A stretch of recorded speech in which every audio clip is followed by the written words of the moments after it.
Dude, I want you to be as smart as I am. Motherfucker, give me a Dude, I want you to be as smart as I am. motherfucker, give me a Dude, I want you to be as smart as I am. motherfucker, give me a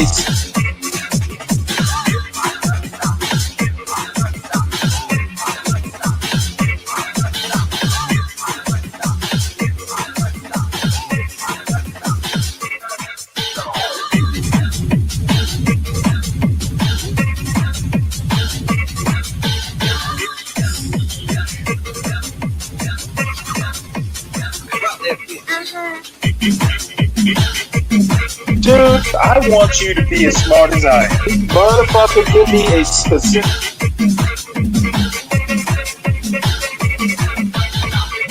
Dude, I want you to be as smart as I am. motherfucker.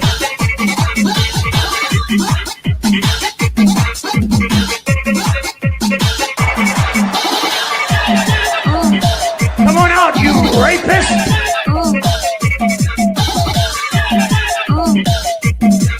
Dude, I want you to be as smart as I am. Force and Navy still use nautical miles. And what the heck is a knot? In this video, I'm going to explain the difference between a nautical mile and a standard mile, or a statute mile as it's technically called. I'll explain why pilots and sailors still use nautical miles, and then I'll explain what a knot is as a measure of speed. I'm going to make this super simple, so let's get to it. To answer the question of what a nautical mile is, I'm going to have to bring you back to elementary school geography real quick. As you know, we separate the Earth on a grid of longitude and latitude. So you can think of longitude as going long, and latitude, you can think of it as moving up a ladder. So longitude rests on the vertical axis, and latitude rests on the horizontal axis. If you look at the center of the Earth, the latitude line that runs through it is called the equator. And at the equator, we call that 0 degrees latitude. If we move north of the equator, we can go all the way up to 90 degrees north at the North Pole. And if we move south of the equator, we can move all the way down to 90 degrees south at the South Pole. The 0 degree longitude line begins in Greenwich, England. Why Greenwich? In 1884, representatives from 25 nations met in Washington, D.C. at the International Meridian Conference. They took a vote, and from that vote, they decided that the Royal Observatory, located in Greenwich, would be the prime meridian of the world. Before that was established, mapmakers were using their own national capitals as the meridians of the world, and it was becoming incredibly difficult for sailors to navigate with a bunch of non-standardized maps. So the prime meridian was established with that Greenwich line being 0 degrees until we go all the way around the Earth for 360 degrees until we end up back at that Greenwich line. Now back to latitude.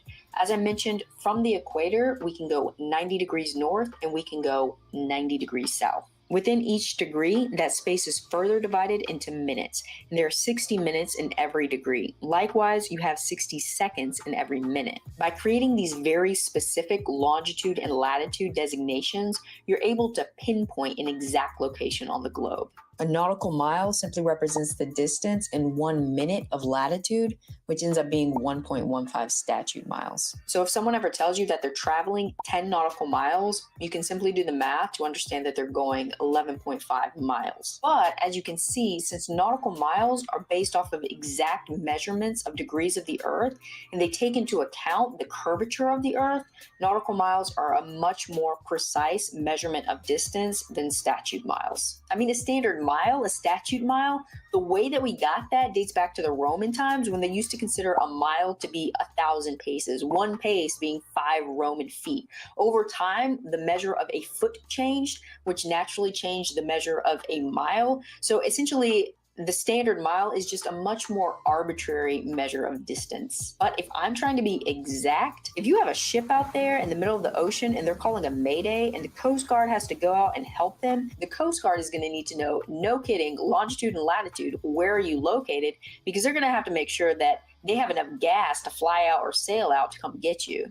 Segue into a knot since we're trip planning. What is a knot? It is simply a measure of 1 nautical mile per hour. Back in the day, before we had high-tech electronics to tell sailors how fast they were moving, sailors would tie knots into rope at precisely measured lengths in the rope. As they were moving, they would toss one end of the rope into the water and let it unspool for 30 seconds. After 30 seconds, they pull the rope back in and count how many knots had been pulled into the water, and that's how they were able to determine how fast the ship was moving, by the number of knots that were pulled into the water. So the next time somebody tries to look fancy around you and tells you how fast the wind is moving in knots per hour, all you gotta do is multiply that number by 1.15 and you will be on the same page. If you're interested in more gee whiz type of knowledge like this, then check out this video here about the big time Druid celebration that happens every solstice at Stonehenge. Please like, subscribe, leave a comment, and share this video.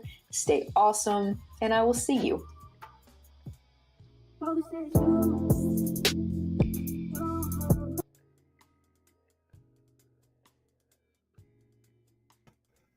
Good morning, everybody.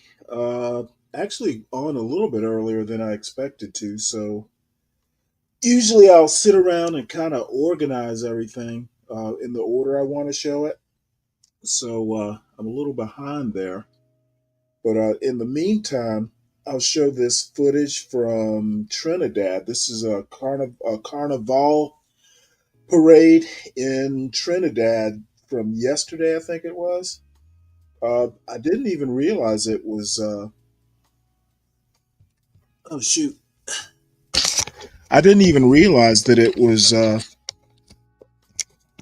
time for Carnival. It's a little bit different every year, but anyway.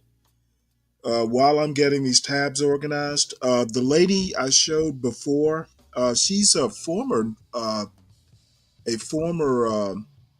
Air Force officer. I'm not sure if she was a pilot or not, but she wandered into my algorithm, and to be honest, I didn't know all the history behind the knot, and I used to use them on a daily basis, and for speed and distance and all that. So that's that. Today, I've got a few. Actually, I didn't get around to it yesterday. I was supposed to do a standalone video essay and never got around to it. My sister came to visit, so that took up quite a while. So I've just basically got a few political news stories. Then I'm going to move into a pop the balloon, seniors, and then after that, I'll go ahead and do news for the morning crowd, because I haven't actually looked at today's news. Everything I have is from yesterday. You know what? This is a story I actually want to do, and I may reuse it.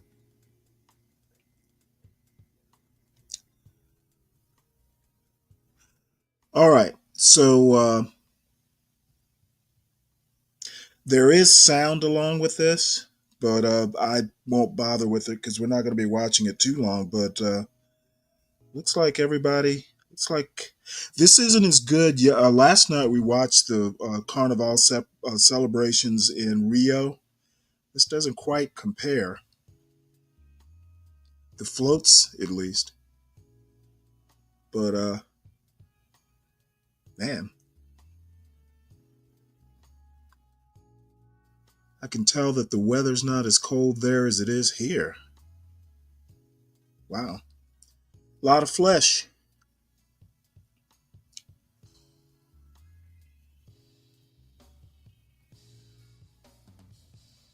Let's see here.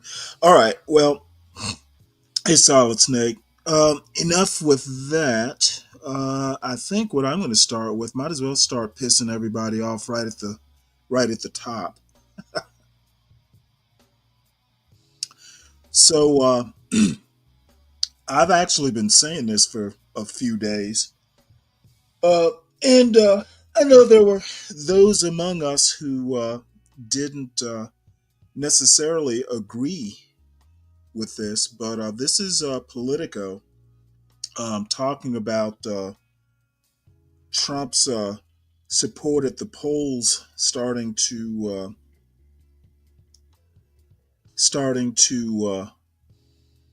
if not wane, let's just say it's softening. This says Donald Trump's honeymoon may be wearing off. Quite frankly, I think that Donald Trump never had a honeymoon. He started making a lot of presidential level decisions months before inauguration. And so he didn't really, I think his honeymoon had pretty much ended by the time he took the oath of office. He was already making unpopular decisions. Um, so anyway, new polls show a majority of Americans say he has overstepped his presidential authority and hasn't done enough to address high prices. As a matter of fact, he enacted the tariffs he'd been talking about. They went into effect yesterday for Canada, Mexico, and China. So, it's possible. Well, it's possible that's not going to help prices go down. I'll put it that way. So, two new polls from CNN/SSRS, don't know who SSRS is, and the Washington Post Ipsos show the GOP president's approval rating underwater, 47 to 52 in the CNN poll, 45 and 53 in the Post. A shift from polling earlier this year that found voters roughly divided on him, with some surveys even showing a positive approval rating. One reason for the erosion of support, a slight majority of respondents in both surveys said Trump has overstepped his presidential power in his attempts to reshape the federal government, driven by tech billionaire Elon Musk. And to be honest, I think Elon Musk is the problem. Even people who are right of center, make the joke about co-president Musk. Many of Trump's most controversial and early initiatives, including a sweeping spending freeze, have been blocked in court so far, but the new administration has still made waves with layoffs of federal workers, cuts to federal contracts, and a flood of executive orders. These activities haven't been popular, the new polling found. In the Post survey, for example, 58% of respondents opposed laying off large numbers of federal workers, and Musk, Trump's most high-profile advisor, is not getting good marks either. Just 34% of respondents in the Post poll approved of Musk's role in the federal government, while 54% of respondents in the CNN poll said it was bad for Trump to have given the SpaceX CEO a prominent role in his administration. I totally agree with that. It would have been better to put an actual bean counter there with less tendencies, well, less presence on the spectrum. Americans also remain skeptical of Trump's handling of an issue the public has long said is among the most important: high prices. In the CNN survey, 62% of respondents, including 47% of Republicans, said that the president has not done enough to try to reduce the prices of everyday goods. Now, this, I think, is a little bit unreasonable. Presidents don't particularly, without taking drastic measures, don't really have that power. That's I don't know that an executive order would work in this case, and we're not in wartime or any sort of specific natural disaster. And tariffs, perhaps Trump's signature economic issue so far, aren't seen as a solution. 69% of respondents in the Post poll said tariffs on Canada, Mexico, and China will make products in the U.S. more expensive. Yeah, I'm waiting for my avocados to go up. Despite the doom and gloom headlines from news organizations like yours, the American people actually feel great about the direction of the country, White House Deputy Press Secretary Harrison Field said in a statement. What's to hate? We are undoing the widely unpopular agenda of the previous office holder, uprooting waste, fraud, and abuse, and chugging along on the great American comeback. Trump on Truth Social Friday morning asserted he had the best polling numbers I've ever had while railing against Democrats. Sir, Democrats haven't been in the news much lately. So, we might want to look to the future. The new polling is not all bad news for Trump. Support for him is still a few points higher than it was at this point in his first presidential term, when he entered office having lost the popular vote, and his approach on immigration has earned higher marks than his handling of the economy or efforts to strengthen the federal government. Trump is also not the only one drawing ire. Nearly three-quarters of Democrats and Democrat-leaning adults in the CNN poll said congressional Democrats weren't doing enough to check the GOP. Good luck with that. They've got bigger problems than GOP in Congress. The CNN SSRS poll surveyed 1,206 U.S. adults from February 13th to 17th and had a margin of 3.1 percentage points. The Washington Ipsos poll had surveyed 2,601 adults from February 13th to 18th, had a margin of error of 2.1 points. Well, considering the margins of error, I'm not exactly sure this is much concern, to be honest. We all know that, Trump is not going to be popular with the majority of Americans, but they're just enough to keep his head above water. I will say this though: if he is going to do a third term or attempt that sort of thing, he's going to have to get those popularity numbers up. So I found this actually pretty interesting. The next story. And if anyone has any comments about the last story, just go ahead and put them in the chat. Next story: Hegseth orders Pentagon to stop offensive cyber operations against Russia. I found that extremely interesting. I wonder, has he come to an agreement where Russia doesn't do it to us? The defense secretary's instructions, which were given before President Trump's blow up with the Ukrainian president, are apparently part of an effort to draw Russia into the talks on war. Yeah. Defense Secretary Pete Hegseth has ordered U.S. Cyber Command to halt offensive operations against Russia, according to a current official and two former officials briefed on the secret instructions. The move is apparently part of a broader effort to draw President Vladimir V. Putin of Russia into talks on Ukraine and a new relationship with the United States. Mr. Hegseth's instructions, part of a larger evaluation of all operations against Russia, have not been publicly explained, but they were issued before President Trump's public blow-up in the Oval Office with President Volodymyr Zelensky of Ukraine on Friday. I'm not going to go too deep into this. I think the headline pretty much says it all.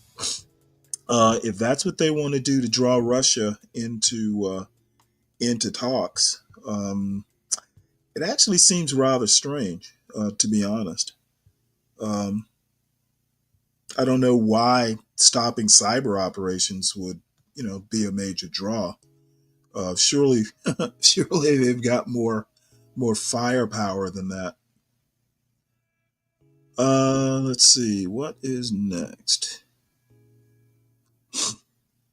Some Tesla owners are feeling, quote, remorse at buying Teslas.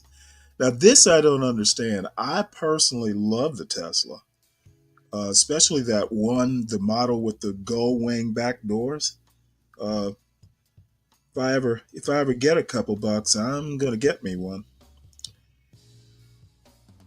Even though I think Elon Musk is a boob.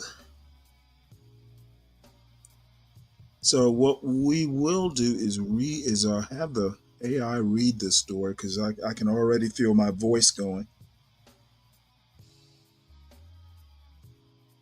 This news story was written by Toby Raji and Joe Heim.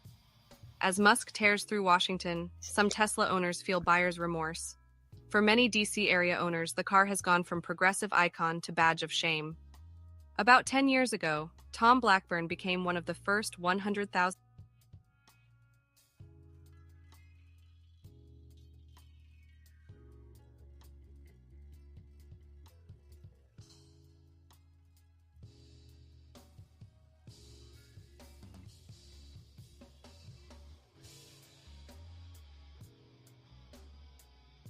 people to buy a Tesla Model S.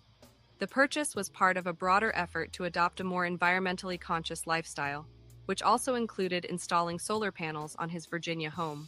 Now, the 76-year-old is worried about the message his car might send to others, that he supports Tesla CEO Elon Musk, who has embraced right-wing politics, boosted anti-Semitic conspiracy theories on his personal X account, and become a central figure in President Donald Trump's administration.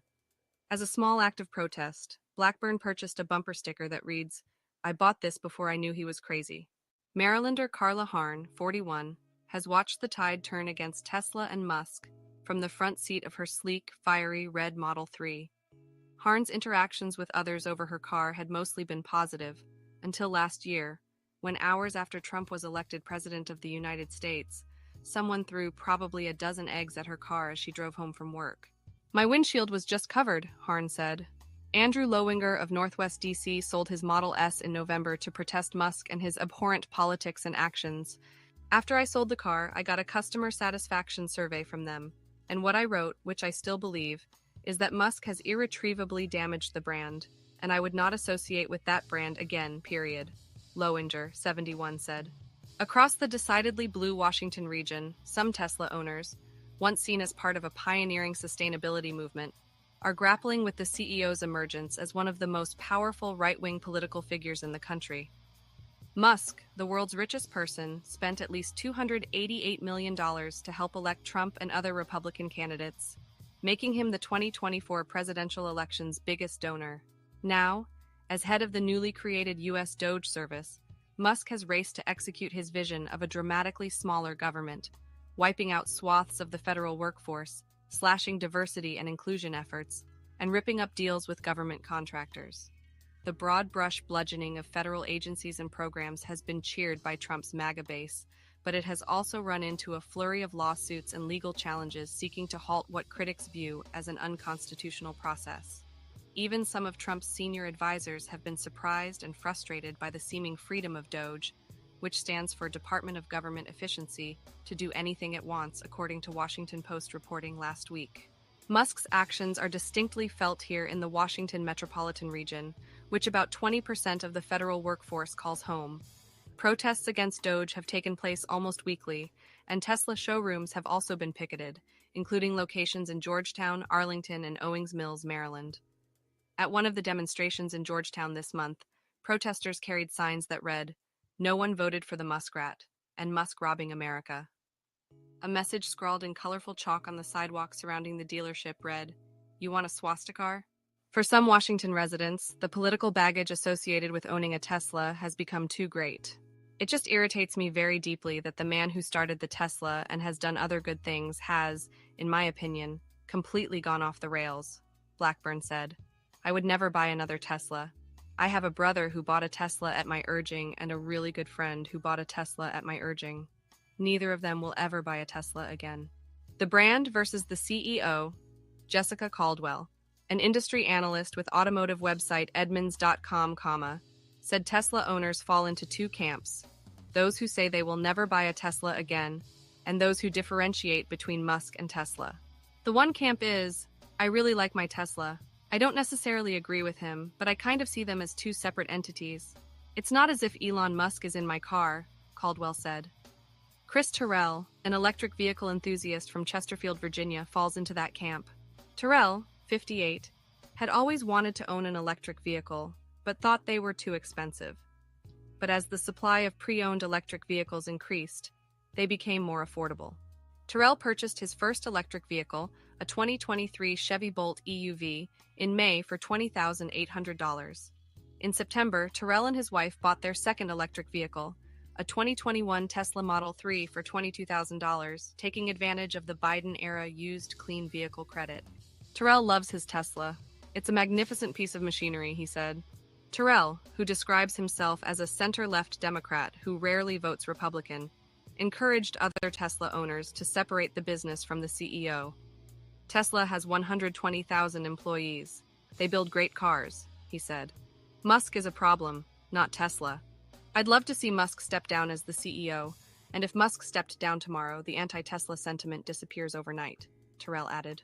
Luis Garay of Silver Spring, Maryland, who owns a Model X and a Cybertruck, likened the tension over Tesla and Musk to the tension between a husband, his wife, and his brother-in-law. Just because you don't get along with your brother-in-law doesn't mean you should hate your wife. Separate that, he said. Several Tesla owners at a Tesla charging station in Northeast Washington this month declined to give their names, but said that politics didn't affect how they felt about their cars and didn't see ownership of them as making a statement one way or another. Still the dominant EV. While other EV manufacturers have gained ground in recent years, Tesla continues to dominate the U.S. market, including the Washington region. A little more than half of the 9,045 electric-only vehicles registered in D.C. are Teslas, according to a D.C. Department of Motor Vehicles spokesperson, making it by far the leading EV brand in the city. In Maryland, there are 54,290 Teslas registered, making up about 42% of the state's 129,000 registered electric and hybrid vehicles as of January 31st, according to Maryland's Transportation Department. As of 2024, Virginia has almost 92,000 electric cars registered, according to the Virginia DMV, though the Commonwealth does not track electric vehicles by manufacturer. Last year, Tesla experienced its first annual drop in electric vehicle deliveries in more than a decade.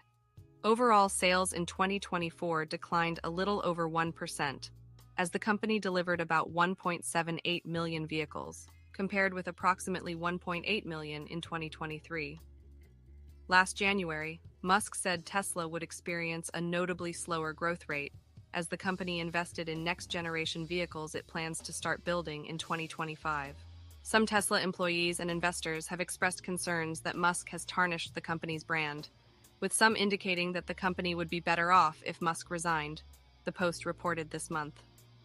Tesla's stock surged after the election and peaked in mid-December at $479.86 a share.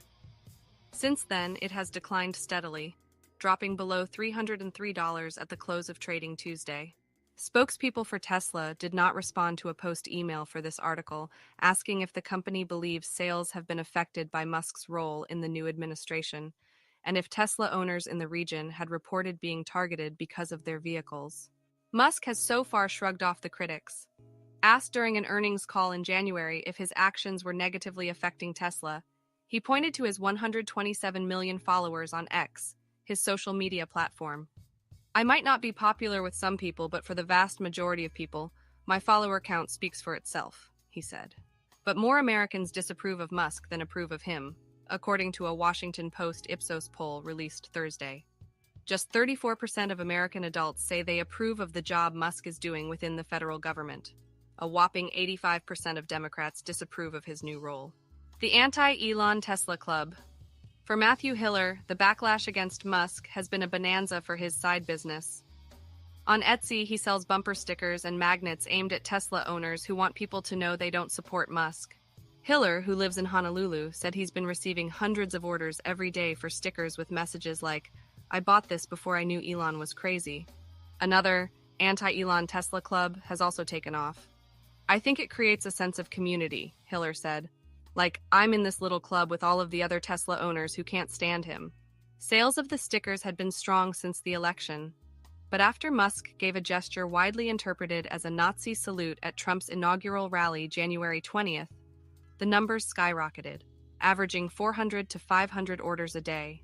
"It went crazy. I had to get friends to help me pack envelopes," Hiller said. "That particular incident just opened the eyes of more people."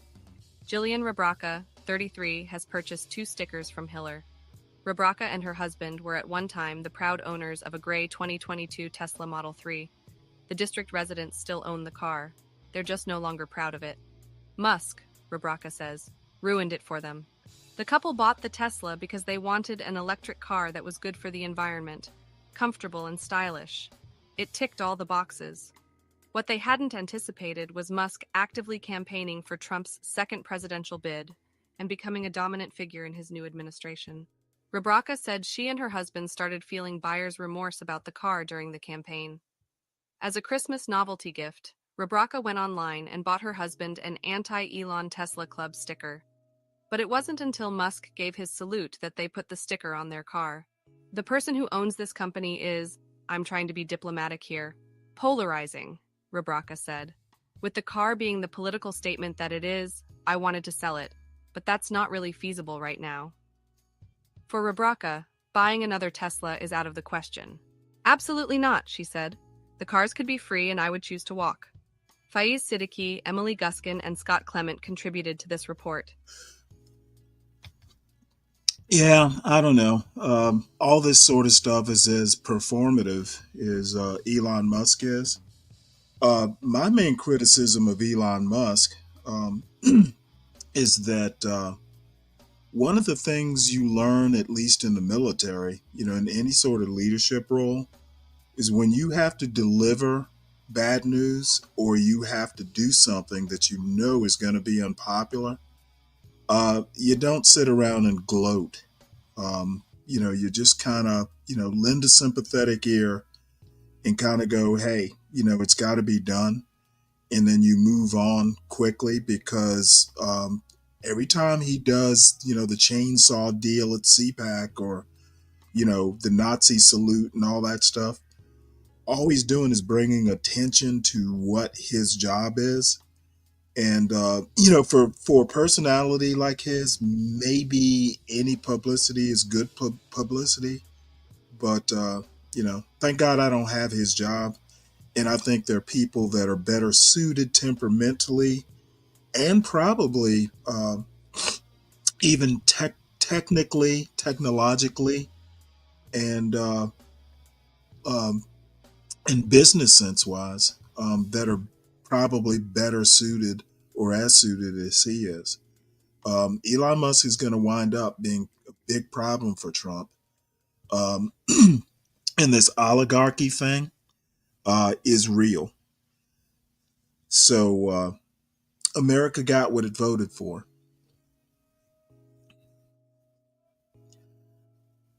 So this next thing, I actually meant to play this one first. Donald Trump or the Trump administration is pausing deliveries of military assistance to Ukraine. I'm assuming that's the military equipment, which I'm sure they have, a little bit stocked up. But consequently, Europe is trying to galvanize their support for Ukraine. In a way, there's always a silver lining to Trump's antics, at least occasionally. And in this case, it may actually work out that Europe takes the lead on this, which, to be honest with you, Europe should have been in the lead on this from the very beginning. I don't remember.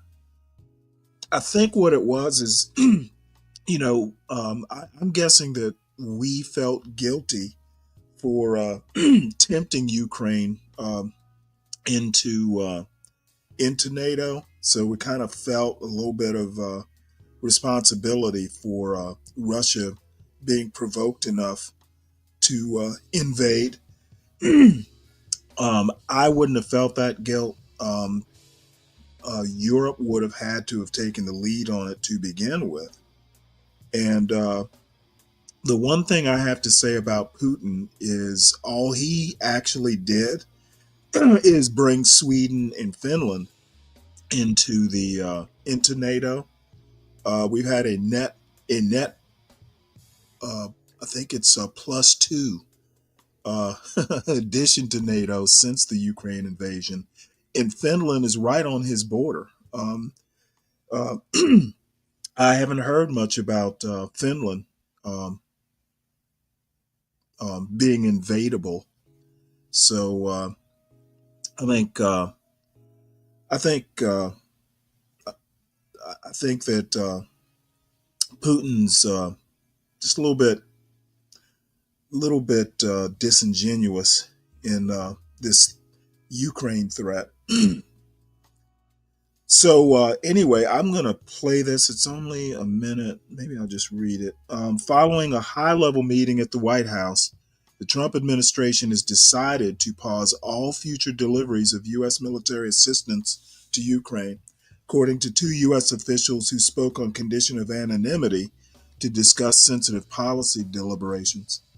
In the wake of President Donald Trump and Ukrainian President Volodymyr Zelensky's disastrous Oval Office meeting on Friday, the U.S. president is halting the provision of weapons and military aid critical to Ukraine's fight against Russia. Also Monday, the Senate confirmed Linda McMahon, to lead the education department. Trump, meanwhile, is preparing to deliver an address Tuesday to a joint session of Congress. I didn't realize, is it, I guess, Tuesday?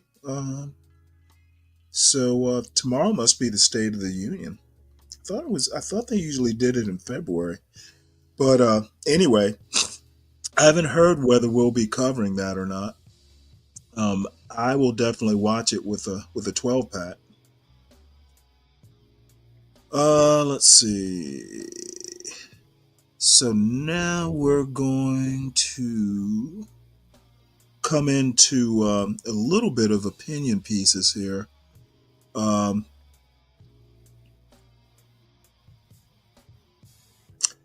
then one intel report. This is Trump is Doing Real Damage to America by David French.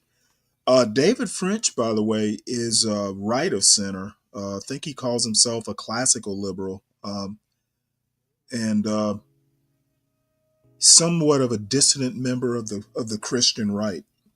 But anyway, we will hear what this. I think he still calls himself a Republican, has to say.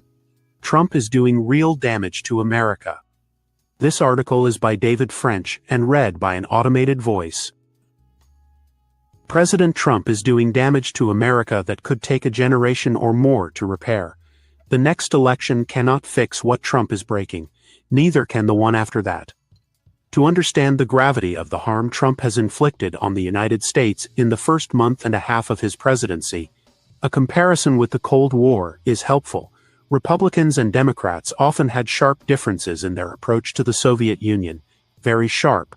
The parties would differ, for example, on the amount of military spending, on the approach to arms control, and on American military interventions against Soviet allies and their proxies.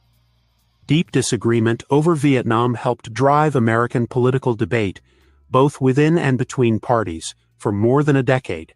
During the Reagan era, there were fierce arguments over the MX, a powerful intercontinental ballistic missile, and over the deployment of intermediate-range missiles in Europe. These differences were important, but they were less important than the many points of agreement. Both parties were committed to NATO. Both parties saw the Soviet Union as the grave national security threat it was. For decades, both parties were more or less committed to a strategy of containment that sought to keep Soviet tyranny at bay. At no point did Americans go to the polls and choose between one candidate committed to NATO and another candidate sympathetic to the Soviet Union and the Warsaw Pact. The very idea would have been fantastical. American elections could reset our national security strategy, but they did not change our bedrock alliances. They did not change our fundamental identity. Until now. Consider what happened in the Oval Office on Friday. Trump and Vice President J.D. Vance ambushed President Volodymyr Zelensky of Ukraine on live television. Vance accused Zelensky of being disrespectful, and Trump attacked him directly. You're gambling with the lives of millions of people. You're gambling with World War III. You're gambling with World War III, and what you're doing is very disrespectful to the country, this country, that's backed you far more than a lot of people say they should. Trump's attack on Zelensky is just the latest salvo against our allies. Back in office, Trump has taught our most important strategic partners a lesson they will not soon forget. America can and will change sides. Its voters may indeed choose a leader who will abandon our traditional alliances and actively support one of the world's most dangerous and oppressive regimes. Even if Democrats sweep the midterms in 2026 and defeat the Republican candidate in 2028, that lesson will still hold. Our allies will know that our alliances are only as stable as the next presidential election, and that promises are only good for one term at most. It's extraordinarily difficult, if not impossible, to build a sustainable defense strategy under those circumstances. It's impossible to enact sustainable trade policies, and it's impossible to conduct any form of lasting diplomacy if agreements are subject to immediate revocation with the advent of a new administration. Will any sensible world power rely on America's word or America itself? At the same time that Trump was turning on Ukraine, his administration canceled thousands of contracts funding malaria prevention, polio vaccine initiatives, tuberculosis treatments, Ebola surveillance, and hospitals in refugee camps. If these cancellations stand, then the United States will essentially dismantle a vast humanitarian network that has saved millions of lives. The same principle applies at home. Trump's waves of layoffs in the federal government, his promiscuous pardons of political allies, and his attempts to shutter statutorily created agencies mean that domestic policy is now just as contingent as foreign policy. A nation cannot effectively serve its people if it is gutting and rebuilding the civil service every 4 years. It cannot close and reopen agencies with every election cycle. Much ink has been spilled, including by me, outlining exactly how Trump is attempting what amounts to a constitutional revolution. January 6th can now be seen for what it truly was. Trump exposed his will to power and his complete contempt for the law. He is attempting to upend the structure of the American government to place the president at the unquestioned pinnacle of American power. As we experience the consequences of Trump's actions, we're learning exactly why the founders did not want the president to reign supreme. We're reminded once again that they possessed keen insight into the perils of governing a large, fractious nation by executive fiat. To properly grasp the founders' intentions, I highly recommend listening to my colleague Ezra Klein's February 5th interview with Yuval Levin, a scholar at the American Enterprise Institute.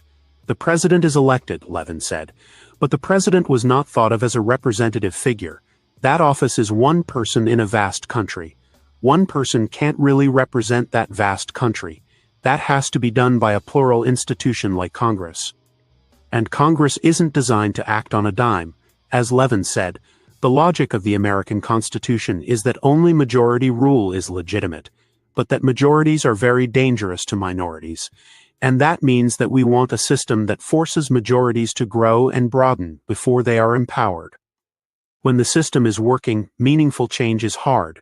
It's difficult to build the broad electoral majorities that forged the New Deal or the Great Society, but that also means that real change is also lasting change.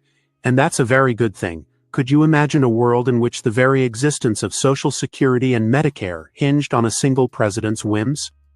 In reality, as Levin argues, the president exists chiefly as an administrator. He is to administer the institutions that Congress creates. He is to shepherd the treaties and alliances the Senate ratifies. He is not the person who decides whether those institutions or alliances should exist at all. If Trump is able to accomplish his will, the chaos could revive the electoral prospects of the Democratic Party. But that alone won't fix the problem, cure our instability, or heal us as a nation. That's why the court battles that are unfolding now are so vital. The Supreme Court can't make Trump support Ukraine, nor should it be able to, but it can enforce government contracts. It can protect civil servants from unlawful termination. It can protect congressionally created agencies from presidential destruction. In other words, it has an opportunity to defend the constitutional order. But even as I type the words, constitutional order, I worry that sounds too academic, too esoteric for the moment. By challenging the constitutional order, Trump is challenging the stability of the American system itself. Immense damage has already been done. How many presidential elections will it take before our closest allies once again believe we're a reliable partner? As a conservative, I've long respected the concept of Chesterton's fence, named after G.K. Chesterton, a British writer, philosopher, and Catholic apologist. Chesterton argued that the best and most careful approach to change required us to discern why, say, a fence might block a road and not to just tear it down. The more modern type of reformer, Chesterton wrote, goes gaily up to it and says, "I don't see the use of this, let us clear it away," to which the more intelligent type of reformer will do well to answer, "If you don't see the use of it, I certainly won't let you clear it away. Go away and think. Then, when you can come back and tell me that you do see the use of it, I may allow you to destroy it." Quote. There is nothing conservative about Trump's movement. He's bulldozing Chesterton's fence with glee. As Trump destroys institutions, he destroys trust, and trust, once destroyed, is the most difficult thing to restore.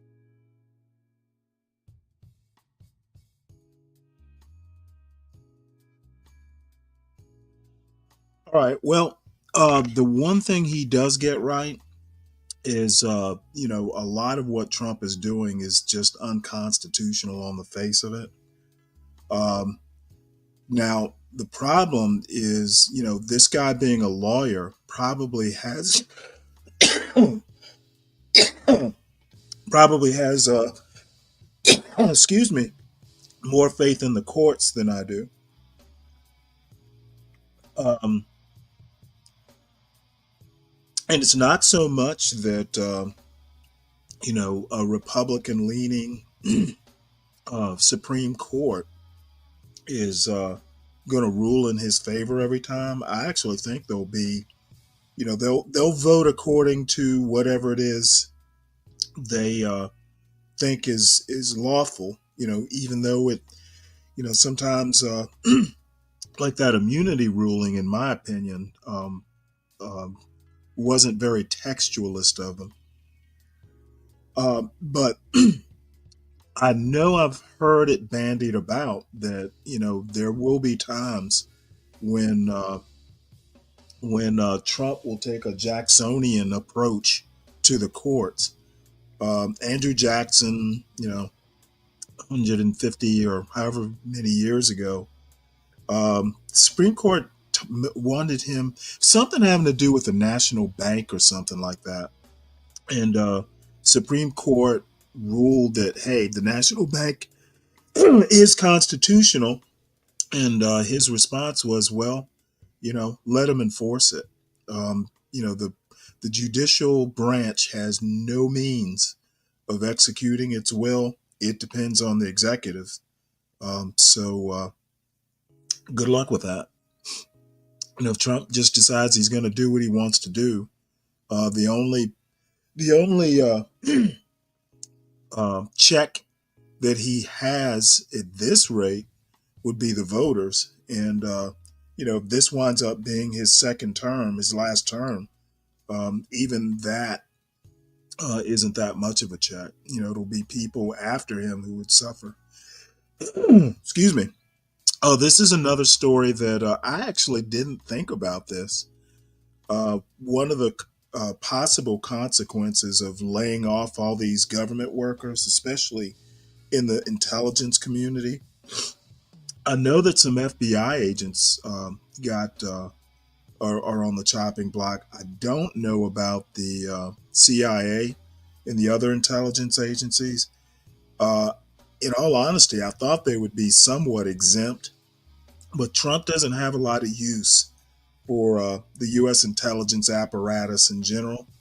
So this story, U.S. intel shows Russia and China are attempting to recruit disgruntled federal employees, sources say. So foreign adversaries, including Russia and China, have recently directed their intelligence services to ramp up recruiting of U.S. federal employees working in national security, targeting those that have been fired or feel they could be soon, according to 4 people familiar with the recent U.S. intelligence on the issue and a document reviewed by CNN. And I haven't gone any deeper than this story and really don't plan on it, at least at this point. The intelligence indicates that foreign adversaries are eager to exploit the Trump administration's efforts to conduct mass layoffs across the federal workforce, a plan laid out by the Office of Personnel Management earlier this week. This article's old.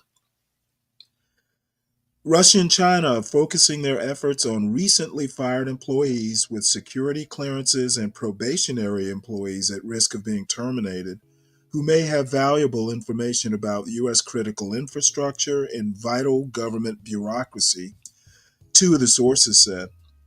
At least two countries have already set up recruitment websites, oh my lord, and begun aggressively targeting federal employees on LinkedIn, two of the sources said. The document by the Naval Criminal Investigative Service, NCIS, said the intelligence community assessed with high confidence that foreign adversaries were trying to recruit federal employees and capitalize on the Trump administration's plans for mass layoffs. According to a partly redacted copy reviewed by CNN. It added that foreign intelligence officers were being directed to look for potential sources on LinkedIn, TikTok, RedNote, and Reddit. TikTok back in the news. At least one foreign intelligence officer directed an asset to create a company profile on LinkedIn and post a job advertisement, and to actively pursue federal employees who indicate they are open to work, the NCIS document says. The adversaries think the employees are at their most vulnerable right now, another of the sources said. Out of a job, bitter about being fired, etc. Doesn't take a lot of imagination to see these cast-aside federal workers with a wealth of institutional knowledge represent staggeringly attractive targets to the intelligence services of our competitors and adversaries, a third source familiar with the recent U.S. assessments told CNN. The intelligence seems to confirm what was previously a hypothetical fear for the current and U.S. officials, that the mass firings could offer a rich recruitment opportunity for foreign intelligence services that might seek to exploit financially vulnerable or resentful former employees. The Justice Department has charged multiple former military and intelligence officials for providing U.S. intelligence to China in recent years. China has always been committed to developing relations with the United States on the basis of mutual respect and non-interference in each other's internal affairs, said Chinese embassy spokesperson Liu Pingyu. We oppose groundless speculation on China without factual basis. Let's see. Officials have been discussing the risk. I think we pretty much get the gist of this article. I'm not going to read the whole thing, but it's actually, like I said, something I didn't even think about as a fallout from these mass layoffs. Though I didn't know whether for some reason I remember something about the intelligence agencies, or maybe it was Department of Homeland Security being exempt.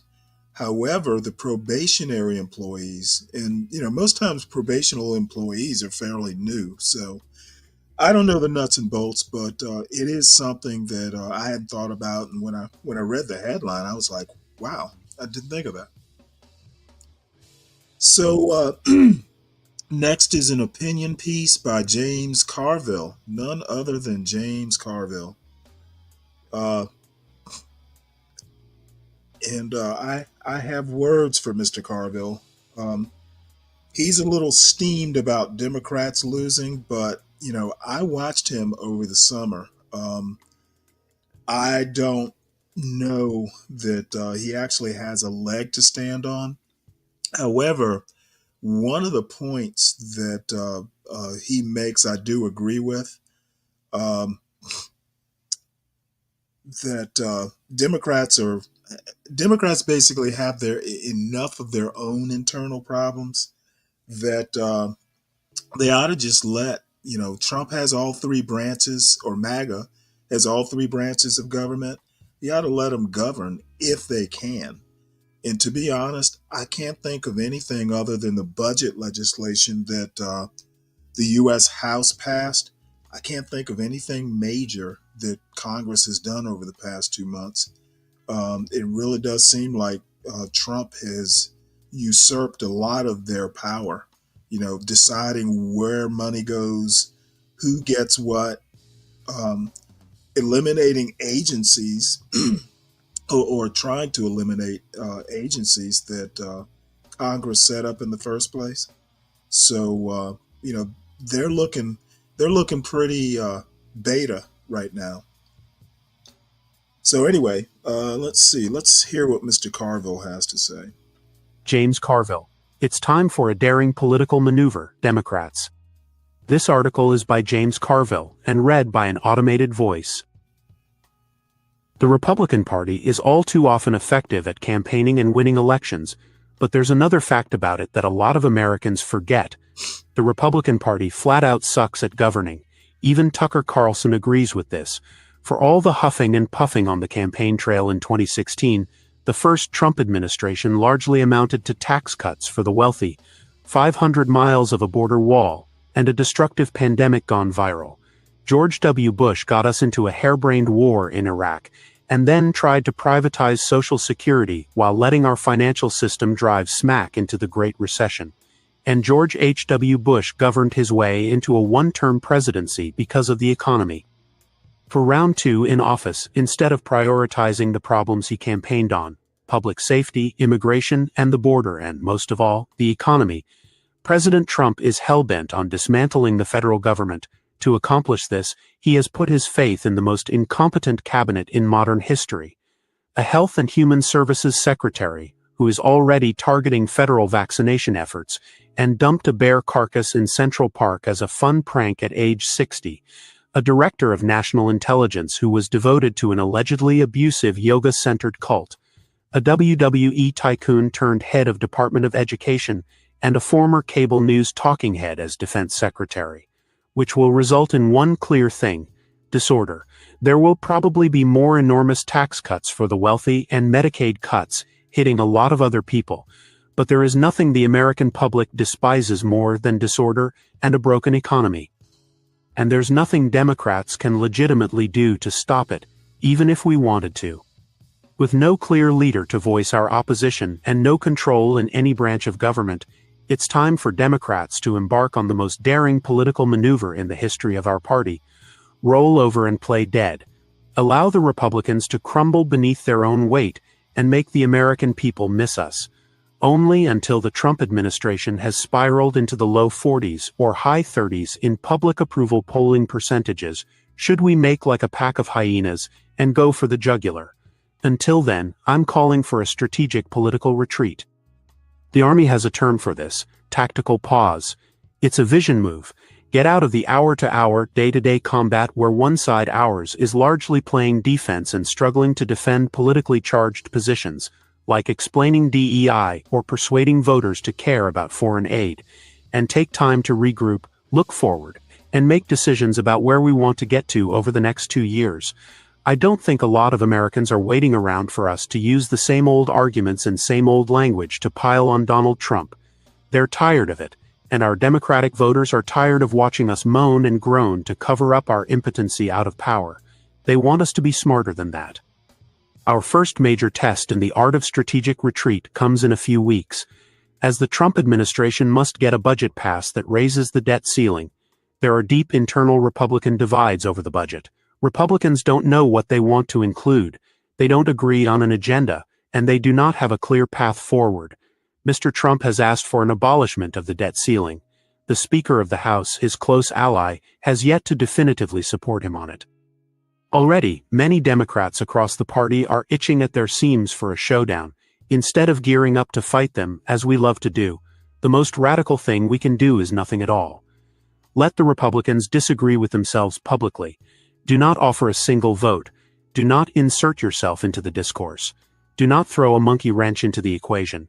Simply step away and let them flirt with a default. Just when they've pushed themselves to the brink, and it appears they could collapse the global economy, come in and save the day. Be the competent party and not the chaos party. House Democrats know this. It's time for everyone in our party, including the darlings who want to run in 2028, to understand this as well. You won't win or achieve anything meaningful going toe-to-toe with the Trump administration right now. This equation must be applied for the remainder of this year. Let the Republicans push for their tax cuts, their Medicaid cuts, their food stamp cuts. Give them all the rope they need. Then let dysfunction paralyze their House caucus and rupture their tiny majority. Let them reveal themselves as incapable of governing, and at the right moment, start making a coordinated, consistent argument about the need to protect Medicare, Medicaid, worker benefits, and middle-class pocketbooks. Let the Republicans crumble. Let the American people see it, and wait until they need us to offer our support. It's a wiser approach than we pursued in the first Trump administration, when Democrats tried and failed at the art of resistance politics. We voiced outrage on social issue after social issue. We spun ourselves up in a tizzy over an investigation into Russia. We fought Mr. Trump at every corner, on every issue imaginable, and muddied up our message in an unwinnable war. We were saved only by his lousy governing, and a lot of effort on our side finding good candidates to run for the House and Senate in 2018. Sometimes the most powerful thing we can do is retreat on the immediate battlefield and advance in another direction. It won't take long. Public support for this administration will fall through the floorboard. It's already happening. Just over a month in, the president's approval has already sunk underwater in 2 new polls. The people did not vote for the Department of Education to be obliterated. They voted for lower prices for eggs and milk. Democrats let the Republicans' own undertow drag them away. At this rate, the Trump honeymoon will be over, best case, by Memorial Day, but more likely in the next 30 days. And in November 2025, we start turning the tide with what will be remembered as one of the most important elections in recent years. The Virginia governor's race. From tax enforcers to rocket scientists, bank regulators, and essential workers, the Trump administration is hell-bent on drastically firing the federal workforce, despite the fact that federal civilian employees account for just 3% of the federal budget. These workers are highly concentrated in Virginia, home to around 144,000 civilian federal employees. It looks set to be a resounding Republican defeat. This will be the first moment when we can take the offensive back and begin our crusade again. Half a century ago, Muhammad Ali cemented himself as the greatest heavyweight boxer of all time not by punching his way to glory, but by mastering the art of the strategic retreat.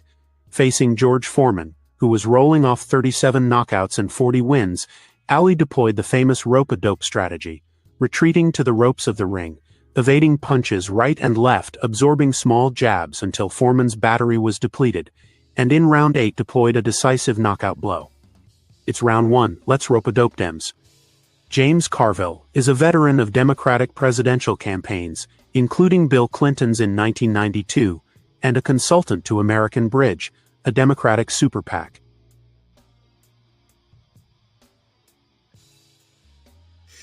I don't know. I think I think this opinion piece is probably didn't need to be written or published. Um, yeah, I don't know that we need James Carville to tell us the obvious. I don't think that Democrats are in a position to put up any form of resistance. So the regroup part, he's right. The the let's pretend we have a strategy is a little bit of a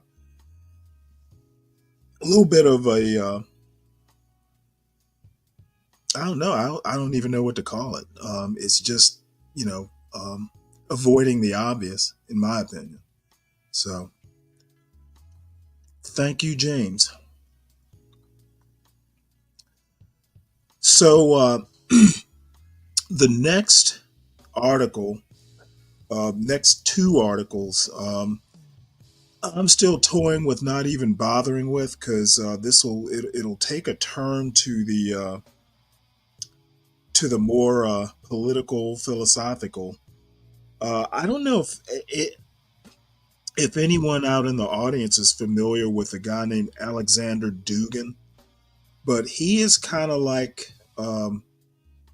the intellectual underpinning or underpinner of a lot of Russian, well, frankly, Russian aggression and a lot of moves that Putin's doing. Um, in this particular New Yorker article, he gave a speech a while ago, and he said that he characterizes Russia as nothing less than the last phase of the true subject of history in time and space. Um, Russia basically has imperial dreams, and they basically want to punch above their weight, and they've got Trump, Trump and company, who are in their corner, telling them to let's go, rock. So this is a very long article written by the Hoover Institute talking about Dugin. Let's see, when was this written? I can't find a date on it yet, but I'm going to play some of it. There are a lot of footnotes in here too. But I want to play a little bit of it just so everybody gets an idea of who Dugin is. And again, this is a conservative think tank, the Europe Center. Let's see, the Freeman Spogli Institute for International Studies. So it may not be Hoover Institute, or maybe it's a part of it. I don't know, but it is a Stanford, the Europe Center. So it's going to tend to be conservative leaning anyway. So I will not play all of this, but I want to play a little bit of it because it's fairly interesting. If I can figure out how to use this reader.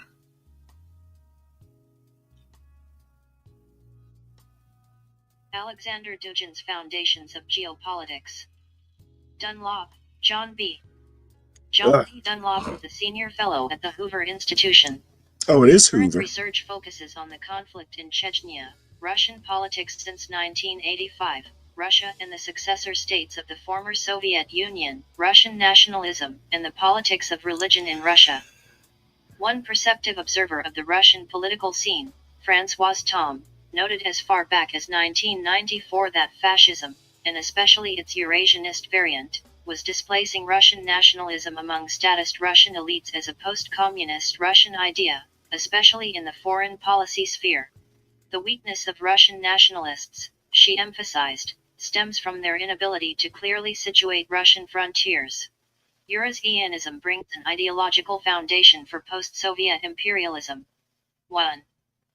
There probably has not been another book published in Russia during the post-communist period that has exerted an influence on Russian military, police, and statist foreign policy elites comparable to that of Alexander Dugin's 1997 Neo-Fascist treatise, Foundations of Geopolitics. 2. The impact of this intended Eurasianist textbook on key elements among Russian elites testifies to the worrisome rise of fascist ideas and sentiments during the late Yeltsin and Putin periods. The author of this 600-page program for the eventual rule of ethnic Russians over the lands extending from Dublin to Vladivostok, Alexander Gelevich Dugin, was born in 1962, the son, and great-grandson of Russian military officers.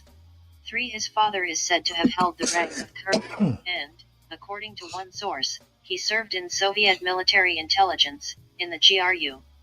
4. By all accounts, Dugin was a bright and precocious youth, with a talent for learning foreign languages. He is said to have mastered at least 9 of them. While still a teenager, he joined a secretive group of Moscow intellectuals interested in mysticism, paganism, and fascism. Both the masters of this group and their disciples engaged, inter alia, in translating the works of foreign writers who shared their interests. As one of his contributions, Dugin completed a translation of a book by the Italian pagan fascist philosopher Julius Evola. Dugin is reported to have been detained by the KGB for participating in this study group, and forbidden literature was subsequently discovered at his apartment.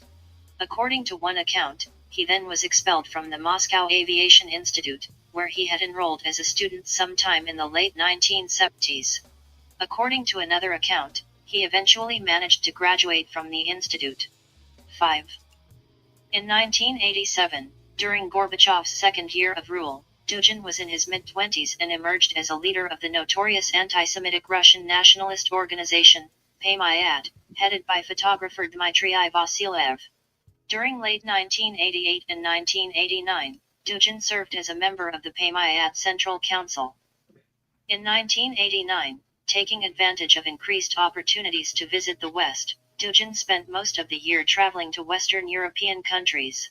While there, he strengthened ties with leading figures of the European New Right, such as Frenchman Alain de Benoist and Belgian Jean-François Thiriart. These contacts led to Dugin's belated reconciliation with the USSR, just as that state was approaching its final demise. It appears that, largely as a result of these contacts with the European Nouvelle Droite, Dugin became a fascist theorist. On the subject of Dugin's indubitable fascist orientation, Stephen Shenfield has written, "Crucial to Dugin's politics is the classical concept of the conservative revolution that overturns the post-Enlightenment world and installs a new order in which the heroic values of the almost forgotten tradition are renewed." It is I'm going to stop it right there, and I'll put the link in the chat if anybody wants to read the long form version of it. If you're into political philosophy or history or anything like that, it's pretty interesting.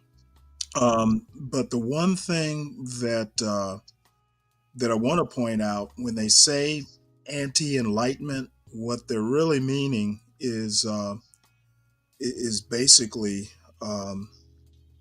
they're anti-liberal Oh. and liberal with the capital L. I So thought I thought that a it lot of was these people, religion. what? I thought that was usually a religion reference. Enlightenment. Eh, You know? No. Okay. Anti-enlightenment, as in the Enlightenment. You know Like the anti-Western democracy, basically. well, yeah, liberal democracy. It all kind of comes under the heading of capital L liberal, but Yeah. um, one of the roots, if not the taproot of enlightenment, is ration over religion. In theory, the Enlightenment is actually anti-religious. Basically, reason is placed Yeah. above religion or God or anything like that. And these guys, you heard he's into mysticism. These guys basically want to go back to, well, basically, they want to institute Christian states. The Christian Orthodox Church in Russia has always been a Yeah. force, even during communism. And if I recall, Putin is an ally of the Christian of the Russian, or I say Christian Orthodox, Russian Orthodox Church. And you talk about Hungary with their quote illiberal democracy, which is basically a Christian democracy, I guess you would call it. And Trump pretty much wants to move in that direction as well. And if Vance winds up president, you're going to see a move towards a more a larger emphasis on religion. Now, the only problem with Vance is that he is Catholic. So I don't know how that would actually how that would actually work in evangelical circles, but there's a form of Catholicism, conservative Catholicism, and I think they're technical names that I can't think of right now. But there is a form, even within the Catholic community, there are more liberal Catholics and there are more conservative Catholics. And the most famous conservative Catholic I can think of, oddly enough, is who was a guy who was in Lethal Weapon. Can't even think of his name now. Mel Gibson. Yeah, Mel Gibson. He's a famous conservative Catholic. Like, The funniest thing about it is he openly says, "I'm completely not with the Vatican." Right? Who? He said, Mel Gibson says that. He says, "I'm against." Oh yeah. Well, I mean, He Pope says Francis. he Who, by says, the "I'm way, separate from the Vatican," and I'm like, that's the definition of a Protestant. If you're not 100% with the Vatican, right? Like, if a no, Protestant, not necessarily. I There mean, are plenty of people who are. He's not. He does. I think when he says Vatican, I'm thinking what he's meaning is the current Pope.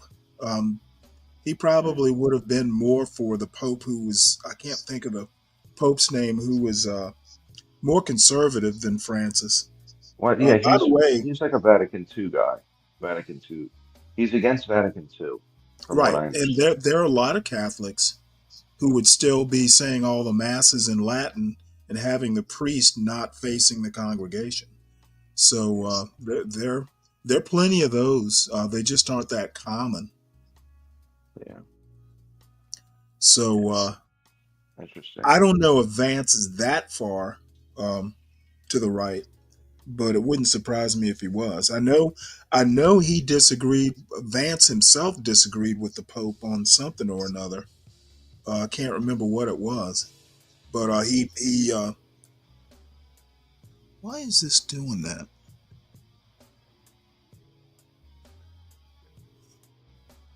Wow. Is my browser messing up? I don't think so. Um,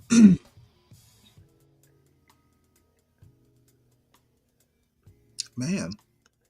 Anyway, let's see. What is next? If everybody's aware that Gene Hackman died under mysterious circumstances, I must say. Yeah, Uh, I um, don't know what that was. he was 95, his wife was 64, and the dog was dead too. So, and there were pills about. So I don't know whether this was something planned, but Gene Hackman was 30 years older than his wife. So why she would want to go at 64 is beyond me. Oh. But Maybe it was anyway, this is Ben suicide. Stiller kind of wrote an essay because they starred, at least in one movie that I know of, the Royal Tenenbaums. And I'm a huge Gene Hackman fan, and I'm not really into actors and movies, any more than the normal person would be. But He's a good I've actor. been looking at clips on YouTube of Hackman's different performances, and at some point, I'm actually going to go back and look at some of his old stuff. The last movie I saw, the Royal Tenenbaums, which was kind of forgettable, but Mississippi Burning. And Superman, oddly enough, the first Superman. Nah, Superman, he was great in. He was great in Was it Superman. Superman 1 or 2? Not one. He was great in that. But anyway, this is Ben Stiller, the actor and director, wrote a little essay on him. So let's hear what he has to say. Ben Stiller on Gene Hackman's Simple Truth. This article is by Ben Stiller and read by an automated voice.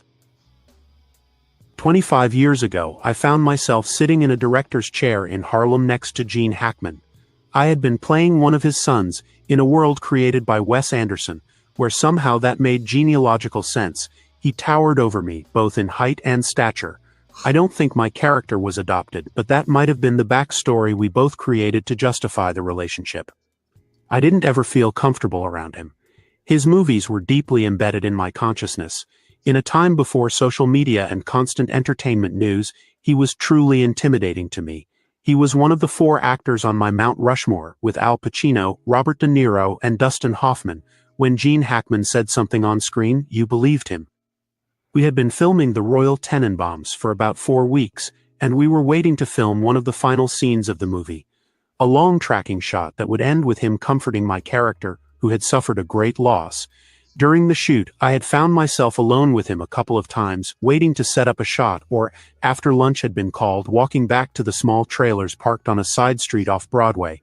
Each time, I had tried to think of something to say to him, to somehow acknowledge how much his work meant to me. It never felt right. But here we were sitting next to each other, and he seemed to not be doing anything.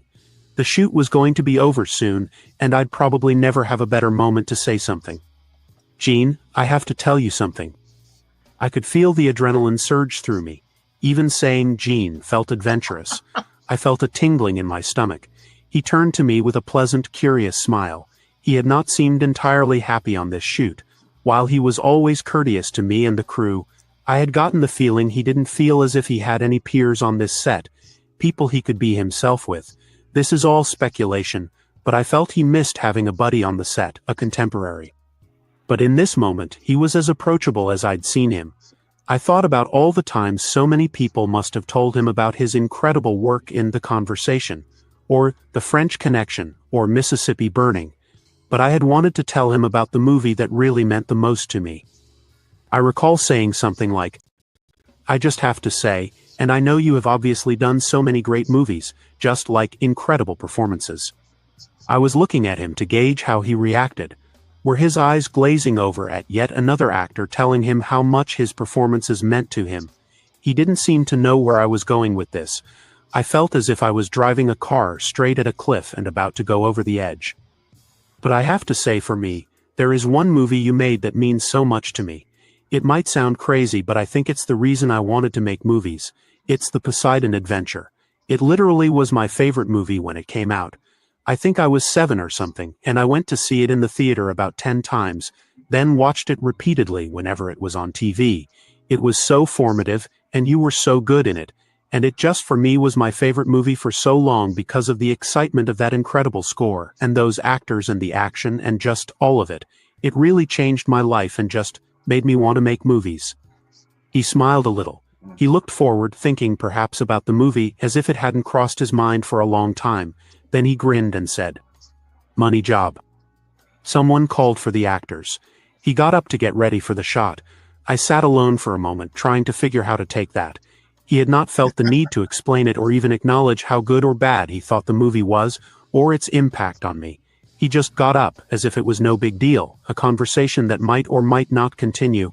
I sat there wrestling with this knowledge that what had been one of the most formative performances in my young life, a performance that had moved me so much, had been some sort of a blip to him, a job to pay the bills. We got on the marks and we did the scene. My character opened up to him about having a difficult year, and he put his hand on my neck and he looked at me, his eyes inches from mine with a deep honesty and empathy, the powerful kind of look I had seen him give on screen many times, and he said, I know you have. I believed him. A few days later, I heard he was trying to get tickets to see a Broadway show with his wife. I had a connection and got him seats. He insisted on taking my wife and me out to dinner with him and his wife as a thank you. To be honest, the dinner was incredibly awkward. He addressed my wife as Mrs. Stiller. Betsy Arakawa, his wife, was warm and kind, even though I never could get over feeling I was floating out of my body most of the time. Whenever the subject would come up in conversation for years after, I always couldn't believe that dinner happened. I never crossed paths with him again after that. I've told the money job story before, but a couple of years ago something happened that changed how I think about it. I sat down and watched The Royal Tenenbaums with my son. He had never seen it. I hadn't watched it since I lost my own father. I found myself getting emotional, thinking about my dad, and the experience of making the movie all those years ago, and getting a chance to actually work with one of my idols. In the film, Gene Hackman's performance doesn't ask you to like him. He plays each scene simply and truthfully and with full commitment, but always with a sensitivity and humanity underneath it all, just like in the Poseidon Adventure. I don't think it was a money job, but I never asked. Ben Stiller is an actor and director. Well, once again, an essay that did not need to be written. Yeah, that was kind of long-winded. But I'm sure we can say he's an actor and a director, but not a writer. Yeah. But I don't know. Gene Hackman, you Well, gotta. but Poseidon was good though, right? The You what? remember that Poseidon Adventure from the Oh, I '70s? remember it. You know what? It was a good I movie. remember it, but it seems like I saw it on TV. I don't think I saw it at the theaters. Or was it Oh even? yeah, It had to have been in the theaters. it was from like '72, so it was long ago. You Oh, know, he I was I young. remember seeing it, but I think it was on TV. You know how they used to do the like movies on Saturday night, like Hmm. those Sure. midnight movies. Yeah, of course. Well, yeah, I guess I was listening to you earlier as I was waking, To and I about was what? hearing.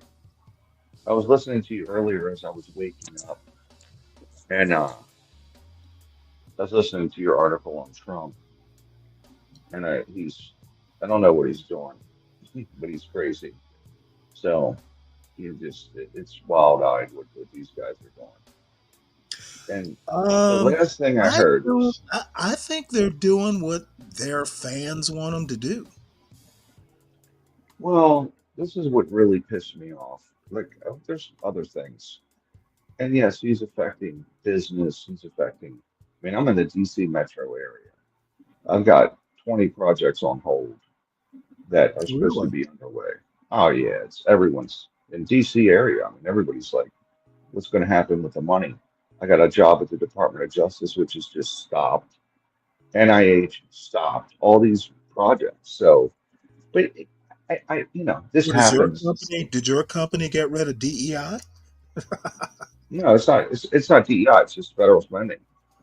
Oh, yeah, I know that. But what I'm saying is, No, he wants all the contractors, if they have anything that smells like DEI, they I need to think get that's rid of it. just. I thought it was just with the Did you federal. fire all the Oh blacks yet? no, they're not. That's not going to happen anyway. That's not going to happen. Oh, do you hear that they're throwing all the transsexuals out of the military out? I heard that, but that kind of goes back to a don't ask, don't tell. I would guess. That Well, was the initial. the problem with that is it's not exactly like don't ask, don't tell, because it actually costs money. The hormone treatments and any surgeries or anything like that. So it's not a matter of be who you are.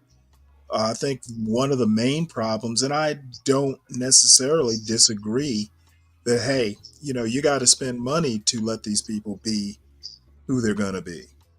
Well, I think if you ask 90% of people, reasonable people, I'm not talking the far right or just lunatic fringe, right?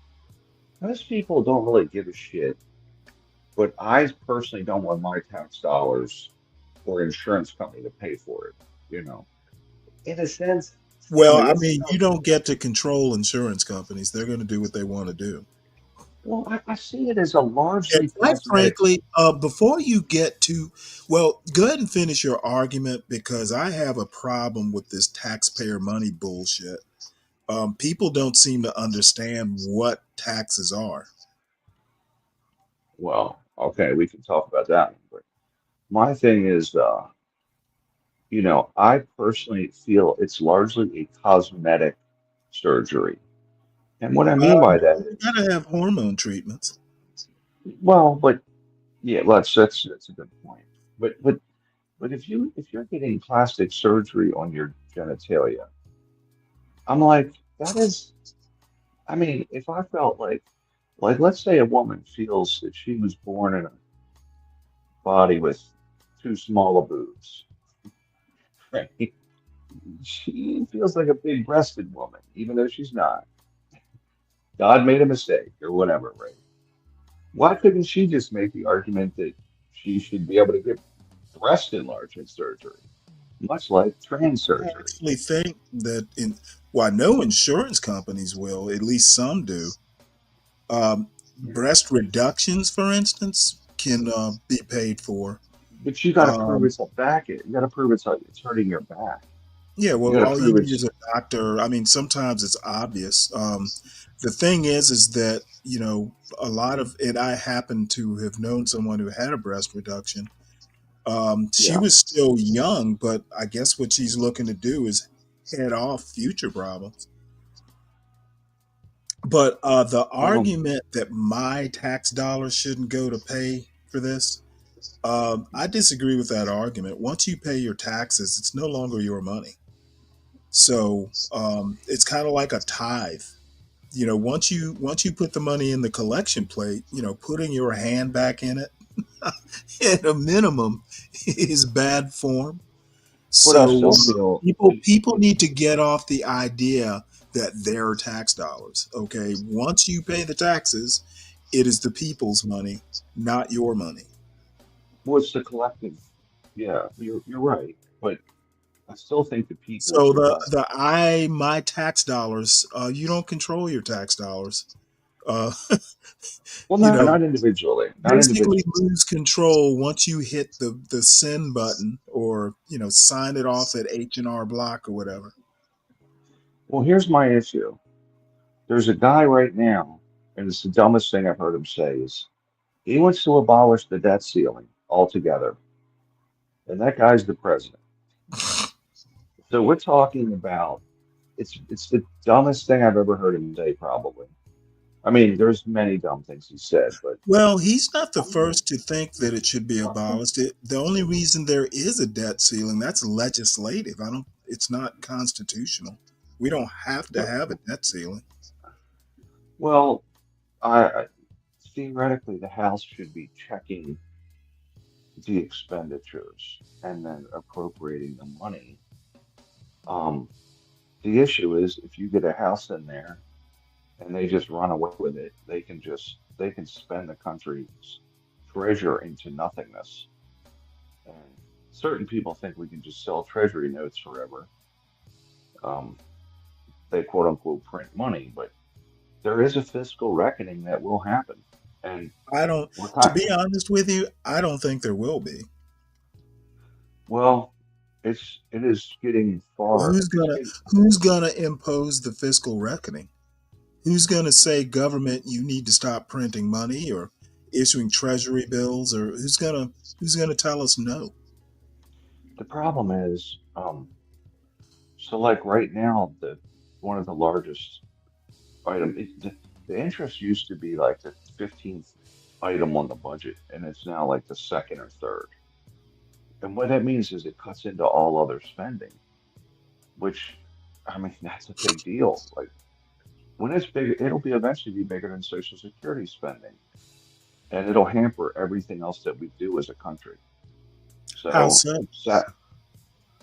well, when the interest is 50% of the budget, 30% of the budget, or larger and larger, they got to keep borrowing to fund that.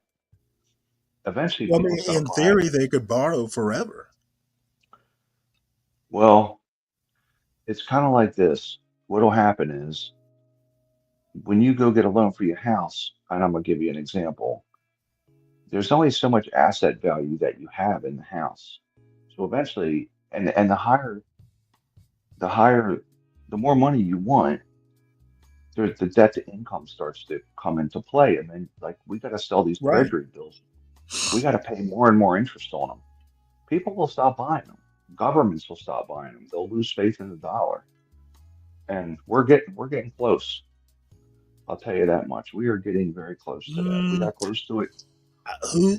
I mean, I there. promise. If you're assuming that there has to be winners and losers, um, basically there are way more losers than the U.S. government. I don't think even China comes close to, as far as full faith and credit. I don't think China comes anywhere near um, the United No, States. people are still putting money into the United States, but we definitely have to get the budget in order. Think about it like this: the budget, the interest is, I think, was 800 billion last year. What could you do with that money? 800 billion. What could you do with that money? You could, I mean, that's the defense budget. People bitch about that. That's the defense budget was the interest budget. We could put it into every program, but we got to pay down some of this bullshit. So, which by the way, it's happening the wrong way, the stupidest way you can do it, to slash everything that's working. Well, you know what? The reason they do it is it's the easiest. It's the path of least resistance. Just basically throw everything against the wall, and what doesn't stick, you keep. That's essentially what they're doing. The right And way to do it, and these idiots should have been doing this forever. You can look at the GDP, you can look at what the revenues are, and you can say, this is what we're going to spend as a percentage every year. It's forever. Like how they fix Social Security, they tied it to inflation. It goes up with inflation. When you go on Social Security, like a couple years ago, they raised Social Security by 8.6%. That was the inflation rate. You don't have to do nothing after that. It's done, right? These idiots could tie it to GDP, inflation numbers of it. What the government spends every year, it's easy, you know? Nah, we want to dick around with this thing every year with, you know, these omnibus packages and shit. I just feel like the government's just done such a disservice to people. yeah, Who just um, want to get reelected. By the way, I think when they shut the government down, I think the that senators, would be the the dumbest House, thing the Republicans could possibly do. well, I think what they need to do is this. They need to start fining these senators, right? They need to And what? then start fining them. You got to Firing them. fine them. Fine them. Fine them how? And, For what? well, it should hit their paycheck. You know, it should hit their pay. Oh, you're going to shut the government down? It's going to cost you a bunch of money. Right. Well, So, they'll or do never so. vote for that. But No, the thing is I'm trying to figure out who who's going to be hurt besides the Republicans if they shut the government down. Democrats, you know, basically Democrats, and I agree. The one thing I do agree with Carville on is they got to govern now. Let them. yeah.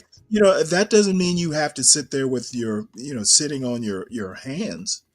If you disagree with something, disagree with it, but let them govern, because I agree with him. There's enough there's enough issues internal to MAGA that they won't be able to govern. Look at how they how contentious it got picking the Speaker of the House a few years ago. Well, Kevin what's really McCarthy, interesting, and there was just that Freedom Caucus is a den of vipers. I think the one thing, there are some people within that are, they're not really MAGA. They're even, like, I like Chip Roy and I like David Schweiker, the budget hawks. I like all that. Chip Roy's largely that, but he also is Freedom Caucus, but I don't think he's MAGA. I think he's keeps his mouth quiet usually when it comes to Trump. He's scared of him, of course, like everybody is, but he's a budget hawk. He comes up every week and talks about, we got to get this shit in order. And I wish the Democrats would get fiscally sound, like, in other words, have people like that. So, because socially, I am a Democrat, socially. Just fiscally, I don't like their approach to how they handle the budget in any way. I think it's terrible. And I even align with the hawkish military. Generally speaking, I think we should project power and we should be engaged in Ukraine and other conflicts for sure. I'm pro NATO, but I mean, I'm probably 75% Democrat on a lot of stuff, but they don't talk about the damn budget. The only one talking about it's the Heritage Foundation. So, and they're still talking about it, even though Trump wants to get rid of the cap. I mean, what an idiot. So dumb. Let's just get rid of it. So, and we've got 100,000 dead Ukrainians. Eh, oh well. So, I have a Stanley. What do you think about this theory? I think I know Trump's play on Putin. You want to hear it? Is it to perform fellatio? No, though perhaps. I think the other showing at the White House the other day. I think he told Putin. You got to think about how because Putin's got to want out of this shit. Say that He's again. Putin's got to want out of this at this point. Why? He's got him. Well, He's got him an extra country. they've been Stanley. They've had the same front lines for 2 years. It's a it's a World War One type meat grinder at this point. Like they have the same front lines for 2 years. So he's throwing Well, men at it. his secret weapon, though, is Trump. I would say that here's what I think. Did you not here's hear what- what Trump told Zelensky? He doesn't have cards to play. So well, apparently, Trump well, either Trump thinks he holds the cards, or it's basically, hey, I'm dealing with my equal, who is Putin. I think what he means is um, just. I think what he means is him versus like Ukraine versus Russia. Ukraine will run out of men first. He has no leverage. Like he has Oh no no, leverage. I know what he meant. What I'm saying is Zelensky. I think this was doomed to fail from the beginning. This war is is way too drawn out, and Yeah, this I is agree. basically going to turn into a Vietnam where nobody exactly gets what they want.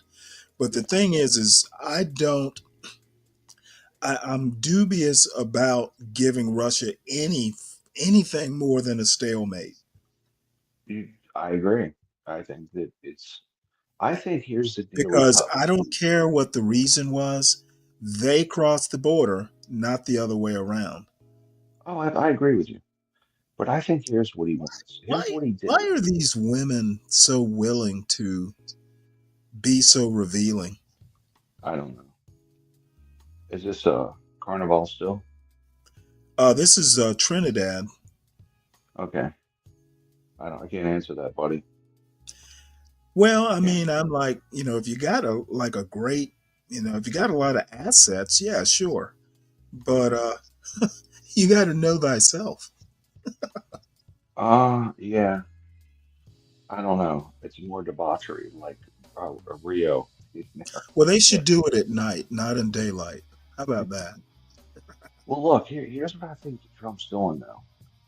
I think he told Putin, because at this point, Putin is throwing men and resources at this, right? And the front lines haven't moved. I think if Putin gets what he's taken so far, which is nice chunks of land, and Zelensky's gone, I think Putin would cease fire, right? So you got to think about what Putin like. What would what would he's going to walk away from this thing going? Okay, I got rid of Zelensky, and he quote unquote got rid of the neo Nazis that were in. Because remember, he said there were neo Nazis in the Donbass, and he was clearing them out, right? So he would save face to a degree, and that would call he would Putin would accept that, I think. but Zelensky's got to go. So Well, I I'm just it sometimes kind of shocks me that um, to be honest, I think the reason they don't like Zelensky is because they're all anti-Semites. Trump's not an anti-Semite at all. I Oh, think sure he he's is. no. Oh my God, Oh, dude. absolutely he is. Look, he will fund Israel forever right now. I Okay, promise well, you. they don't. Israel's a different matter. That's like biblical, but you can be an anti-Semite and still support Israel. Nah, Kushner's a Jew.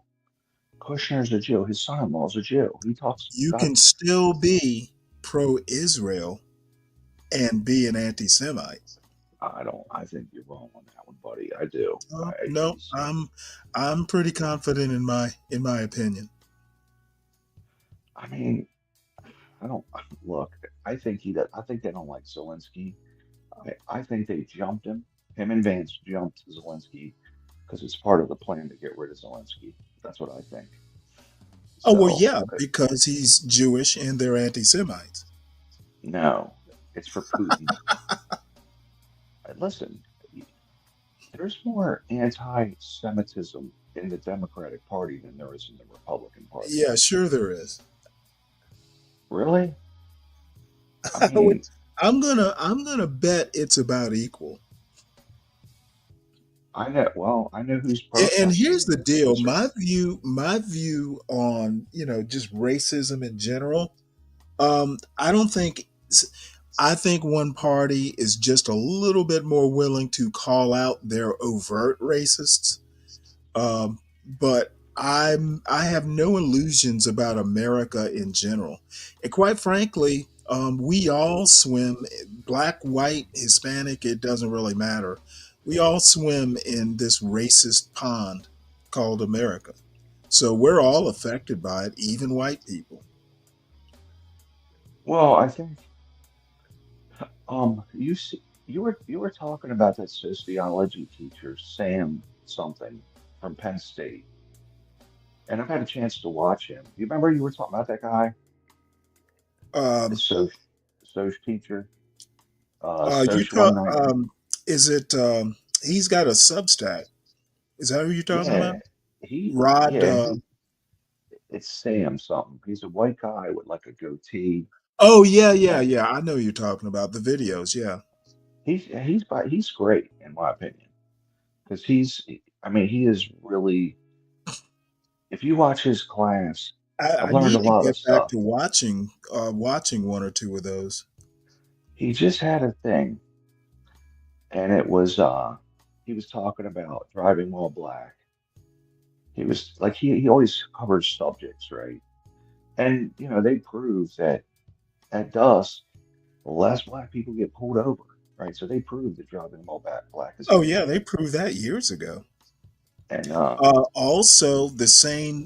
This never gets put out, but Roland Fryer, in that same report where he basically said, disproved that black men or black people in general are targeted and killed by police more so than other they're groups. harassed more. They're That harassed there, more. yeah, exactly, and that never gets highlighted. And in my Yeah. opinion, if you're more prone to be harassed or manhandled, you're more prone to do a Sandra. What was her name? Sandra, the woman who died in Texas. She died in Uh, custody. Uh, I take me a minute to remember her last name. Being pushed around, being manhandled more, puts your life at risk more well, than yeah, you're gonna not push back. manhandled. He had a study, and I Sandra thought it Bland, was that's right, DiCapriona. I thought it was a it was it was it was really in the same class. He had a thing where he was showing that they did a poll on each group, and the questions were, hey, who do you think that uh racism has gone up against each group, right? Right, like Jewish people, white people, black people, Latino people. And every group individually picked their own group as there being an increase in racism against. The whites said there's more racism against whites. The Jewish people said there's more. The Muslims said there's more racism against Muslims. Black people said there's more. So Was each group, Muslim a race? it was one of the categories, the subcategories. Latinos said so. What they learned from it was that each group felt that there was an increase in racism against their own group, which then showed your group is more likely to ad- find things or see things that was racist against them only, right? So, they're more aware of it and they're looking for it more so than the other groups, right? So I think the DEI thing is part of that. Okay, Is hey, DEI, I have no clue how that comes into it. well, Um, in other words, I in other think words, I actually think well, hold on. concerning the poll you're talking about, Yeah, I think all the groups are probably right. I mean, I mean, they can all talk about increases and probably be right. I get maybe you're right. America's a racist country. Okay, we all swim in the same racist pond. And if all the groups are seeing increases or at least perceive increases That's in, perceived. Yeah. racist behaviors towards them, they could all be right. Well, yeah, I think people look for, like what I was saying about DEI is you now hear white people saying, "Oh, you're racist against me." And Jewish people, "Oh, you're racist against us," because they're looking for it, right? Latinos, "Oh, you I guys hate don't us." know. I mean, oversensitivity, saying you're oversensitive to it doesn't mean it doesn't exist. Being oversensitive doesn't disprove the existence. It might disprove the degree. But Yeah. the one thing you also have to notice is any group that has a loss of power, and sharing power is obvious is arguably a loss of power. They're going to feel discriminated against. I don't, I don't, That's not even a debatable point. I I think mean, it is. you go into those same sociology books, and somewhere in there, it will talk about people who are disgruntled because, oh, hey, this used to be an exclusively white club. Now we got to think of the Masters. You remember the Masters used to be all white and male? They didn't even allow women at one point, white women. And there was a I, big hullabaloo because they had integrated a while ago, but just letting women in was a big deal. I think that I will say that I've personally never felt a sense of power.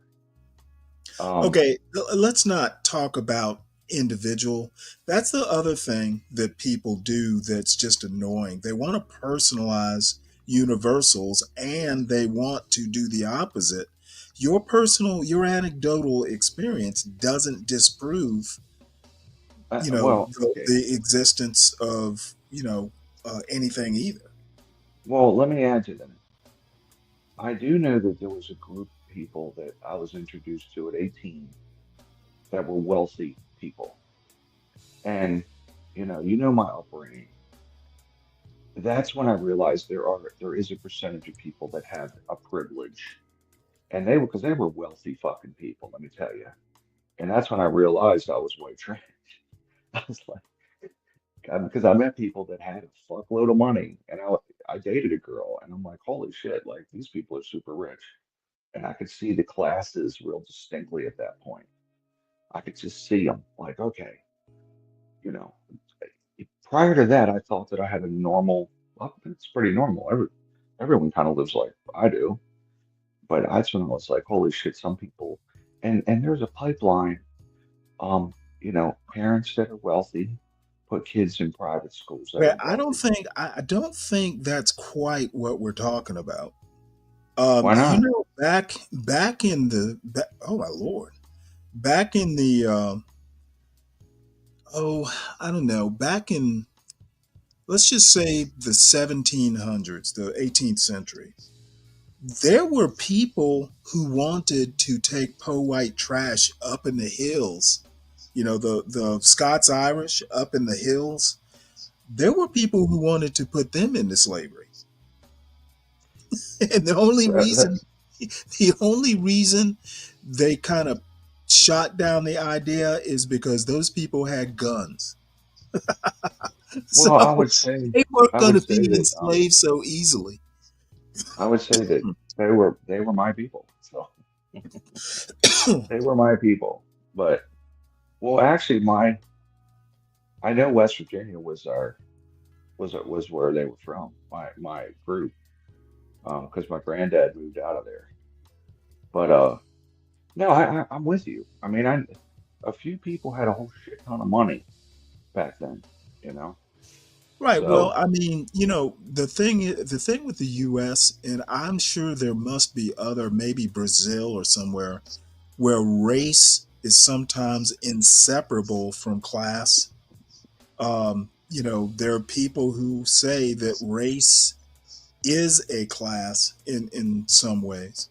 So, the intra, let's just call it the intra white discrimination where class becomes an issue, is not the same thing, or in my opinion, even a parallel to black on white racism, or vice versa for that matter. They're not the same. The power dynamic isn't the same. that's it's a very Marxist idea, the whole power No, it's thing. not Marxist at all. I mean, if you made $1 million tomorrow and you were Jed Clampett, the Beverly, the Beverly Hillbillies are the perfect example where, everybody, like the banker, Mr. What was it, Mr. whatever the dude's name, Drysdale. Mr. Drysdale, when the Beverly Hillbillies first get there, he's treating them like shit. And then he finds out they got $5 million, and he's their personal banker now. So, money changes everything in a class dynamic, at least an American class dynamic. Yeah, but A I think $5 million in the hands of Orion. Let's just go back to like 1940. $5 million in the hand of Orion is going to be treated differently than a $5 million, dollars in the hand of some guy living in a tar paper shack, um, in the down in Selma. I mean, you think he'll be treated differently as a human being, you No, mean? I don't think $5 million back then, they would be treated maybe differently. But remember the theory, and one of the ways they kept um, poor blacks and poor whites from forming coalitions is always, hey, you got something more valuable than a rich black guy. You got white skin. I That think was a common, I, that was a I trope. think I think the North actually um I've wondered about this, but I think the North actually fomented more of the dislike for each group. So in other words, I think the You mean South they blamed. foment? Well, in other words, they blamed. So after the Civil War, I think that logically speaking, I think that the whites lost in the South, and they needed somebody to blame because they got their ass beat. What's most interesting is only 1% of the people owned slaves, and yet they fought to keep slavery in the South. So how did they do that, Well, right? the reason they fought to keep slavery in the South is a, believe me, the poor whites would be threatened and were threatened with black people who even had a modicum of success. So, of course, they were going to fight for their way of life. Okay. And But what's yes, so the weird? 1% owning slave argument, it is only partially effective because plenty of people aspire to be in that 1%. Yeah, but you got to figure most people couldn't. They couldn't even. They were far Okay, from it. you're not getting my point. No, no, Okay, I got your point. point I got your point. is where class wouldn't work, race did. Race became a proxy for class. If I'm poor white trash, I have one thing a black man can't have that is valuable is white skin. I guess. I don't know. Oh no, no, no. Yeah, read, there are plenty of books that'll back me up on this. Well, think about this, right? As a matter of Uh, fact, you would do yourself a favor of just reading a book on populism. Have you heard of Wilmington, the Wilmington riot or whatever they call it? Back in 1896, I think it was. Um, in North Carolina, working class whites and working class blacks pretty much shared political power. It was, forget the name of the party, but it was gotcha. some sort of progressive party. It was like populist progressive or something like that, where they were power sharing in Wilmington, and it did not suit the North Carolina governor's aims and just white supremacists in general. They couldn't have a good example of blacks and whites cooperating, so they went in there and they just threw a bomb in the middle of it. Wound up driving blacks out of town, killing blacks, etc., and put their own government in. As a matter of fact, it's one of the few successful coups in American history. It was just at the city level. Well, do you think that it's just part of the human condition to create the class dynamics? Um, in other words, hey, I'm better than you. Like, if you can separate on race, you do that. But do you think it's part of the human condition? I certainly look down on the people and I don't do it purposely, but I feel like I'm better than the people that I come from, which happens to be white trash. Like, I worked harder. Why would you think you're better? Um, maybe resentment. I don't know, but uh, well, a lot of them, look, man, a lot of them went to work at GM, the successful ones, because, working a factory job was success. Like, if you got out of the trailer park, it was GM or Bethlehem Steel, right? You're blue collar, but they made good money. Good money is what we call it, right? From white trash. So Holly makes good money. Meanwhile, We nobody's a use it, fucking black people use the term too. what's that? Black people use the term too. Do they? I don't. Yeah, I know white trash says, "Oh, he makes good money," which means he gets paid by the hour and he's got a factory job. So, oh, he makes good money. But there's that. Most good money is like high end salary, right? Like in the real world. But amongst white trash, GM was. But I never could get a job there. I could never get a union job, so I had to go back to college, which ended up working out. And I went at night and I graduated when I was 26 years old, right? But so it's probably resentment because a lot of those guys, if you were successful in the trailer park, you got to that GM job and then you could go buy a friggin' townhouse or something, right? Um, so it's probably resentment. So I'm like, I went back to school and I did better than all you fuckers, which not all of them, some of them did okay, but so Well, that, yeah, but I don't know. The type of person I am, like if my next door neighbor got like a Mercedes or, some high end thing, I'd go, nice Mercedes. And yeah, that's about it. People do what they want to do. If I wanted a Mercedes, I'd work hard and get a Mercedes. it's somewhat But scarcity. one thing that I've never been is I don't really get jealous about the obvious things anyway. My son, my son used to tell me, well, all my friends have bigger houses.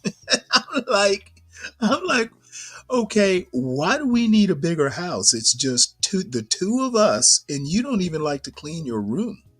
Who's going to clean all the rooms we don't use? That's true. Are you fearful your son?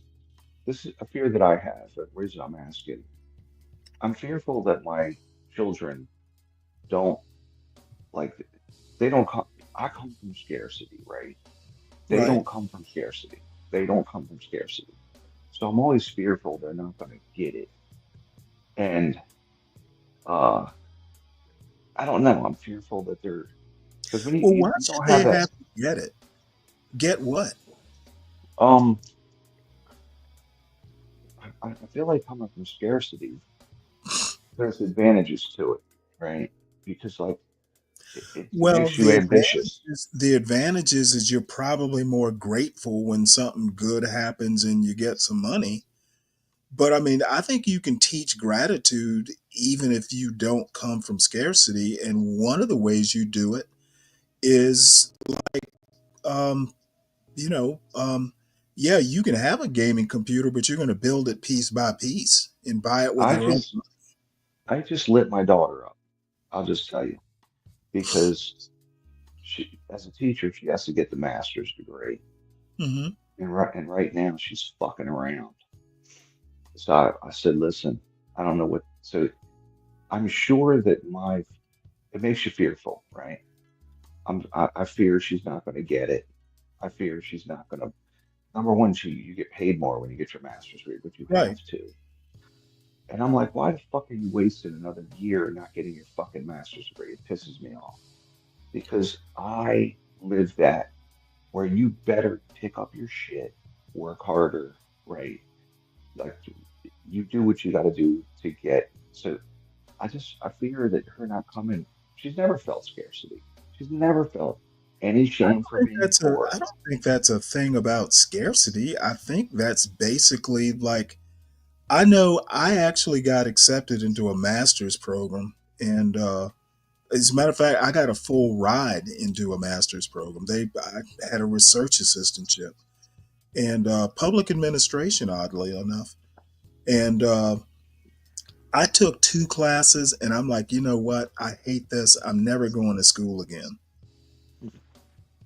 I So mean, my point is that she needs to do it before she gets either too set, or she has a family. It'll be damn near impossible if you have a family. I well, think you did it, right? I mean, I graduated. Yeah, I already had a kid, and I went to school at night, and just ground, Yeah, it's just got to be hard. it's fucking terrible. But you just keep your head down. I took winter semesters, summer semesters to get through, but I Yeah, don't well, know. I guess she needs to do it. I mean, you're not wrong. However, you also have to understand she's an adult, you know, I know. um, and a I female. Who knows? What if I she just marries a rich guy? just well, she's getting married. She's getting married, and I mean Well, he's that might be why she doesn't feel the need. well, she's got to get the master's or to be a teacher. She has to. Well, what if she says, "Hey, I'm going to be a stay-at-home mom"? Well, I guess it is what it is, but I don't know. I just feel like there's advantages to being, I know what it means to be broke and to have to just grind. And I fear that that ambition doesn't get planted in a child that has things as they're coming up. I just think you can plant ambition and not be, it's really it's really in how you parent. Like my son could have had all kinds of things, and I'm not going to buy them. You know, the Xbox that was, I don't know how much I spent on it, but I bought it like the second year it came out. And I think he'd been asking for it, and everybody was getting one. And that thing is sitting in the living room collecting dust. Now, Mhm.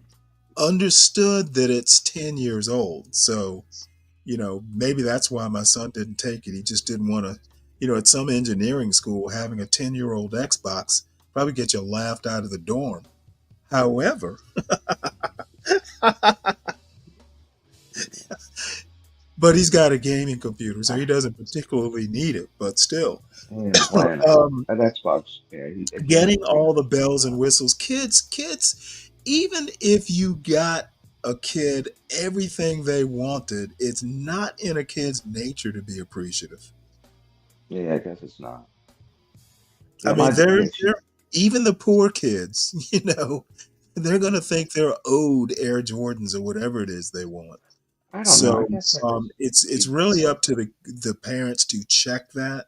And I don't think scarcity is a prerequisite. I think maybe I don't know that it's a prerequisite. I'll just leave it at that. I know this. I know that if I'm out in the field, out on the street, like doing I wonder how drunk doing this dude is. well, Stanley, I'll tell you this much. I'll spend $2 on a cup of coffee at 7-Eleven. But Really? my You drink daughter, that 7-Eleven coffee? Yuck. I mean, I don't like if I have to. You don't brew it at home? No, no, I always brew it at home. But if I'm out and Right. but once every 3 months, she'll go to Starbucks, spend like fucking $5, and it pisses me off so much, man. And I don't even know why I get mad. I'm like, she pays her way. I don't give her any more. Why does it make me so fucking mad? I guess because it's so wait. It's like I just see Well, I it's think what she wasteful. should do is stop telling you that she goes to Starbucks. No, it's not good That shit, coffee, DiCapriono. that shit pisses me off. You probably put like a pound of sugar in your coffee to make it taste good. Why do I get so mad, Stanley? I can't figure that I out, don't. man. I'm like, I I get so honestly don't fucking know. aggravated. Have you thought about therapy? I probably need it. I probably need it. Since she's Where's getting married, man. Universal when you need him? Listen, yeah, that's right. I need to talk to that guy. Well, here's what's funny. She's getting married, and I'm footing most of the bill, right? Oh, And she really? says, "Well, yeah, I feel that I'm Well, I marrying mean, I her off." know it's kind of traditional. Yeah, it is, and not with my family. Now, do Don't get you me wrong. call it her dowry? It kind of is because she's got a Cadillac taste on a Pontiac budget, But she says, Dad, I gotta do my bachelorette weekend. Oh my I lord! said, listen, man, all these young kids think that they are bachelor weekend where they Tell go her to watch the away. movie. They, listen, they all think this shit. I think it's Instagram or one of these. I think it's social media, right? I said, well, what the hell is that supposed to mean? Oh, well, it's where you go away with your bridesmaids and blah blah blah blah blah. You don't know what a I said, bachelorette party is? it's not a party. It's a fucking weekend now. They turned it into a weekend. Where they go to Vegas, they travel. I said, listen, do you think I'm gonna fund that? Are you out of your fucking ever loving mind? I'm not paying a penny for that shit. I mean, Well, it used to be a bachelor. It let used to me be a ask you a bachelor party, question right? though. I Part mean, a party. do you think it was the movie that brought all that on? I think it's social media, the movie, Runaway Bride, or what's that one bride show where the brides are terrible to deal with. Um, Yeah, yeah. Monster Bride, whatever it is. All that shit, Instagram, they're all doing it. They're all doing this. All the young kids. I mean, your son will probably, when he gets married, I'll say, Dad, I'm doing bachelor weekend. By that time, it'll be bachelor week, where they go away for a whole week to the Bahamas and shit, once you pay for it. Yeah, but It's like, DiCaprio, you can brew all that stuff at home. I mean, like espresso. I mean, you can actually, uh, you can, you can brew all that stuff at home. And I, it's been the only time. It's probably been 5 years since I've been to a Starbucks because there is one in town. And the only reason I went there is my sister. I was out with my sister, and she stopped by. But did I tell you the first time my wife and I went to a Starbucks? Because I can't even reason. We were at it was a strip mall, and there was a place we were going. Maybe it was a grocery store. So she wanted to go to Starbucks. So I'd never been to Starbucks. So I walked in there and ordered black coffee just to be a bastard about it. It's I it's don't want any of that fancy shit. Just give me black coffee. Don't even to put knock sugar in it. to knock the hell out of you. No, hey, you know what? I thought it was hilarious. It's too strong. It's too strong. But hold on, check this out, Sam. You know, I'll show you. Hold on. Let me see. Back camera. And no, I did. I think I did get a, huh?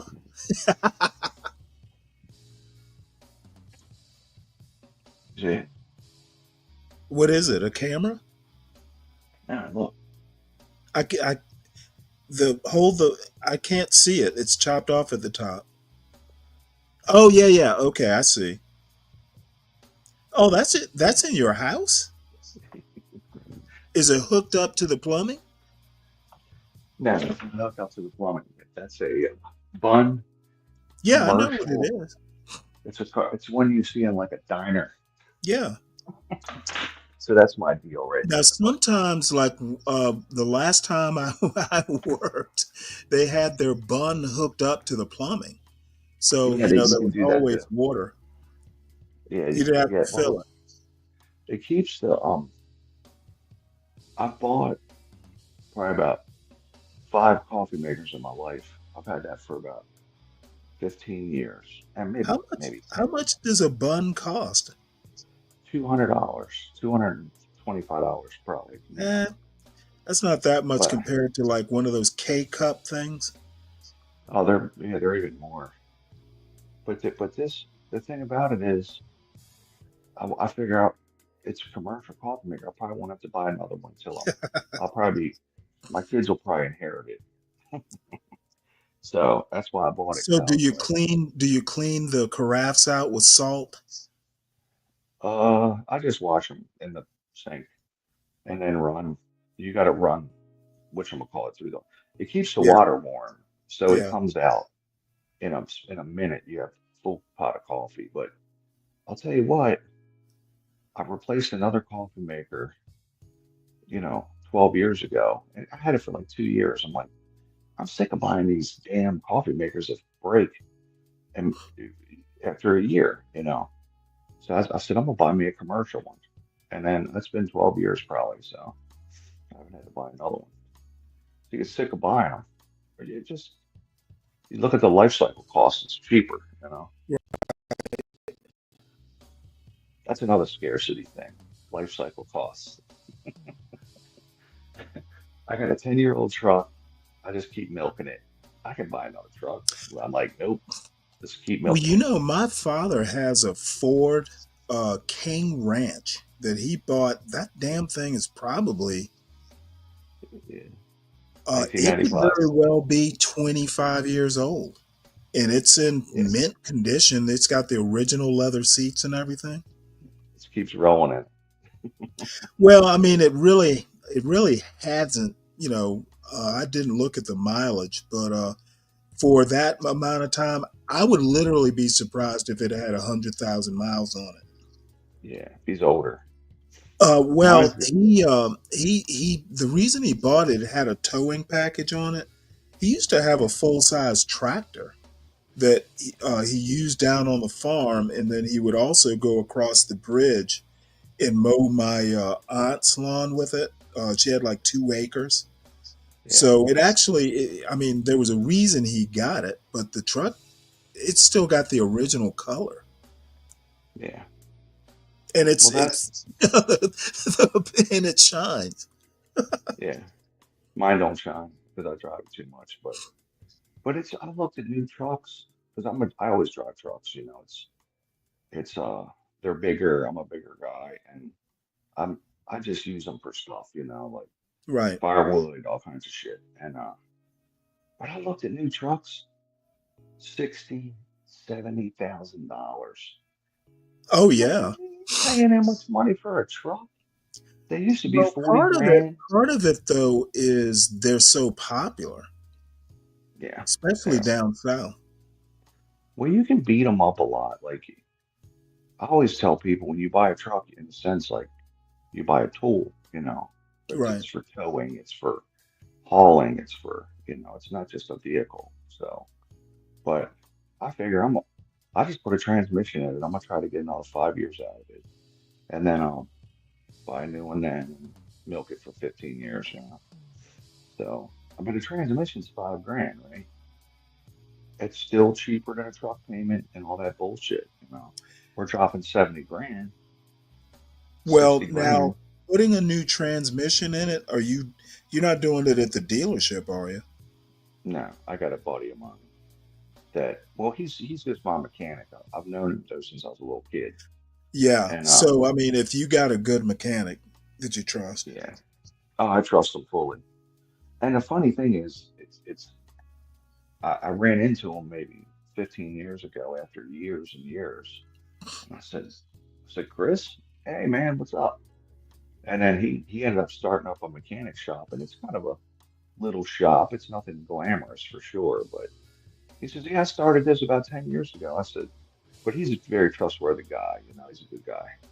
So, but yeah, he lived near me when I was a kid, so but he started up a little shop and just more people come in. Eventually he bought a lift, because he used to just work under the hood, but just built himself a little business. So, but good for him. But I trust him. I'll go in and say, you know, what would you do to your vehicle? Because they'll say, well, this is all the stuff that's bad with it. I'll say, what would you do? I'll say, do these two things, don't do these two things. So, he doesn't try to sell you everything. So you wait on that. Wait another year. So Well, I'll go over a few news articles because like I said, I hadn't looked at the news before since you before you yesterday morning, and I see before you that do that, what do you China. think? What do you think about the post about Bezos and all that? Oh, I think that it was inevitable when what's his name bought the post, Yeah, Bezos. He yeah, literally said he would never get in there. It would be he'd be a hands-off owner. yeah. There's no guy who's going to own something like the Washington Post and not eventually dip his fingers into it. What do you Kenny. what So it what do didn't you surprise me. Now, and it doesn't surprise me that he wants to point it towards the opinion section. He's going to point it towards what do you point it say, right? freedom and free markets or something like that. That means point The it other thing that to the actually right. did kind of surprise me is his statement was basically very Trumpian in that you're either all in or you're not. Yeah, basically, you need to buy in 100% or you need Yeah. to be gone. So that was very billionaire like. What do you think about the Atlantic? I haven't read I do get a newsletter maybe once or twice a week. I don't read them unless not regularly. Now every now and again there's an article I might want to read.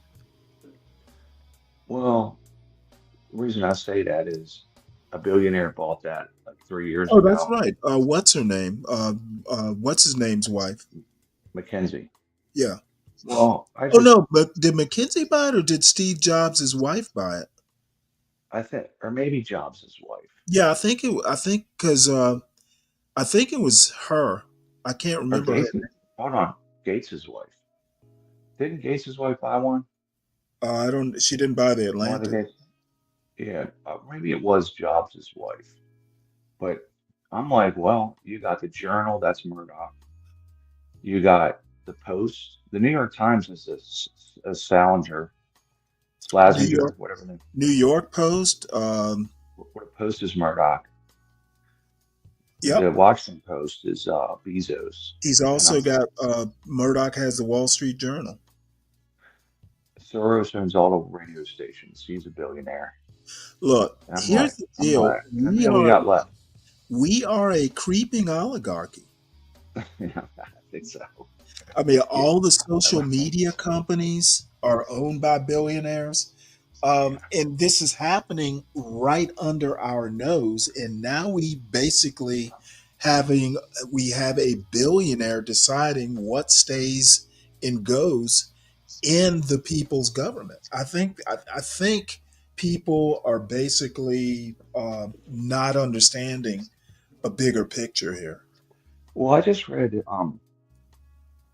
article that talked about if Watergate happened today, it would be a blip on the radar. It wouldn't be a big deal because I mean this shit's going on and the media is I there's just kind of enough. disagree with that. I tell you what, man, I feel like there's a lot of big events. This Ukraine thing is big, right? And next week there'll be new stories to overrun that story. I feel like it's just we're getting really far gone with the media is somewhat overwhelming, you know, and it's almost like a flood the zone tactic, like Trump, you know. Oh, there's a bad report. We'll put out 40 more reports tomorrow to overwhelm it, and it'll just be something new, right? Right. So, And the billionaires, look, birds of a feather are going to flock together. Um, I think that actually it's Soros' son that kind of runs the show, I thought. But yeah, Soros is old now, so yeah. But I think you'll see more billionaires scooping up publications, and then the media is just owned by no one but just them. So, what's he saying? Tom says Watergate that has. Watergate happened today and the Republicans did it. Half the voting public would say, but what about Hillary? That's actually, Well, I don't disagree with that. They'll say that. There's no real I don't know, truth in that. Tom. I actually wonder about that though, because I mean, that was an actual crime. I don't know how you say, hey, the president was, this was done in the line of, in the line of duty for a president or whatever the term is. Well, Breaking it, hiring people or getting people to break into a joint. That is a crime. I will tell you that, and I don't want to go Republican or Democrat. I'm a registered independent, but I, my, what do you think about the Biden implosion at the end? Because I think What it was, implosion? well, there was, well, he was, I mean, Jake Tapper, who is a liberal, he's on the left. He just wrote a book about the cover up that ensued with the Biden presidency in the last year, right? I'm like, that's a pretty big deal. It's You not mean even, about his health? yeah, about his health. It's not even on the news. They don't. That story's forgotten. It's gone, right? I mean, there's Well, so many. here's the deal. I actually think that there are lingering effects. I, as a Democrat, am way less likely to trust, what they say. I mean, and that, shame on me because, it was right there in front of me. But say, I have an 81-year-old father, and he's pretty spry for his age, but, everybody who gets older is going to have days where they're a little befuddled. I mean, I noticed over the last week, my recall of names, um, like, like remote names. Like, I can't remember Steve Jobs' wife's name. I think it was Lisa Jobs. Something like that. However, However, it took me 5 minutes to recall the name. That didn't used to happen. Yeah. So I think I was maybe a little bit a little bit too, especially after that State of the Union address. Remember last year's State of the Union address, there were big questions about Biden's health, and then he hit a home run at the State of the Union address. So I think everybody kind of went, well, okay, he's just having bad days, but overall he's okay. And then for the next big event, he just totally lost it. So yeah, Jake Tapper can write the book, and there'll be commentary on it. But I think overall, there is a loss of faith in the Democratic Party. And to be honest, I'm not sure they can win in 2026, even if Elon crashes and burns the economy. They're gonna fuck the. I don't They're, think I think the Democrats have done possibly generational damage. no, absolutely. Listen, after January 6th, I said the Republicans are not going to win until 2032 or 2036. I literally said that, and it took 4 years. The American the American memory is fucking a year, Stanley. So I think if the economy just is, which it's already, there's already bad signs for the economy. There was before, like in December, there was a lot of indicators that the economy was going to hit some skids, right? They're just fucking it up 40 times worse. So the only way the Democrats don't win, I think, is if I, I don't know. I don't see. I don't know how the Republicans can win in 2026 based on the dumb shit that they're doing right now. Just overall, the Doge thing is going to cost a shitload of votes.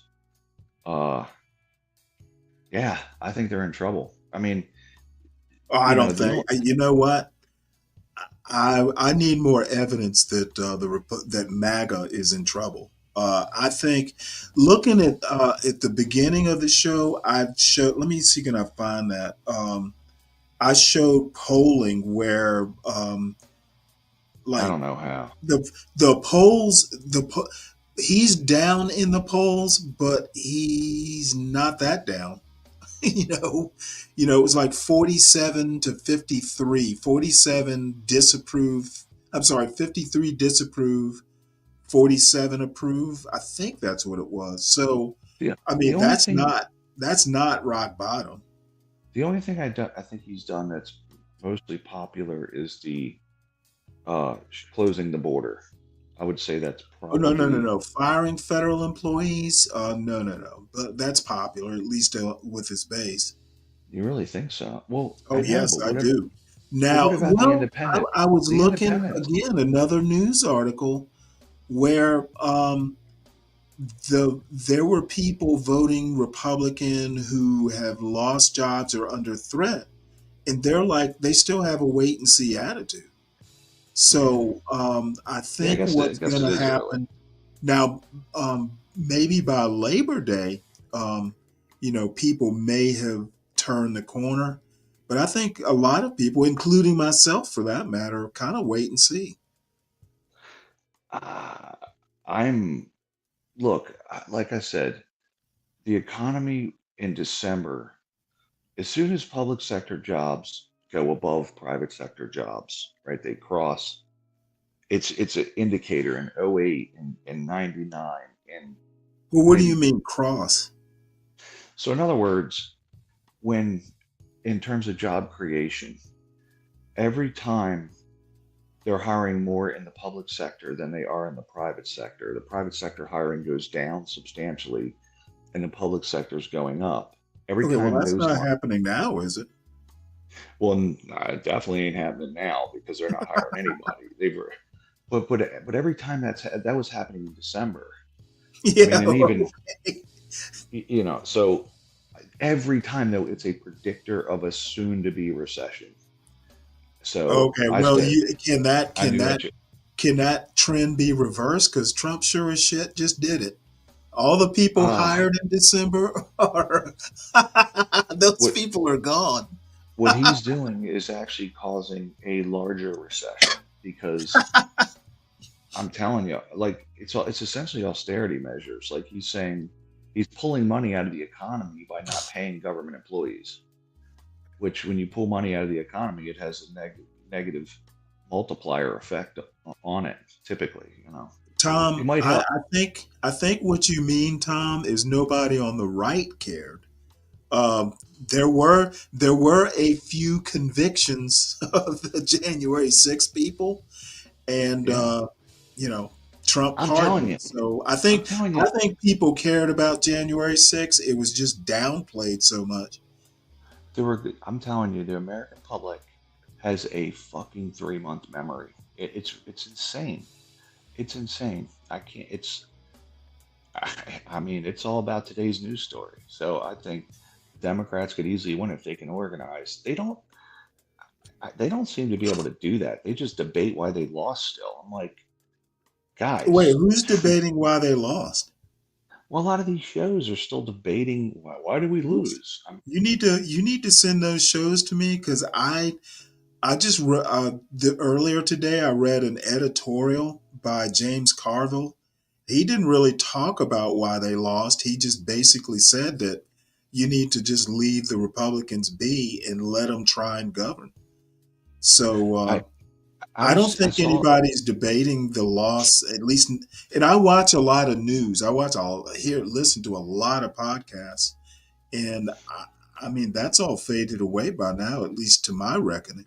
I've seen a couple things on it. I mean, Stephen A. Smith just Oh, interviewed fuck Hakeem. Stephen A. Smith. You Well, I'm listen to just him on politics? listen. Normally I don't, but I saw an interview. He was interviewing Hakeem Jeffries, and the first thing Hakeem Jeffries started off with was January 6th. And Stephen A. Smith was like, "Listen, stop talking about January 6th. Obviously, people don't give a shit." So I feel, and this is a friggin' minority whip, right? He's Well, the I minority. think people gave a shit. They were just slapped down by people who didn't give a shit. The Yeah, people who well, didn't give a shit won.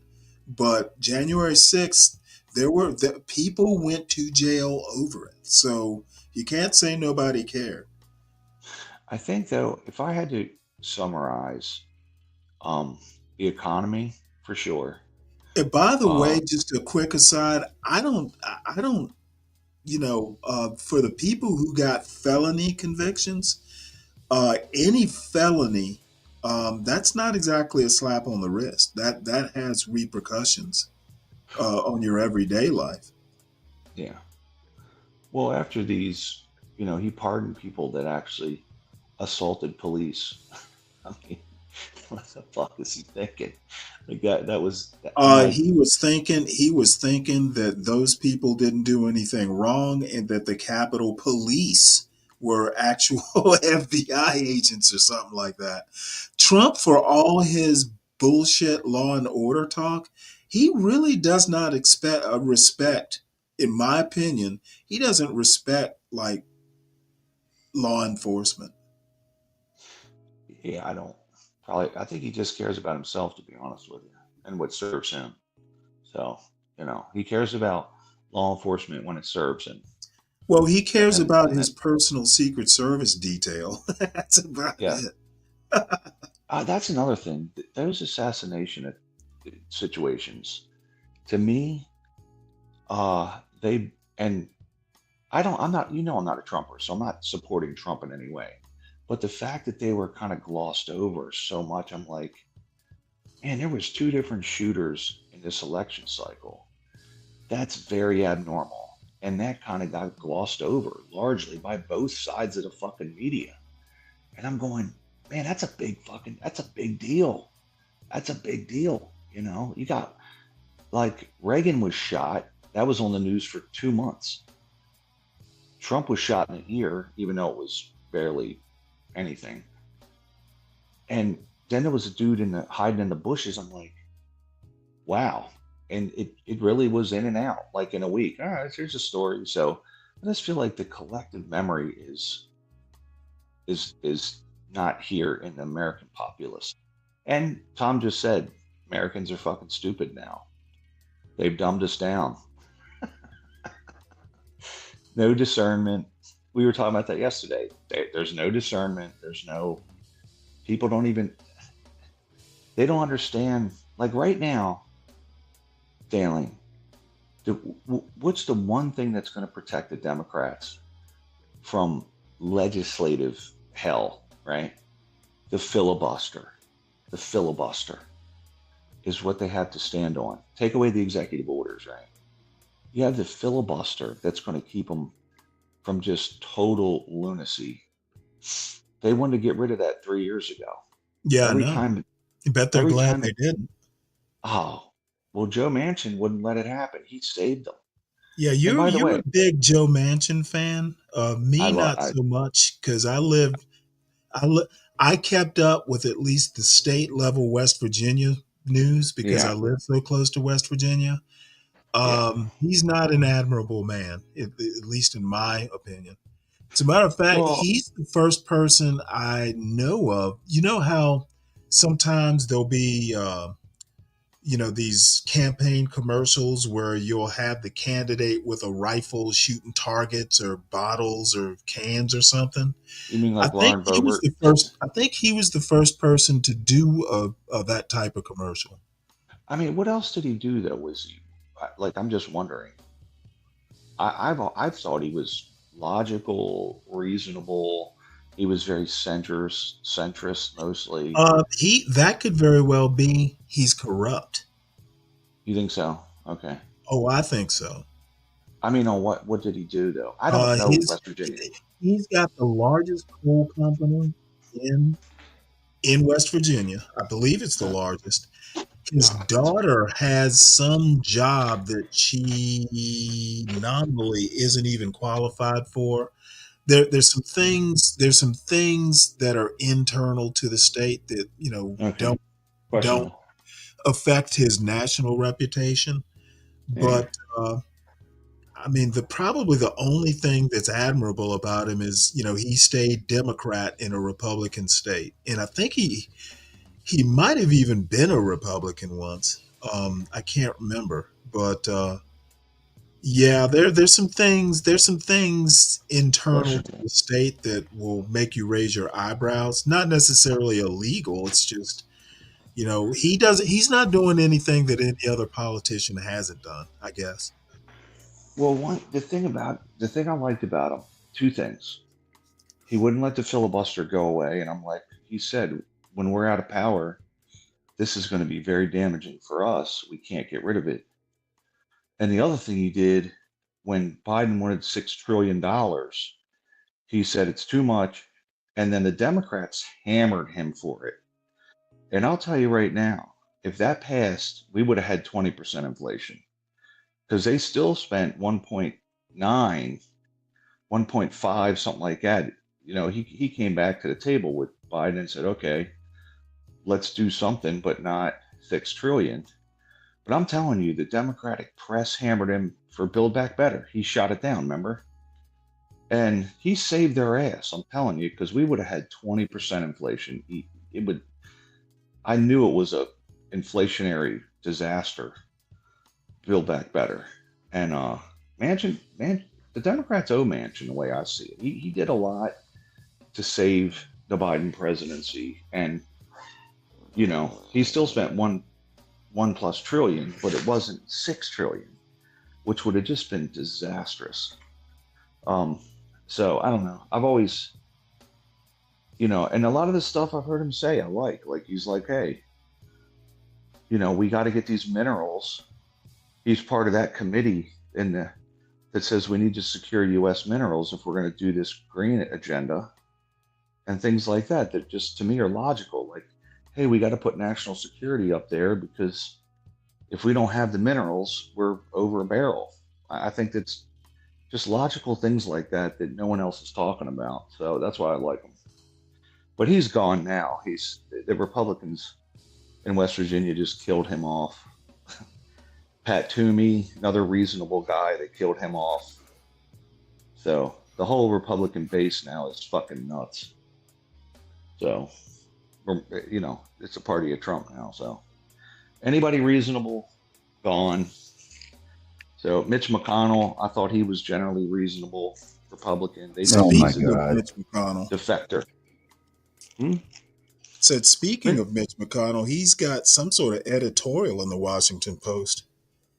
Um, Well, Mitch McConnell, the Trumpers are saying he wasn't a good Republican. I'm like, what are you talking about? What the fuck are you talking?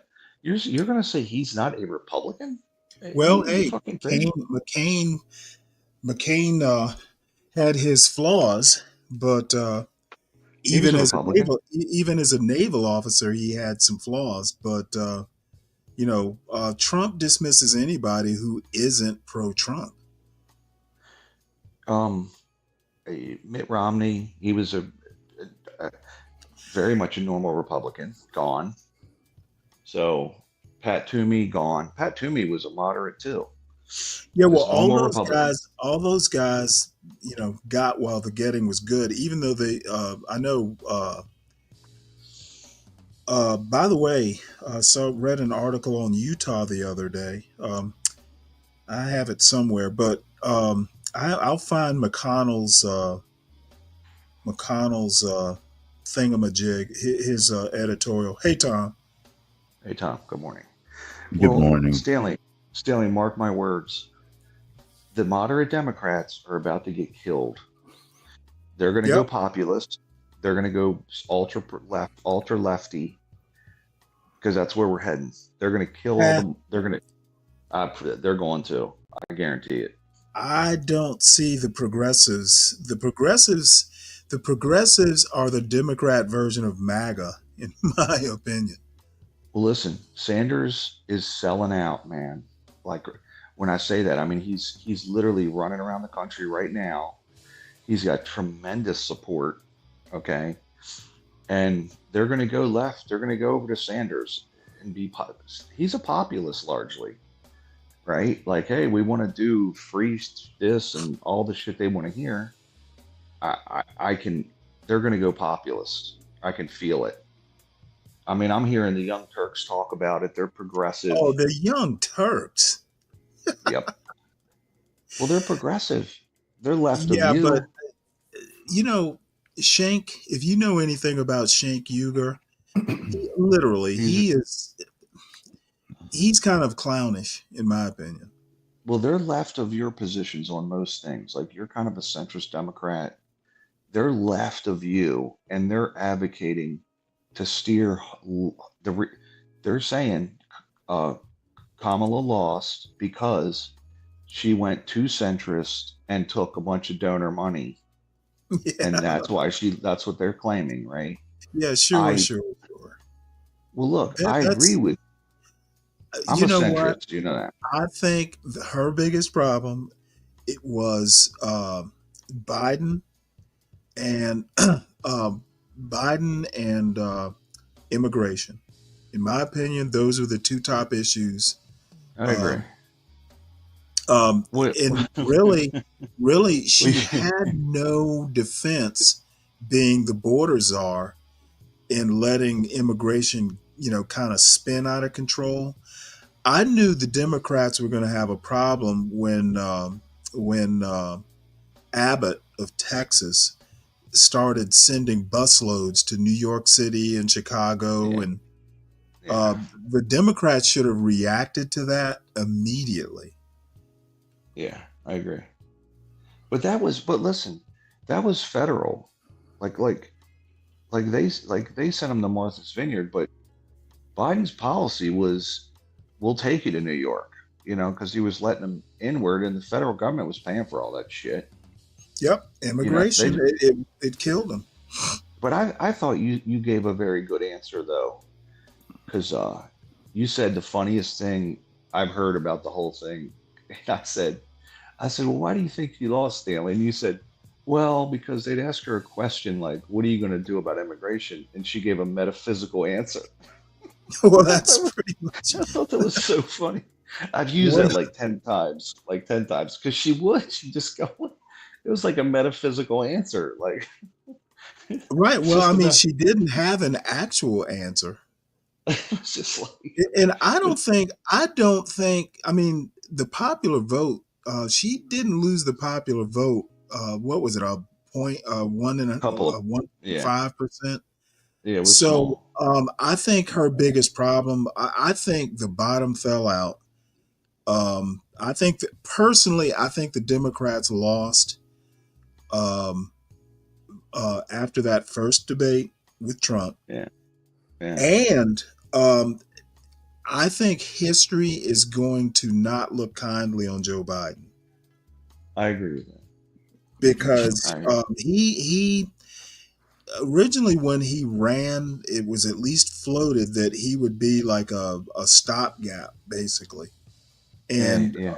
like anybody in power, he got it into his head that he was the finger in the MAGA dike, Yeah. keeping America safe.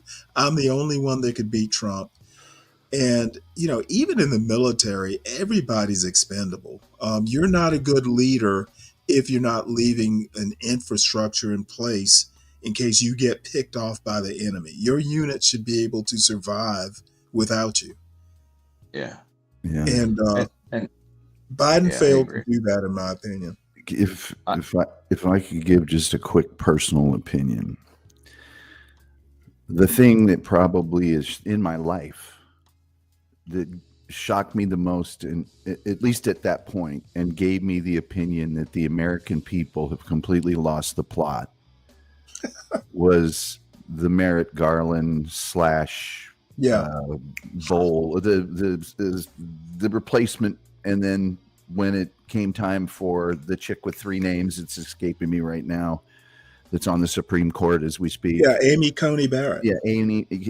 When first the Merrick Garland thing was like, are you kidding me?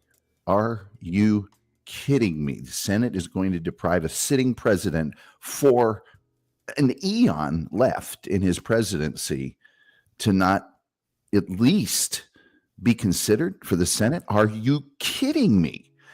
And then when the same thing happened, it was just like, and to the spineless scumbags' credit, they didn't even run from it. Oh, They yeah. They said, Okay. well, I know this is what I said, but I'm not doing that now. And nobody cared. It was Well, hold on a minute, but hold on. I just need to. I'm not defending the Republicans here, by the way. Tom, I need to tell you, Ketanji Brown Jackson was nominated for the D.C. court in 2013. Schumer, I think it was Schumer, had said, we're going to put her in whether you like it or not. And McConnell said, listen, if you overrun us, and because they basically went around the Republicans. And McConnell said, listen, if you do it, we're going to retaliate. Consider yourself warned. And then Ketanji Brown Jackson was put up. I'm sorry. The retaliation came with Amy Coney Barrett. Well, no, They it didn't. retaliated. It came with denying Merrick Garland, but that's not a Supreme Court justice. I know it's not. District court justice. It's a completely different thing. No, I get it. Completely different thing. And I'm not saying that's correct. I'm not saying that what they did is correct. It's not. Well, no, it's a bigger deal for sure. There's no question. That's going to be under the radar of most of the American public, a district court placement. But And listen, it's just come on, and then to bold face say, so you did the evil bad thing, and then when the exact same situation came up, in fact, much less, just a few weeks before an election, I don't disagree. I think I was wrong. Merit. I mean, that's why Mitch McConnell, to me, is he's not a patriot. He's not a statesman. He's a scumbag. Is he a Republican? You betcha. Yeah, But well, my point was, like him or not, he is a Republican, and the Trumpers are saying, "Oh no, he's not." I'm like, are you fucking crazy? Like, number one, he stalled every Obama thing that came through. Like, he literally filibustered this guy forever, and I'm like, how's that not a Republican? Like that, like he is a Republican. Trumpers. What are you talking about? So now he's a rhino. Well, they claim this, and I'm like, what are you talking about? He if anybody is a Republican. He's far more Republican than Trump ever was. Believe it or not, there were dudes in the National Socialists in Germany that were with Hitler when he started that at a certain point just weren't Nazi enough. Well, Rommel And he went got against rid of him. Rommel. Well, even before that. Rommel. Well, yeah, that's right. Yeah. Well, he was. I think they attempted to kill him like 40 times or something. Operation Valkyrie. But Even No, before you're right. even before the war, Yeah. during his ascension, some of the Nazis were like, "Hey, come on," and he went, "You're not Nazi enough." Got rid of him. Well, for me, the Merrick Garland stuff was despicable, but I remember that speech right after January 6th that he gave, and he did a 180 when it came time to impeach Trump or convict Trump. So if he's not a Republican voting, to keep the guy, just before, he was saying what a horrible, despicable thing January 6th was, McConnell's more Republican than I can't think of anybody more Republican than McConnell. I know, but the Trumpers say no, he's not. I'm like, Yeah, what the fuck are well, you talking about? the Trumpers think what Elon is doing is great. Yeah. I would say also, and this is just an observation, the election, Hillary against Trump,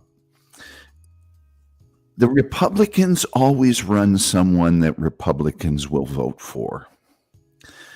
The whole Bernie situation, whatever you think of it, created a situation where there were Democrats that didn't want to vote for Hillary. And a lot of them, if you look at just the numbers from the previous election with Obama, which was the lesser of his two, mandates, if you will, they didn't come out in the numbers. They didn't vote in the numbers. And the Republicans, you got to hand it to them. They always vote for someone that the Republicans will vote for. The Democrats don't always do that. Yeah. I think the Democrats, though, in the last multiple elections, I've always looked at them as a party that was more, I guess, American, that you could kind of trust. But seeing really kind of starting with Hillary, and I now take them as being very hypocritical after a lot of this last election. Whereas I took Joe Biden as really genuine prior. Like, he's a genuine guy. I don't necessarily agree with all of his politics, but they're like kind of the straight. Republicans will tell you, we are going to cut taxes for the 1%. The Democrats will say, oh, we're going to do this, but then there's hypocrisy to it. Republicans will tell you we're going to fuck you. The Democrats do it quiet. That's my feeling, I mean, look. So and I have 50 examples of that. I don't disagree at all. But it's like we're secretly going to pick your pocket. Republicans say we're just going to take your wallet with a handgun, and the Democrats will pickpocket you. So it's, I don't know. I've been saying recently, I just don't. I'm an independent, but I just truly don't have any party I can truly identify with. Me neither. And when Trump said I could shoot someone, what do you say, on 10th Avenue in New York or whatever street it was, and Fifth Avenue, and nobody would convict me, he's right. Yeah, he was prescient, all right. It's that level of stupidity and lack of care about the precepts of the country we created that's just alarming to me, and to the point where I'm looking at the scoreboard in the old Tom Gully Stadium, and I'm like, well, it isn't the end of the fourth quarter, but it's the start of it for me. What can I do? What do I want to do? And the answer in both cases is nothing and nothing. It's going to take another popularity contest with someone that has a conscience to change this country. And frankly, the people that should be running for office wouldn't do it in a million years. Well, you're going to be assassinated. They will character assassinate you across the board. And here's another thing. You guys tell me what you think. With YouTube, Rumble, and the other 30,000 apps and different forms of social media, I would say we have too much democracy at this point. Everyone has a fucking opinion and a voice. And I'm like, people are listening to the craziest, most cockamamie shit imaginable. By the way, from all over the world. Like RT, the Russian Times, is literally spending money and pumping money to people on YouTube and shit. And I just like, there's too many voices. And most of them are full of bullshit, you know? So I'm like, the actual media is gone. You know, what do you guys think of that idea? There's too many voices because people are too dumb to understand or discern actual information. Well, when you say too many voices, where? Oh, You I mean don't in the know. Democratic Party? No, I mean in general. I mean, in other words, I can create a YouTube channel, pull in 10,000 viewers, and tell them Tell me anything. how to do that. Well, you know what I mean. I mean, Stanley, you just said the other day, I get my news from Stanley. I get my Yeah, news from that's John that's Gall. not a good thing. I mean, I get my news from Be Brave. I get my news like there's no used to be 3 sources of media that people listen to, and my grandfather told me, "Hey, I used to read the paper in a half hour, get all my news, and go to work." Well, Now I don't think it's a I don't constant feed. I don't Let me, think let, that there are too many voices. Now I'm looking at the major media layer. All of them are owned by billionaires. Okay, there Well, is actually only one voice, and it's the voice of oligarchy. this last election, you're talking about the old media. This last election was Okay, the largely social won. media is all owned by billionaires. Well, that's a good point. if I may, I can explain this. So But it's such Joe great Rogan, virtuosity. This is going to blow your mind. Joe Rogan Back when I was in college,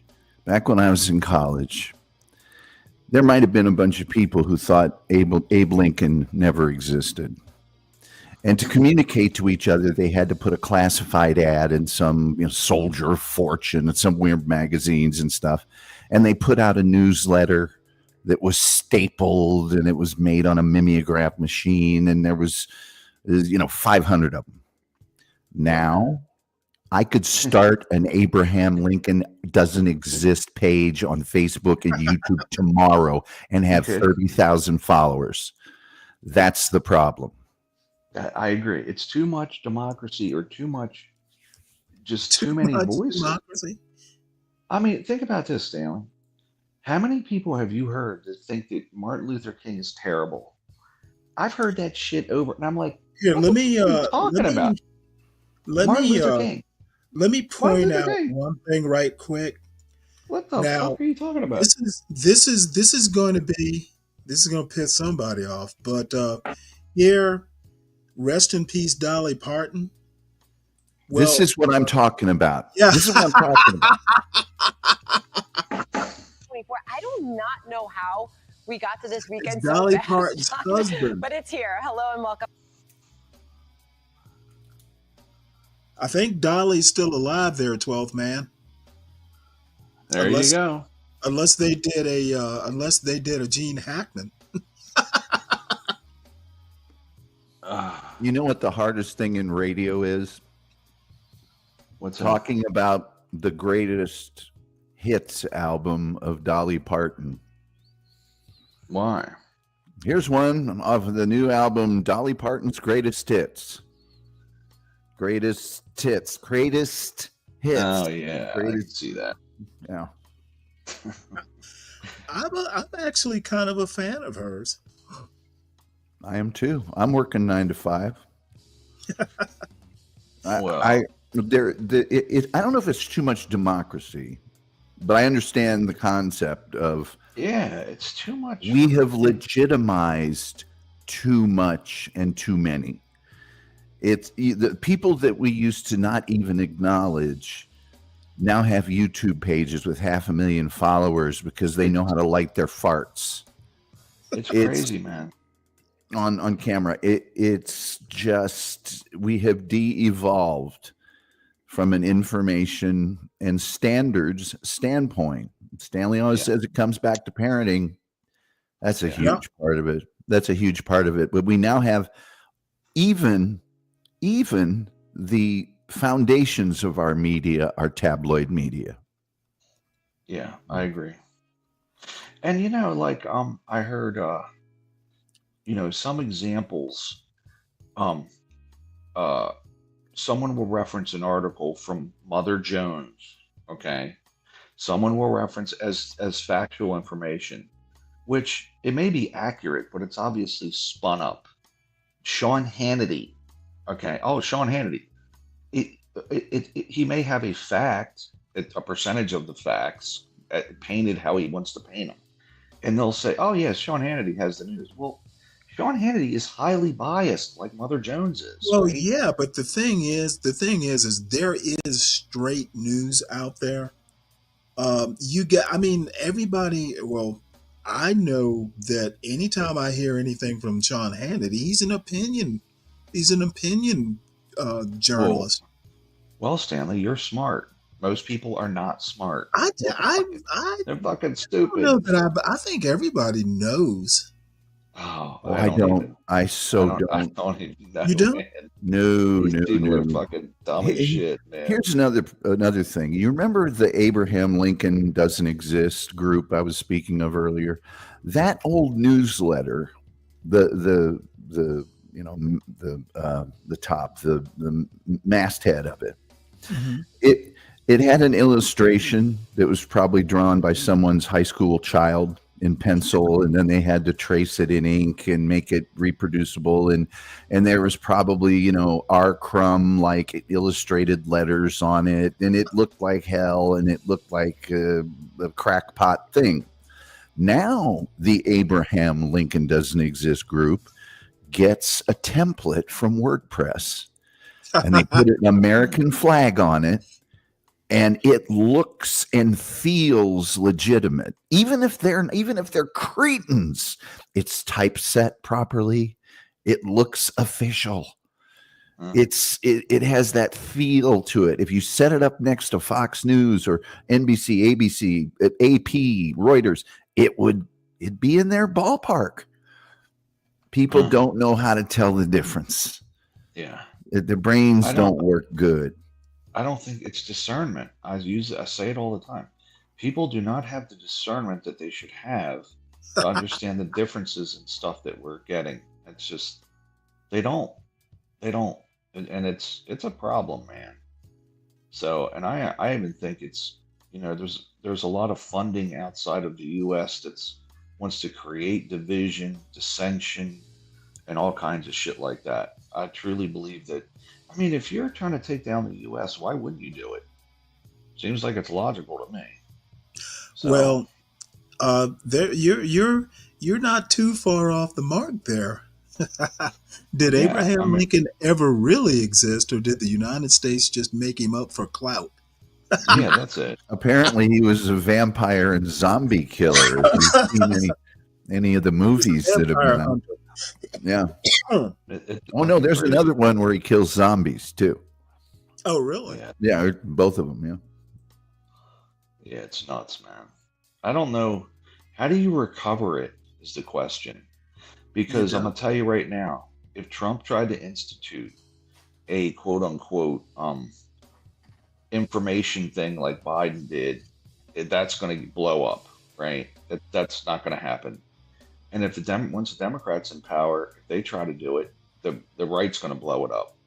So how do you reinstitute truth in media, or truth in this is a factual based thing, I Actually, don't. they could pass that old law that was around that was you had to report both sides, The right? fairness, that's the fairness Fairness doctrine. doctrine. Never applied to newspaper, but for radio and television, it did. I think we need it. I mean, I how else do you deal with this situation?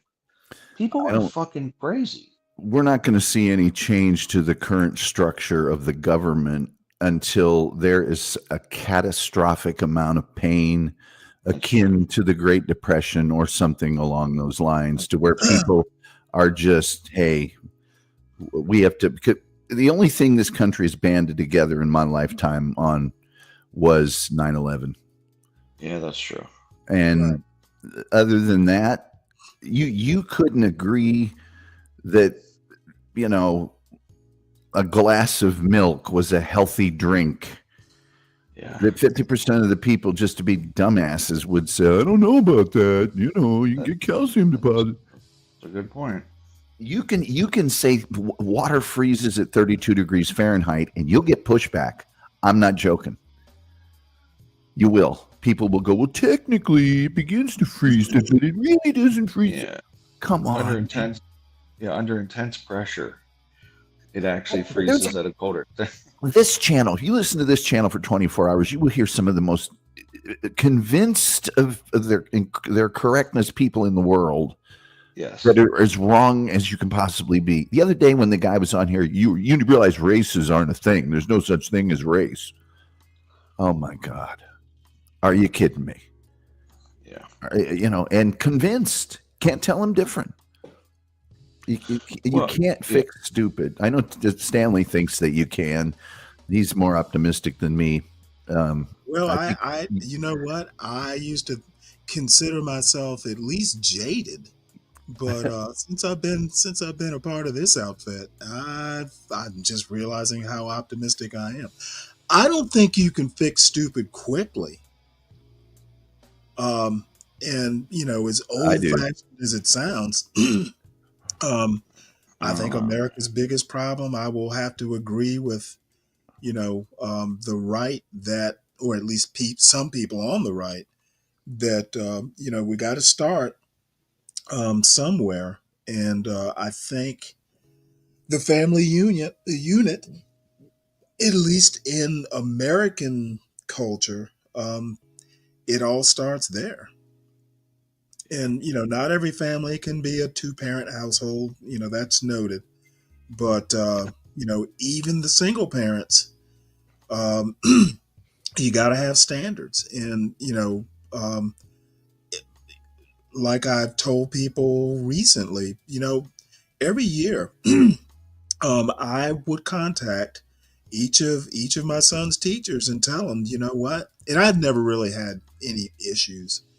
But the teacher's always right until they prove that they're wrong, and you better be right because you will have no worse enemy. But, on the occasion, and then usually it was grades. I'd see a grade that I'm like, well, how did you get this grade? And I knowing my son like I do, I know he's cutting up in class. So I think there's some fundamentals that we could possibly fix, but it's going to have to take everyone buying into it. I guess. I don't know. I think. Well, they used to talk about family values and what kind of family values do you want? And I think we went from this war of what our family value is going to be to we don't have any family values. Exactly. No. And I think both sides have culpability here. Yeah. And I mean, look at our president. I don't know. I can remember back in the Reagan days, and as a matter of fact, was it Reagan or maybe it was Clinton, where character matters was like, kind of a political mantra that was bandied about. Must have been around the time of Clinton. But, and if you go back and you actually look, very few presidents, if you closely examine, A bunch of them were pretty questionable. But well, Reagan took heat, not a lot, because Reagan was really great at getting out ahead of stuff. But he took heat for being divorced. Right. And you got a guy now who has been married, what, 4 times? 3 times, 4 times? This is his 4th. He had Ivanka. Ivanka, Marla Maples. And I'm sorry, Ivana, Marla Maples, and now Melania. Are those the 3? I think those are the 3. And cheated with the next wife while he was married to the current wife every single time. And every evangelical group will come out and say this is the greatest guy ever, and he espouses 0 Christian values, not one. I think I've heard an evangelical or two say something to the effect that he's an imperfect vessel, but what's inside it, is heaven sent. Something to that effect. But let me argue this: the evangelicals grew strong, okay, and then the pushback for the evangelicals grew strong. So in other words, the evangelicals were generally pro-family, right? Generally pro-marriage, those things. And their voice got loud. And especially during the Clinton era where Clinton had messed around, right? But then the pushback also grew very loud. Like, well, why do we need a family? I mean, that kind of thing, right? So I think that both voices, which I mean, I think having a 2-parent situation is as advantageous and optimal. It is optimal. And there might be a homosexual situation, and it is what it is, but you still have 2 people to support the kid. I would say the ideal would be mom and dad both in the home, but that's not always possible. But so I think the evangelicals grew loud with their pro-family stance and anti-abortion stance, but then the other side also grew just as loud. And so, I don't know, looking back, I think that certain things along the way steered us in a bad direction. And I put up, God infrequently uses imperfect vessels and superimpose that over Carnival and Rio. Well, I can say this. The Christian Coalition was the sort of the first big voting bloc assemblage of any sort of the religious, conglomerate. Robert Reed, was it, or Robert? Was it Ralph Reed? Ralph Reed, maybe, yeah.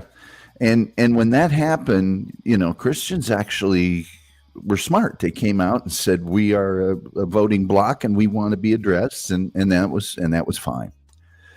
They started to lose a little power and legitimacy along the way, but there are a number of people in this country, but predominantly the religious right, who I don't think had the political power, at least visibility that they used to, that were willing to sacrifice everything, particularly their morals and their standards, to get rid of Roe v. Wade. They would overlook anything. They would put Charles Manson in the White House if Roe v. Wade was done away with. And that's, I think, the pact that they had as it concerned their viewpoint of Donald Trump, because he was very vocal about, we're getting rid of that.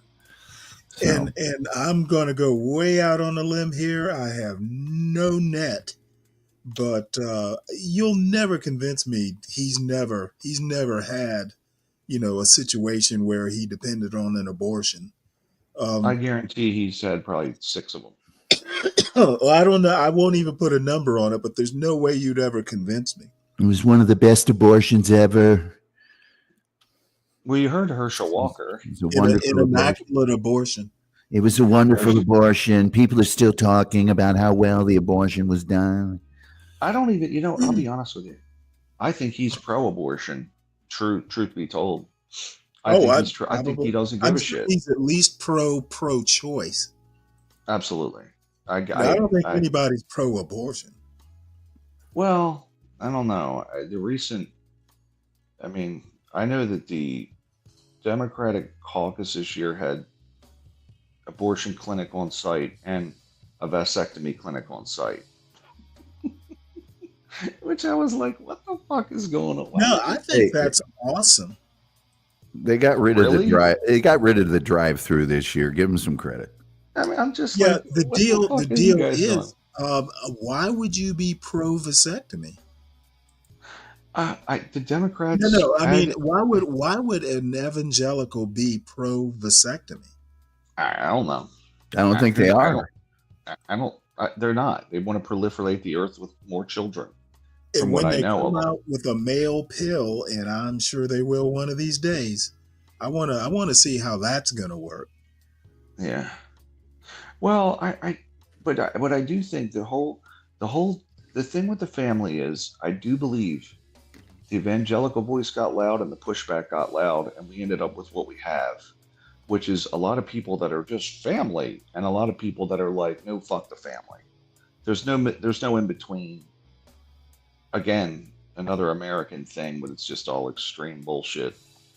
Just extremes of both cases. Yeah. So Well, I'm sure Stanley is familiar, and you probably are too, Ryan, with the concept of Republican Jesus. I No. don't If you know. look at the precepts of the Republican Party that many times are brought up as Christian, I mean, the Republican Party kind of feels like if you're poor, it's your fault. You weren't smart enough to be Oh, rich. yeah. Jesus said, if the most number one thing that you should do in your life is help poor people, you should give your money to a poor person. If you throw a feast, you should invite the poor to a tent. If you look at the teachings of Christ, they run very in counter with the precepts of the Republican Party and maybe the public at large. I don't know, but yeah, if you look at what Christ actually taught, what is it? He had a lot to say about wealth, and what is it? It's easier to pass right. through the eye of a needle, a thread through the eye of the needle, than for a rich man to walk through the gates of heaven. Right. And so that's probably wrong, but there's a lot of that, and in the society we live in now, I mean, when I hear even Social Security call an entitlement or a benefit so that people can crap on it, I go crazy, because no, it's not an entitlement or a benefit. It's money you took from me, and I'm supposed to get it back. That's what that is. Well, I agree, but they call it even entitlement. any social program, and I'm not talking about kazoo lessons in Kuala Lumpur for people with one leg. I'm talking about real, meaningful social programs. They are spat upon. They're like, it doesn't just carry with it we can't afford to do this. It carries with it these people are below us. They are undesirable. They are in some ways parasites on humanity, and should be cast out of the village, so to speak. And you can only afford what you can pay for. But that whole attitude of the poor, that's if you're truly Christian, that's not what Jesus taught. Well, I'll just say that I was just complaining to Stanley that that's my view on the poor. Because I was poor. And now that I've ascended out of poorness, I look back and I'm like, yeah, fuck all those people. I'm resentful. Nobody should want to be poor, and you should always encourage people not to be, and help them learn how to not be. But well, that's my own dysfunction, because I come from scarcity. So therefore, because I was able to get the fuck out of it, it took a shitload of work. I had to go to school at night, and I worked 2 jobs all the time. I started a fucking business while I had a job. So now I look back and I'm like, well, I'm better than all these pieces of shit. But the truth is I'm not, right? But I got the hell out. But no, you're largely right, Tom. I think that they have the idea that number one, the problem with the Republicans is they think that every poor person can get out of poverty. And the truth is, we're not born equal. Some people are just dumb. I have multiple people in my family, and I bitch about this. They are fucking stupid. I'm sorry. They are dumb. And by the way, they're now proliferating multiple children, and it irritates me because I'm like, my kids are smart. They should be having kids, and they're not, and the dummies are. But Republicans think that everybody can just will themselves out. Some people just aren't capable of it, and we shouldn't let them starve for sure. But look, this is just like something else, though, Tom. Every program. I don't think Republicans think everybody can be rich. No, pull yourself up by your bootstraps is what they right. But I'm not absolutely sure. There's something for everyone who's able-bodied. Of course, there are going to be people who just are incapable for one reason or another. But I think the problem is the goal. Pull yourself up by your bootstraps does not mean you're going to be a billionaire. It just means you're not going to be below the poverty line. Here's the problem, and I've thought about this a lot. I think that FDR largely had it right. And I think that every American, the government should give people opportunities and jobs. I don't like just the money. I don't like just giving people money. But the thing is, about giving people jobs, it costs more money to do that. So the Republicans would never agree with that, right? No, fuck no. It would cost, my plan would be 3 times more money. Because I would say, listen. Republicans fundamentally believe in, the private sector's uber alles.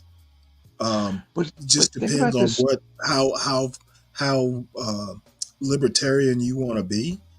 But I don't think it's government's job to, like, I know Aramiose Frimpong, the guy show on here every now and again. He does videos. He thinks there ought to be a federal job guarantee, and I don't agree with that. Well, but think about it. FDR had the TVA and all this shit like that. That was in extremis, though. There was a depression on. Well, I understand, but I just think what's happened is this. I think the government has said, okay, here's your $400 a month. Go away. Instead of saying, we're going to pay you $1,200 and we're having a van pick you up, and here's what we're going to do. That's what needs to happen. There's no reason to be importing anti-government sentiments. That's just more stuff to administrate. I don't disagree with that, but the argument that both sides are now making is we need to import a shit ton of people to do the jobs we don't want. Well, guess what? We can also train Americans. We can also teach Americans, but you got to pick them up at their door and drop them off at their door, and you got to have child care for their kids if needed. But that's the right thing to do, is to give people opportunities and jobs, so you feel like you have a job, you feel like you're contributing, you feel good, you're paying taxes. Yeah, I don't. But guess what? There are people who actually think that we work too much at 40 hours a week, and I'm not sure I disagree with that point either. The 6 weeks the Europeans get for vacation also always looks good to me, but I'll say this. Here's something that'll make me very unpopular. More unpopular than I am now. Thomas Jefferson. I always go back to Thomas Jefferson. He's my favorite hypocrite. He had time to be great because he didn't have to plow his own fields. So I've said that many times. So where do you? I think that I don't think we know how to strike the balance, if it's even possible at all. I'm saying there has to be leisure time to think great thoughts. Well, here's something I'd like you to consider, gentlemen. We, on both sides of the aisle, have people saying our infrastructure is crap. Right. Our bridges are falling apart. Our roads need help. It would be great to run fiber optic along our nation's highways. There's all sorts of things in our cities, in our towns, in our sewers, in our whatever. And I agree that the Depression was an extreme situation. However, when I look at what I get for the tax money I pay, I'd be a lot happier if the U.S. government did a CCC or a Works Projects Progress Association. If you go into our national parks right today, go to some. There are still shit that was built in the 30s, and guess what? All of those dudes, because they part of the thing was they had to be, I think, from 18 to 25 to take part, and it was able-bodied young men. And those guys learned the foundations of construction that helped fuel the housing boom after World War II. These guys that won the war. And that won the war. Basically, yes. And I would love to see something like that in the place of the 4-year project that's been going on outside 2 miles from my house to the major highway that surrounds Dallas, where I see the lean on a shovel crew. Every day I'm stuck in traffic. You've been building the same section of road for 3 friggin' years. How is that possible? Here's how it is possible. They have the government contract where they're not paid the maximum amount if the job's done on time. And they just keep stretching it out. They don't care. So there's a penalty for finishing early? No, there's no penalty for finishing early, but more importantly, there's no penalty for finishing late. A lot of There's no construction liquidated damages. Yes, a lot of Liquidated construction projects in the United States, it's like we're going to pay you this much if you get it done on time. If it's later, you get a little bit less. If it's later, you get a little bit less. And it's just incentive. All private sector buildings are built. It's called liquidated damages. I'm in tune to that, Tom, because I'm in that industry. Yeah. And if I showed you the road and highway contracts and the sewer projects, and there's a lot of money coming that way now. The contracts are fucking. For example, you can bid on. So all your contractors will bid on what's called the fixed span contracts and shit, where you're paid by, if you put a truck on the job, you're paid. If you put a man on the job, you're paid. And half of them own. So in other words, you're paid per hour for each thing. Mm-hmm. But these companies know what's coming, and they know how to move the cheese. Mm-hmm. So if your truck's on the job, you get paid by the day. So if you got 5 trucks on the job, it's better. The more men you have on a job, it's better. Mm-hmm. Yeah. Most of it's for emergency shit. It's not hard bid, but it's so maligned, and they do it. They always do it. So, and there's no liquidated damages on finishing early. And I wonder if the state's not involved, at least my state, because they double the fucking fines in construction zones. So I'm like, the state's cleaning up on this shit because they're doubling for speeding, right? Yeah. I'm like, I think they're in fucking cahoots. But anyway, I think, hard to speed in a traffic jam for 3 years, but I get your point. well, but one thing is, I think that it's about self-esteem for people to have a job, right? I mean, I've seen it in my community growing up where people were on entitlements, and it was just, my mom was a secretary and we got WIC. She wasn't on the public dole, but I saw it amongst the community I was in, and I'm like, I think it hammers your self-esteem, in my opinion, when you're not putting anything out and you're just getting a check at the month. Well, make them think great thoughts. What do you mean by that? I'm just kidding. Most of these people can't. Well, no. They're not. We need another Thomas Jefferson. If you look at these, and another thing is, the people are home all day. The next thing you know, they trying to find outside sources of funding. right? What's this going on over here? What's this going over there? So next thing you know, they're involved in dealing meth. I just think that idle time is not good, and I think the American people would bite on it because people get mad at entitlements not because of what's being paid out, which isn't much money.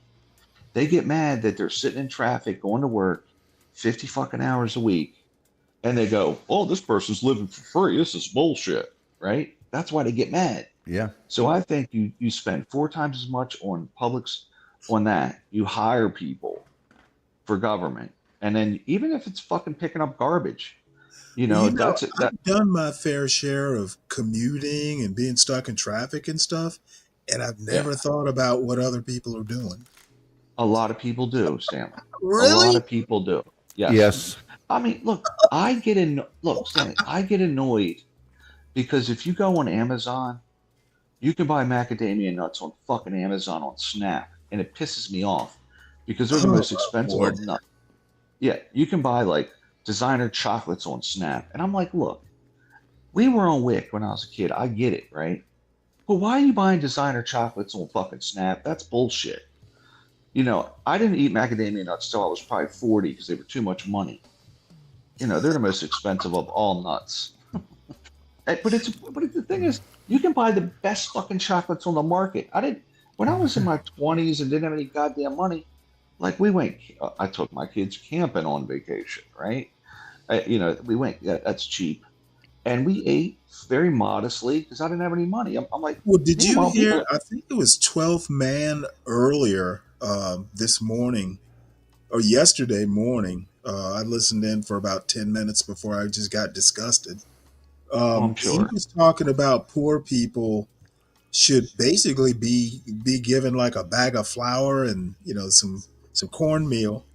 And my comment, which went unacknowledged in the chat, was, well, why don't we just make the poor people hunt and fish? Well, Well, he'd love that. well, there's probably a balance, right? Do you think the poor make them people? live like pioneers. Well, Like Ryan, pioneers. Ryan, I know is going to agree with this, and my family personally, and the people that I know personally, this makes them mental. It makes them lose their mind. We all know at least one person who inexplicably gets quite a lot of money for the government for disability, and Yeah, they don't absolutely. really exhibit any outward signs of being disabled. It's My like uncle gets they're it. playing volleyball, they're swimming, they don't have a mental disability, they're not PTSD, they're not, Yep. and you're like, how in the hell do you do that? They're not getting like $1,000 a month from the government. They're getting $3,000. And then their biggest bitch is this. Well, I had to go down to the hospital for my disability. They kept me waiting for 2 hours. Oh my! Your quarterly 2 hours of work. Okay, they park next to the restaurant because they have a handicap card for the front of their car. And you're just looking at it. And I used to be mad. Now I'm like, how can I get that gig? I'd love that gig. Yeah, I Please. want that. Let's go out and chase some tail. And some ambulances. But no, my uncle got it for years, and I'd be like, that motherfucker, like he'd be working other jobs and shit. I'm like, how the fuck is this going on? He got it for years. I mean, he worked on the side doing carpentry and shit. And I'm like, how is this guy on disability? He can outwork me, And I was a hard ass worker, but well, he couldn't. I'm just saying that. So I'd whoop his ass too, but. I can put on shingles faster than he can any fucking day of the week. But he'd bitch all the way up and down and go, I'm on disability while he's putting shingles on. Mm-hmm. But no, you're right, Tom. I've seen that. But I think people get irritated with. Look, I get irritated about the goddamn. It's a stupid thing, macadamia nuts. But at the end of the day, I'm like, what? You get them fucking Hawaii for Christ's sake. And so the exploitation of some of the shit is bad, but I do believe that the dignity of work, regardless of what it is missing in this stuff. And it would cost more money. The Republicans would cry, but I think that You got to give people self-esteem. And empowerment is not, here's money. Empowerment is gaining power to make it yourself. So I I think, don't know. I think there's some people who, I, I don't think you can give people. I don't think the public dollar can instill self worth on people. I think that can only be done at the family level. well, you don't think we should have training programs for I people? think Like, it's legislating morality. what about, what about like It shouldn't workshops? be the government's job to give people a sense of self worth. I mean, at I least don't, not. I don't think it should be either, but I do think, I mean, I think we can all recognize, regardless of where the dollar comes from, if you're getting an honest day's wage for an honest day's work, that does instill a certain amount of pride. Well, yeah. if that honest day's work is in a chicken plant, I don't know that people would enjoy that much. I mean, you hear about jobs Americans don't want to do. Okay, Okay, if you're big making deal. people do jobs they don't want to do, that's not instilling self worth. It's building animosity. Okay, but hold on a minute. Other people are working in chicken plants. Like, you might have to take I a don't job think in a they're chicken doing it plant. because they have choices. I think it's the relativity thing. If you're broke and have no money and no job, and you get that chicken plant job, that's better than being broke and having no money and no job. Once you get that chicken plant job, yeah, every job. I mean, I worked at Cartoon Network. After a while, this job sucks. It's a Really? job. Yeah, it's a job. Well, yeah, but I As I mean, not often every say, day. I mean, as, there are plenty of times I was in the Navy and I thought, well, God damn it, this job sucks. right. But you know what? The next day I'm drinking a strawberry daiquiri, on a beach in Palma de Mallorca. Well, So there's some good You don't things days are think about that's better every than job, but a disrespectful? job is a job. If it wasn't a job, if it was fun, I'd be paying them. It's and Well, so I agree. you know, I don't know. I I I just think I we. I don't know. I can't say you're wrong because if you haven't noticed, I'm not the best person. I'm not real good sometimes at reading people. You know, I just don't know that. And I've worked in warehouses before. There are people who carry real chips on their shoulder because they got to unload a truck. Yeah, And well, hey, you know what? If I didn't have this job, I'd be poor and on this, homeless. But they're still not happy they got to unload a truck. hey, right okay, but Now, they're now, not. right there this is such a thing as finding a better job. I realize well, that. right They're now, not going to be happy. I'm looking. This is no secret. I'm looking for a different gig. Mhm. So clearly, but I've gotten used to a certain thing in a certain way and a certain amount of strife I want to put up with. And so, yeah, I get your point, but the earning of an honest dollar, I mean, even when I was a kid and had a paper out, it was like, hey, I've got a job. I'm making money here. That's a pride instilling thing. The job I never itself, felt that way. pardon me? I mean, I've had jobs I liked, but I've never. I don't know. I have just never. Maybe I have a different way of saying, a day's work for a day's pay. Um, Well, I compartmentalize. There's the job, and then there's the getting paid. Getting paid is always great. The job may, from time to time, suck, but The job sucks I many got times. paid. I'm bringing in the money. That's always the little reminder to me of why I'm doing all the things that I'm not crazy about. It's like, okay, yeah, boom, did it again, great. Yeah, there's. I don't know. I think we go about it wrong for sure. And well, I don't think we can, as a public, can agree on a right way to do it. I heard somebody today, and it's slightly off the topic, but it's on the point of we can't agree. Um, Somebody talking about, the majority being a threat to the majority. I'm sorry, being a threat to the minority. And I actually think that's how MAGA thinks. They think that that majority, that 51% that may vote, the 51% of the country or the 50% of the country, they are a threat to the minority who are the right thinking minority. It goes along that, well, they're not real Americans, that sort of thinking. And I actually, No. It's party, buddy. The Democrats were saying the same well, shit in I don't, 2021. It can't be party. I mean, Mitch McConnell's not a party. good Republican. Listen, I'm telling you right now, the Democrats, all but Manchin, wanted to blow up the fucking filibuster because we can't get anything passed and yet we're in power. We're 50. The Democrats think 51% should be able to make any laws they want. Okay, and as a matter of fact, the Republicans and MAGA specifically, and I'm always, like I said, I've said this before, I actually think they're four parties. They're just two or conjoined. The Mitt Romneys of the world, I don't consider MAGA. I consider them Republicans. I honestly don't consider MAGA Republican. And I certainly don't consider them, conservatives. They may have some conservative values, but I would never call MAGA a conservative party. Yeah, I guess you're right. MAGA for sure wants that. And what they want is minority rule. Ryan, what did Hillary? It's always going to be minority rule. What did Hillary call the Republicans that were following Trump? The basket of deplorables.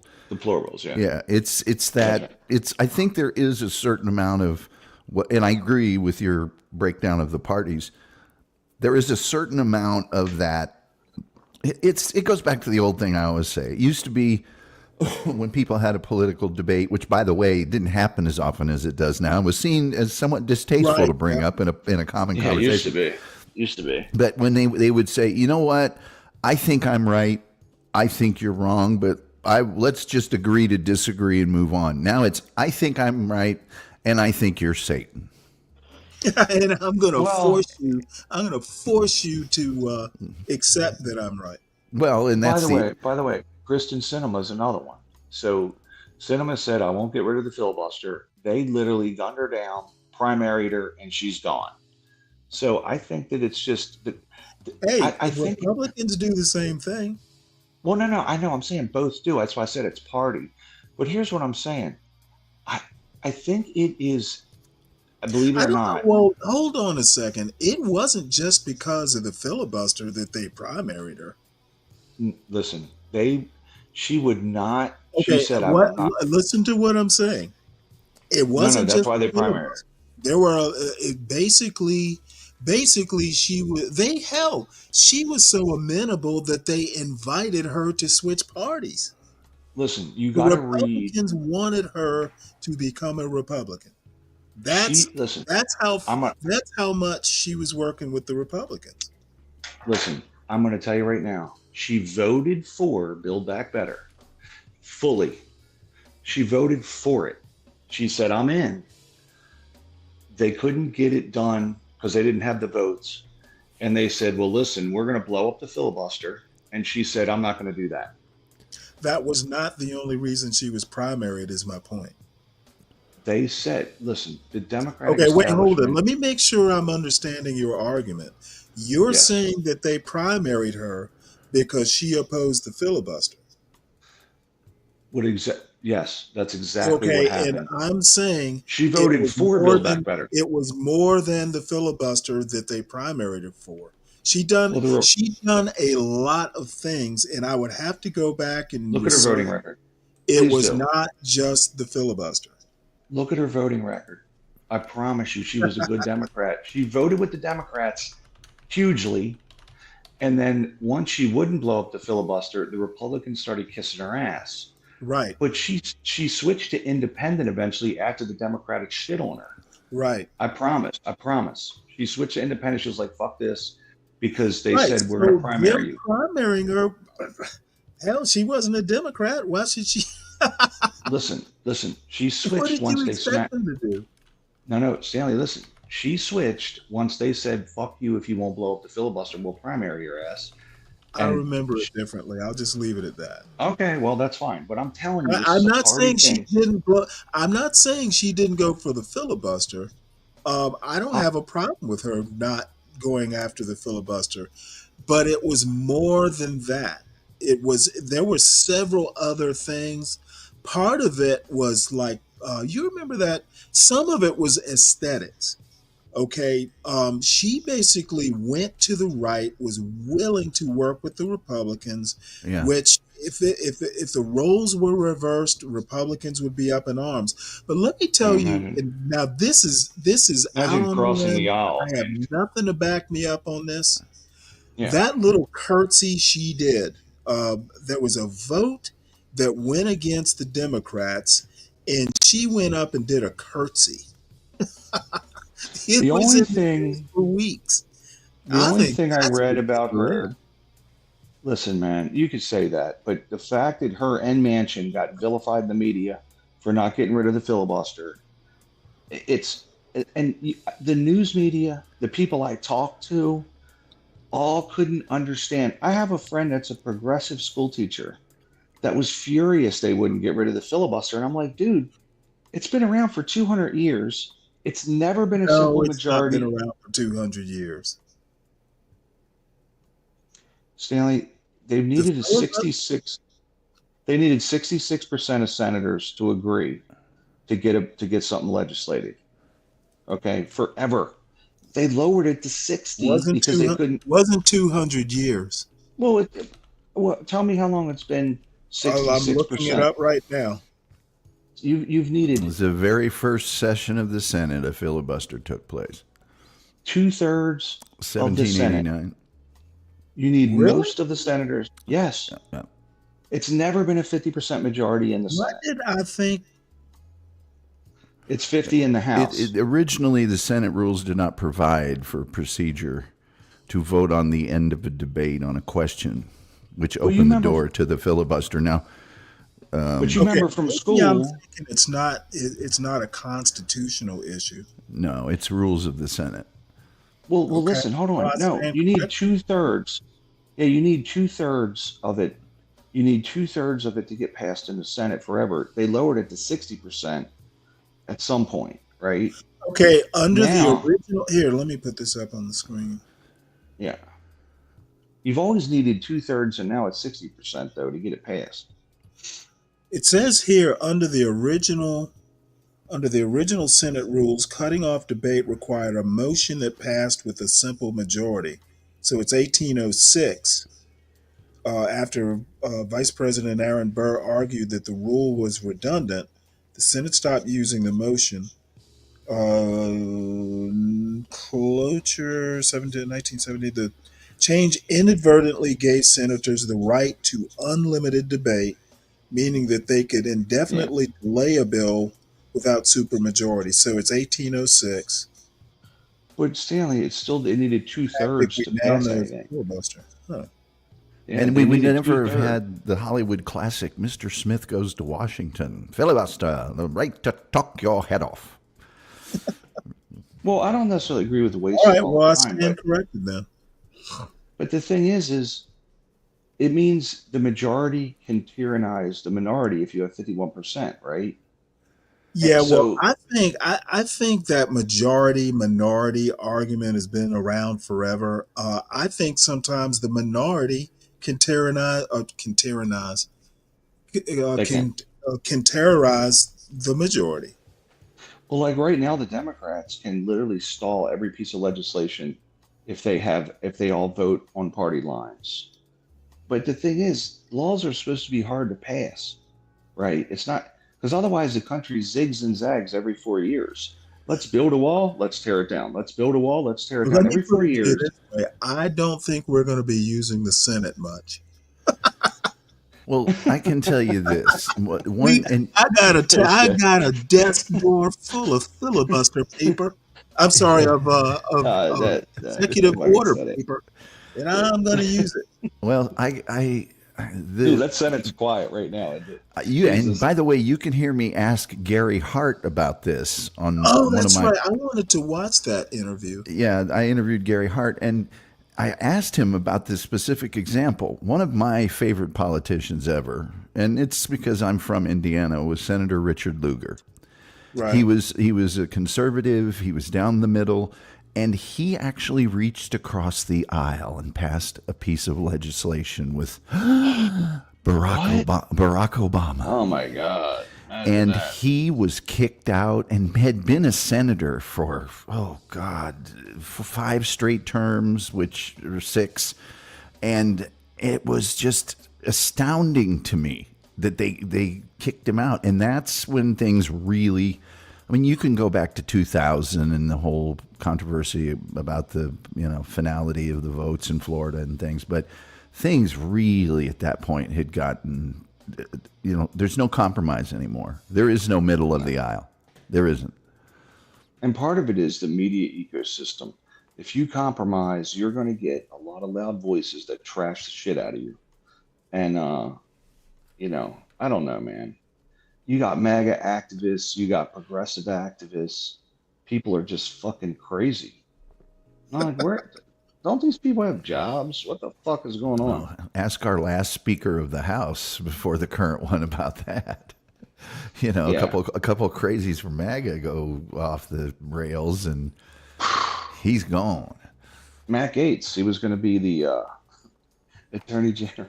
Well, there was who is it? Ken? Did you hear that he's thinking about running for governor of Florida? Idiot. Marjorie Taylor. There's actually a little bit of a kerfuffle down there. With what? DeSantis is thinking about making his wife the lieutenant governor to pave her way for a gubernatorial run. They're wanting Brian Donalds. Is it Donalds? Brian Donalds to run. Byron. He's thinking about a run for governor, and Trump just endorsed him. And then Matt Gaetz is rumbling, so it might be a little hootenanny down there. Yeah, I hope so. Well, Byron Donalds is Donald Trump Jr. Like he's pretty much he's kind of a bully, strong man type, And yeah. He's the equivalent of Strom Thurmond's. No.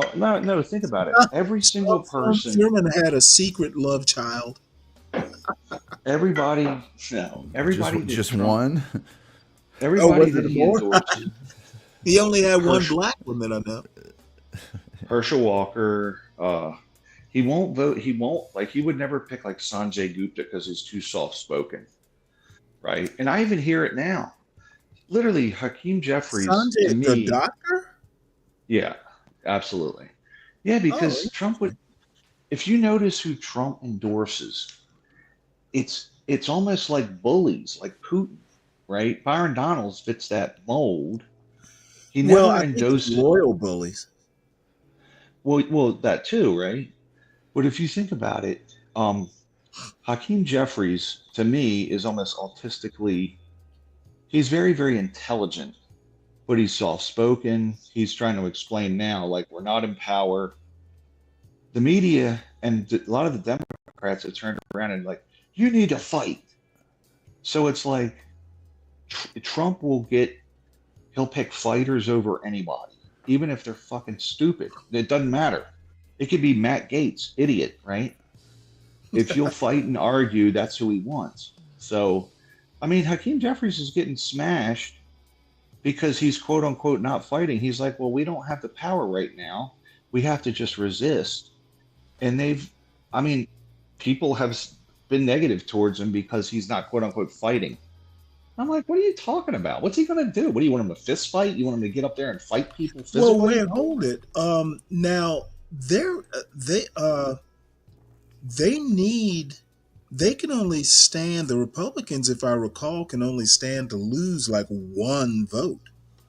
Not many. There's something. Not many. There's something recently where two people disagreed, and so Yeah, they think actually the Democrats in the House, at least, I mean, they're not powerless. Yeah, they're not, but they don't like that. Hakeem Jeffries isn't a bully like Trump, or like, oh, you need to be strong. Like, what the fuck are you talking about? Well, what would Nancy Pelosi do? I'm sure she's still there to advise him. What is it with you Well, and Slick Rick and Dolly Parton? I don't know, dude. I don't even know who it is. I just Oh, he's keep. Slick Rick. You don't know who I Slick haven't is? met him. No. Never Has heard he of come him. up? Has he come up? No. Come on up there, Rick. Yeah, I've never met He's him. always in B Braves chat. He's very critical, though. Well, that's I just Well, of you in particular, apparently. yeah, he likes to shit on me. I don't, whatever. I think I don't even know what he is. I don't know. I guess he's a MAGA conservative, maybe. So, actually, I know. I'm one that reads like, He's a he's a B Braver. yeah. He's one that, so Slick Rick endorses the idea that there's a global corporate machine pulling all the strings that's based in Israel, over the whole That's world. because he's its main cog. I mean, are you fucking kidding me? The global corporate machine is running the world. he puts the naughty in Illuminati. He's seen one too many Bond film. I do business with plenty of Jews. Is that Let me tell you global something. corporate machine called They Spectre? can't they can't agree on lunch, let alone run the world. What are you talking about? They don't have a good schmear. We're not going. Well, I'm Oh like- I'm like- yeah. Does Big Brave actually mean Jews? He says small hats from Israel. I think he thinks that they're running Okay, the so show.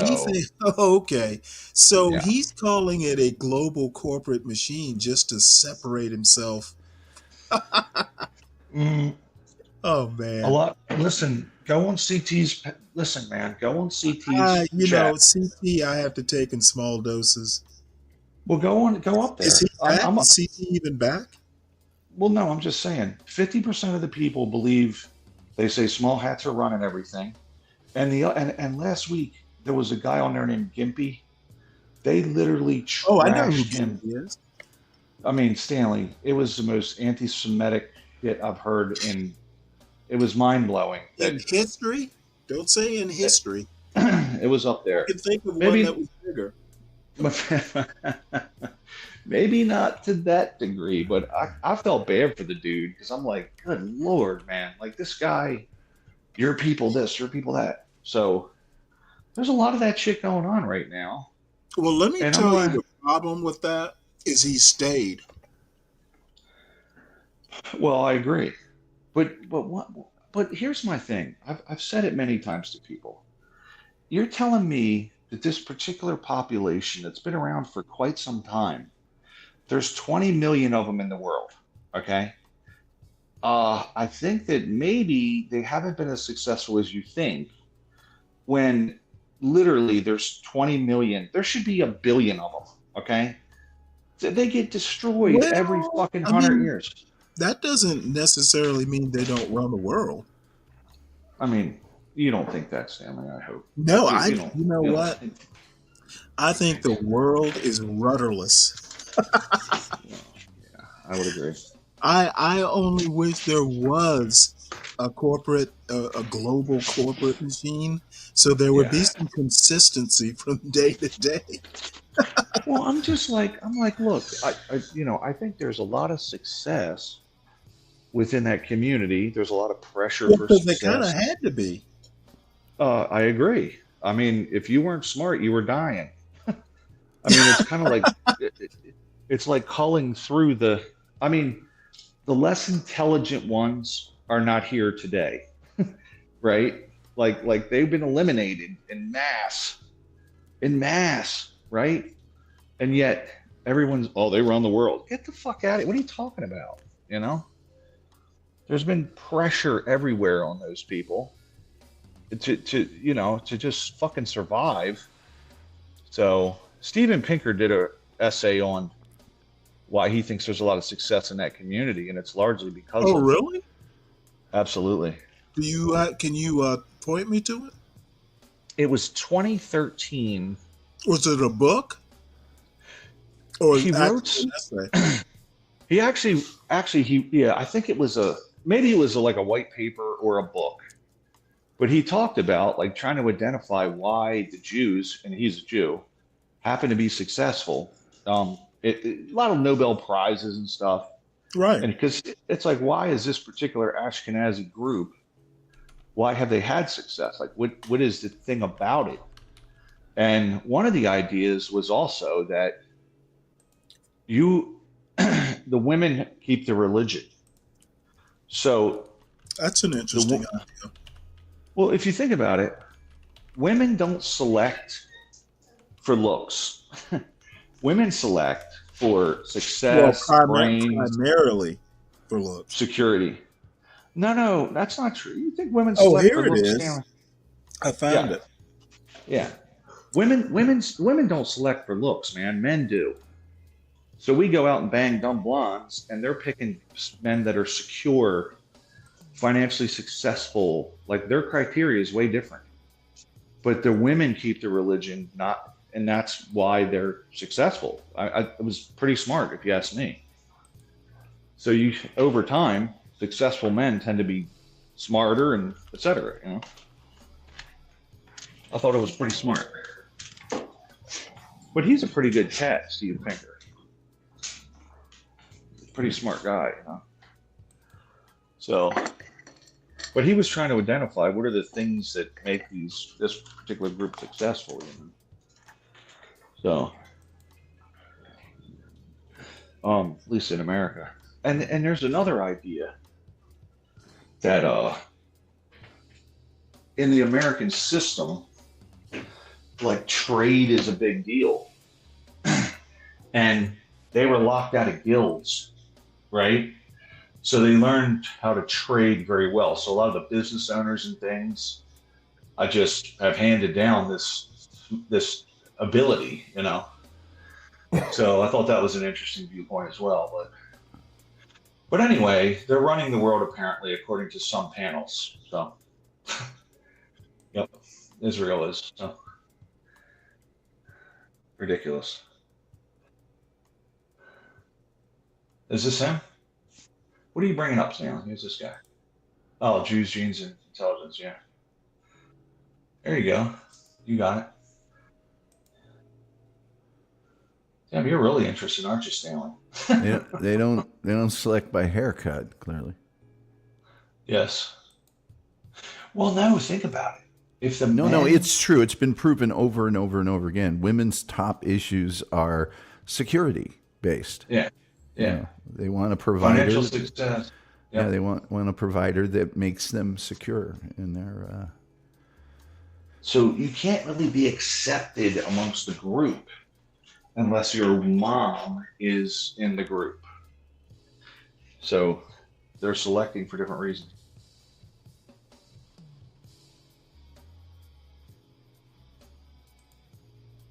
Is Noah Feldman on behalf of YIVO and as a member of the YIVO Board of Overseers. It's a pleasure to welcome you to this evening's lecture by Steven Pinker on Jews, Genes, and Intelligence.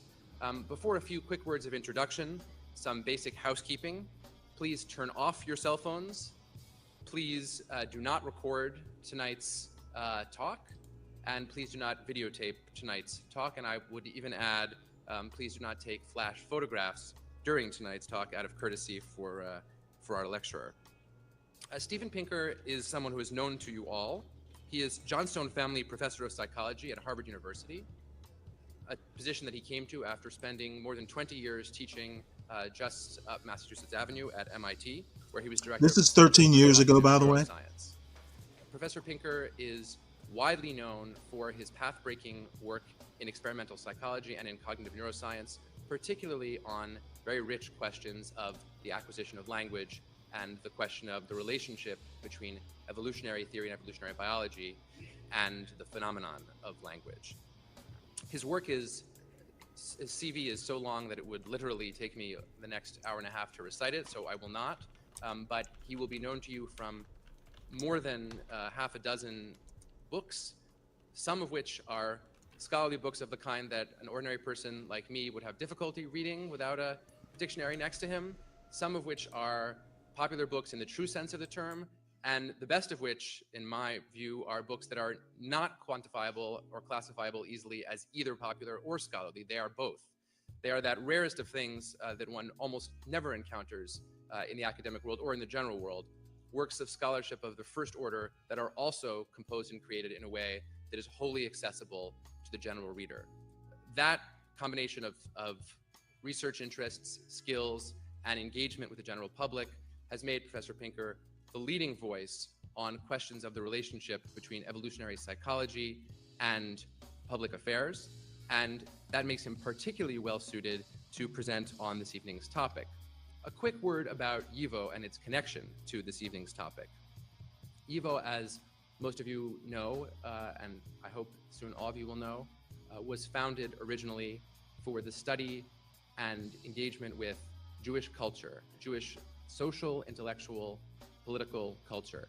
And it flourished until the war years in that task, and now is in a rich and exciting process of refinding that task, even as it maintains its historic connection through its archival materials to the past of European Jewry, through its unparalleled holdings of archival material connected to that past. Tonight, because we'll be talking, I imagine, in the question and answers, if not in the lecture, about not only the palimpsest of history, but the palimpsest of human biology, I think we are particularly fortunate to be at YIVO hearing this talk on this extremely important and timely topic. So without further ado, I give you Professor Steven Pinker.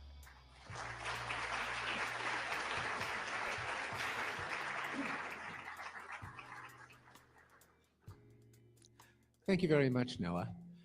It's a tremendous honor to be speaking at YIVO, both professionally and personally. I grew up steeped in Jewish and Yiddish culture. It was the language of my grandparents and the first language of my parents. My mother spent her career as a vice principal at the Bialik High School in Montreal, a school devoted to Yiddish language and culture, as well as secular learning. And I'm going to begin with a story about one of the Yiddish speakers in my family, my grandfather. My grandfather, Karl Weisenfeld, and my grandmother, Clara Weisenfeld, had a small necktie factory on the outskirts of Montreal. Ooh, that's interesting. One weekend I visited them when they were in the factory. My grandfather was not in the front office where I would expect. God damn it. Back on the factory thing. floor. And he was there with a large bench, a stack of cloth, and a circular saw that was used to cut the blanks for the ties out of the stacks of fabric following a template. And I asked what he was doing there, and he showed me that after the ties had been cut out of the stack of cloth, there were remnants left over, the negatives from which the ties had been cut out, and that by cutting a little piece out of one remnant and a little piece out of another remnant and another piece out of a third one, and sewing them together in a place where the seam wouldn't show, either on the back of the tie or the part that goes around your neck, you could get a few more ties out of every shipment of cloth. And I said, oh, that sounds reasonable, but why are you doing it? Why don't you? Isn't this something that the workers in the factory do during the week? He looked at me and he said, Goyish Kop, Gentile head. Now, he wasn't completely serious, but he wasn't completely not serious either. And indeed, the relationship of Jews to intelligence is one with a long history and a somewhat fraught history, an ambivalent relationship. On the one hand, Jewish achievement cannot be gainsaid. According to a book by Seymour Martin Lipset and Earl. What is this, the weather?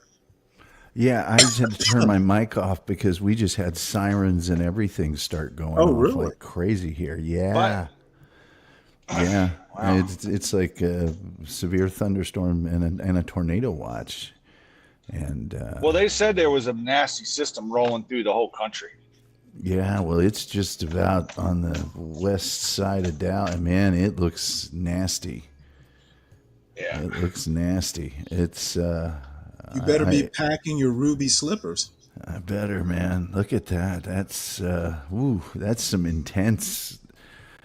I normally would be tuned into the 1080 Weather Center and Chief Meteorologist Dan Brunoff, but I'm glad I'm not on the air right now because it just turns into weather the whole time, you know. But it's, oh God, I did not know that. Stanley, have you found as you get older, you check the weather copiously all day, every day? Well, you know, funny enough, I started checking the weather because in Savannah, when I was growing up, in the summertime especially, it was always predictable. Get soaring hot during the day and then thunderstorm in the evening. I started checking the weather almost daily, especially in the wintertime when I moved up into the Blue Ridge Mountains because I wasn't real used to snow. And I used to get a little panic every time it was going to snow. I would imagine Ryan checks the weather like crazy, being in the construction field, you know. Well, yeah, somewhat, but a lot of commercial buildings, there's interior stuff going on. So it's more because I don't want to freeze my ass off. I walked out this morning with a shirt on and I was like, oh boy, it's 32. Well, I got my truck and I'm like, oh, 32 degrees. Okay. I should probably get a coat on. So I got this little warm-up jacket on. So, you know. I tell you, I am, you know, you turn into an old man and people will, you know, we're supposed to get some weather. Well, yeah, it's going to cool off on Thursday. And you just know the weather all the time. So it's surprising to me that this is happening because I check the weather and there's nothing I'm not there quite yet. But man, that's a huge front coming through there. And so it probably isn't going to hit me for, I don't know, 20 or 30 minutes. But we have a tornado watch till 11 this morning. So that's not good. Well, I think in a way, I hope it makes it all the way over to Georgia. Do you have a bunker? You mean like Archie? No, bunker. So in the construction industry, I noticed, so there's a lot of these concrete outfits that will make septic tanks, and a septic tank goes in the ground and it's a big concrete box. Yeah. There's a place where it comes together. A lot of those companies in the concrete industry have began making concrete boxes for bunkers from tornado, which I couldn't believe it. I'm like, really? They're making, so you go down in it when there's a tornado and come back out when it's over. So very interesting. I don't, just because.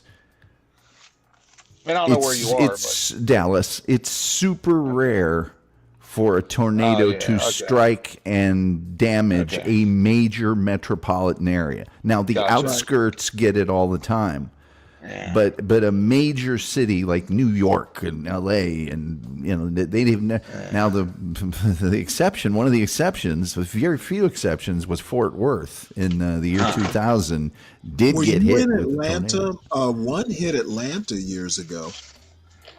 We get wasn't F1 there. Most. We don't get anything. But the it was literally like going between buildings. The outskirts don't get them, and they've never been able to actually prove why. They think it has something to do with the cement coverage and the density of the buildings being so close together and things of that nature. Airflow gets interrupted. Yeah, but the only reason I snapshotted this was all of the, you know, those emergency sirens. Those never go off, and it was deafening here. I actually turned my mic off and went outside and looked over, and it's gray. It's awful. It's not even. It was nuclear. Light outside. Well, I thought at first.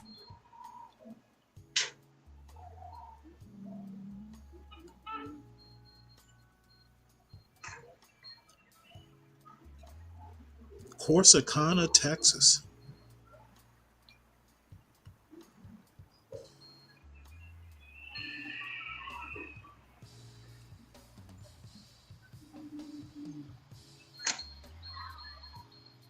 Did you do? Take your microphone outside?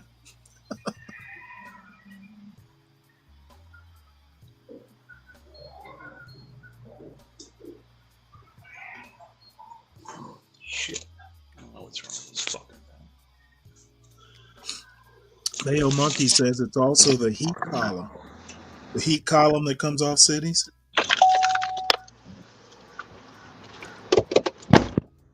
Uh-oh, I think he's been blown away.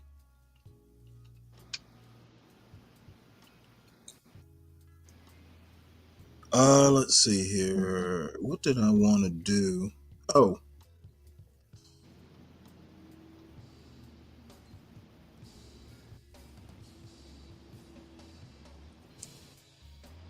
Oh, you know what? While I'm thinking of it, everybody, make sure you hit the like button. I haven't, Solid Snake's not here, so I always forget to mention that. Go ahead and let's hit the like button.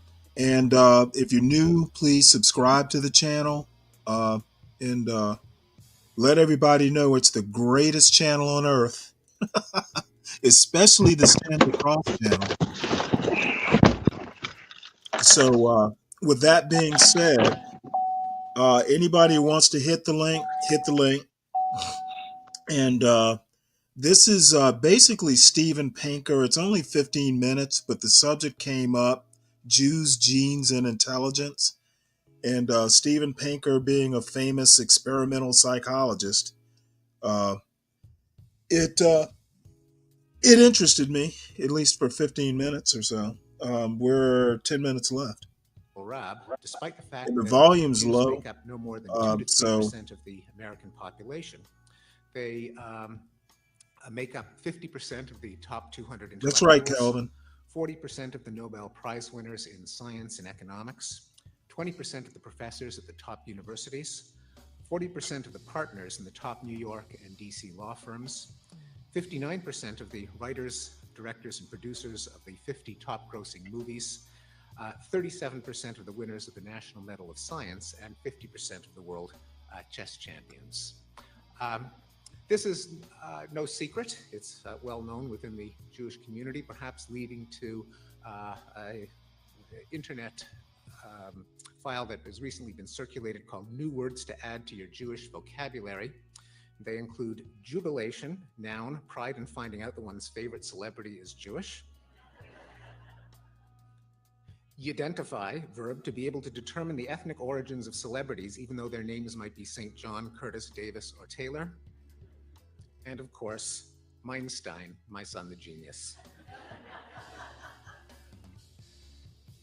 Now, the outsized Jewish achievement may have an explanation in another fact that has long been known, that Jews score on average higher on IQ tests than any ethnic group for which there's comparable data. The mean IQ and IQ tests is between 108 and 115.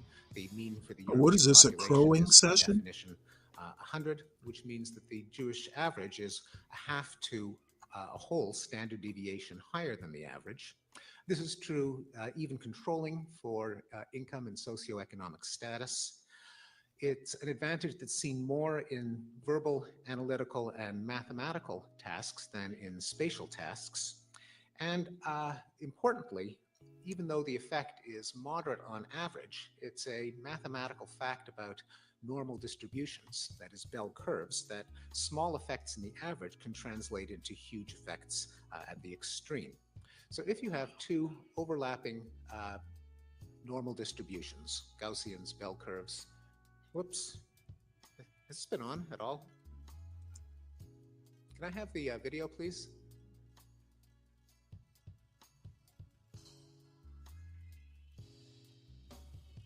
Let me address a couple things. Kelvin, yeah, I actually have probably 3 or 4 Pop the Balloons we could watch. But, you know, sometimes I get accused of being all Pop the Balloon and nothing else. So, you know, today it just happens to be that I had a bunch of news articles, and then Tom and Ryan came up. So we wandered off, you know, where conversations tend to wander off. However, I want to, let's see, Dave, you asked, I'm assuming you mean, am I pro or anti DEI? I'm neither, to be honest. Reason being, DEI as instituted currently, I'm sure it could be improved upon. The origins of DEI did not start with any sort of government program. It was actually, if I understand it correctly, something that a few companies came up with for their own personal benefit. So I have found that a lot of times, anything like a DEI that's organic tends to work until government. Am I back up, Stanley? Yeah. Right. Tends to work until government or big institutions, some sort of bureaucracy gets a hold of it, and then they start tweaking it to a point to where it just doesn't even resemble what its intended purpose was. Same thing happened with affirmative action. It wound up being tweaked through the Supreme Court and all that stuff to a point to where it wasn't even accomplishing its intended purpose. Once you get to that point, I would recommend fixing it. The government solution or the right-wing solution is to just get rid of it, which I don't particularly agree with. But as it stands now, it's hard to be for or against. What'd you do? Did all your power go out? Yep. Oh, wow. Yeah. As a matter of fact, I don't know if I can do this or not. I'm not that savvy with my phone, but I probably can. Just head out the front here and check that out. Oh shit! Oh, nice. Hold on, I want to see it. What's it banging in there? Let me see. I don't know. Did that provide any? No, I saw some lightning. Yeah, it's pretty. I can't even go out the front. There's too much, and I can't even hardly close the door. So there's some bad weather coming through here. But I'll get out of your hair. The shocking thing is it just came up out of nowhere, huh? Is it fast moving? Okay, yeah, it's going to be here for an hour. I'll power my computer up again. We got the power back on again, but yeah, it's really bad. I'll be back in a second, I guess. Yeah, well, if history is anything, it'll sweep across across Alabama. And I'm right like 20 miles from the border of Alabama. So, but we need the moisture. We've actually had fire watches in this part of Georgia because we've had like a steady wind and no rain in a couple weeks. Oh, Kelvin, totally disagree that DEI is just old wine in new bottles. It's not.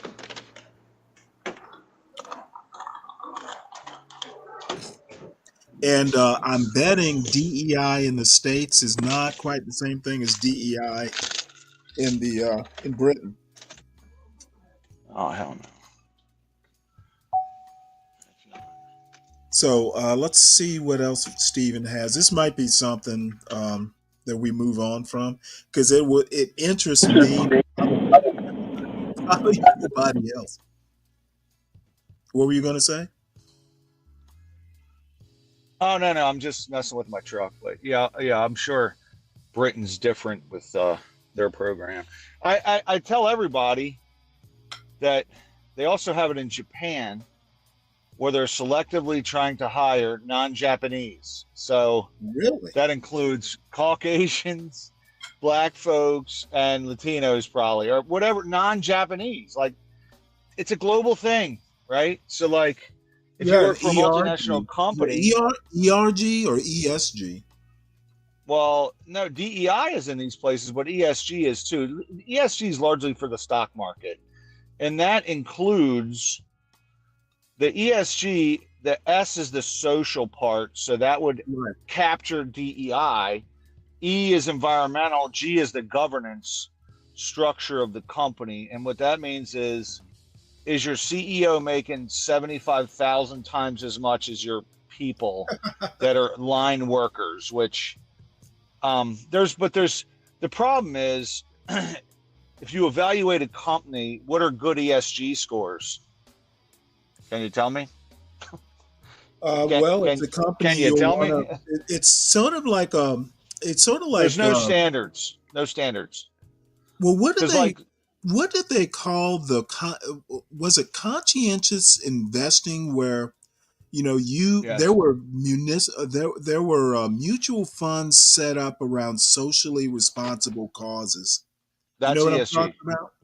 That's ESG. So but that's been around since the 90s. It's been around a long time, yeah. Yeah. But the problem is now the government, you get an ESG score, and the government's largely pushing these products, right? Like they want ESG scores, which I think it's responsible. But the problem is, if let's say you're an institutional investor like BlackRock, T. Rowe Price, go down the list, right? Mm-hmm. There's no standards. So like, is a oil company environmental if they buy carbon credits to offset their carbon footprint, right? So, the environmental for an oil company is going to be way worse than a tech company that's just doing computers or whatever. So, but how do you rate them between the two, right? Do you rate the tech company versus other tech companies? So there's no standards for any of it. It's crazy. I think it's a good goal, but again, much like DEI, it's very convoluted and it's very, I don't know how effective it is. I mean, I just don't, time will tell if it's helping with the environment, right? Aren't carbon credits basically a derivative? No. If somebody's making money off of it. It's mind blowing, actually. If I want to damage the environment, I can, but then I got to buy carbon offsets. So I might have to buy a bunch of land and then just grow trees on it to displace the amount of carbon dioxide I introduced by my bad behavior. And here's the craziest part. There's a lot of hedge funds that have bought land in West Virginia that they're not going to develop, and in other places it's cheap, and they will sell that to companies for carbon credits. So they'll sell it to Exxon if Exxon is going to really pump a lot of carbon dioxide into the atmosphere. As long as they own that land and they're keeping trees on it and not developing it, they get carbon credits for that. It's an industry. So how is that not a derivative? When you say derivatives, I basically use the basic definition that it derives its value from underlying investments. Oh, gotcha. Okay. I was thinking you were talking about bundled derivatives, like. Oh no. I take that. Almost anything could be a derivative if it's based on actually, it's the sum of its parts, basically. Yeah, I get it. Yeah, so more so the mathematical definition, right. But I guess it would be a derivative. It's essentially you're buying good use of land that's carbon positive for your negative carbon behavior, which I think. It's good, but you're finding like logging companies. I just think that's a shell game. If it's even that. I don't disagree. They're trying to, everything gets so overdone or underdone. And it does. Let's get rid of DEI altogether. Let's axe it. Well, it was, like I said, I think I was telling you, it was actually from corporations. It was a corporate thing. Right. And then it was good. Like they said, these companies are more profitable. They looked at the top 50 companies had higher rates of diversity for minorities, women, everything, the whole deal, right?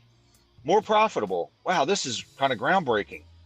Corporate America said, well, they want to be ahead. We want to be more competitive. Let's do this.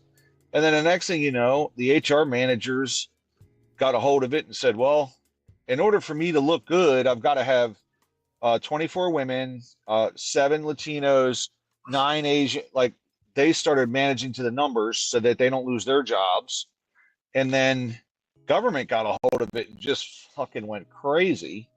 And now DEI encompasses literally every possible thing you could imagine, from autism, mental illness, amputees, Asian Pacific Islanders, fucking, I mean, it's just every possible category government's adopted, you know. And Right. so it's just so distorted now, it's fucked up. But if you're a smart company, you're still, as a company, just bear in the back of your mind, like, hey, it's still more profitable to have more diversity, more of a mix of people. You know, especially in certain areas like marketing, like, you know, I don't know if it's that critical in engineering, but in marketing, absolutely. If you're going to if you're selling to the public, the public's a big swath of people, right? Right. So if you're a smart company, you're still looking to do that. You're still trying to have that. I wonder know. if this might already exist, but I wonder what would people do if essentially you turn those, let's just call them hood credits, where, you know, if a company wants to be socially responsible, they basically donate some money to renovate, like, Fucking hood credits. Stanley, you crack me up. well, no, but I'm dead serious. What if you said, hey, we'll give you $500,000 to upgrade this tenement building? They should. Why They would should. that not work? Well, if I you mean, could- it would basically be donating. But I mean, Yeah. call them up. Now, I want everybody to note that I came up with this idea for hood credits. Yeah, you should write We this call down. it hood cred. We call That's it funny. hood cred for short. Well, they I think that certain companies, like, I know, and it's not what it could be, but certain companies will do Habitat for Humanity, market it, to try to Right. do things. But you could do it as part of the ESG score, which would give you a Exactly. higher score, right? So, Just add an H but to it.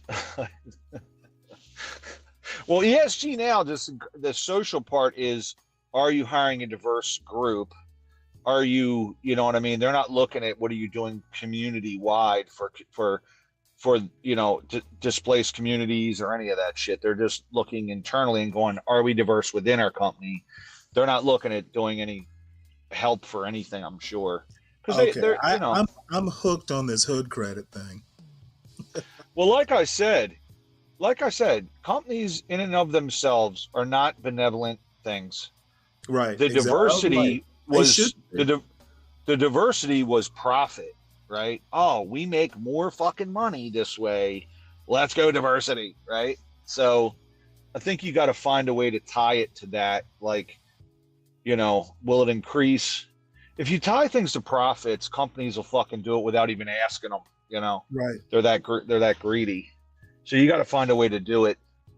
I mean, I know when they build, and I don't know how you legislate it, but it would be a good idea. You could do, you know, if you do X, you get X, maybe tax credits. They already do that, though. They already do tax credits and shit. I mean, like, if they build a building in Baltimore or Washington, D.C., if you hire from the community, like when they build at the hospitals, if you hire from the local community, and that community is, you know, like in Baltimore, it's largely black. If they hire from community, they get tax credits for that. You know. Yeah, well, they gotta do some. They need to do some tangibles. They need to go ahead and let's fix up some infrastructure. And the next time someone on this show in the John Galt urban landlord ecosystem, landscape, anytime someone asks me what have I given back to the black community, I'm going to respond, I gave them the idea of hood credits. Hood credits. That's right. Such a unique name too, Stanley. That's great. Well, that's what I remember. I was saying earlier, like about work programs and shit. Like that's kind of that way. If you get credits for hiring from the community that you're building within, and it happens to be in a Title One area, right? That you should Right. get credits for that, and there should be a program, and then to hire locally. These buildings take 2, 3, 4 years to build. I mean, it's Right. steady, and then hospitals will build another building immediately after. I mean, these are $500 million buildings sometimes, you know? Right. So they should be hiring local instead of hiring and bringing people in from all over the friggin' place, you know? So, Well, uh, I meant to do this story earlier. Live updates: China and Canada retaliate against new Trump tariffs. oh, I'm sure. So we need to go ahead and send troops to the border for the trade war. Well, the truth is, I knew that I said that would happen from the first minute. Oh, Of course, it's absolutely. going to happen. Now And this is you even know, this is even better. This headline here: threatened by Trump tariffs again, Mexico embraces its president and nationalism. So well, we're going to so's be Canada. So's Canada's fully together now, man. And that look, they got a strong man up there called Poilievre or something like that. And he sounds like Trump himself. He's like, we're fucking Canada. We're not going to be a fucking state. Like he sounds like Trump Jr. and shit, right? But it's pro Canada, ain't pro US, you know. well. What if But the 4D chess was instilling national pride in Mexico and Canada? Do you think that was the 4D chess they keep saying Trump is playing? I the only thing I could think with my mind tells me he made a play with Greenland where he wanted the Europeans to patrol it, and he got what he wanted. Maybe, but I don't know if he's that smart or not. But I know that he's I don't pissed. think he's that smart. I'm kidding. Canada doesn't spend any money on NATO, and I know that makes him mad. He wants everybody to spend money on NATO, so maybe that's his play. I thought he dropped it. I thought he dropped the tariffs because they were going to patrol their borders and shit. Oh no! He delayed them. Okay. Well, what are they not He complying put them with off now? for 30 days. What are they not complying with? I mean, what do they got to do? I think he's just doing it to promote industry in the U.S. I mean, aren't there like car manufacturers in both Canada and Mexico? Yes. But they're just. Theoretically that works, but certain things. He put tariffs on fucking washing machines in 2018. You think we're going to build washing machines? These people basically So dumb. the factories in Canada are employing Canadians. So if you move them back to the U.S., now the Canadians are going to be pissed off. Well, it's true. Yeah, I don't. Look. I can understand counter tariffs for currently, like, we are being tariffed in certain countries, and we need to. Hey, look, you're going to tariff us. We're going to change our policy. We're going to tariff you because we weren't tariffing anything. And I can understand the China thing with having export tariffs and national security stuff, right? But to put tariffs on washing machines is fucking crazy. We're not going to make washing machines. Let me read some of the stuff they're retaliating with. China imposed tariffs on various U.S. food exports, meaning the farmers are going to be impacted. Yeah, inbound Early food to Tuesday, China. Responding swiftly to the Trump administration's latest tariffs, escalating a global dispute that has rattled governments and international trade. Canada, which was also targeted by Trump tariffs that took effect after midnight, immediately imposed retaliatory measures, and Mexico is expected to respond later today, after their Flag Day, apparently.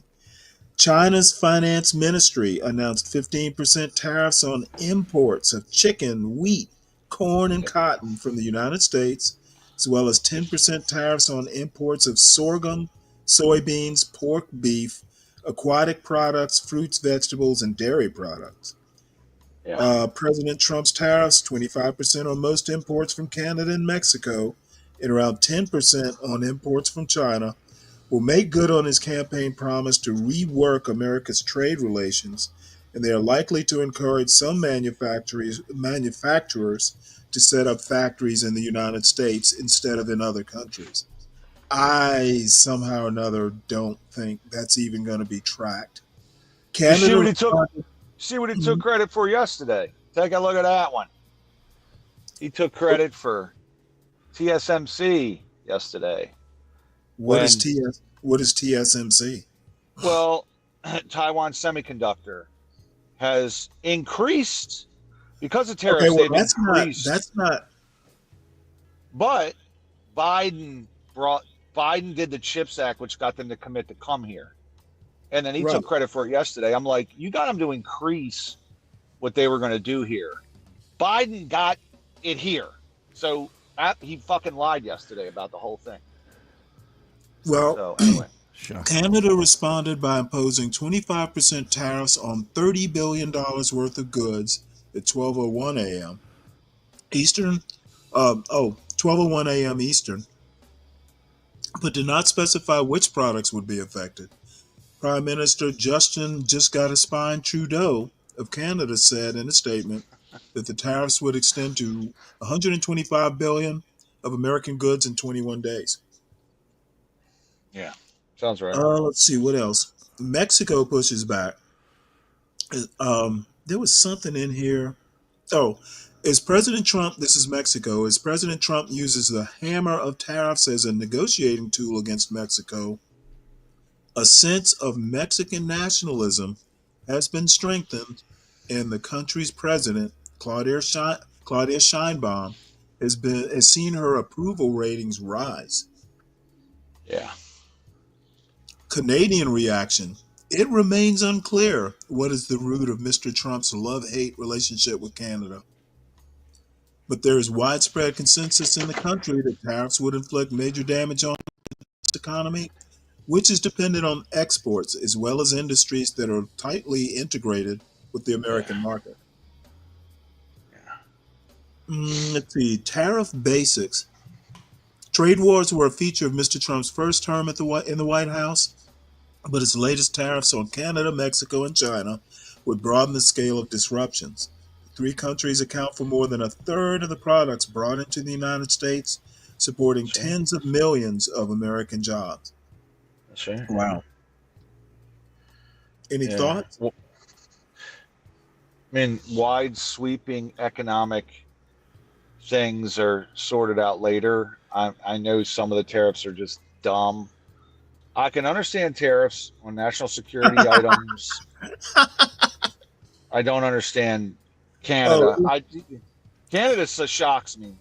I don't know what the fuck his problem with Canada is. So Kelvin says, yeah, our British actors are now charging more to be in an American film and TV. How do you like them apples, America? Yes. I don't want any British actors here. You guys are always trying to have those. I don't fucking want them. Get them out. Those, I get tricked by British actors all the time, and it pisses me off. Why? I don't know. I'll be watching a show. I watch the show Chicago Fire, and a chief is a guy called Eamon Walker. Okay, real big dude, about 6'5". The name didn't tip you off? How many Americans? Nah, listen, I'm just watching. He's a big black dude, Stanley. He's about 6'5", real big guy, right? Right. And he's like, hey, he's in Chicago. Hey, man, blah, blah, blah, blah, blah. And all of a sudden, I see him on this fucking interview. Hello there, mate. How are you? And I'm like, get the fuck out of here. Well, I had this. There used to be a show. All kinds of actors doing this shit. I'm like, yeah, get the fuck out of here. The main guy in The Walking Dead. There used to be a show on called Nashville. Half the actors were British, and you'd see them in the show, and they'd be, Donna, I love you so much. And then you see them in an interview, and they're like, when I first created the role of Skeeter Jenkins, I decided that this bloke was a chap from Texas, and therefore, exactly. And I don't mind it. But let's just say, I don't think that any of our giant blockbusters will. I mean, the tiny little films, yes, they'll be affected. But yeah, Well, come you on know, over here. We've won our share of BAFTAs. Wasn't Wicked a blockbuster?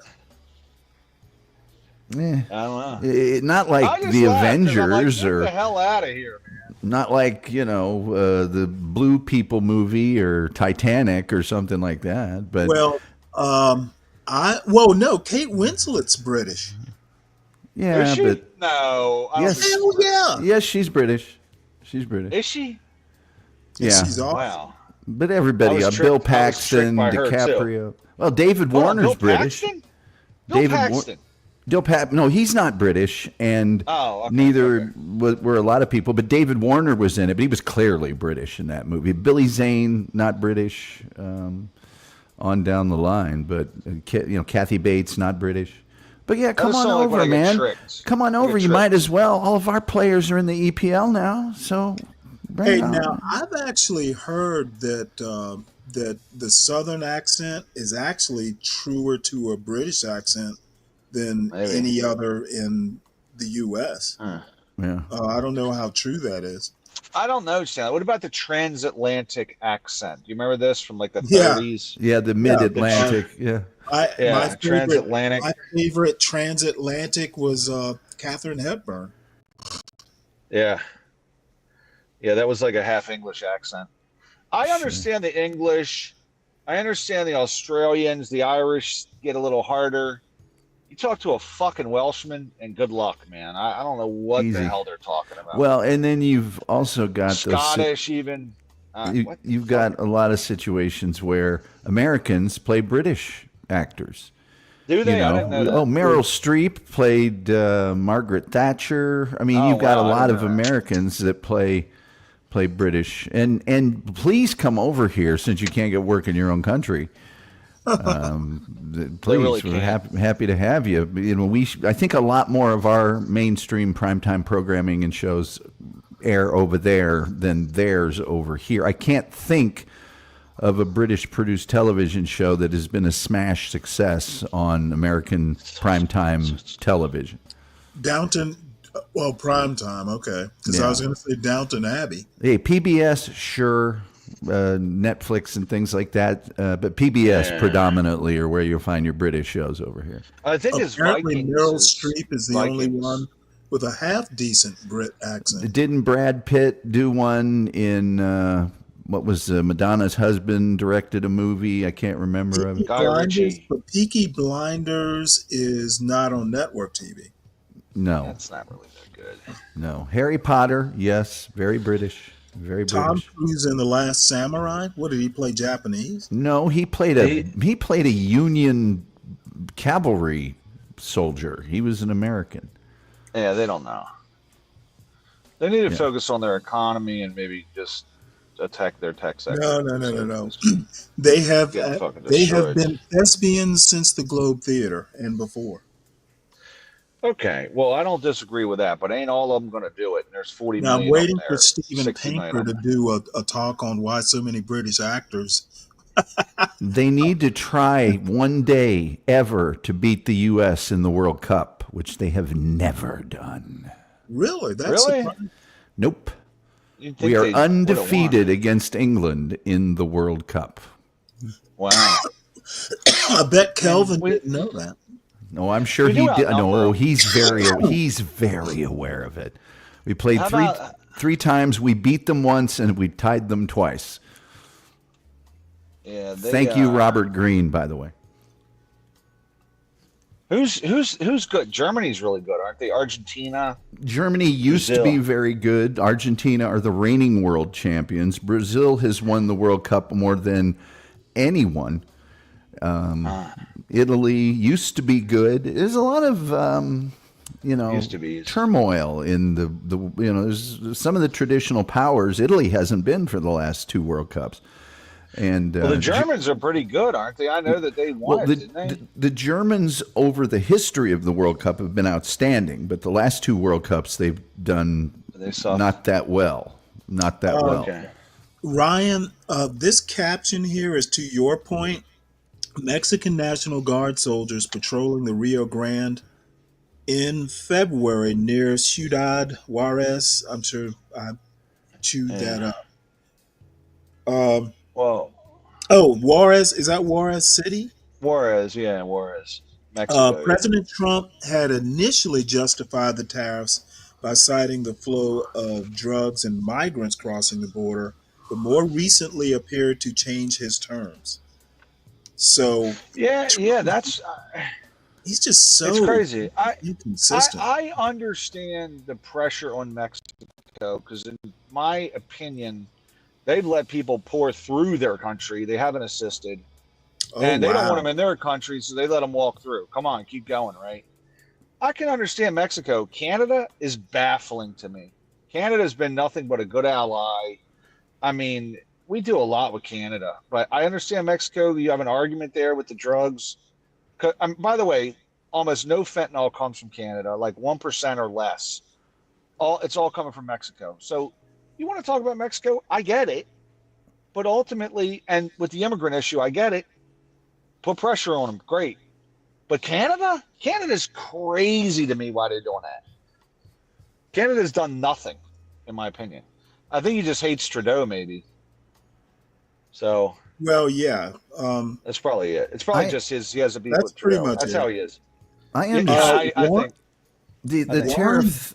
If you're trying to rebuild your infrastructure of manufacturing, I can see tariffs as being effective. Past that, I don't always see the benefit. Well, I mean, I just there is- don't. there's- Well, I don't think we're going to go back to the days where everything. Well, the U.S. is not going to be a steampunk U.S. anytime soon. No, We're not. I mean, economically, Tom, number one, half these countries that are now manufacturing, they have no EPA. They're paying $2 an hour to $3 an hour if you look at the conversion rate. I mean, we cannot get close to competing on certain stuff. I agree. But we should look for national security items and the high-end manufacturing stuff. Like, I'm talking, we want to make technical stuff and sell it for more, but Trump tariffed washing machines in 2018. I'm like, you're not gonna make fucking washing machines, you idiot. What are you doing? Just stupid bullshit like that. We need to make washing machines. Why? No, I think national security. It has plain to clothing. I mean, what the fuck are you talking about? It has to be highly industry specific and has to be based on a smart economic play, which the things you described would not be smart. They're never coming just back. Dumb. They're dumb, yeah. And China retaliates immediately. Oh, we're going to start making steel. Well, guess what they did? They retaliated by putting tariffs on rare earths, right? Shit we need for the stealth, shit we need for planes and real technical stuff. We tariff steel. I mean, I get it, but if they're going to retaliate, it doesn't help. It's just we're changing dollars, right? Yeah. So. And Kelvin, I don't know, man. nobody calls it USMNT over here. That's press release stuff. It's almost like you're kneeling down at the beginning of the game against racism, and then for the next 90 minutes, people scream horrible things at the players of color. It's just window dressing. Nobody calls it that here. Sorry. What's he talking about? He's talking about the U.S. men's national team, which that's an abbreviation for it, USMNT. I might add, though, our ladies seem to have collected quite a few World Cups. No, it's the U.S. men's national team. It's silly to call it that because the national team are the best players. The best players are all men, so it's the U.S. national team. Yeah. But anyway. He says no other country in the world feels the need to add men's team. Well, I've seen your British women's players. Yes, there is very little difference. You might want to try it. Damn. However, they did win a European championship, so I'll give them that. Well, in the meantime, Warren Buffett apparently was on 60 Minutes, and he calls tariffs an act of war. It was a CBS interview. It might not have I don't been. think it's. I don't know why. I mean, I think the sanctions Well, are an it act used of to be, war. right? I mean, look, at the end of the day, I don't know how it's an act of war. Like, I mean, are you tariffing every good, every service? I mean, I don't think it's an act of war. You know, he's for. I understand tariffs to a degree, inbound and outbound tariffs on certain stuff, national security items, or certain countries fuck with their currency like China does. Like I mean, look, on the whole world, half the world has tariffs on China right now because China is overproducing to revive its economy. It's literally producing far more than it can use in order to get out of the recession it's in. So they're strategically doing that. Their government's propping up their economy by doing it. They don't let their companies lose money there. Chile has tariffs on them because the Chinese are doing this shit. So I understand tariffs if they're smart, but these are fucking stupid, just like Trump is stupid for this shit. Shocking the fucking stock market all over the place. They have to be just crazy. Very strategic. Very strategic. Yeah, washing machines. There you go. Well, this is an interesting little snippet here where he says he was also asked about his thoughts on Elon Musk's involvement in Mr. Trump's administration, but mostly deflected the question. He said, "I better not get into that," he said with a laugh. "I talked to Elon a few times." Yeah, he's avoiding that shit. Yeah, well, I mean, I think I wonder how old is Warren Buffett? Let's check it out. 90-ish, 80s. No, he's I think he's in his 90s. Yeah, His partner just died. Charlie Munger just died. His partner. He is 94 years young, worth $161 billion. Damn, that actually looks pretty. If that's a recent picture, he looks pretty good for 94. Hey man, if I had $161 billion, my picture would look like Brad Pitt. Oh, look at this fool! Trump got the market hopping. Trump brings volatility to the market, and I am loving it. Let's put it this way: there was a Trump bump when Trump won. Yep. But now that he's doing this dumb shit, there's no bump. It's going backwards. Hey, some people, you can always make money in the market. Well, up or down, I guess. Up or down, yeah. There's got to be you want movement. Man, I'll tell you what. But anybody that's a smart long-term person is going, which I don't play around with stuff. It's long-term, and I'm going, man, do I shift some money out of this shit because this guy's a lunatic? I think most smart investors they don't like a lot of news, and Trump's making more news than it's crazy. I mean, how many things has he done that have been crazy since he took office? Probably about 20. Hey, like just wild-eyed stuff. It's all 4D chess that only Free Zone Luke can understand. Oh man, I just. Well, he's doing what they call in hockey and soccer, flooding the zone. He's putting so many people in there that it's like, what are we going to do? How are we going to guard him? What's the, it just creates a bit of, It's almost a DDoS attack. Is it like Berserker mode? It's not so much Berserker mode as it is. It's just overwhelming someone with choices to make. And that's what he's been very active. He's done a lot of stuff that other people have to react to. I mean, the Democrats are on their heels. The only problem with that is there's a lot of problems with it. He gives the appearance that he's actually out of control. Okay. Believe me, that's why Elon is there. He's like the wizard of chaos. It would be prudent, right? Prudent, and then think about Trump. There's no prudent. There's nothing prudent about this guy. He's just all over the place. Oh boy, he's all over the place, man. Looky there. That looks like the Tom Gully Show view graph. just the last part of it.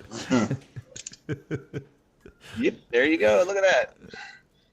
Yeah, and the companies are going to start putting pressure on them when they're undercapitalized, right? Oh, we're undercapitalized, so now what, right? Our share price is diminishing. He's going to start getting business pressure on him. So we'll see how he reacts to that. So I don't think he's going to get business pressure. I think he's just going to say, how? "Hey, those businesses are not American." Hold on, Stanley. All the CEOs are paid based on. He's going to deport them. No, CEOs are paid on share price increases. They don't give them like a salary. That if the share goes up, you get a piece of it. Guess what? Those shares going down, that's good luck. They're not going to make any money. Many of them are compensated in stock. That's right. Right. So and that shit, when that shit's going backwards, watch what happens, right? Yeah. So then they're ousted quickly. The board will vote them out. Oh, you're out of here. I'll tell you by the way, personally, I have project after project in Washington, D.C. on hold. NIH is on hold. It's a project I got out there. I got projects, literally all DOJ is on hold. Several Federal Reserve is on hold, right? They're mid-project, and they're going, man, we're not going to be able to fund this. We don't know what's going to happen. Oh, yeah, we're going to delay it. It's all over Dodge, which is our reporting service for what projects are coming. And I mean, all the contractors I deal with are, we don't know what's coming, man. We're worried. We're bunkered down. I mean, guys are calling like mechanics that do various construction are calling owners of companies and going, hey man, do you have any work coming? So this is going to flow through the economy. Construction just gets hit quick from interest rates or this kind of bullshit. So it's crazy, man. Anyway. Well, Stanley's point about the oligarchy is well taken. It's the little guy can suffer. We don't care. Yeah. I think I was actually going. The new Treasury Secretary now has a price czar, and I'm looking for that story. So there's. I think that's probably going to be more or less lip service. Price. We're going to cap prices. I think that's. Didn't Nixon try that? Wow. Cap the price on eggs. I don't see any of those guys, clipping coupons on Sunday morning. See, it's the most un-Republican approach. We're going to cap. He's not a Republican. He's a Republican. I know that. He's actually a rhino. Yeah, he's a rhino. That's right. Imagine Republicans cap prices. Like it's literally. Why don't they? I didn't say anything about capping prices. Well, what's a price czar doing? I mean, you know what? I think that price czar needs to be furloughed or laid off. He just tells everyone. It's the stupidest bullshit. He just you want to know about price caps? Look at rental rates up in New York. They cap the prices, and people go, I'll get out of this business. They sell the units, and then there's less available units, and then the fucking price goes up on the units left. So that price czar is going to be furloughed by Elon. The price czar is just his job. Every week he comes out and goes, there's a really good sale on 54-inch flat screens at Ollie Fretters in Detroit. Blue light specials are. Yeah, he's going to tell you, you Pringles are on sale at the Walmart in Des Moines. He's going to be the town crier for grocery store ads. Yeah. Is a BOGO on Malto meal. Oh, wow. His office is good. You remember the blue light specials in Kmart? Oh, yeah. Of course. Yeah, Shoe Carnival. We're marking them down.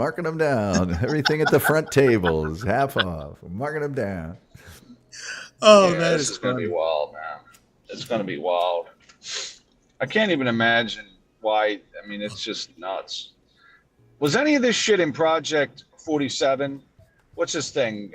Snapshot 47. What was this? Right? There was a Project 2025. 2025, and there was a 47. And Yeah, I thought 47 actually went was his. online looking for it. I think it wasn't online per se. It was the group that was sponsoring it that I found. But Project 2025, I literally just saw an interview with the guy who was head of the Heritage Foundation. He did an interview with Dad Saves America, where he was taking full credit for it. Well, that's a heritage thing, and the Trump is not 100% with that, but a lot of people think he is, but he's not.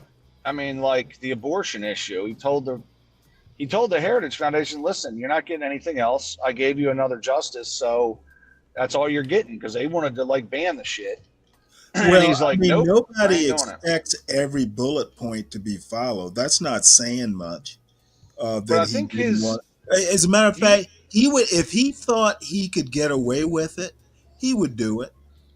I don't think The so. only reason he didn't do it is it would be so unpopular. I think and I he look would forward. not I do don't it. know if we're covering his State of the Union. I'm assuming it's the State of the Union tonight. I think he's pro-abortion, man. I really do. Like, I guarantee he is. He likes to have them. I'm sure he's had 9 of them. And Yeah, but he's I also mean, a politician. No, one of them lived. Have you seen Barron? oh my God, that's No, I'm not going to pay. He didn't ask to be born. he's freakishly tall, by the way. He's about 6. He looks like he's about.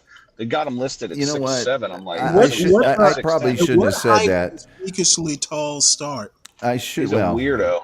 I'm guessing it's 6'5". I'm 6'5", yeah, so it's got to be that. But I shouldn't He have is said that. fucking- That was really out of line, because I will hand it It's to okay.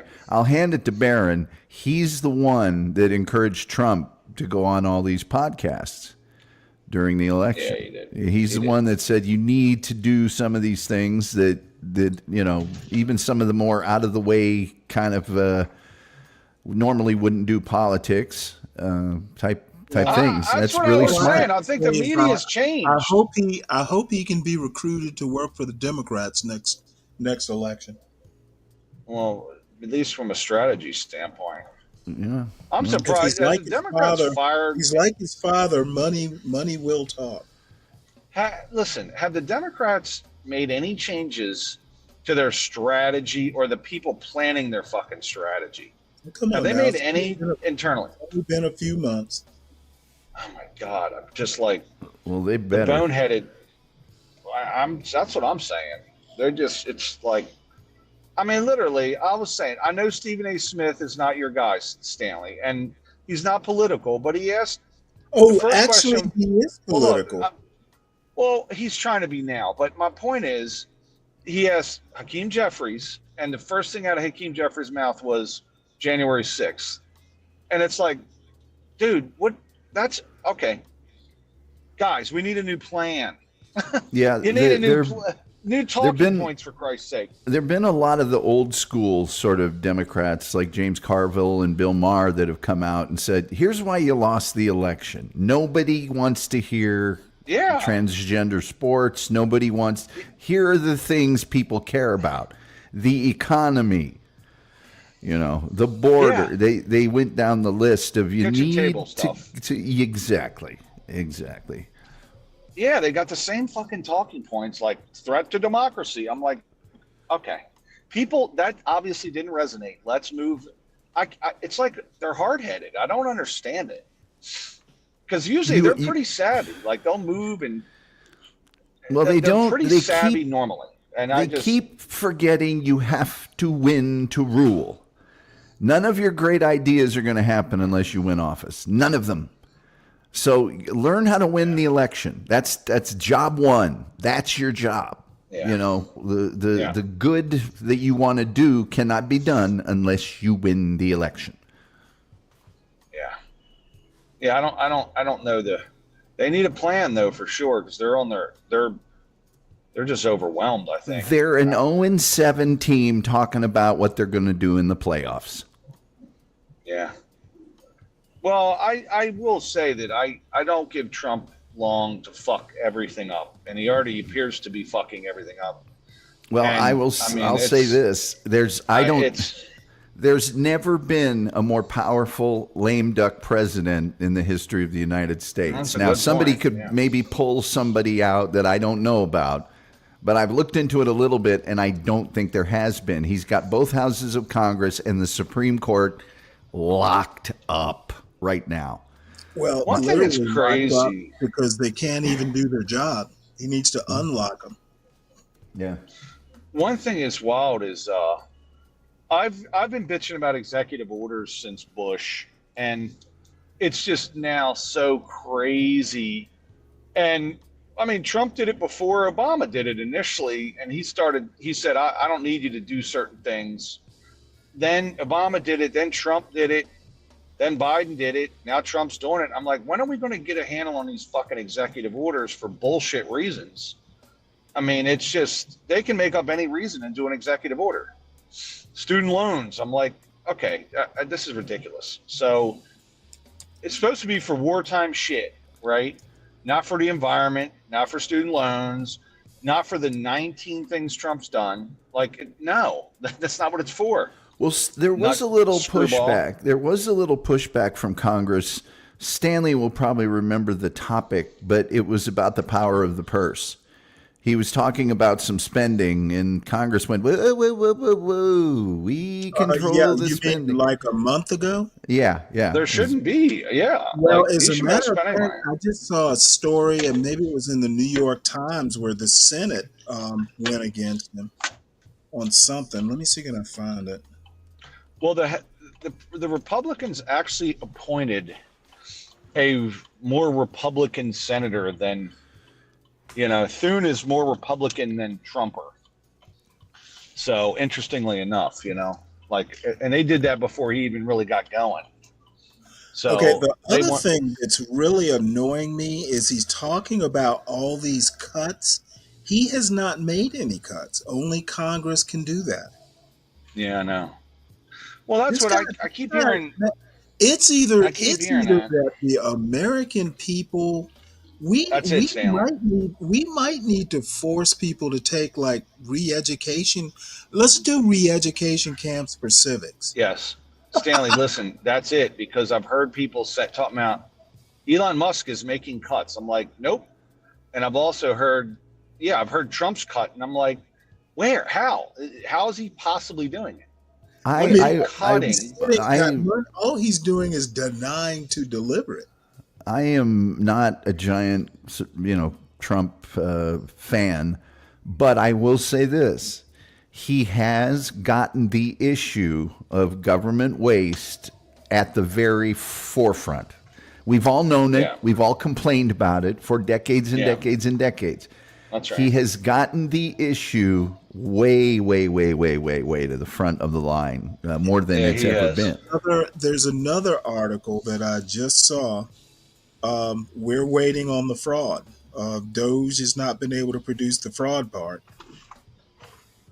About what? Well, there's a Philip Bump, if you've ever heard of him. He's got an opinion piece about, well, we're waiting on the fraud. Elon, we're waiting on the fraud part. Waste is horrible, but fraud can be a crime. So I agree. I wanna find It's not out- a crime. It's not. Fraud? In my opinion, well, no. What I'm saying is this: I don't believe there's been a crime committed in terms of fraud. However, because it's not, but a lot of the NGO funding, that you got to tie bank accounts of NGOs to politicians, and that's going to be hard to do.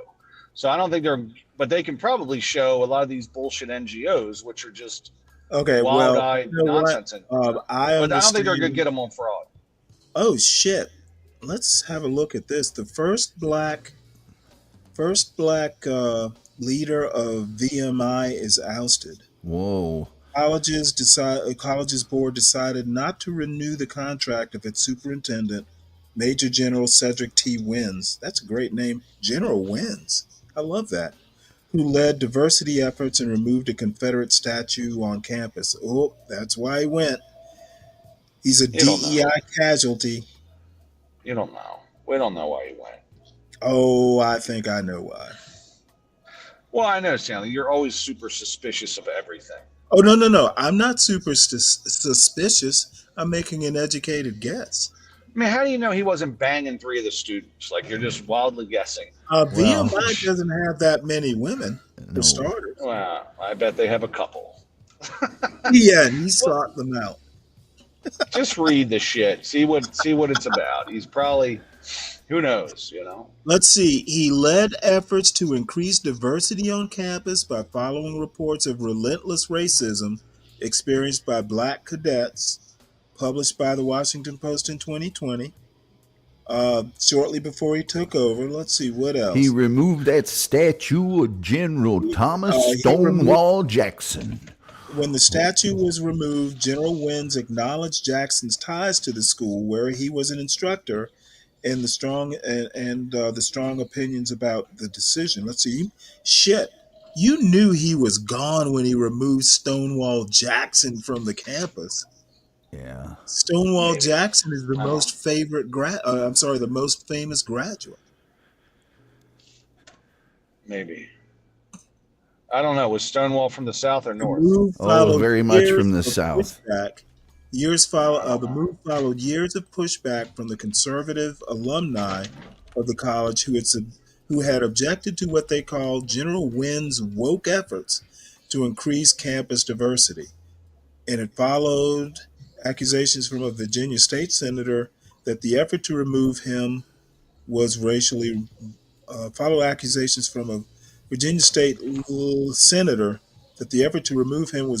motivated. Wait. Mel I don't Brooks. think it's racially motivated. It's DEI motivated. Here's some famous graduates from VMI. Dabney Coleman, Fred Willard, and I can't believe this, Mel Brooks. Yeah, Really? World War II era. World War II era. Mel Brooks. Well, no. World War II, VMI is legendary. Yeah, it is. It really is. But I hear Mel Brooks, and he's such a New York guy. I never would have thought that, but Mel Brooks and Richard Byrd, of course. But Let me put it to you this way. Like in the military, the Navy in particular, Citadel graduates and VMI graduates, and I don't know that I've ever met a VMI graduate in the Navy, but I met Citadel graduates. Well, shit, I've had bosses who were Citadel graduates. They are treated with almost as much deference as Naval Academy graduates. So, and that's saying something. Well, Mr. Cedric is he's out. Yeah, well, he's a major general. He'll be fine. Yeah. Yeah, we'll see. So what happens. he's a 3-star. He has his retirement, and he'll get on a board somewhere. Probably. I had a 3-star. I had a 3-star Marine general that lived up the road from me when I lived up on the mountain, and I don't even know what he did in retirement, but I mean, he was making all kinds of money from boards and stuff like that. That's what people do in those positions. I have a neighbor that's a general. He's now been appointed to the state to do a bunch of shit for the governor. And I mean, he's 30 or he's 45 maybe, or now he's probably 50 now. But he's got a cakewalk. What? He's a 1-star, 2-star? He's a 1-star general. I went He's to the ceremony. he's got to only be 1-star, and that's early actually. He's early, and I went to the ceremony. I didn't notice, but so when he goes onto the base, they gave him his flag. Right. When you go onto the military base, if he's the highest rank, his 1-star flag will be up. And so I bullshit with him, and I'm like, hey man, when you go onto the base, the 1-star flag will be flying. And so when he goes on the base and he sees 2 stars, he's like, okay, my boss is here. That's what he said. When he pulls onto the base, if his shit ain't up there, When he comes on, they put his flag up. If he sees 2 stars, he's like, "Uh-oh." So, but now he's no longer. Well, I mean, what's the which? Okay, so the base commander isn't flagged. So when he goes onto the base, Is he his the base flag? commander? I don't know the answer to that. Well, here's the reason I ask. Because, He's Army though. He's Army. Right, but say the Norfolk Naval Operations Base in Norfolk, the commander of the base is a 2-star. So his 2-star is always up. So I guess he's the highest rank on the base. I mean, but the thing is there's a NATO command, and then there U.S. The commander of the Atlantic fleet's there, so there are 4 stars on the base. Oh well, yeah. So they're flying all the time. Well, no, yes, but I don't even know that. I don't even remember that they do the flag thing. But if the 4-star leaves, then the next ranking one. I think when they leave the base, like I don't know the answer to that either. I just know they presented them. That's got to be an Army thing because I've never heard of that in the Navy. They did a presentation for the flag at the ceremony. You know, there was probably 150 people there. I was surprised he asked me because I'm his neighbor, but he don't have any local family. So you're his brother now, huh? Well, it was, I don't know. It was a very interesting thing, and it was, Army that we have Aberdeen Proving Ground and Fort Meade around us. So, but anyway, long story short is he's retired now and doing something with the state, but he'll probably end up on a board or 2, making money from that and all this shit. So. I had when I was you guys remember Tailhook, right? Oh yeah. Well, my cousin was an aviator at the time, and it just so happened that he couldn't make it to Tailhook. Lucky him. Lucky for him. What is Tailhook? What is that? It was they used to have the naval aviators used to have like a conference or something like that in Las Vegas every year, I guess it was. And there was just a whole lot of abuse, basically. The female officers were just getting pawed, and it was like Me Too times about 80, and it was a national scandal. And it was also heavily photographed and videotaped. There was tons of evidence of it. It was much more public than anything like that had ever been before. And subsequently, anybody that had any sort of problem along those lines in the military after Tailhook, they put the hammer down on them. I'm sure. Really hard for a few years. But let me tell you a story about that. Now, the surface office, the naval NOB Norfolk got all the officers. It didn't matter whether you were aviation or surface or sub. Brought them all to the base auditorium, and there was a 1-star giving us you gotta have, we can't be abusing females, basically. And so this 1-star drifts off of the topic onto gays in the Navy. And he was like, well, now gays in the Navy are a different story. Even if my son was gay, I wouldn't want him in the Navy. Dude, was gone the next day. They retired that motherfucker so fast. How long ago was that? How long ago was that, Stanley?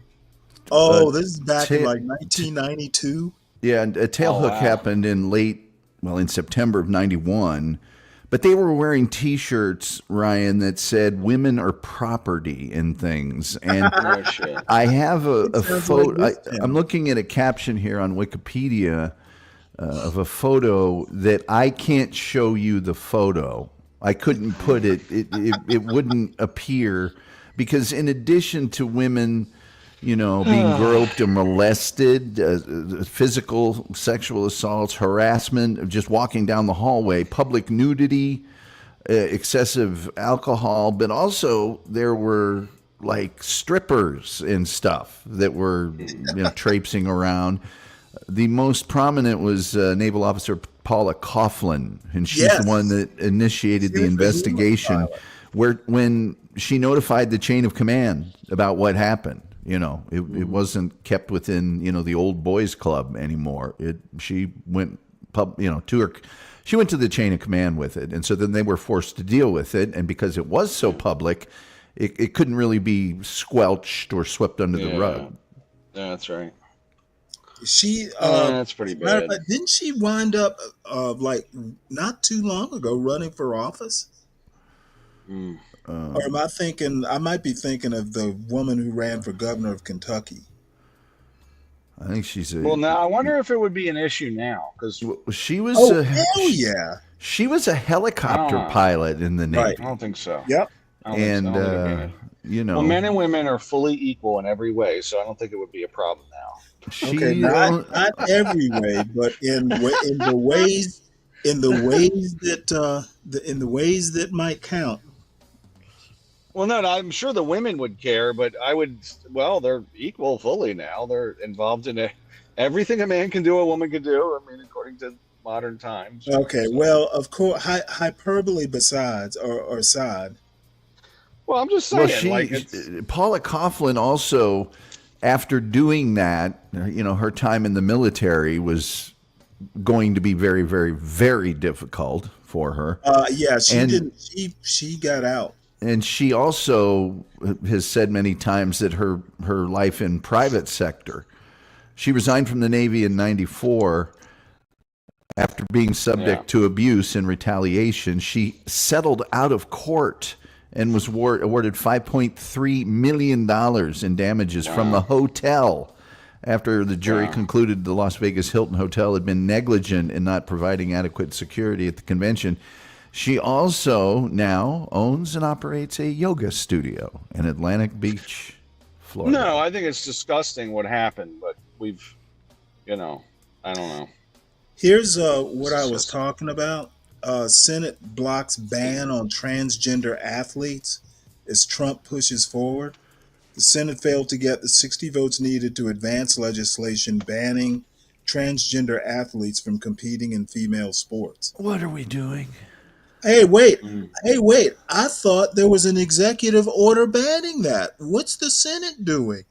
Well, it's Title IX. They can't undo Title IX with an executive order, But there was an executive order. Yeah. Well, there's a ton of them, but most of them, 80% of them won't get pushed through. They won't get passed. Guarantee it. They'll get blown up. Because more than half of them are unconstitutional. Even worse, they'll get forgotten about. So when it's brought up that Trump actually, created he basically churned.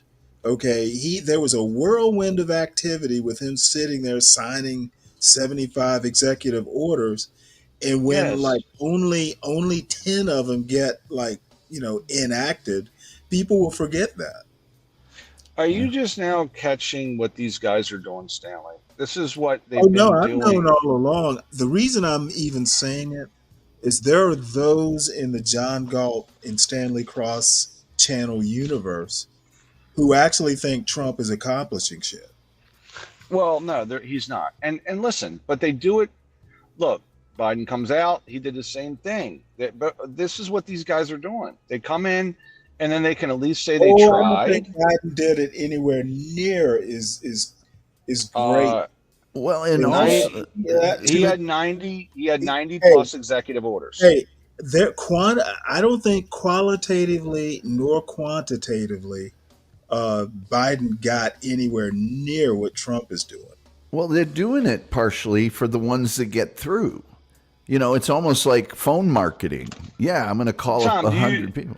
I was pissed at all Bidens. I was pissed at Trump's initially. I was pissed at Obama's because I think it's runaway executive power, and it's not the way the fucking shit is supposed to work. It's not. Absolutely not. I do think these agencies have kind of gone astray, where Congress should be more involved with them and not just the executive side. We got almost half a king here, I'm Well, totally against it. the executive order should only pertain to the executive branch.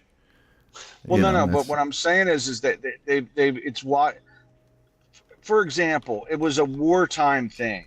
Okay, generally speaking, it was wartime.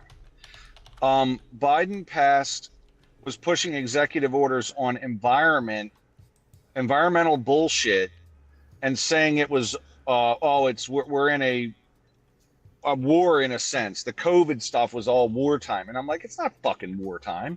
Student loans ain't wartime, and all Trump's bullshit ain't wartime. It's all nonsense. Yeah.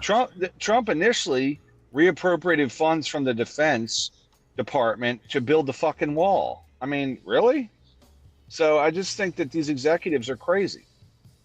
It's crazy. It's not good. It's you know, the House of Representatives should be dealing with stuff, the Senate, and you know. But I will say one thing, guys. One thing that I've figured out with Doge, because if you look at a lot of the money that's flowing through the system, it goes to DC, and then it gets handed out to the states. I don't know why DC should be in half of it. And if you look at highway funding, if you look at all this shit, I'm like, well, why has the federal government got to step on it? Like, I want to see my state increase taxes and the federal government decrease taxes, like to fund this stuff.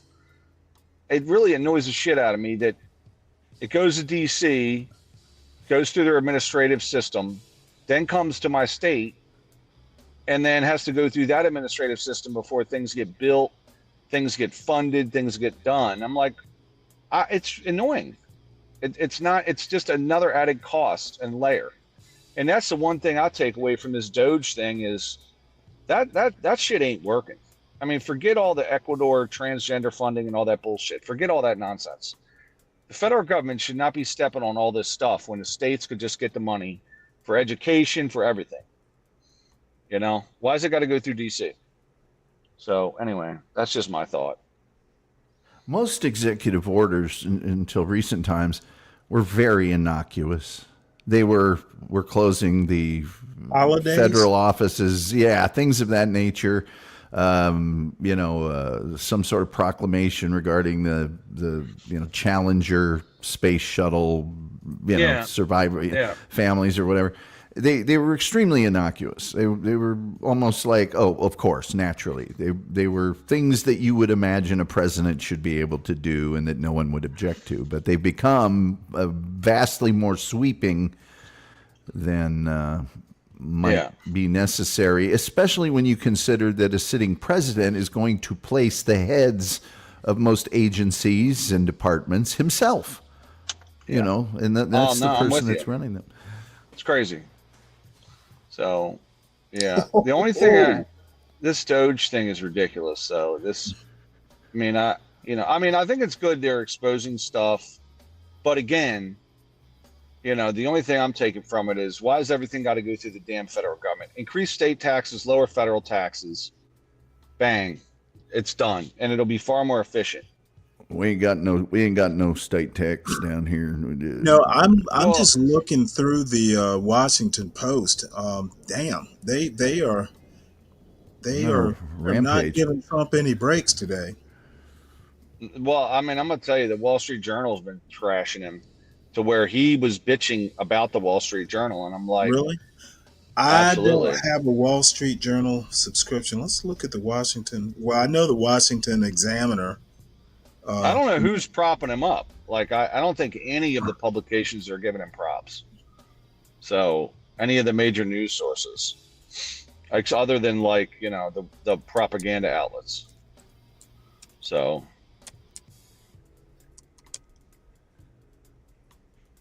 other than the propaganda outlets, the propaganda channels and the John Galt Urban Landlord channel. Come on, Stanley. You give these guys Come a hard on time. now, Stanley. You know good and damn well. Come on, man. Come on, Stanley. You know good and damn John well. Austin. Are you solid snake there, or John? You Solid Snake or John? Solid Snake. Solid. He's Well, no, awesome. John will say he doesn't really have a preference. He didn't vote. Yeah, I don't think he's too political. Yeah, John would. Oh, yeah. really? John would I don't say think he is. John would say. sorry. John would say. I don't know, man. John would say. Stan, let me ask you a question. That's You got 4 people, and all 4 That's people, it. they grew up in the That's same it. neighborhood. They got the same opportunity. You're doing And one good, of Tom. You're and doing one of good, those, Tom. yeah, that's a Stan. You're doing good. John's more, he's much more subtle. He's much more, Yeah. so You got to slide in some N bombs. He's not gonna take the what is it? What's the volume meter? I can't even think of it. Gain. When you measure the decibel meter, he's not gonna he's not gonna top out the decibel meter. He's not going to turn it up to 11. Incidentally, I love both those guys to death. I think they're great guys. I think they're funny. Well, they're good for They're anti-blacks. Come on, man. You know Solid Snake's hilarious, man. And occasionally, Oh, I've said this hey, many times. I didn't say he wasn't funny. Occasionally, he's got a gem, even though you disagree with me, Stanley. Occasionally, he's got a gem or two in there that he'll drop out, even though bullshit. I know you're gonna say bullshit, but I just I'm not gonna say anything. To each his own. I don't the politic part I don't care about with Solid Snake. I love when he talks about regular people stuff. Like, no, we had my house about a quarter mile of them Hot Wheel track, and we'd run them over the top of the house. You actually sound Tom. Again, you're good at impersonating people. It sounds good, man. It sounds good. He's good at impersonating cartoon characters. Now, come on now. You just listen to people enough. You used to do voice work? Yeah, a lot of voice work. But you listen to people enough, and you learn. There's no way you can't listen to Solid Snake. When Chris Reed saying? The only way is when I do people, I don't do what are called imitations. I do what are called reductions. That's when you take what they actually sound like and you reduce it to like the 2 or 3 most identifiable things, which are usually an accent, the speech pattern, or the tone of voice. So just want to make that clear. There's some people that can do real imitations. I don't do that. I do reductions. I think can I respond to Chris Reed? Actual imitations. Chris Reed. I got to respond to Chris Reed.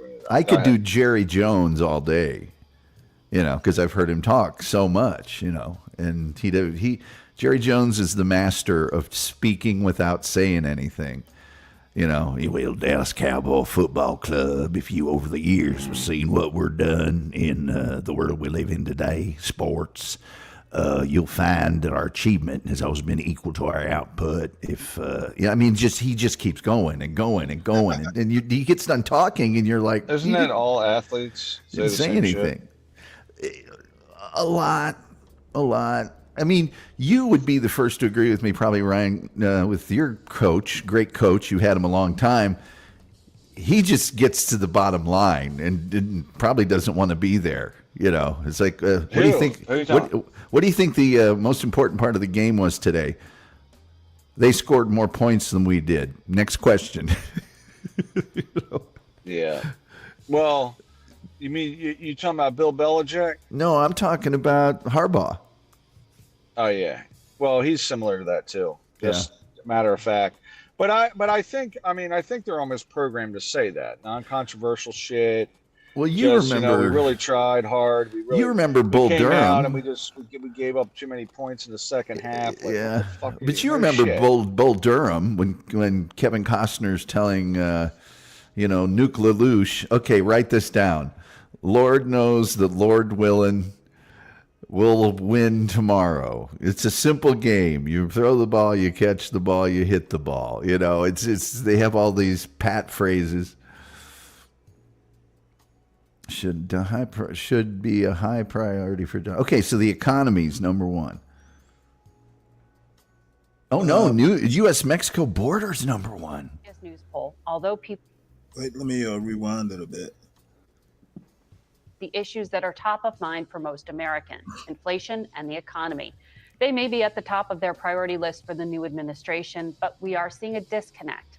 When asked what they think the administration is prioritizing, Americans see inflation and the economy taking a backseat to the border, the federal workforce, tariffs, and more.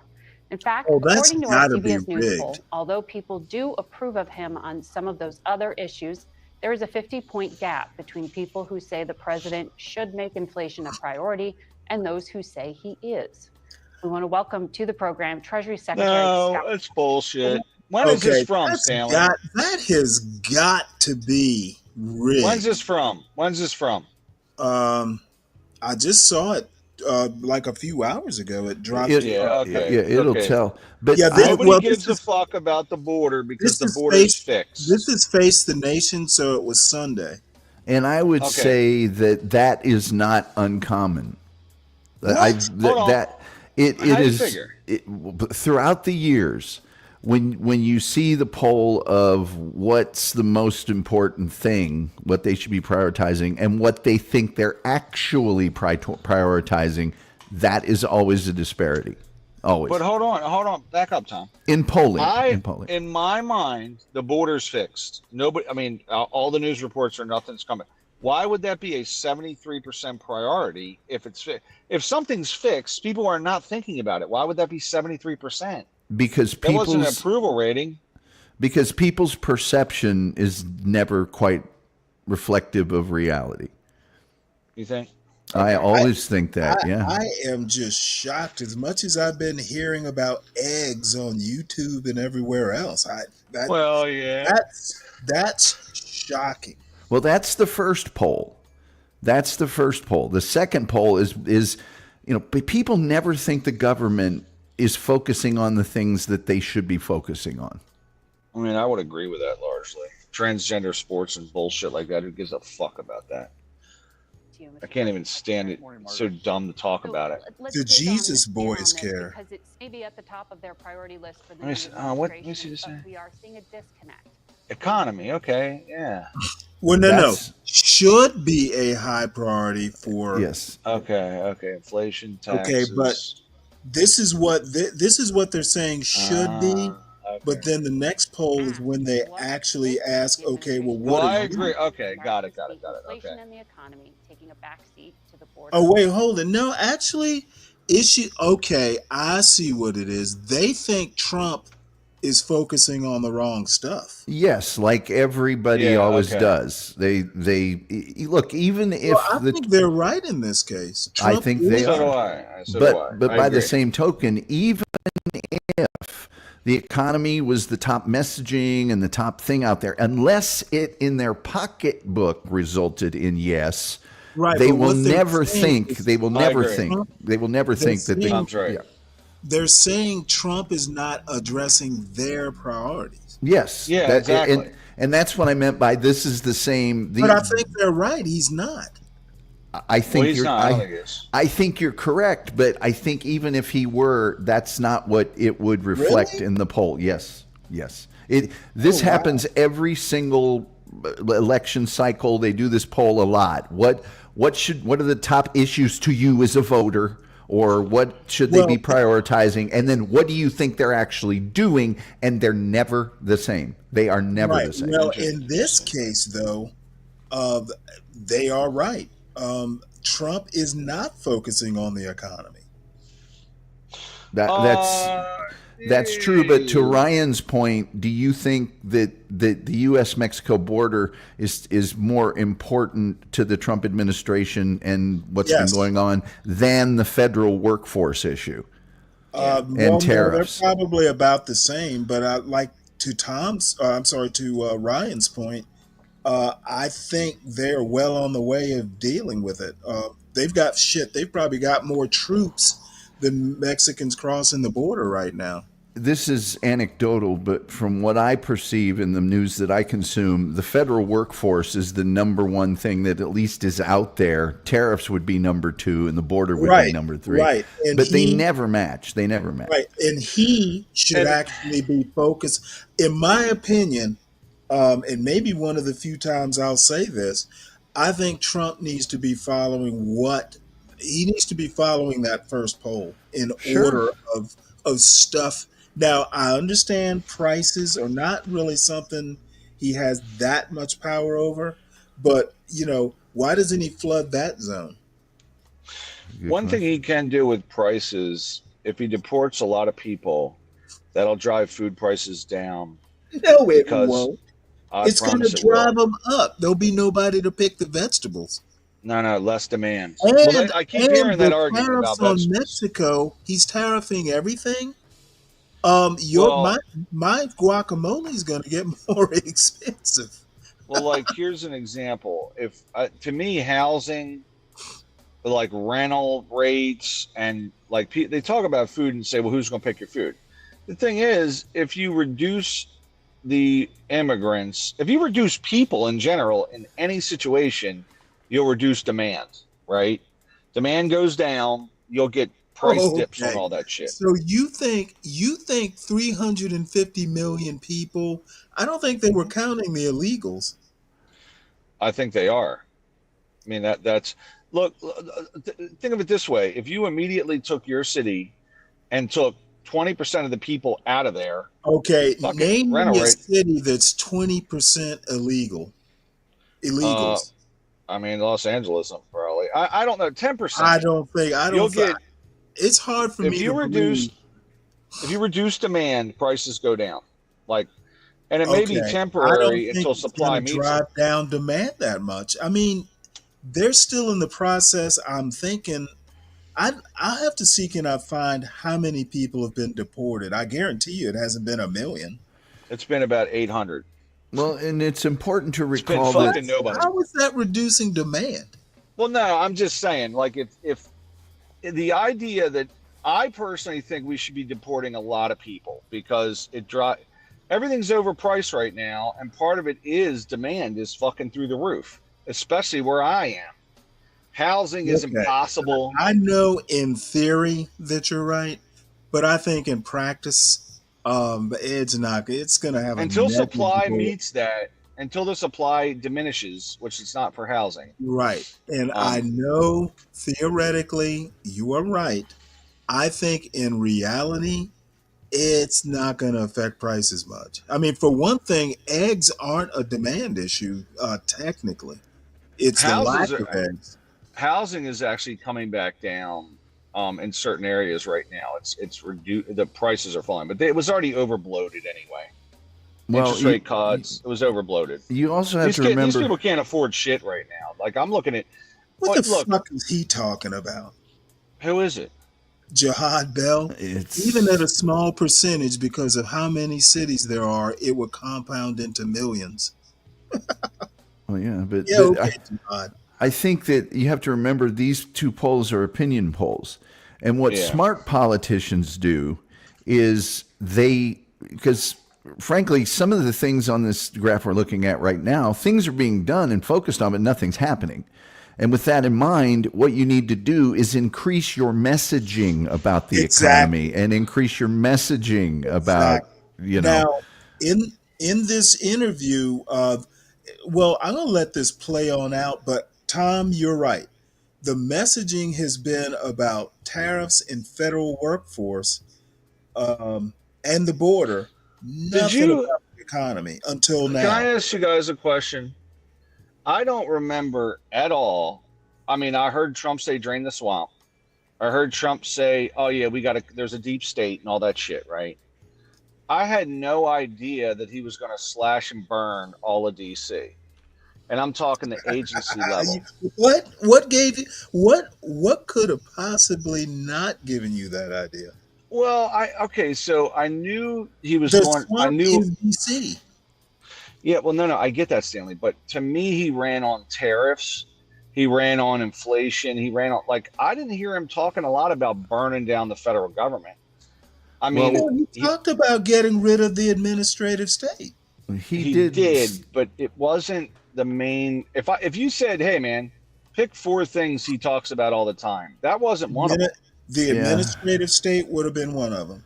But when the second he said Well, Elon Musk, What do you think drain the swamp means? He would say that and then never did anything. But he did say he was going to do immigration. Project 2025, one of the top priorities is taming the As a matter of fact, taming the administrative state has been a Republican plank in their platform for probably decades. Well, I mean, listen, Chevron doctrine, all that stuff. I don't disagree with some of what he's done with I mean, it's out of control. The federal government's out of control. I believe that. And now getting rid of it is out of control. Well, he sent totally the biggest signal was sent when he named Elon Musk to that position, because if you look at what he's all about. But when you look at what Elon Musk has done at other companies, let's just say Twitter, he went in and just said, "Bam, you're gone." Yeah. Bye-bye. And then he brought back. I had no idea he was going to torch the whole city. That's all. Yeah. Like, hey, let's lay off entire agencies. Let's burn this down. Yeah. I mean, he said he was going to drain that swamp. But I didn't. And then he brought everybody back into the office to get fired. Well, I do think that they should go back to work, by the way. They need to go back to fucking work. Hey, boy, did they go back to work, to pink slips. Well, put them motherfuckers back in there. For Come 3 into years, the office to pick up your pink slip. Stanley, anytime you want to work, come to DC and see what these fuckers do. It's amazing. I have a very progressive friend, school teacher. I mentioned him earlier. He's in West Virginia. He's like, they got a big federal agency out there. He's like, these people do little. Mount Weather. I think as a matter of fact, there's a One of social security there. I think it's a social security data center in West Virginia. I used to know the guy who ran it. He's like, they're all making $100,000 or more, and they rarely work. And he's like, I play golf with one of them during the day. I'm gonna tell you, man, I see tremendous waste in DC. I work there all the time. You know what? I'm gonna have to say, he probably. I would take what he said with a grain of salt. Okay. Just because they're not out there, building or digging for fence posts and building fences out where you can see doesn't mean they're not working. Every organization I know of will call through their people and say good, bad, good, bad. When has the government ever done that? Oh, well, no. I don't have a problem with it. I don't have a problem with the layoffs. I have a problem with the method. Okay, I see what you're saying. I think it maybe I'm wrong. I'm outside looking in. It just looks really disorganized. And the federal government is not a business. I don't disagree, but no. So you're okay with some of the layoffs, just not how they're doing it. Which so we agree on that. How they're doing it is boneheaded and stupid. Somebody needs to be laid off. Yeah, there's a lot of starting with the POTUS. Well, I'm as pedantic as they come, and the thing that I have a problem with is the E in DOGE stands for efficiency, and cutting without first determining what's working, what's not working, what's the best way to make it work isn't efficiency. It's elimination, or it's cutting costs, that's not necessarily on its own bad. They just needed an E. It stands for elimination, and I it really. These fucking people. Look, when they shut down the government, they talk about that, right? We're going to shut down the government. All the people that get sent home they still get paid. The minute the minute they start government back up again, they all get their money. So even with this, they're quote unquote letting people go. I bet they get back paid. I'll almost guarantee they get back paid. Some of it was, hey, we'll buy you out. So some people are going to get paid till August or something. But I mean, the people that have been quote unquote laid off or sent home, I bet they get back paid. Almost guarantee it, because that's the way the government works. And I think perhaps Sandley has said this in a number of ways, but it does not seem particularly well thought out. Not at all. It's cutting for cutting's sake. And, there are people who will argue with you that economically, if you do that, you build back more efficiently. I don't particularly buy that. But if you want, you have to be effective before you can be efficient. Efficiency without effectiveness is just doesn't make any sense. So it's Doge. Yeah. You can't remove the effectiveness to become efficient. Well, I went through a scenario the other day with immigration and how when they say we're going to allow this many H-1B visas, they're supposed to run that through the Board of Labor to say, will it affect wages, right? Without the Board of Labor there, you don't know if it's going to affect wages. So that kind of like, in other words, all these things are integrated. And when you just start cutting this, that, and this, it fucks everything up. So they're going to find that pretty soon that, when you cut the OPM, the Office of Personnel Management, there's nobody there to fire the people, right? They're going to find that out. So, but they probably could have reduced, 10-15% of the workforce just due to the fat and less revenue. But ultimately, they just decided to cut whole departments, which is just dumb. So dumb. I don't understand it. But anyway. But I can tell you that, for years, these perception polls, opinion polls, what should they be focusing on never matches what do you think they're focusing on. It just never does. Whether it's reality or not, it never matches. It may at the state level, it may with certain programs and things, but never at the top end. And by the way, economy is always number one. Always.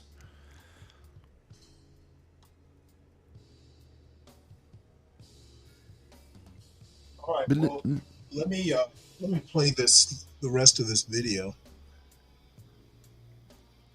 Federal workforce, tariffs, and more.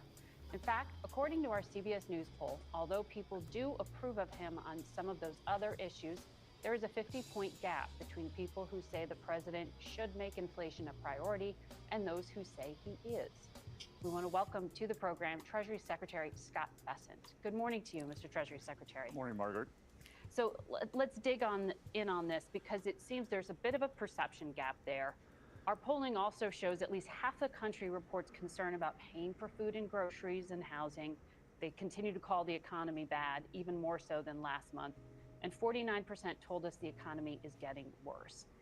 When can Americans expect to experience the benefits that President Trump said would be coming in day one? Yeah, well, Margaret, what I find interesting is for the past year and a half and during the campaign, most of the media said, oh, the economy is great. It's just a vibe session. Now that President Trump's in office, there's an economic problem. And I'll tell you what the problem was. We were pretty straightforward on this program. Well, I haven't seen this program, but in general, this idea that working class Americans didn't know what they were talking about. They didn't know their lived experience. They didn't know what their pocketbooks were feeling. And I'll tell you, President Trump was elected. One of the reasons was the affordability crisis, and we are setting about doing that. So after 4 years of disastrous policies, we're running these gigantic deficits that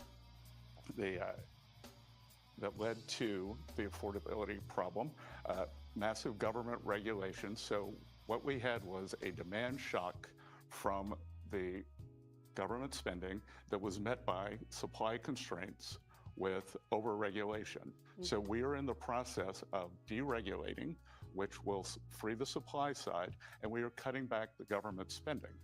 It took 4 years to get us here. President Trump's been in office 5 weeks, and I can tell you we're working every day. Mm-hmm. What I will point out, interest rates, the 10-year bond, which I am focused on, have been down every week since President Trump was president. Mortgage rates have been down every week. So that's a pretty good start. Mm-hmm. I hear you that sometimes the data lags reality, but when we are talking about people's perceptions of the economy, it's just how they're feeling right now. We see in our polling, 52% of Americans say Trump's policies are making grocery prices go up. Explicitly said that on this bar chart you see there. So it's an experience and a perception issue. When does that shift? When do we see the benefits of the planning you say is underway? Look, I think President Trump said that he'll own the economy in 6 or 12 months, but I can tell you that we are working to get these prices down every day, but it took 4 years to get us here, and we've had 5 weeks. So interest rates are down. That's a very good start toward housing affordability, toward auto affordability, and we are tackling this. At Treasury, we are going to appoint an affordability czar. We are going to have an affordability council. We are laser focused on this. What does that mean? What's an affordability czar? Someone who picks the 5 or 8 areas where this administration can make a big difference for working class Americans. Okay. Well, one of the things that we hear the president talk about a lot is the plan to use tariffs. I know this falls under the purview of Commerce and the trade rep, but you have spoken a bit about it before. If the president does roll out the 10% tariffs that he says are coming on China this week, the 25% on Canada and Mexico, how much do you think they will impact what Americans experience? The Peterson Institute says it'll cost households an additional $1,200 a year. Look, a couple of things. I respect my friends at the Peterson Institute. I think they're a bit alarmist. I think a lot of their supporters are anti-tariff, so they take an anti-tariff position. And look, we have the experience of President Trump's first term where the tariffs did not affect prices. And it's a holistic approach that there will be tariffs, there will be cuts in regulation, there will be cheaper energy. So I would expect that very quickly we will be down to the Fed's 2% target. So I'm expecting inflation to continue dropping over the year. So should we expect these tariffs to come March 4th? Well, there's a series of tariffs. There's March 4th, and then there are there's the big tariff program that's going to be outlined on April 2nd by Commerce and USTR, and that's the president's notion of reciprocal tariffs, and that's going to be very path dependent. We are going to show what are other countries' tariffs on specific goods, what are non-tariff barriers, what are the currency manipulation, what is manipulation of financing or labor manipulation, and what are these horrendous fines that the European Union's putting on our tech companies. And we are going to evaluate that and give them an opportunity to remedy that. So we could either see a ratcheting up in tariffs, or if our trading partners want to remedy what has been unfair trade, then we could see the tariffs come off. So it's going to be path dependent. And that's Europe in April, mainly. Well, that's across the world. Okay. So when you say the Peterson Institute's too alarmist with $1,200 a year on the average household, what's the cost of the household? Do you think it's zero? Well, we don't know yet because it's path dependent. But what I can tell you is that I'm not worried about China. China will pay for the China tariffs because their business model is exporting their way out of this deflation. They are the most unbalanced economy in modern times. And the idea that because of a tariff, that they would lower their production is wrong. They are going to continue flooding the market. They will eat this price decrease. They will eat any tariffs that go on. So I saw you say on Bloomberg recently that Mexico has offered to match the U.S. tariffs on China, and that you would like for the Canadians to do so as well. You described it as a fortress in North America. Is that in the works? I don't know yet. We'll see. The Mexican leadership has offered to do that. We haven't heard from the Canadians, but I think that'd be a very good start because by Tuesday, potentially, to offset the potential punishment on them? By Tuesday, or maybe the tariff wall goes up and then we see what happens from there. But I can tell you that under the cover of COVID, China dramatically increased their export capacity, and they are trying to export their way to prosperity. They are in an economic crisis. They have gigantic deflation, and it's unacceptable for them to export that to the rest of the world. And I think North America would be a very good start for pushing back against this unfair trade policy. Well, that would be a significant development. Very significant. Which would avoid tariffs that are supposed to go out on Tuesday. We'll see. Okay. We'll be watching that space. I want to ask you about Ukraine. You were in that Oval Office meeting that went sideways on Friday. President Zelensky was told to leave the White House before he signed the minerals agreement that I know you have been working on. He said yesterday, though, he is ready to sign it. He called it the first step towards security guarantees. It's not enough. We need more than just that. A ceasefire without security guarantees is dangerous for Ukraine. Is the deal still on the table, or has President Trump instructed you to drop the project? Margaret, it is impossible to have an economic deal without a peace deal. The sine qua non for an economic deal is that Ukrainian leadership wants a peace deal. I thought this was a building block towards getting to Well, a peace deal. it was supposed to be, but President Zelensky came into the Oval on Friday. There were three things that were going to be done. There was going to be a press conference. There was going to be a private lunch with 16 of us. And as you can see from Dan Scavino's the post on his X account, we were already set up to sign the deal. So it's unclear now. President Zelensky has thrown off the sequencing. And Margaret, let me tell you the most tragic part of this. The President Trump's idea for this economic arrangement was to further intertwine the American people and Ukrainian people and show no daylight, to show the Russian leadership that there was no daylight. And President Zelensky came into the Oval Office and tried to relitigate in front of the world the deal. And the place to have done it would have been in the private lunch. Okay, well, it's news to me that this was, that the sequencing is shifting, that you are saying you have to agree to a peace deal before the minerals agreement? There aren't even negotiations for a peace deal underway. Well, first of all, it's not a minerals agreement, it's a general economic agreement. So calling it a minerals agreement is incorrect. And I think we have to see if President Zelensky wants to proceed. What's the use in having an economic agreement that's going to be rendered moot if he wants the fighting to continue? President Trump wants a peace deal. Vladimir Putin, it's unclear if he wants a peace deal, though. There are no negotiations underway. The Secretary of State said that on another network this morning.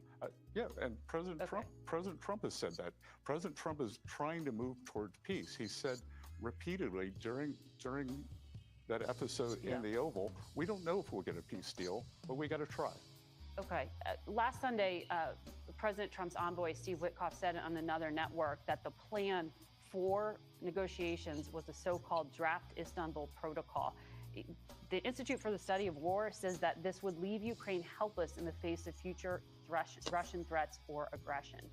If that's described as the future of U.S. diplomacy and the framework, why isn't Mr. Zelensky asking the right question when he says, how can I agree to a ceasefire with no security guarantees, or even a minerals agreement or investment agreement without security guarantees? The plan is for the European Union to provide this security, not NATO, the European Union. And again, the tragedy of Friday, and I don't know what President Zelensky was thinking. We had President of France, Emmanuel Macron, in on Monday. Great meeting. We had Prime Minister Keir Starmer on Thursday. Fantastic meeting. They were all on board the arc of the peace agreement. All President Zelensky had to do was come in and sign this economic agreement, and again, show no daylight between Ukrainian people and the American people, and he chose to blow that up. So the deal is no longer on the table, just to be abundantly clear. Not at present. Treasury Secretary Bessent, thank you for coming in today. Good. Thank you, Margaret.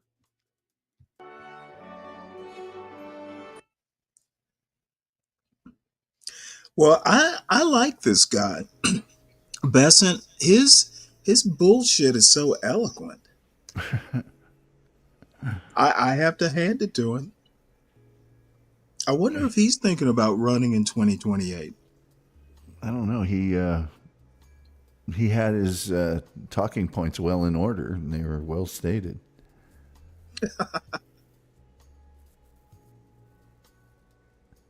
Well, let's see here. And the point that an economic deal is sort of moot during wartime is kind of, it makes a little bit of sense.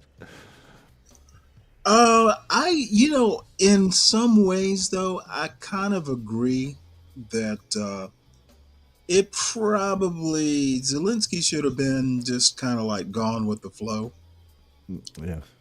I'll give them a little bit of a modicum of credit. Though I have no clue why the hell, um, what's his name? JD Vance. I have no clue why he had to. He should have just let Trump do all the talking. I didn't find it particularly disrespectful. I mean, disrespectful. If it was off the plan, I get that completely, but I didn't think he didn't call him a jerk or something. It wasn't terribly disrespectful. The one thing I do think that Zelensky said that made sense, that wasn't really incredibly resonant, was we've had ceasefires before with this man in Russia, Right. and he ignored them. That's, so that is a solution, is an issue for us. So I basically, I think the point that the Treasury Secretary just made about a lot of this should have been in the private meeting, I think that's very correct. All of the things that happen, if it was in a private meeting, I have no problem with things being heated or whatever in the private meeting. Yeah, absolutely. We got to see we got to see how the sausage is made a little bit. Zelensky probably should have just like ate it and just dealt with it in private. Yeah. Because I mean, to a certain extent, however, I think they're bullshitting. I don't think they were going to do any more than they would have done one way or the other. I think Zelensky is toast.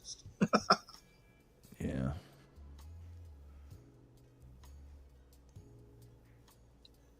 So let's see. I was going to do this DEI thing, but that's probably old news by now. So let's see what's in. Let's see what's in the New York Times right quick. We did the tariffs.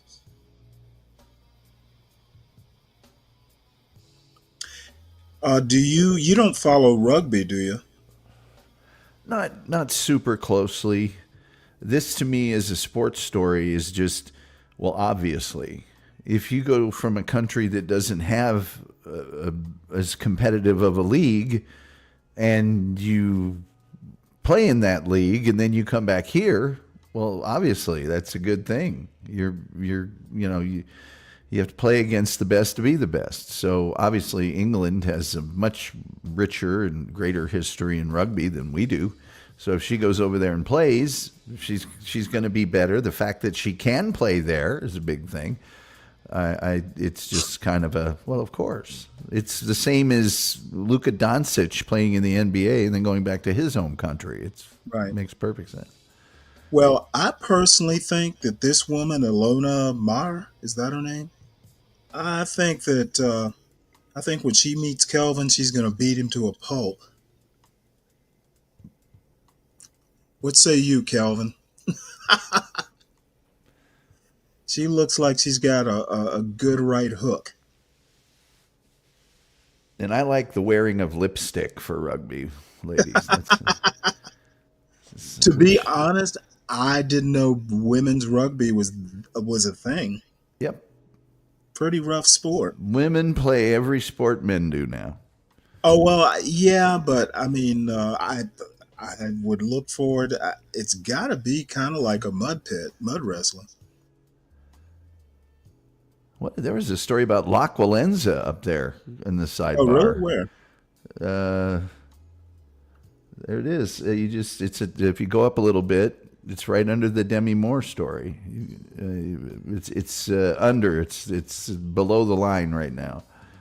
There it is. Lech Walesa, Polish leader who fought USSR's power. Little bit more. Yeah. Joins in horrified letter. To be honest, I did not know he was still alive. I didn't either. Wow. Well, let's see what he has to say. Back in the day, he was the man. Oh man, wearing those jackets and just burly and He and former Polish political prisoners voiced horror and disgust. President Trump's scolding of President Vladimir Zelensky of Ukraine. With bullying communist era officials. Wow. And part of the reason that's I think this story is pertinent is where they're coming for next. If if Putin gets the Ukraine, the next stepping stone. Yeah. Poland has a pretty decent army, though, don't they?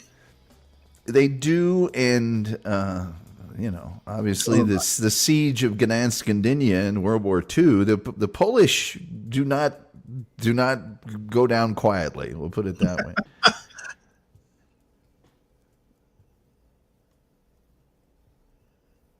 Still got that great mustache.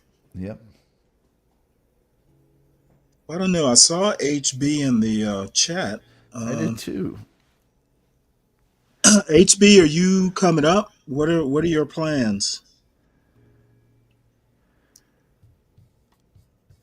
I always feel like Eastbound and Down or Big Wheels Moving should play when we're talking about HB coming up. Oh, hey now. He's got his own trucking theme song. Them Smokies got their ears on. He's on your trail. Maybe I'll watch Smokey and I have Smokey and the Bandit on Blu-ray. Maybe I'll watch that today. Oh, this is interesting. Supreme Court to consider Mexico's lawsuit against U.S. gun makers. Justices will hear arguments in a $10 billion lawsuit. Gun makers are complicit in supplying drug cartels. That's good luck with that.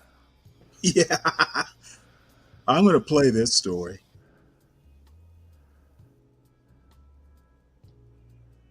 I don't think there's two. I just checked. I don't think there are two shows going on at the same time, Kelvin. Oh, no.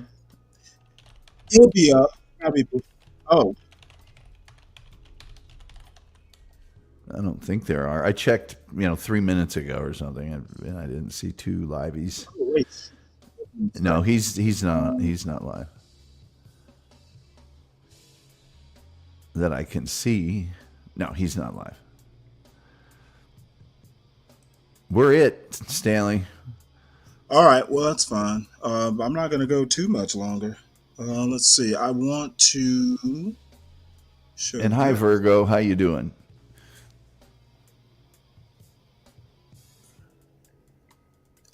Didn't you say that she's in the other chat? There are actually two chats. There's one on my channel and one on this channel, Kelvin. Let's see. Let me play this right quick because I don't know that I'll play the whole. It's only 3 minutes. Court to consider Mexico's lawsuit against U.S. gun makers. This article is by Abby Vansicle and read by an automated voice. The Supreme Court is scheduled to hear arguments on Tuesday morning to determine whether the Mexican government can proceed with a $10 billion lawsuit against U.S. gun makers. Mexico sued U.S. gun makers and one distributor in 2021, arguing that the companies fueled violence across the border by sending an iron river of military-style weapons to cartels. The unusual lawsuit comes before the justices at a time of heightened tension between the two countries, with tariffs imposed by the Trump administration set to take effect early Tuesday. A majority of the justices may view the case skeptically. The 6-3 conservative supermajority has worked to expand gun rights in recent years, but the case has allowed the Mexican government an avenue to make its argument that U.S. companies share in the blame for violence by drug cartels. Access to guns is tightly controlled in Mexico, and it is nearly impossible for civilians to legally obtain the kinds of military-style weapons favored by the cartels. In their legal filings, lawyers for Mexico cited statistics showing that a majority of guns from Mexican crime scenes, between 70 and 90%, come from the United States. They also contend that gun dealers in the states that border Mexico sell twice as many weapons as dealers in other parts of the United States. The argument before the court is focused on a threshold issue: whether a 2005 federal law prevents such a suit by Mexico against the gun makers.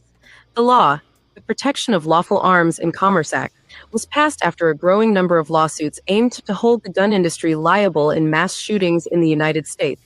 It prohibits many types of lawsuits against gun manufacturers and sellers, but it allows claims to proceed if plaintiffs can show that their injuries were directly caused by knowing violations of firearms laws. A federal trial judge in Boston had dismissed Mexico's lawsuit, finding that it was barred by the 2005 legislation. The judge, F. Dennis Saylor IV, wrote that the law bars exactly this type of action from being brought in federal and state courts. A unanimous three-judge panel on the U.S. Court of Appeals for the First Circuit disagreed. The appeals court determined that Mexico's case should be allowed to proceed because its argument that the companies had aided and abetted illegal gun sales in Mexico fit the law's carve-out for suits. The gun makers then asked the Supreme Court to take the case, Smith & Amp Wesson Brands versus Estados Unidos Mexicanos, number 23-1141. The trial court judge dismissed Mexico's case against 6 of the defendants on other grounds, leaving the Supreme Court's decision in the case to apply to claims against Smith & Amp Wesson, a gun manufacturer, and Interstate Arms, a wholesaler. Lawyers for Smith & Amp Wesson argued that the legal theory offered by Mexico was a stretch and that the companies could not be sued because they were making and selling firearms legally in the United States.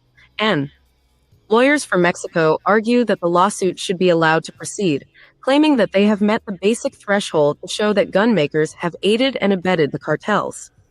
They claim that some manufacturers have made firearms that appear to directly target Mexican buyers, including a special edition .38 pistol engraved with the face of the Mexican revolutionary hero Emiliano Zapata, with a quote that has been attributed to him: "It is better to die standing than to live on your knees."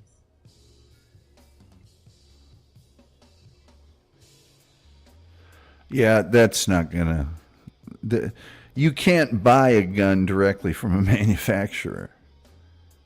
Yeah, I don't see any ground being broken there. You have to buy it through an FFL. You can't. I can't buy a gun directly from Remington or Smith and Wesson. So good luck with all that. Well, do you? Maybe you'll know. Are Mexicans coming over and buying the guns here? Well, perhaps, transporting but them back? you can't purchase a gun without a background check. And Okay. I don't know what the laws are regarding a foreign national buying a gun in the United States are. I would assume they aren't allowed to do that, but I don't know that for sure. I think that would be more likely that in Mexico it's highly regulated, so you can't hardly buy one anyway. But a lot of guns are stolen. They're not even sold as far as cartel Do you ownership think is. third parties, like some dude who, I'm going to call my uncle in the United States, buy up a bunch of guns and he's going to buy them for us, basically a proxy buy. If the better argument is against the wholesaler, but even the wholesaler has to sell those guns under the federal gun sale regulations. So if there's a person who, say, is buying 50, let's just say Colt 1911, no, let's say be more intelligent about it. Let's say they're buying a bunch of Glock 19s, and then they engage in a private sale, which doesn't have to go through an FFL. Like I could sell you a gun, Stanley, that I own, and we wouldn't have to go through that process. Right. Yep. So if someone's doing that, the wholesaler has made a legal sale. It's the person that's selling it and having it go across the border for use in a crime that they would, I suppose, have some sort of civil lawsuit against, but that's not illegal. Until something illegal happens, it's going to be hard for them to win a lawsuit. It shouldn't be happening, but the point that gun purchases are at a higher rate in states along the border. Well, Texas, people in Texas buy a lot of guns. It's a gun place. The laws reflect that, the will of the populace in Arizona and wherever else. Well, But, Phoenix Fish says all that, no mention of Operation Fast and Furious. mhm. And my response is, I'm sure it'll come up at some point, during the Well, court. do we then sue Mexico for the fentanyl that's coming across the border? You know, Well, I don't know that fentanyl's legal in either, but we'd have to do it in Mexico's Supreme Court, right? that's what I'm saying. And here's an idea, Mexico: get rid of your cartels. The cartels own and run certain towns in certain places, and mobilize your military, get rid of them, declare war on the cartels. A brutal Do it war. before Trump does. Yeah. Because right now, I mean, you can see YouTube videos about people that have gotten cartel leaders put in jail and their whole family is executed the next day. Oh, wow. Yeah, it's common. The cartels run the place down there in certain areas. And by the way, if you have a society where guns are almost impossible to have privately and the cartels have them, that's a pretty easy proposition. I'm sure this will be of interest to John. Jay-Z sues woman who accuses him of rape, says she knew claim was false. Interesting. Is it me, or is he starting to look more and more like a gnome? I think it's the hat. He's a hood gnome. It's the hat. This news story was written by Kelsey Abels. Jay-Z sues woman who accused him of rape, says she knew claim was false. Billionaire rap mogul Sean Carter, better known as Jay-Z, filed a lawsuit Monday against an unnamed Alabama woman who accused him and rapper Sean Diddy Combs of raping her in a now withdrawn complaint. The suit also names the woman's lawyers, Tony Busby and David Fortney, and claims the defendants knew the allegations were false when they undertook malevolent efforts to assassinate Carter's character. In the court filing, Carter alleges that the woman and her lawyers were motivated by greed, in abject disregard of the truth and the most fundamental precepts of human decency, and tried to extort money from the hip-hop star. The suit also states that the anonymous woman voluntarily admitted directly to representatives of Carter that the accusations were false, and quotes the woman as saying she was pushed by Busby towards going forward with the false story to, in the words of the lawsuit, leverage a maximum payday. Busby, in a statement emailed to the Washington Post late Monday, said he had spoken with Jane Doe that day, and it appears that the quotes attributed to her in the lawsuit are completely made up, or they spoke to someone who isn't Jane Doe. Busby called the suit just another attempt to intimidate and bully this poor woman that we will deal with in due course. He added, "We won't be bullied or intimidated by frivolous cases." The withdrawn lawsuit claimed Carter and Combs had drugged and raped the Alabama woman at a party hosted by Combs after the MTV Video Music Awards in 2000, when she was 13. Combs is facing dozens of lawsuits related to accusations of sexual assault and sex trafficking, among other allegations, and is awaiting trial from behind bars in New York. He has denied any wrongdoing. The woman had originally filed her case against Combs in October, and Carter was added as a defendant in December. The amended complaint sparked a flurry of legal actions from Carter, including a motion to reveal the accuser's name, as well as a response on social media denying the allegations and accusing Busby of blackmail. The accusations came under scrutiny when the woman shared details in an interview with NBC News that did not line up, including her recollection of which celebrities she had spoken to that night. She later addressed the inconsistencies and said she stood by the allegations. In February, the woman voluntarily withdrew her lawsuit with prejudice, which means the plaintiff cannot bring the same claim again, the Post reported. The move was celebrated by Carter as a victory, It was not stated in court documents why the lawsuit was withdrawn. That's going to be interesting. Do you think he's just doing this to save face? Yeah. I mean, do you think he's going to get any money out of her? No. Do you think he needs the money if indeed she does have some squirreled away? He's a billionaire. Well, I'm kind of wondering whether that lawsuit will be dropped. This countersuing, what is that really going to do? He wasn't. You can't necessarily say it was false. I wonder if he can prove it. Well, it might be leverage for her to release a statement explicitly stating that it's false. What if she says is true? I just couldn't afford the lawyers. I don't know. It seems like that lawyer's still talking for her, but that might be because he's on the hook now. It's almost it's like they're trying to leverage her against the lawyers, because what was just read said that she indicated that she was pushed by the lawyers to make the claim and to move forward with it. And maybe they were just looking for a settlement. Who knows? And his whole beef is going to be with the perception upon his reputation. It's not going to be about money. Well, if you noticed my show title from the other day, it was a comment, forget who made it, that blacks are guilty until proven rich. Yeah. I think that I think we just saw an example of that. Yeah.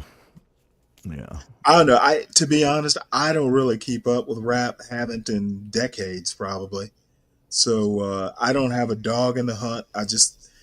Probably the only reason I saw it is because I know that John's been interested in the story. Well, he's one of those rappers that I respect for the fact that they made an empire past their ability to perform. He's obviously a very successful performer, but he became a producer and, a guy that has his own properties and record labels and other projects. And I do have respect for that in the world of entertainment. Huh. I'm not going to bother with this story, but I thought I would at least read the headline. Democrats trying to find momentum. Home in on shaky economy, Doge cuts. I think they should just let this sleeping dog lie. I'm inclined to go with James Carville on this. They lost on a shaky economy in theory. So, the response is going to be, well, over the past 4 years, who created the shaky economy? Right. They don't need to do this. And Doge hasn't made cuts. In addition to the fact that I don't think many Americans are sympathetic to those employees' cuts, I think they're sympathetic toward any services they may need being rendered inefficient. But federal workers losing their jobs, I don't think a lot of people have much pity for that outside of D.C. This comment by Chris Reed here, which commonly comes up in cases like Diddy's and Combs, where they get accused of sexual misconduct or rape. He's asking, why did she wait? Why now? Maybe she couldn't find a lawyer that was willing to go up against a billionaire or two billionaires. That's plausible. Or they got to a point with evidentiary proceedings and things that it's clear we're not going to win this. Yep, could be. It'll be a he said, she said.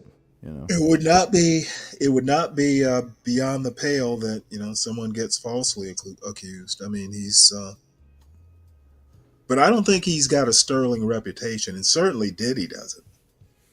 Yeah. Maybe she was hoping for a Me Too situation where others came forward and they all got in a big group and that whole thing. That would be plausible too. known as the Cosby Gambit in legal circles.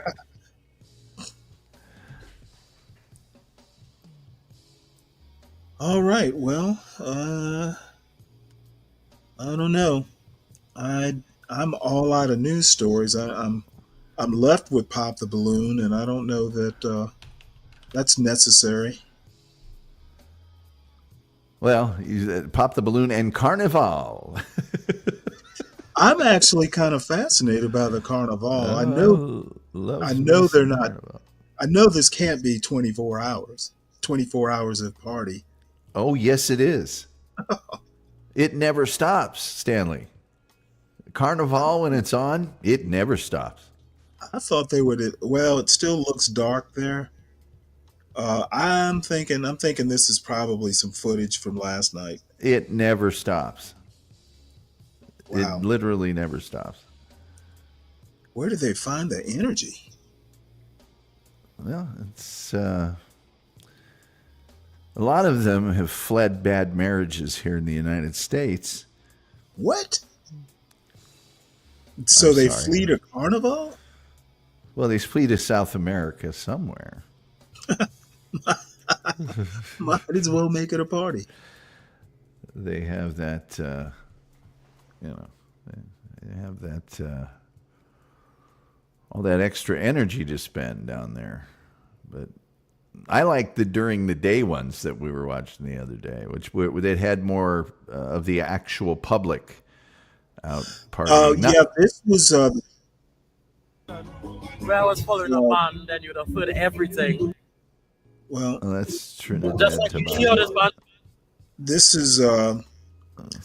is in Trinidad, so this looks like it's actually live, but it doesn't look like the party started yet. No, it's not as big a deal over there. They're playing music. Maybe we'll see. Also strange at the same time. We'll see Shaka Hislop or another one of the nations in our qualifying group that.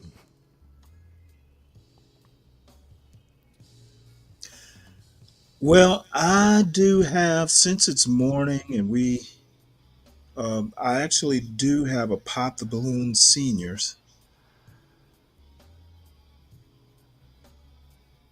Let's see here. Where is it?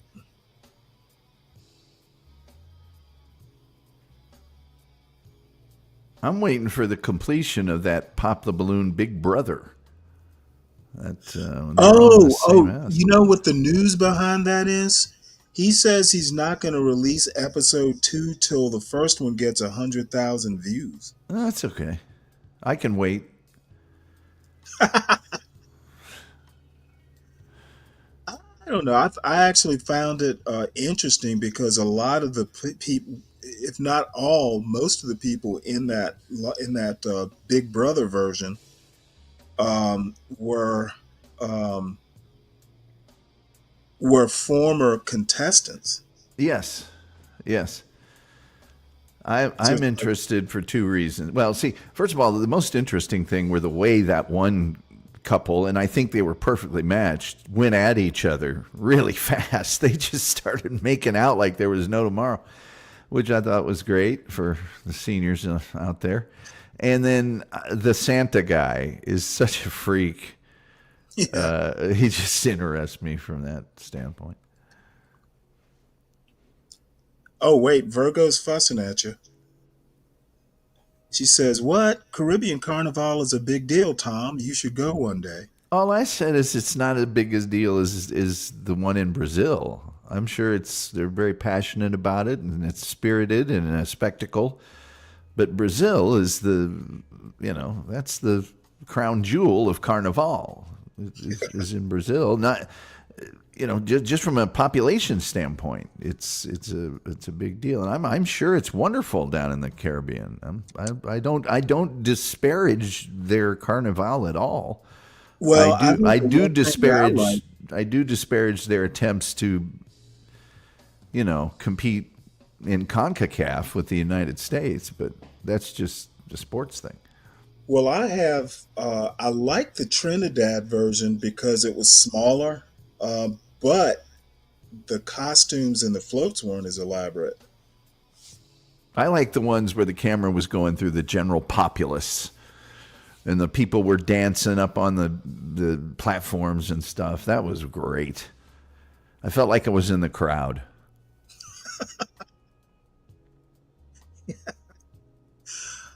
All right, Beef and Brock. Hey, Beef and Brock. He says no pop the balloon, please. Okay. So I typed back, what's your preference? You got a news story for me? I figured with this picture here, it would be like Pop the Balloon Seniors Carnival Edition. It's their cosplay. Exactly. It's like an anime character or something. I don't know. Is that a styrofoam ribbon? Yeah, both. Faux wig too. And she's all dolled up. She's one fruit basket short of Carmen Miranda. Yes, the great Carmen Miranda. All she needs is the fruit basket on her head. All right, well, no response from Mr. Brock. So, on with the show. Oops. I'm here for a real one. Don't pop, pop, pop. Pop the balloon. Don't pop, pop, pop. Hi, my name is Elena Love. I'm an executive chauffeur, and I'm looking for a real one. I'm Vasha. I'm a former teacher, and I'm looking for a real one.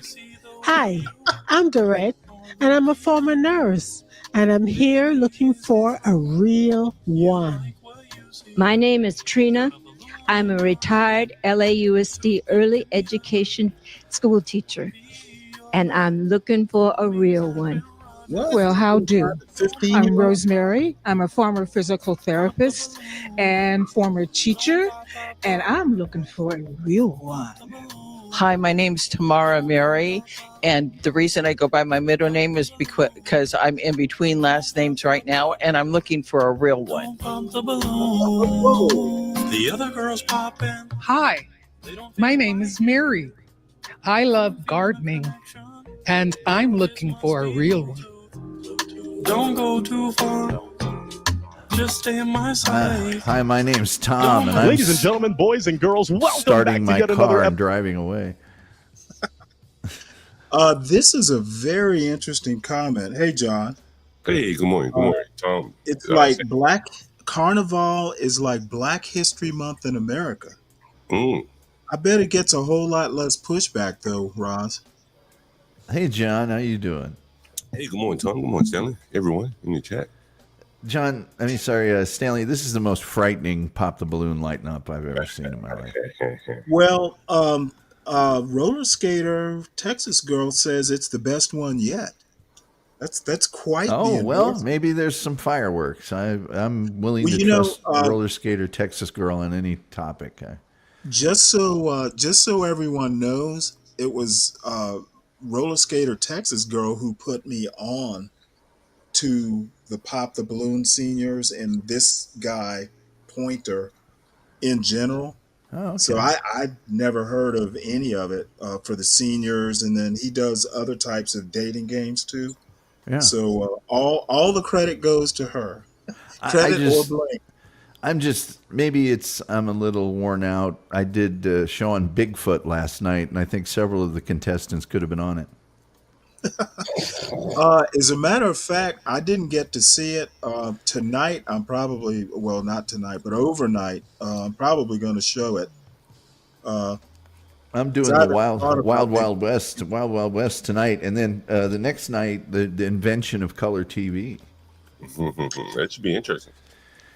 It's fascinating because you had all these black and white televisions out there, and people were coming up with these great solutions, but they finally just said, we need something that's compatible, that you can still watch TV with either black and white or color.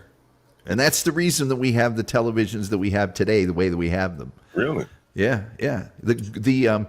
you used to have a red, green, and blue tube in your television, those old school rear projection TVs, and the green channel was the black and white channel.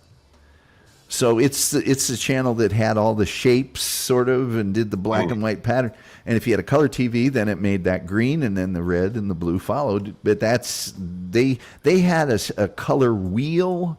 They had all sorts of different solutions until the NTSC, National Television Standards Committee, said, no, we can't have 60, 80, 90 million Americans have obsolete televisions. You know, it's got to work for both. And that's what finally defined the way that Well, you know, you remember those old projector TVs with the red, blue, and green? Yeah, they had a raster. The big, your screen was basically flat on the front and then tapered off to the back. Mm-hmm. Yeah. And then Chris, very funny, Chris. Mr. Stanley, don't need no Viagra for this one. I'm Amazon. Need some paper towels now?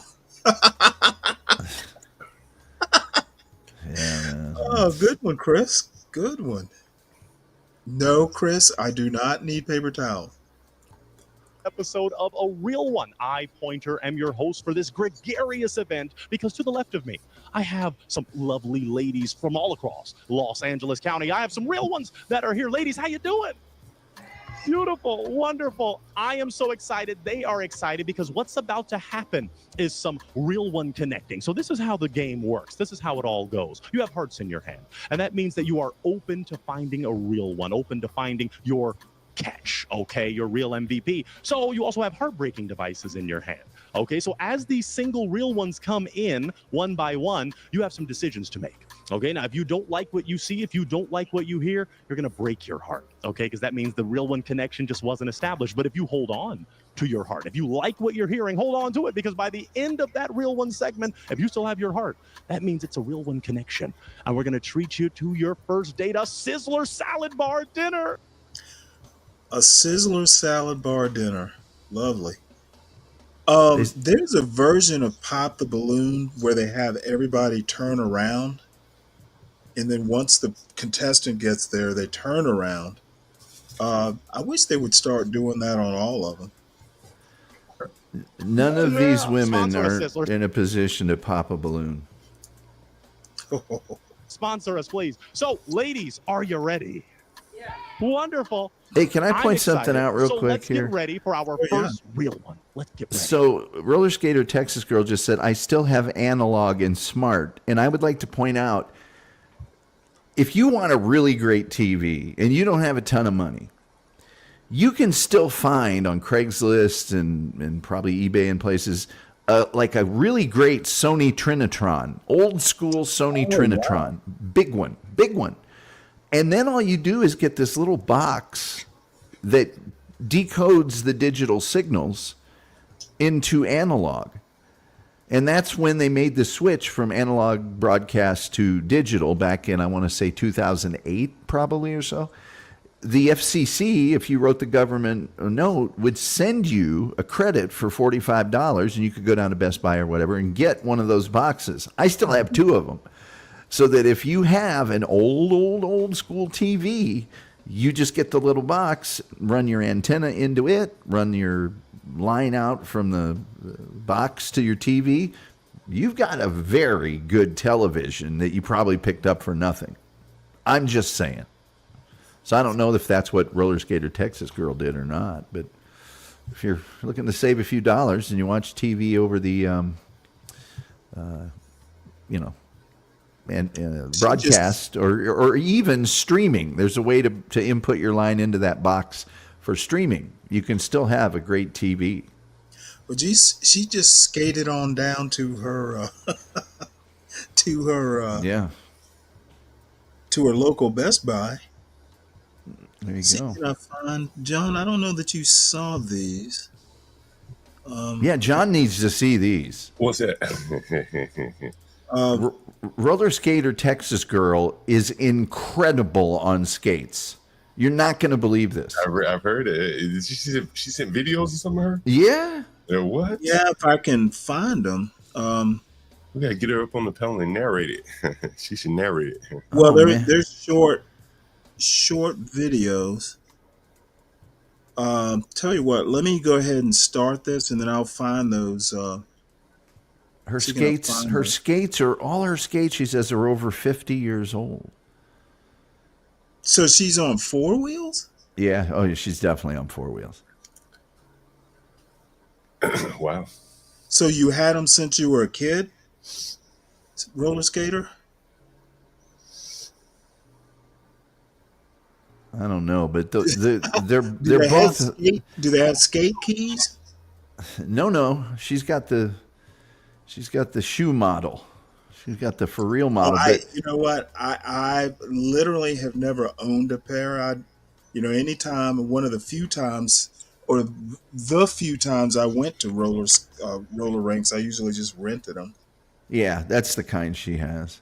Oh, she buys what they call NOS, new old stock, on eBay. So what they are is, skates they made back in the day and never sold. They're in a warehouse somewhere, or somebody's got a ton of them and they sell them. So they're brand new.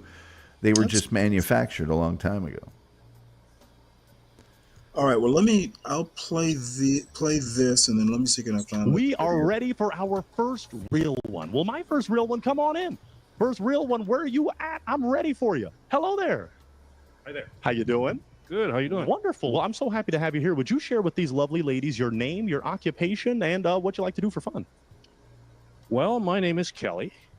I'm retired, and I'm a car enthusiast. So I like tinker with cars and working with restoring old cars. Beautiful. Okay, tell me this. What makes you a real one? Oh my God, that's a hard question. It is? A real one. I like to speak matter of fact, without any, how would you call it? Without any filters. Mm. And Keep it real. yeah, I like to keep it real, and people either hate me or like me. Mm. Okay. Now tell me this. What are you looking for in a real one? A real one. Someone just give me as it is, without a filter. Just tell me as it is, because I'm a grown adult, and I like to have a direct answer. Mm-hmm. You remind me of a guy I went to Okay. ACS. Well, you haven't got any broken hearts yet, Kelly, so you're looking pretty darn good. The ladies must be feeling you. Okay, so let's go for a few more questions before we start to narrow this thing down. But it looks like one heart was just broken. So let's walk on down, Kelly. You're going to walk with me, and we're going to stop at this lovely lady right here and figure out what happened. So name, occupation, and why you broke your heart. Hi, my name is Dorrit. I'm a former nurse, and I like to wear high heels, and he's a little bit short for me. So the height is not So you can't do the short kings. the short. Okay. We did have the short king special, but besides the height, is he someone that's your type? Mm-hmm. Yeah. Okay. What makes him your type? Well, he's clean cut, not bad looking, and he likes to tinker with cars. So maybe he can work on my car sometime. Hey, too bad you broke that heart. He could have been working on it. All right. Now, I was about to say one. Okay. So she's someone that's your type? I would say so. She's Okay. very upfront, Mhm. honest about a lot of things without a filter. I see. Mhm. She's pretty cool. Okay. She kept it real. Well, let's walk it on back because you don't have any more broken hearts. I want to say yeah, but maybe not. Maybe they won't break at all and you'll be forced to break. So let's do this. Let's go a little deeper. I always like to ask questions like this. Now, on a real one, we keep it real. Have you ever been married? No. Would you like to be married in the future? If she's cool and not annoying, I might consider it. Okay. Cool and not annoying. Might consider it. Do you have any children? Not that I know of. Okay. That might be a good thing. Maybe try to get to know it soon. Are you now? I do have to ask this because we had a 76-year-old guest who wanted children on this show. So do you want? I'm telling you, it's a great show. Do you want children? No. Okay. All right. We're looking pretty good. What I have to should do have said then yes. is see if you have an essential question you'd like to ask the ladies that could determine your real one connection. Okay. Do any of you ladies have children? I do. Great. How men determine. Okay, let's go down and ask each one of them. So we're going to get to know them. So name, occupation, and do you have children? My name's Tamara Mary, and I have 3 children. I'm a stand-up comedian, and they're grown. Oh my Lord! Are you okay? And then she's yeah, a we'll mess. figure out things as we go. Name, occupation, and do you have babies? No babies, no. My name is Mary, and I have one son who's grown and out on his own. All right. All right. Name, occupation, and the children. Neptune, I'm a positive vibe queen, and I have a grandson and 3 grown kids. Wow. All right. You already broke your heart. I'm actually going to ask to borrow your heartbreaking device because he just may have to use it if he hears something he doesn't like. But we'll see what happens. We'll see what happens. Name, occupation, and answer to his question. Hi, I'm Basha. I'm a singer-songwriter, and I have a 1 grown-up daughter, and I don't want to have a children. No way. Okay. You're retired. You're retired from the It's like from the baby. Charo's Name, sister. occupation, and answer to his question. Hi, my name is Elena. I am an executive chauffeur, and I do not have any children. All right. All right. I think you like that one. You saw a smile there. Name, occupation, and answer his question. Hi, how do? I'm Rosemary, former physical therapist and personal shopper, and I have no children. All right. All right. Next real one. Name, occupation, and answer to his question. My name is Trina. I'm a retired school teacher. I have no children, but I love children, and I appreciate a man who likes children too. And I'm a member of the Lollipop Well, Guild. after those responses, Kelly, do you feel that you have a heart or 2 that you want to break?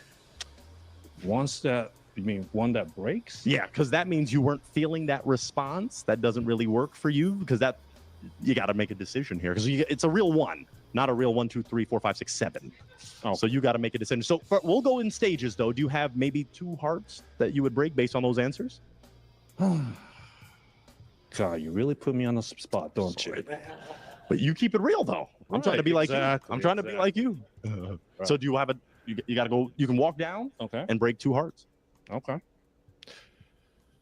See, just not. Okay. Okay. All right. And then you have 1 more heart you can break. One more. No más. Oh, no. Okay. Let's stay down He does here it. and figure out why this heart was broken. Now, you had your heart not broken. So tell us why. Well, he's nice looking, and it's really nice to have a man around who knows how to fix cars. You do know how to fix cars, don't you? Of course. Great. Okay. Now tell us why you broke her heart. Besides the fact that I forced you to. Well, I had a trauma dating a school teacher when I was about When he was I would probably 13. have to say in my 30s. Oh, I love this guy because he's kind of put Not out you, to be but here. She was a control freak. You know, he said, I "Dude, know, could you break a couple but hearts?" And he's I like, just can't get out of that. "Oh realm of God, dating a teacher. why are you ragging my ass?" Yeah, I don't understand that. I'm assuming he came there voluntarily. Oh gosh, I really just want to hang out in the garage. I don't really want to have to deal with this. All right, here's let's see. Oh, this is This is, look at one this, of them. John. Check this out, John. Watch. Oh, there's the only theater. Wow. Show that again, because she's moving. She's going backwards. She does a little footwork, and then she does that power slide. Look at this, man. Wow. Yeah, she's flying too. She's going so fast you can hear him go. One-legged stop. That's that's skills. Yeah, it's very skilled. Yeah. Wait, I got one more here.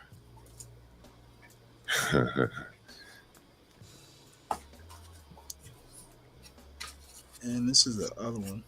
I heard the opening of Get into skating. How did you get into skating, roller skater, Texas girl? It's just a passion of yours.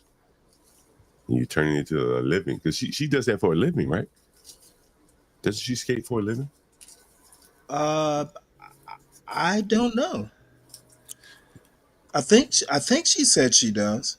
Yeah, I think she skates for a living. roller skater girl. There's 2 roller skating rinks near me. One has the word West in it. The other has the word Texas in it. You tell me which one you're at. When she's doing the skating, all I can hear the opposite. All I can think of is the opening to Disco Inferno by the Tramps. Volunteers. It's, dun dun dun dun dun dun dun dun. Oh, she works at Texas. Okay. I thought she delivered food or something on the skating, on the skates. Yeah. Let me see here. You thought she worked at Sonic? Well, yeah, that's kind of, under the impression like she delivered food or something. I guess she could deliver at a skating rink on skates. Yeah, yeah, she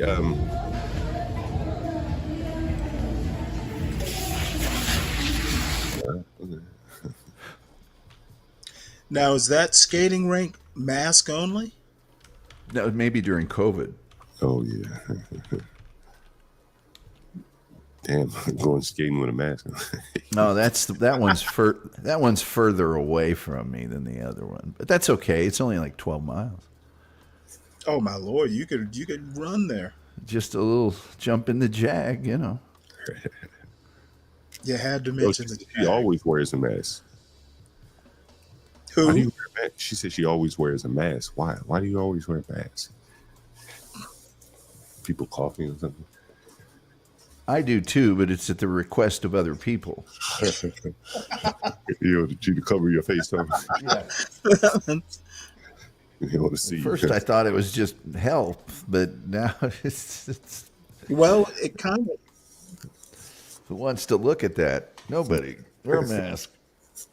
Yeah, I want to keep my lunch. Yeah, I get a lot of pillowcases as gifts. Burlap sacks. My apologies. Okay. Well, I do understand that. But besides her being a school teacher, could she be someone that's your type?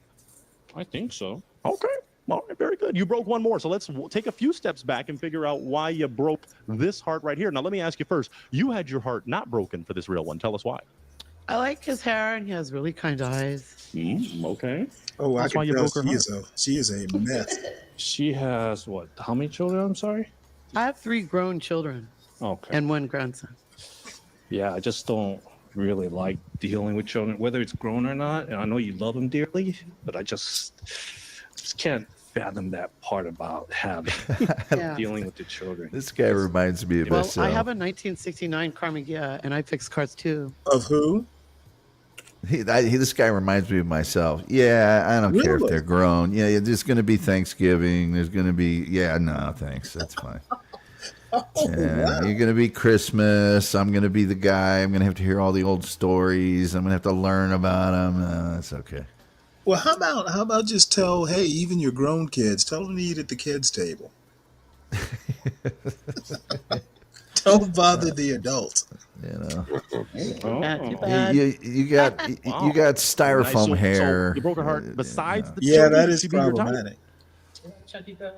I like that centric look. Kimmy says he should That's just for real. say you She's look keeping it real. ridiculous. Yeah. Oh, all right. We got a broken one. Let's walk on down and figure out why. And she drives a you already shared limo your name or and occupation. something. Why are you breaking your heart?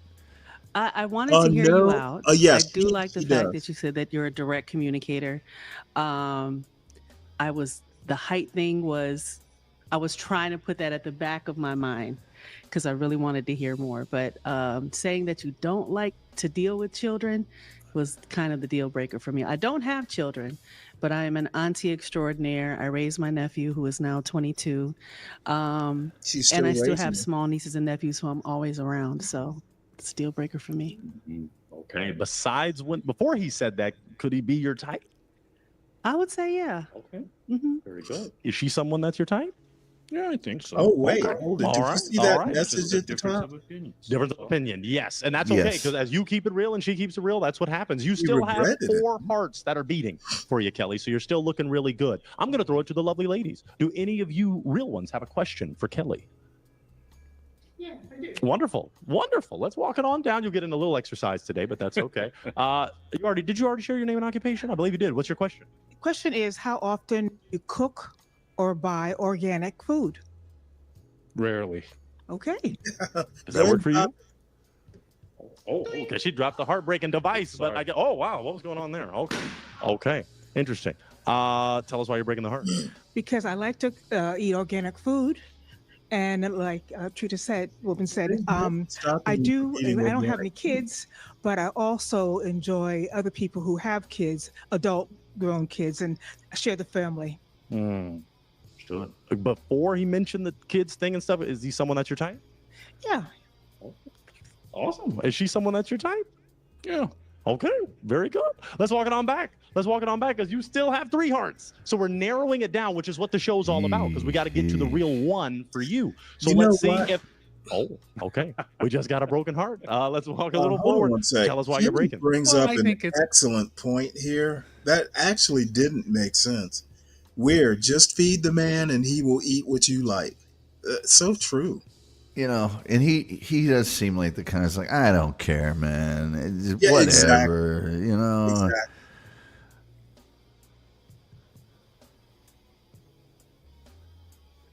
As long as it's good, I'm good. I love children. I don't have any small ones, but I love them and I love being around them.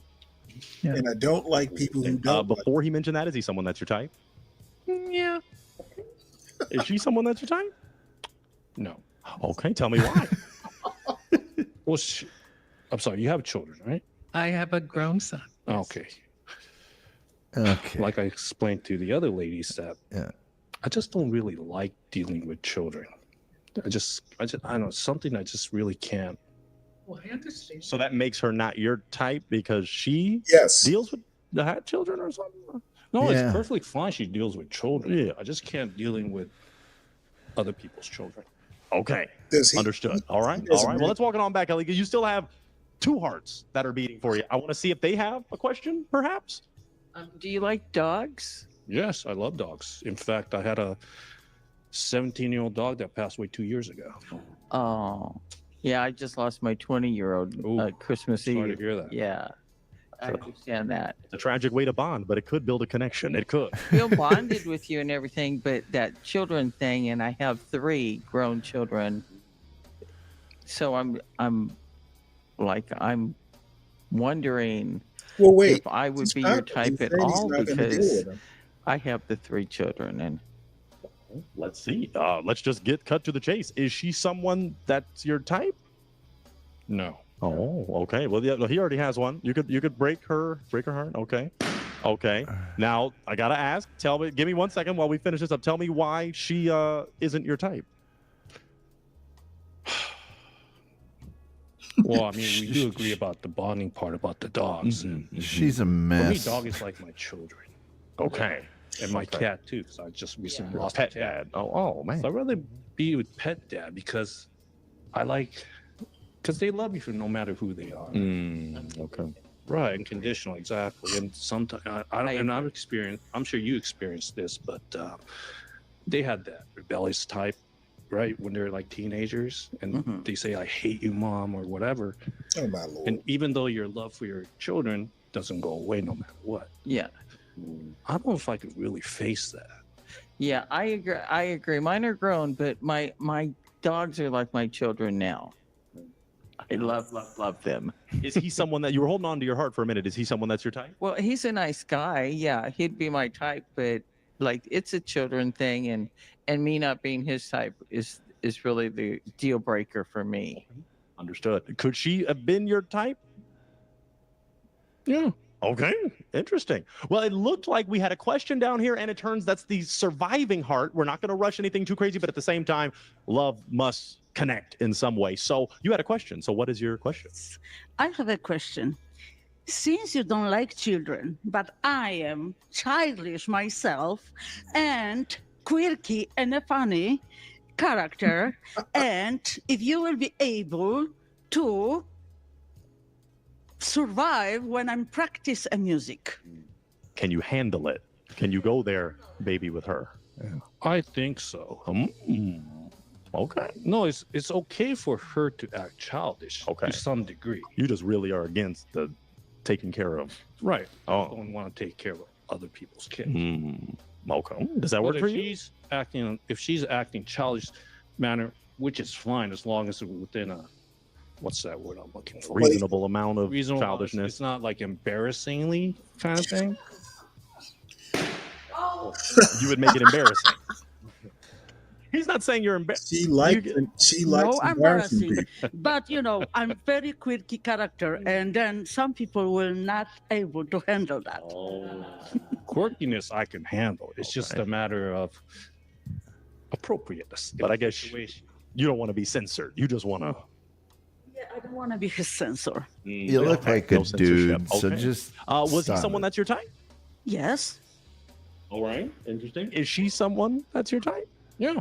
Okay, could have been a connection, but the quirkiness or the child, whatever the case. Let's walk it on back, Kelly. I tried to make it happen for you. Now, it turns out all the hearts were broken, but ladies, there's one thing we got to do. We got to clap it up for this guy because he's a real one. Yeah. Clap it up for him. He dodged we tried the to make bullet. it happen for you. We appreciate you for coming out. I'll take that. Yeah, mic. you're probably Thank you so right. much. You can walk on off that way, and we'll see what we can do for you in the future. But clap it up for him one more time as he exits. Thank you so much, Kelly. We appreciate you for coming out. He's going to Thank be you a so much. prime candidate for Big Let Brother us get house. ready. In for 5 our minutes, next he'll be real back one. home cracking a beer. We out in are the ready for garage. our next real one. Working Well, on my his- next real one. Come working on on in. his Come on car. in. My next Yeah. real one. Hello there. Hello there. How you doing? I'm great, and you? Wonderful. Thank you for joining us. These Oh lovely, boy. These lovely ladies want to know your name, your Damn. occupation, and what you like to do for fun. Mel Hampton. I'm a business owner. For fun, I like to play tennis.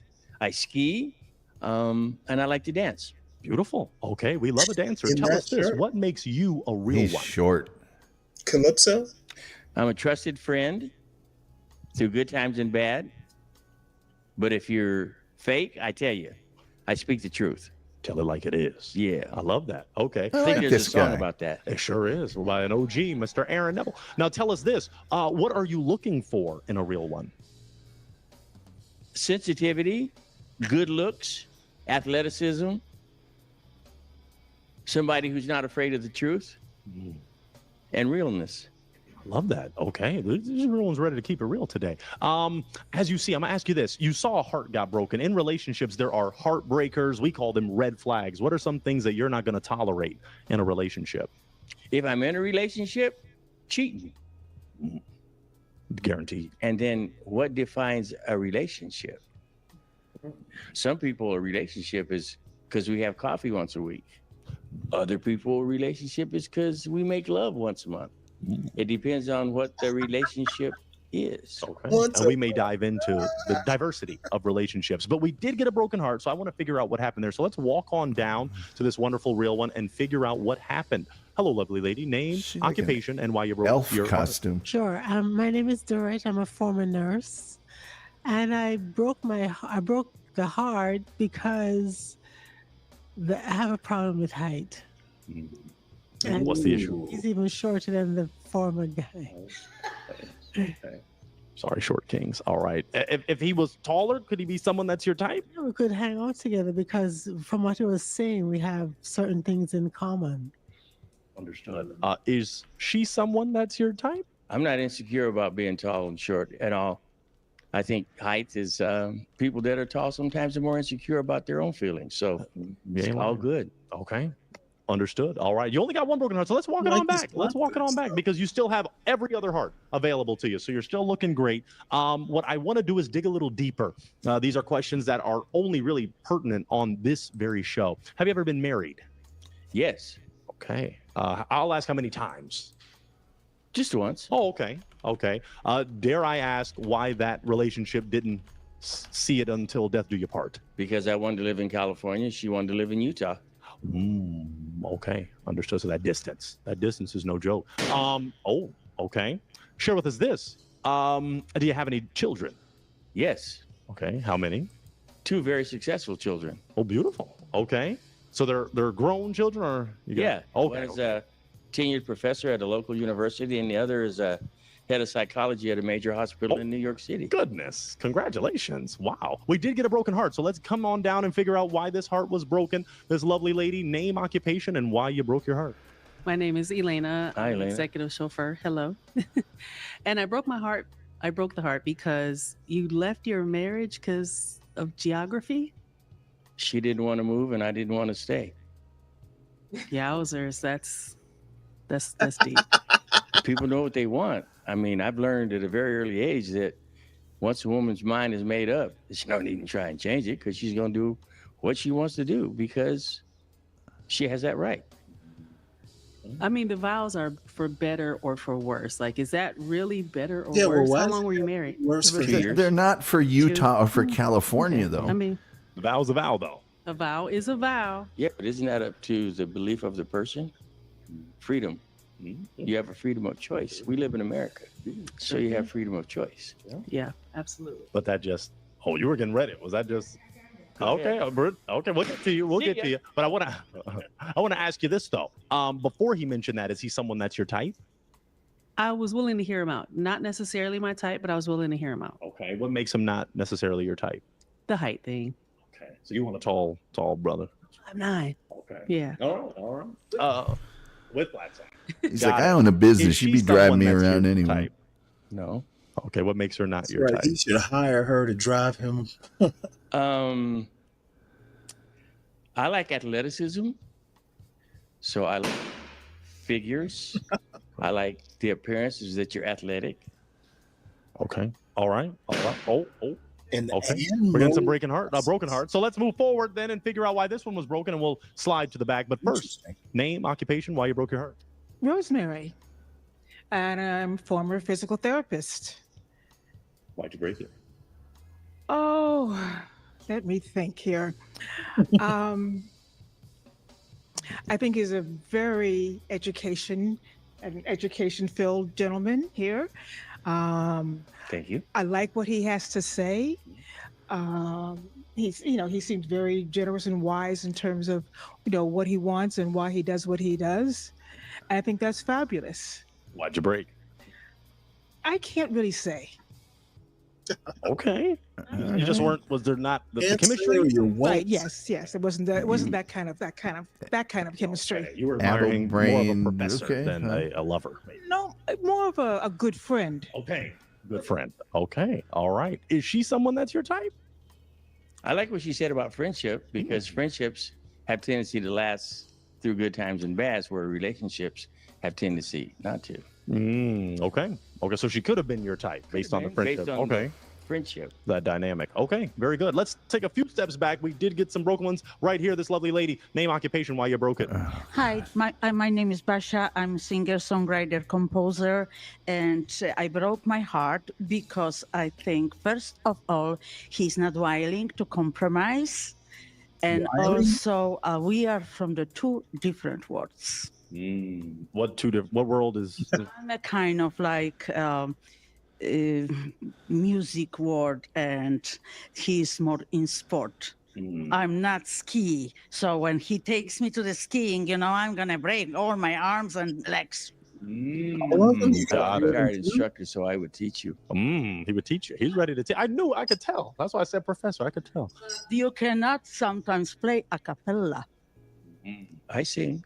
He sings too. Oh man, this is a real one. Okay. But before those things, and you kind of felt that, could he be your type? It could be. Yeah. Yes, I have nothing against, the different people and types. You're open. You're open. Your heart is open. Is she someone that's your type? I think not. Okay. Do you want to tell us why? Or Oh man, he's clearing the She seemed to room. be a little bit pushy and determined. And if being a creator, an artist creator, if she doesn't get her way, things don't go well. So no. Okay, understood. Let's take let's take a step back to right here to this lovely lady. Now, name, occupation. To you too. Well, name, occupation. Wait, hold up. I gotta give you the mic. Name, occupation, and why you broke your heart. My name is Neptune. I'm a psychiatric nurse practitioner. And the reason why I broke my heart is because chunky girls, there's more cushion. That's all I have to say. For the pushing. He knows. He finished it. So before, could he be your type? Is he someone? Well, we're both very colorful. You and I, yes. Personality. Right. So could she be your type with the personality? Could have been, yeah. Okay. Fun loving. Yeah, but where are you looking? You're supposed to be looking at me. You want me to look down here. Yeah, honey. Interesting. All right. We'll take a step back to this real one that broke their heart. Name, occupation, why you broke your heart. My name's Mary, and I'm retired. I like gardening and e-biking and swimming and hiking and Athletic. yeah, I am. Yeah. I just wanted to ask, are you a very religious person? I see you're wearing your cross. I'm spiritual. I believe in God. I believe that my life is controlled by Him, but I don't go to church every Sunday. But I say my prayers every once in a while. But yeah, I'm spiritual. You broke your heart, though. Tell us why you broke it. Well, I'm afraid of that. I thought with the cross, wearing the cross, because I'm not a very religious person. I was raised the Baptist church, Southern Baptist. I'm Southern Baptist. And I have a lot of Christian values. I do too. Which a lot of church-going people don't have. But I... That's why I don't go to church a lot.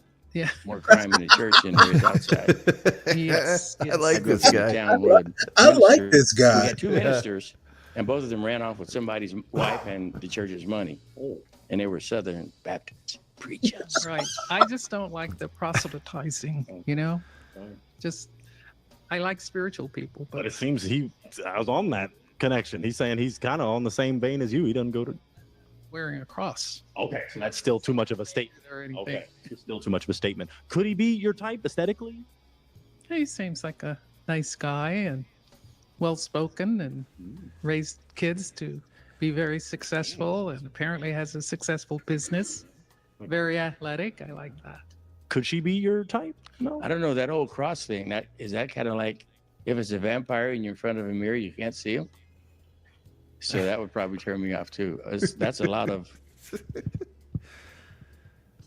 energy put into a small something and not even know the reason why I'm wearing the cross, judging a book by its cover. No, I didn't Well, maybe no he's connection giving it here. So let's back. take a step back. You still have your heart. Okay. So let's see what happens. You have two hearts on both bookends that are still open for you. So you're saying you're speaking their language to a degree. I'm going to throw it to you. Do you have a question you'd like to ask each lady to narrow down this real one search? Ask each one? Mm-hmm. Sure, why not? What's your question? Are you an open person or are you closed off emotionally? Let's do name, occupation, and... My name's Tamara Mary, and I'd say I'm a comedian, and I think I'm open to love. Okay. I'm going to borrow your heartbreaking device. Okay, perfect. Thank you so much. I'm just going to borrow that. Does that response work for you? Can we go down to the... Oh, you're right. Oh, I think she said love. Okay. Okay. You had your heart not broken. Tell us why. Oh no, he's a nice guy, and he said that he liked to tell jokes, and I'm a comedian and I have a show, so I was thinking I could book them, but you can put me on your show. He's a nice guy though. He's very nice. He's someone that could be your type. Why did you break the heart? She said love. You're not open for love? I don't believe that when people say they're in love, they're willing to sacrifice for the love. Well, let's just say I haven't found that, and I've been in California since '83. So when people say love, I go, yeah, okay, right. So not to make it an maybe that's just my insecurity. No, that's okay. But what would you prefer them to say? What would be the right way to answer the question that was asked of her? Love could be earned. It's just like when you meet people, and then you do a show, or you sing a song, and then the person says, "I love you." You don't even know me. How do you know you love me?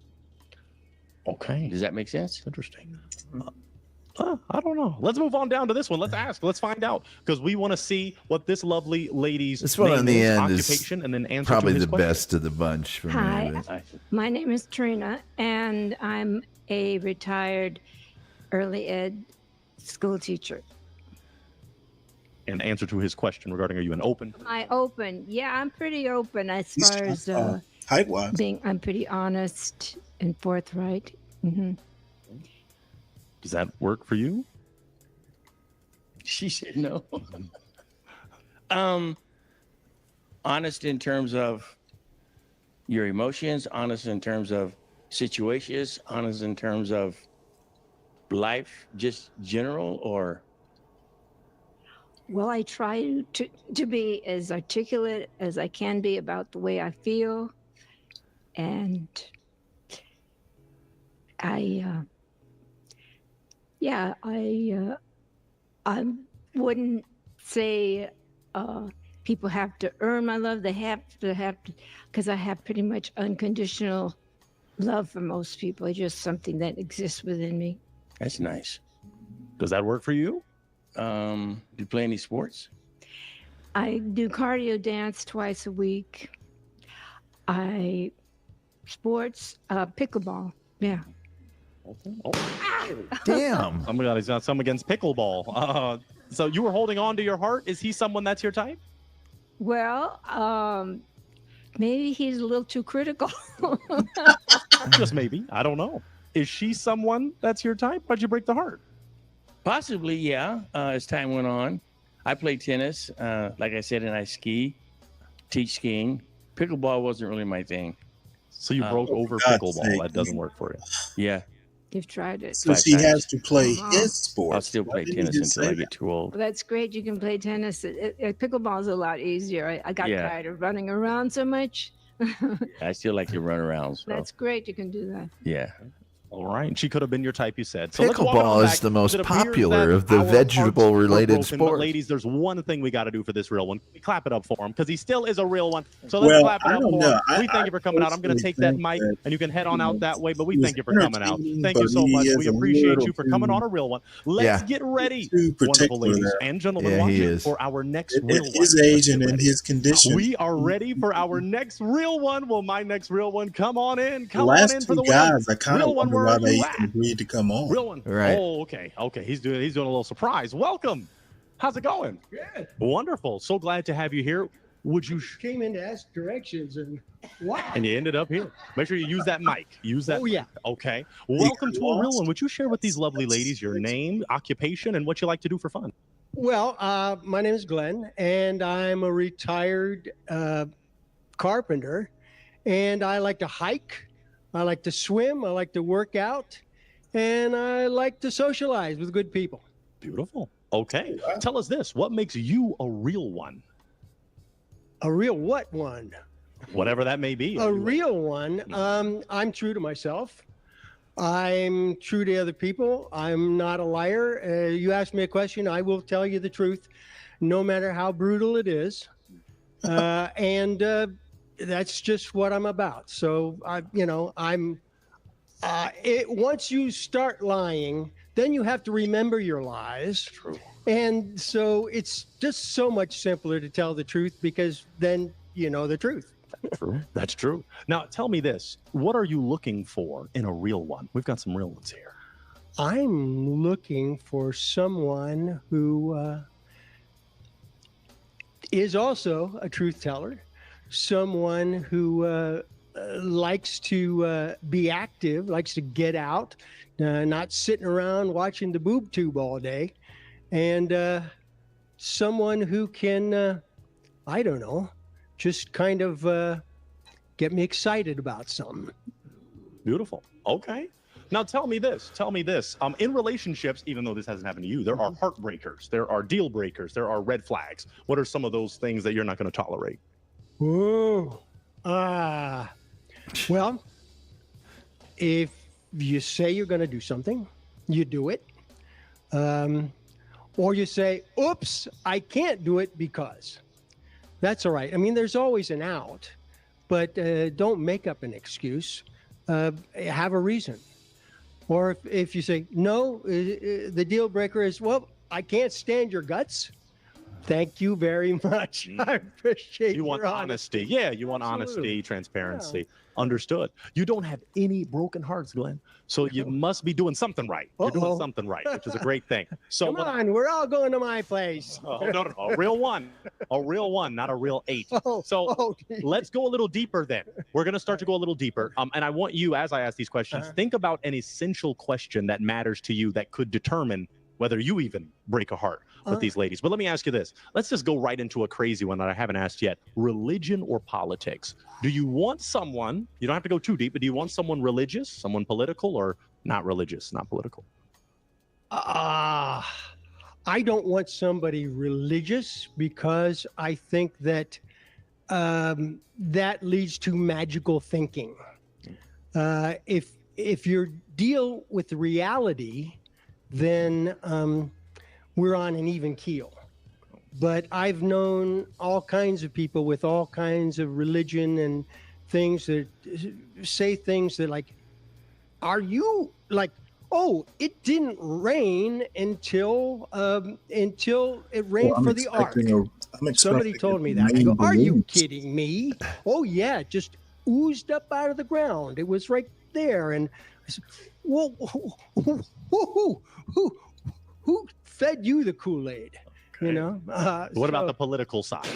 Oh, okay. We don't have to get crazy. Yes. But what about? Thank you for your honesty. Yeah, we're about to find out what happened. But politics. Do you want someone political, not political? Well, if they're political, I think if they go with, okay, here's my idea of the two parties. We're going to talk politics. Oh man. There's the one side that preaches fear.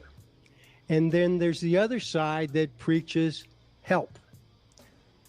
So, yes, we're here to help you. And the other one, no, you have to watch out for those people because, and we're going to take care of those people. You know what I mean, right? So, if you're with the, yes, politics should help us, then that works great. for you. That Okay. works for me. Understood. But if it's like politics tells you who to trust and who not to trust, then I'm saying, well, that's our government should not be doing that. Those are my political views. Okay.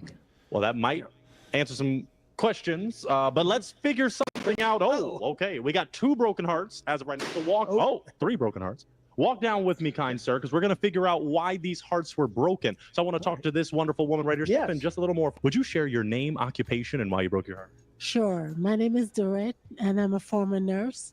And I have 2 things that bothers me. First of all, I'm not athletically inclined because I run out of breath quite easily. So the hiking and the swimming and the gym would just floor me. That makes me so sad because you're so pretty, and you've got a very nice voice. Thank you. But I want to get out. I want someone I can get out and be active with. Right. And the other thing is that I'm looking for someone who I can read the Bible with, can study the Bible with. We have conversations about the Bible. I'm the wrong person for that Oh, my too. So yeah. Before that was Literally. mentioned, though, could he be your type? Quite possibly. It's very dapper. He came fresh, my man. Get a full shot. Get a full shot. My man came fresh for sure. Me and him are twinning right now. We're twinning. Yeah. Is she? You already made it clear. She's someone that's your type. No, I like her, but she's not my Aesthetically. type. Okay. Yeah. In terms of some of the more philosophical Yes, reasons. Understood. Let's move forward because we did get another broken heart from this lovely lady. Name, occupation, why you broke your heart. Hello, my name is Elena. I'm an executive chauffeur. I was really excited when you mentioned swimming. I'm an avid swimmer, so I was like, "Oh, Most whales okay, are. Might be something we can do together." Oh, wow! It was a God thing for me. I'm a believer in Jesus Christ, and I have a firm grip on reality as well. I just think that people have to allow the opportunity to exercise their beliefs and to know where the fine line is between their reality and their spirit. I agree with that. But I've seen a lot of bad things done in the name of goodness. And I That's believe right. The road to I hell. believe in good. Yes. Awesome. And I don't need an invisible man to tell me what's good or bad, So when Shots fired. and I We get don't have to go too. no, we don't have to. That'll- Claude Rains. Was that on purpose or was that accidental? Oh, we'll get down there. Just does a lot of things. But let me ask you this. So could he be someone that's your type? I would say no. Okay. She's gonna tell us why. Because Because he's going to burn in hell. dapper dresser is definitely a thumbs up. Swimmer, thumbs up. Height and religious belief, thumbs down. Is she someone that's your That's right. type? Thumbs down on your physical She's a attributes. very nice person, and I believe that she also believes in good, but she's not my type. Okay. We could be friends. Okay, all right. Let's move forward to this. What are you lovely lady swimming that in? broke their heart. Butter? Name, occupation, why you broke it. I'm Rosemary. I'm a former physical therapist. swimming in that mood. And, I'm not a religious person. I don't believe that there's a man in the heaven, man any or woman anywhere. It's more of a spiritual thing. I get there's the universe we control ourselves and what we do and what we think.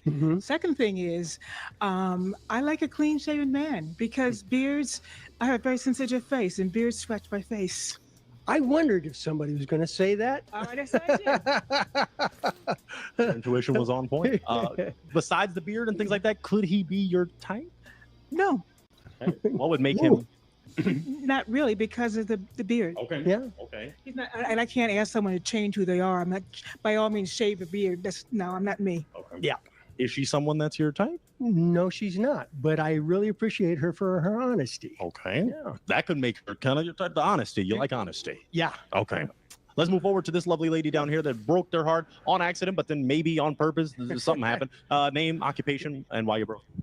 Well, there's so many things I like about him. I like that he's sociable, that he's athletic, and I even appreciate your skepticism about religion because sometimes the atheists make the most spiritual people because they don't have all these preconceived ideas that get in the way of really experiencing. One of my friends is joy. an atheist, and he is one of the nicest guys.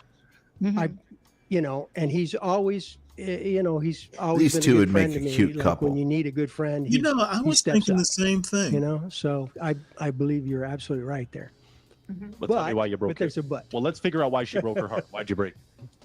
Well, it was an accident. It wasn't. So do you want your heart back? Balloon back. Yeah, I want my heart. Do you want her to take her heart back? I want her to take her heart. Oh, okay. Let's get her. Let's get it. Okay. Oh, come on, you Now we got kids. some other You heart. crazy No, kids. okay. Come on.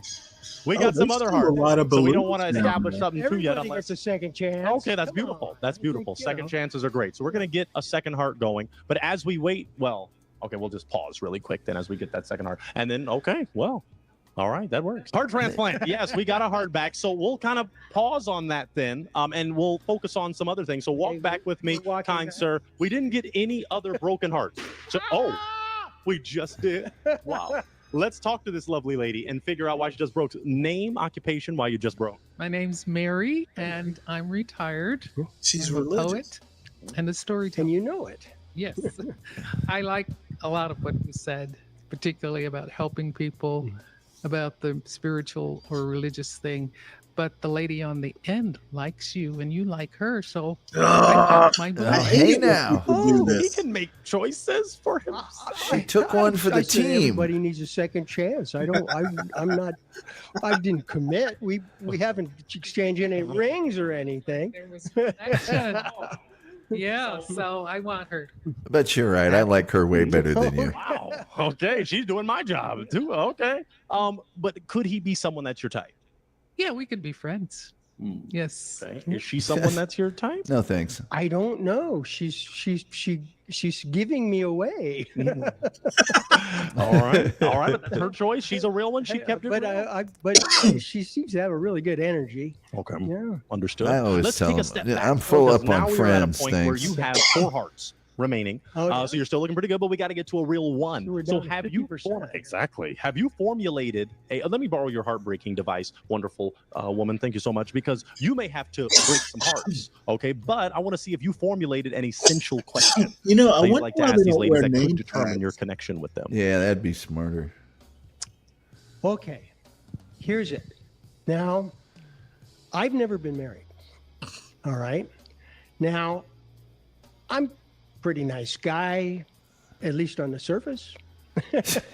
And so people ask me, why have you never been married? And I Scared said, me. well, because women, I always thought that this is how a relationship would work, that it's kind of like, well, we talk about it and we decide together, and then, but I've always found that most women, they either want me to be in control or they want to be in control. And I think it should be a give and take, you know, cum si, cum sa kind of thing.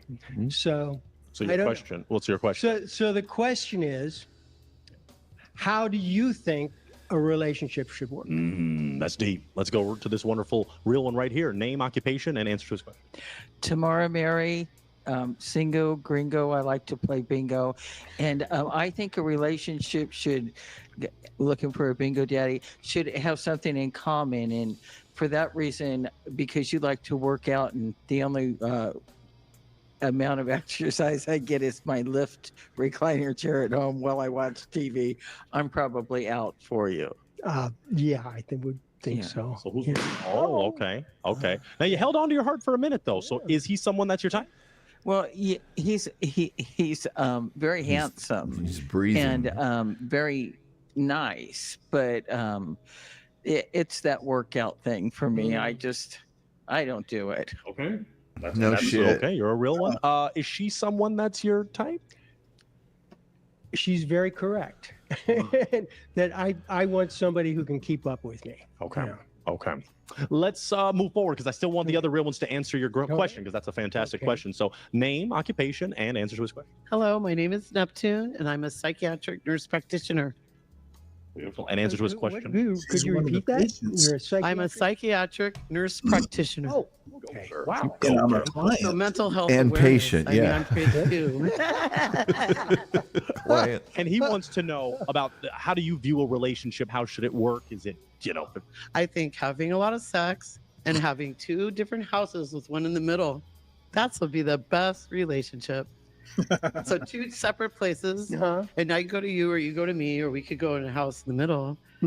Yeah, but we always need space. And sex for you. Yeah, always. Interesting. Why do you live?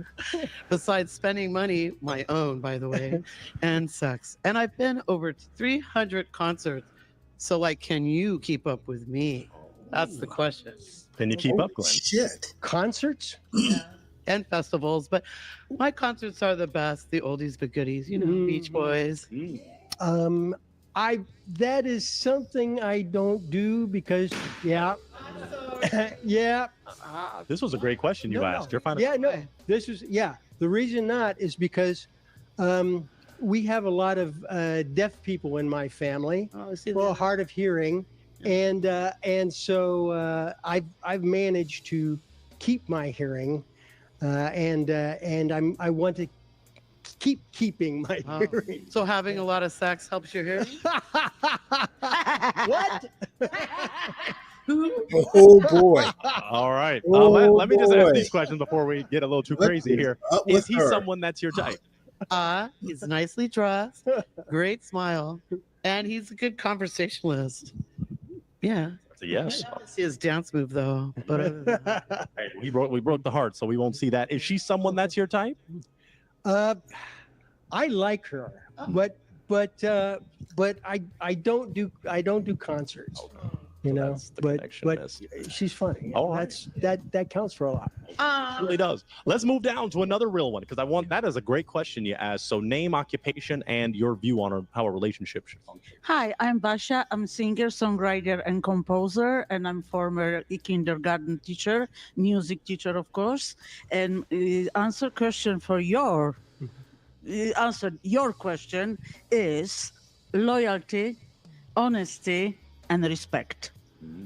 Okay. Now, and he's wondering specifically in terms of My question would be, do making you speak decisions, English? maybe. Are you going to make all the decisions? Is he making it, or is it a mutual? Might be better if she doesn't. It's hard, to compromise to people when we are in a certain age.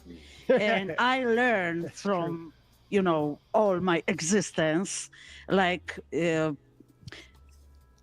religious and political subject is always a war. So it's better do not talk about this. And I think we should come give on, the freedom for the other person, whoever beliefs are.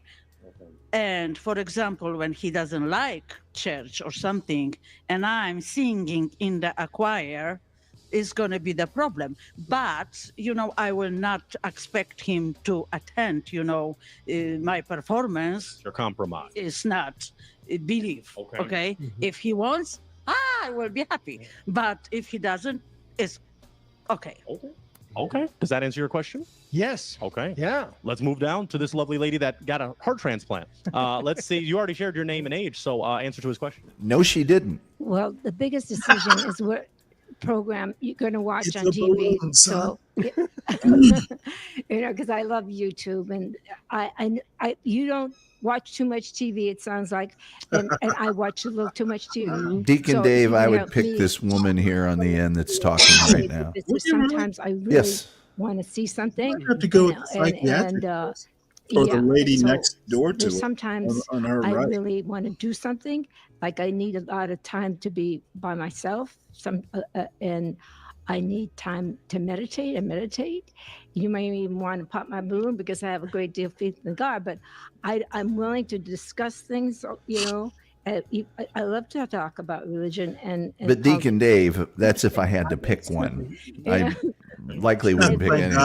People like each other. If there's a basic chemistry there, then you have a lot of respect, and it's not a problem about decision making because you want the other person to be happy. That's what you really want. Got it. Them to be happy.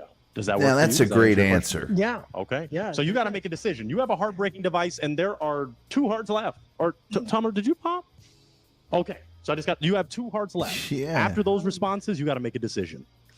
Unless you have a final question, that could just something. I actually I like the crazy woman best. Even though she could go to Oh, bad she answer. could go to the Say this word. Say this word. Yeah. No, she could go to the I wouldn't have to go to the concerts. She could go to the concerts, and then whatever. But So are you going to break that heart? I'm going to break this heart. Okay. So And I'm sorry to do that. But you said he's someone that's your type. Well, the singer lady might as well pop too. She was someone that's your type, but now you want what you called. I would never call her crazy lady. You Crazy say crazy lady. lady. You kind Yeah, no, crazy lady, Okay, because but- everybody knows but the- that psychiatric practitioners. So are you going to break? The craziest. Are you going to break this heart too? I'm gonna. Like I'm gonna give. Well, we have to wait. You can break this one. No, wait. This is what I'm gonna ask. Do you want your heart back? Do you want a heart back, Neptune? Maybe. Do you have a car? I have a car. Come on back. Let me see some dance moves. I need. Let's make this clear. Are you? Oh, I was about to say. Well, you, that's the end of that. You were gonna break her heart, though, correct? Because you said you preferred her over these 2. I did because she I don't know, she's the funniest. Okay. Trying to give my heart to her. Right. But when I was But shaky, then- shaky, yes. shaky, So it all ended up being The heart Yes. broke You were of its shaky, own. shaky, it broke of its own accord. Okay, so You were let's go shaky this to one now. begin Let with. me just make sure before you get a heart back, potentially you want to see some dance move. Yes. Is that okay? You're gonna sing? God. No, but I can dance first. Oh, okay, you dance. I'll join in. You ready? Be Okay. careful. Okay, as we dance. Oh. Oh my God. That's a dance. It is actually. Oh, okay. All right. Did you like his dance moves? Do you want Oh, to be a heart wow. back? I'm sorry. Okay. No, she is. Step it on she back. is Step it on back because that we did some psychiatric dancing. ward. Ladies, he Man, just that showed was us his so hot dance moves. He's a easily real one. Can we played. clap it up for him? Can we clap it up? We weren't able to get him a real one connection, but I'll take that mic. Thank you so much for coming out. You can go on off that way. Thank you so much for coming out. We appreciate you, Glenn. After that great dance, little whatever just happened there, let's get ready for our next real one. This is actually a pretty good episode. We are ready for our next real Yeah, one. Well, my next I real one, like come the on in. senior Real one, I'm edition. ready for you. What How you doing? amazes me is these people, even though there are blips here and there, they're just so chill. It's like, hey, you know what? You popped my balloon. Nice talking to you. Yeah. There's just not that much drama. If because there had been episodes with women that I was, you remember the one gal, I was like, oh, count me in. This is an episode I would come out there and go, hey, Pointer, you better just give me 7 toothpicks right now, brother, because this is not going to happen. So, Phoenix Fish says she did the Cabbage Patch. I thought she was doing the Running Man there for a second. I couldn't tell what she was doing at first. Deacon Dave says the seniors need to make a quick deal. Well, yeah. Well, and some of them, the parking meter is running. some of them, the balloon pop could be life threatening. Yeah, I know. Hello. See how they Welcome react? to the Oh my Real One God, experience. what? Come on in a little more for me. I Oh, want you close so Jesus. the ladies can see you. Would you share with these lovely ladies that your a name, Nazi? your occupation? Is and what you like to he do for a fun? Civil War My name ski is instructor? D'Angelo Curtis. My That's a Nazi occupation symbol. is I'm training at the Los Angeles Maritime Institute to be an onboard crew member. I'm so nervous as a sailor. You're good. But Okay. I Did saw you him in Glory. Never Well, I'm looking at that symbol on his hat. That's like some Nazi or German symbol, like Is it? one of those eagles. I'll have to take a look yes, at my it. hobbies are Oh, they need to all bodybuilding, be popping their balloons. fitness, wellness, and Except maybe for the sight being a better nurse. person. Beautiful. No, it's okay. oh yeah, The broken that hearts. is Oh, a just one broken heart. Oh, just What two broken hearts, in but you're the looking good. Let oh me my ask you this: what Lord. makes you a real Maybe one? it's a biker. Maybe it's a What biker. makes me a real one? I would say is my empathetic heart. jeez. Beautiful. Okay. What are you looking for in a real one? What I'm looking for in a real one is the same. Someone with an empathetic heart, someone that has love for humanity, someone knows that's how to click their heels. trying to make me a better person. Someone that can goose step. Okay. I got a few more questions for you. As you saw, there are heartbreakers in relationships, can't things that believe you all may not the balloons tolerate. are- What are some of those things that Someone that believes make in you a throw red flag? 1,000-year Reich. Disrespect to others, especially in the service industry, and just not treating your fellow Knows how to man, handle a Panzerfaust. Okay, was that on accident? Oh, okay, we'll get you another one. Okay, we'll get these you another women one. That's frighten okay. me. Sometimes the balloons get excited, but that's a great response. Okay, we did get some broken hearts, so let's come on down Yes, and sir. let's figure out why these hearts were broken. Let's stop at this I've lovely ordered. lady. Name, occupation, why you broke your heart. Sure. Hi, my name is Dorette. I'm a former nurse. Yes. And the outfit scares me. Yes, ma'am. I'm sorry.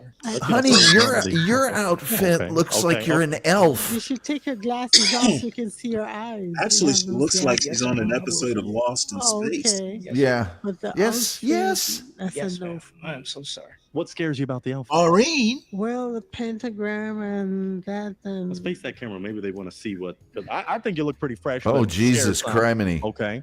Oh, my God. okay. Yeah. But besides the outfit, could he be your type? I don't think that he looks a little bit too young for me. Okay. You don't like the youthful energy? Energy is good. Youthful energy is good, but he's a little bit too young for me. For this case, and I was trying to refrain from age. Some of you will hate me for it. Some will love me. Share your age. I am 61 years old. Oh, okay, don't look it. Black don't crack. You know that. Look at how good you look. Look at how good you look. That's true. Does that change anything or still the wardrobe? The wardrobe.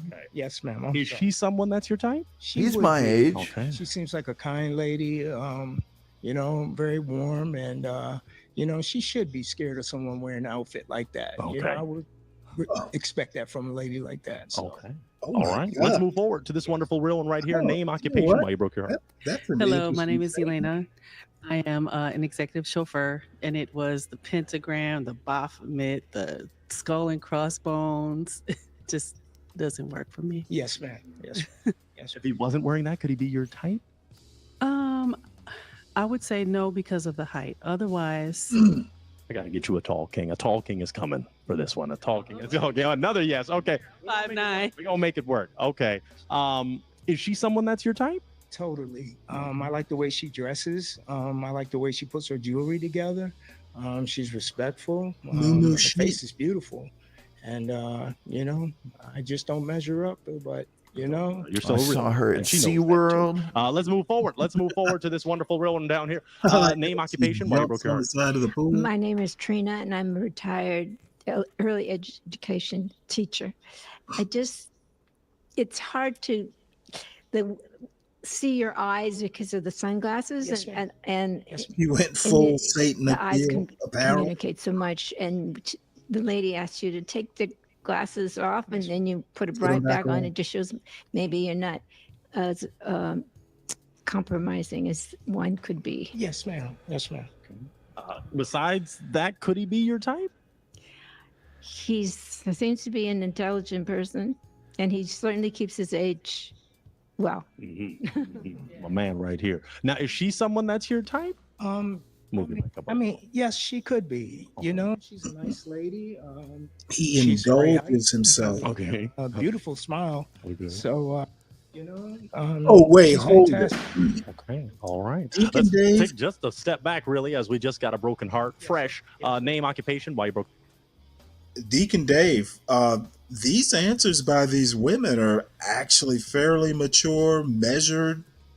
I don't get where you're coming from there. If the young women could answer questions the way these women do, well, a lot of young men would be better off.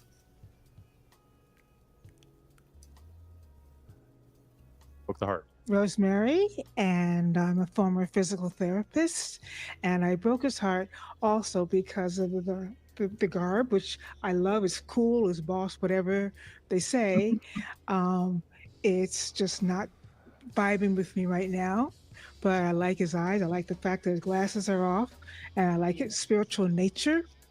Yes. Absolutely. Spiritual in nature. But You worship I Satan. understand. Do you see younger people the sometimes- back of his Yeah. jacket there? Yes. They say, hey, ma'am, Oh, this, yeah. but I I wonder don't if need it's to be called Mike. ma'am. Yes, ma'am. Thank you so much. Maybe he's into heavy metal or something. I don't know. Is she someone that's your type? Yes. I mean, I could have a nice date with her. You know, a walk in the park to the beach. You know, I think it'd be a nice date. Just you know, she's a smart lady. Cut the head off a goat. And for the record, I do have a change of clothes, so this is not my only attire here. Very good. Okay. All right. Maybe That's okay, though. she could, Let's take a few. do Did we that get a broken sacrifice? heart? I think we did. Yes, we did back here. So let's take a few steps back, D'Angelo, as we talk to this lovely lady. Name, occupation, why you broke. My name's Mary, and I am a poet, a storyteller, and I like working in my garden, and I like riding my e-bike and taking hikes and swimming. Wow. And you're a little young for me. A little young. And this, Yes. You didn't even finish that. You just okay. Is she someone that's your type? You know, I think we would be great friends. She does poetry. I love poetry and just being creative. I think we would, you know, hit it off with a cup of coffee and watching the sunset. I think we'd have a great time. Okay, that sounds beautiful. Well, let's take a step back I'm because you guessing a still have bonfire would 3 be hearts included. that are beating for you. So some are feeling the stuff you're rocking. Okay, so you're still looking okay. So let's do this. Let's go a little deeper Oh, I'm as we start sorry, to narrow that's down the love a search. fire. Religion or Funeral fire. politics? Always an Yes. essential when determining a relationship. Do you want someone religious, political, not religious? I'm open-minded to anything. You know, we all have our beliefs, you know, and, you know, I'm open to your beliefs, you know, and, you know, everybody has an opinion. Okay. You know, Okay. I'm gonna throw it to you. Do you have an essential question you'd want to ask these ladies that could determine? Let me borrow your heartbreaking device. Thank you so much, Mary, because you may have to. You might want to, maybe put the glasses away. Because you won't put them back on. Okay. All right. All right. So, do you have an With him essential these question you'd damn like to ask either 3? Well, you can ask all 3, but something that really matters to you that if that wasn't an alignment. You know, I mean, the vibes feel good. You ladies look nice, you know. I have no negative your things to say reflection about if you want. anybody. I wish, you know, you all still had a balloon, but Great thing. you know, It's a real one, so you're narrowing it down. You're about to have one, perhaps. So I'll do my job a little more. Then how's that? Married? Have you ever been married? I have been. Okay. How many times? Just once? Once. Okay. Yes. Any children? I do have children. Okay. How many? I have a boy and a girl. Okay. Are they older children or? They're older in Washington, D.C. Yes. Okay. Yes. And they're Okay. taller. All right. Ladies, do you have a question for this real one? I do. Wonderful. Let's come on down. Name, occupation, and your question. My name's Neptune, and I'm a positive vibe queen. And I want to know, what is that on your belt buckle? Oh, Face that camera, Jay. yes. On the belt buckle, it is Eisenhower. It's Okay. one of our presidents. So yes. Nice. To be honest, I love your getup. I see that you go to concerts or festivals. You probably drive a motorcycle, and you look like a badass. Thank you, ma'am. Are her assumptions correct? Do you go to concerts? I do. Do you drive a motorcycle? I did. Oh, you Well, good. Yeah, I've been to No Values. It's a punk rock concert. So like, I like You Look Fly. Yes. I don't understand the glasses though. Are you gonna go? I mean the gloves. I'm nervous. Are you gonna go scuba diving? No, I'm just nervous. Just Oh, you're good. No, you came out. You're rocking the house. Yeah. Yes, ma'am. Let me see now, Basha or Tamara. Do you have a question for this real one? Yes. Okay, let's come on down. So name, occupation, and the question. You knew she. Yes, I'm Basha. I'm singer, songwriter, and You know composer. who she and I- reminds me, and she's dressed as Gretel. She and she ate the gingerbread house. You remember Witchy Poo from HR Puff and stuff? Yes, who she I looks. do. That's who she looks like to me in the face. She's got that big nose and that chin that doesn't stop, and she just looks like her face looks like it was carved out of an apple and left on the back porch. You know. I have a question for you. Yes, ma'am. Do you smoke or drink? No, I don't. You don't use any other form of some kind of suspicious activity. Suspicious activity. If it's clean air and good food, that's my suspicious activity. With that, that's a good answer. Yeah. Mhm. We can Yeah. see you Tamara, like. do you have a question? See you like Are you food. just taking it all in? Okay. He said he D'Angelo, didn't you're like going to have food. to make a decision. You have a heartbreaking device. I'm going to need you to break one heart. Based on what you just heard from that answer to your question, Yes. what you going to do? If I had to break a heart Mm-hmm. because of the lack of interaction, I don't know. I would have to go this way. Okay. And Okay. I am so sorry, but Okay. yes, ma'am. Okay. Yes. Okay. She helped him with it. Okay. Now step back some. This way. Yep. Now you had your heart not broken for a pretty long period of time. So name, occupation, while you didn't break. He's a nice guy, and I don't care what a person wears. I almost bought an outfit with skulls on it. It was on clearance the other day at Walmart, but it was so cute. Sponsor us. It was so cute, but then it didn't look like it was going to be my size. So anyway, getting to He the, might be I a didn't have to comedian. interact with him anymore because when he said the clean didn't air, come in I was just 5XL, like trying to breathe because I understand that. I just went out for some clean air, so it hit me, you know. Is he someone that's your Food and the good food. Is he someone that's your type? The roller skater girl Yeah, says, totally. He's a babe. my mom would carve those apple Okay, heads so why? and leave them So in the closet. why'd you break the dry. heart again? Yeah. Well, It's it was it's just one of the white. lack of It's interaction. one of the white arts. It was nothing, you know. Really? Yes, it was nothing. Oh, yeah. personal, Okay. But I Okay. had to choose. Okay. All right. Yes. Okay, And I'm okay. No, I'm okay. You've got 2 hearts left, D'Angelo, so we're getting closer to a real one. Do you have a question you'd like to ask either one of those real ones? We got to narrow it down. I do have a question. Okay. If we went on a sailboat, would it be a problem for you climbing up a ladder and getting on a boat? Let's go to both of them. Answer to that question. Hi, I'm Neptune, and I'm a psychiatric nurse practitioner. And I used to be a Neptune. lifeguard and swim instructor to the stars. Just this morning, I was at a spa floating in the jacuzzi. I could swim, I could snorkel, scuba dive, and water polo. What's up?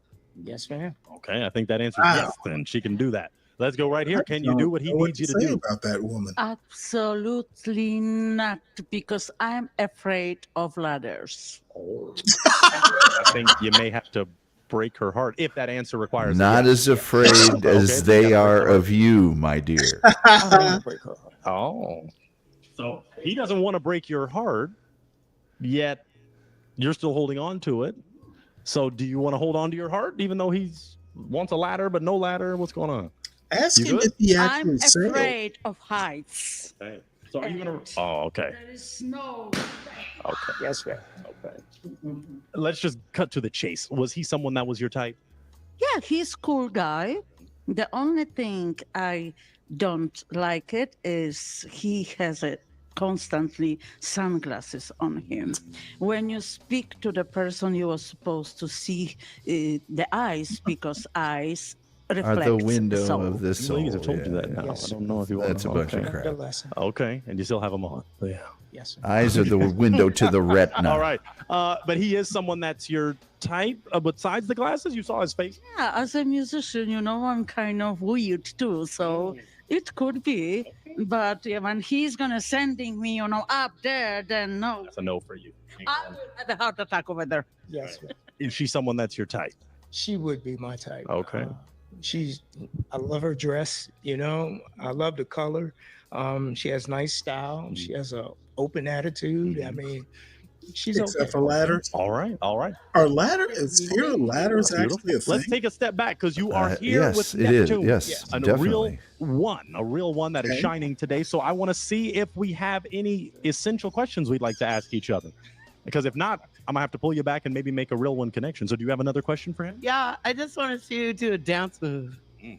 A dance. Yeah, something. Uh-oh. So I know can dance with me. Oh, okay.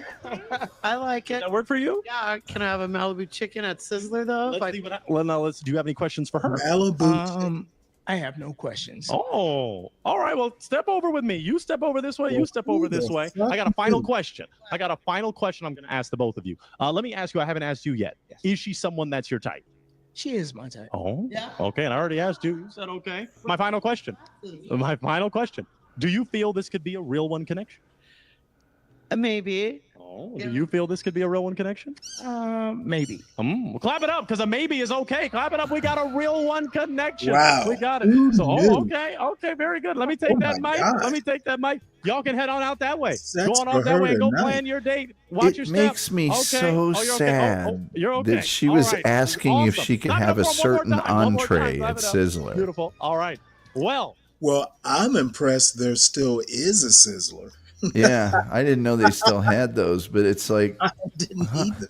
honey, it's a game show. You can have anything you want at Sizzler. Is that an issue in your life that come on? Yeah, you can have Malibu chicken at Sizzler. I swear the shoes were cobbled.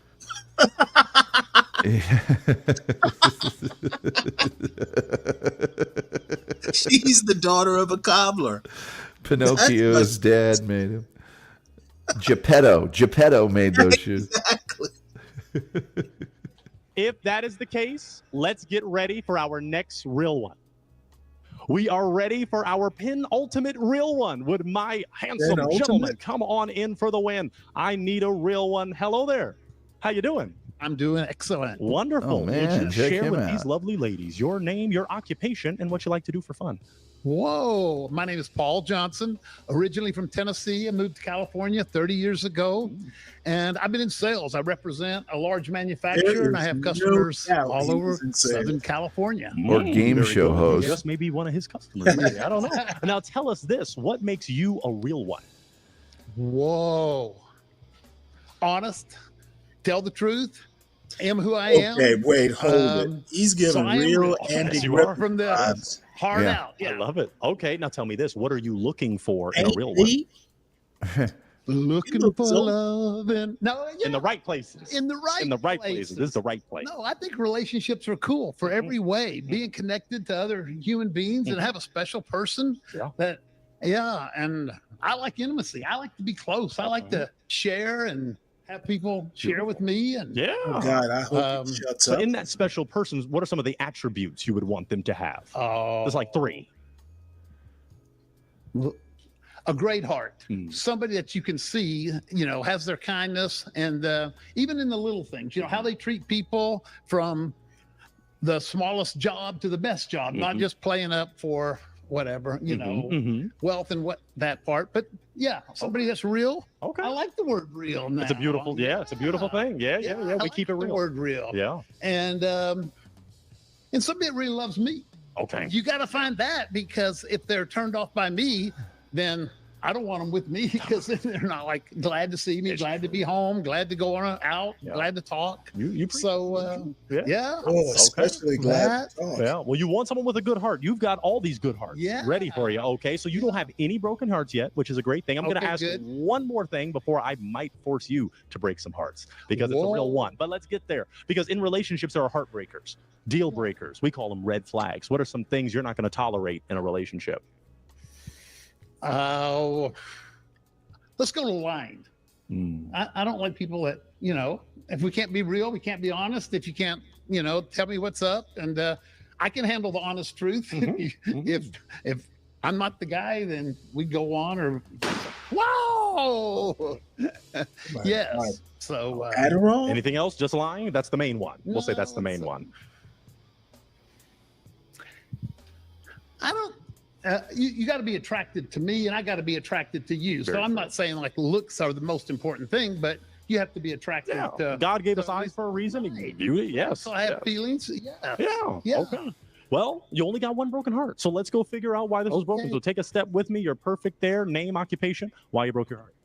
My name's Mary, and I am a poet, a storyteller. I like working in my garden. I like e-biking. I like swimming. I like hiking. Wow. But you remind me of my ex-husband. In what way? You don't want to get specific. Oh, he kind of looks like him a little bit, but he talks like him a lot. You know, and he was a salesman. Yeah. What can I say? A nice guy, but No more to say, except I will ask, could he be your type? Well, because of the ex-husband, must have been good for a minute. So could he be your type? Well, not since my ex. No. Okay, so that's just threw you off. Is she someone that's your type? She sounds wonderful with being a poet and being an e-bike and hiking, and that sounds fun. Yeah. Exactly. Okay. So that could be your type. Yeah. Okay. I haven't ridden It'd an be funny e-bike, if but it I've was been her on ex-husband. the scooter. Okay. Very good. Fun. Yeah. But, sorry. Okay. Yeah. No, you're good. Scooter was good. All right. Yeah. So you still take a step back because we still have some hearts that are beating for you. Everything looking okay. They're So beating? I want to throw it to you. Do you have an essential question that we could walk down and ask each lovely lady that could determine your connection with them? Oh wow. Oh wow. Who likes to dance? We could just do that by a show of hands. Okay, Or a show of balloons. Who like? Well, if you're already broken your heart, you're okay. You just raising chilling. your So hand. one more time, balloons up if you like to dance. Okay. Oh, yeah. so if they don't like to dance, do you want to break that heart? Let's do that. Okay. Let's do Can I that. borrow your heartbreaking device? I want you to go and break the heart of the not dancer. I don't remember who that was. I think that's the lovely lady Dorette. Yeah, she right. the only one. Okay, that's okay. It's okay. She had a good heart, but you broke it. Now let's do this. Now you had your heart not broken. So name, occupation, and why you didn't break it. My name is Dorette, and I'm a former nurse. And I kept my heart because I think you're very handsome. Thank you. But the dancing part, I'm not a good dancer. I know you got rhythm though, you guys. A little bit, but when it comes to dancing, All right, but you kind of made it clear he was your type, so you broke her heart because of the Can't dance. really dance in those hip That's waders something I'd she's want to wearing. do. Okay, could she be your type? Oh, definitely. Tall, Okay. thin, beautiful. Oh, okay, very good. Interesting accents. Yeah, I All have right. my own accent. Yeah, that's a beautiful cultural mix. I love it. That's what it's all about. Right. Let's take a step back because we Okay. didn't get any more broken hearts, so we got to start to narrow it down. So you have some dancers. Uh-huh. We have a question. Wonderful, lady. Start to formulate questions. Let's walk down to this lovely lady. Name, occupation, and your question. Hello, my name is Elena. I'm an executive chauffeur and an avid swimmer. I was wondering, since you mentioned that she was your type because she's thin, do you have a preferred body type? And if I can ask, I'd like to know how old he is. Sure. Okay. I am 71. Okay. You look great. Yeah. You look great. Wow. I'm starting to see the mirror though. I'm like, who's the old man? You know, a little wrinkles, a little gray, a little all that. You know, I will say this on the body type. I shouldn't have even said that, but she's beautiful and she has to, but I like a lot of different body types on different people. So like Got it. sometimes I like curves. When I was young, I definitely somebody curves. Right. No, I Understood. like it. I think you're beautiful. Well, thank I do. Yes. Yes. Wonderful. I think it's more how we carry ourselves, you know, and just how Absolutely. we feel about ourselves. Because I'm not thin either right now. I'm not, but yeah. so you might be turned You're off, diverse. Yeah. Yeah. Okay. Do either of you lovely ladies have a question? Okay, let's walk it on down. Is how often do you buy or cook organic food? I will say this, and this might be a deal breaker, but probably never.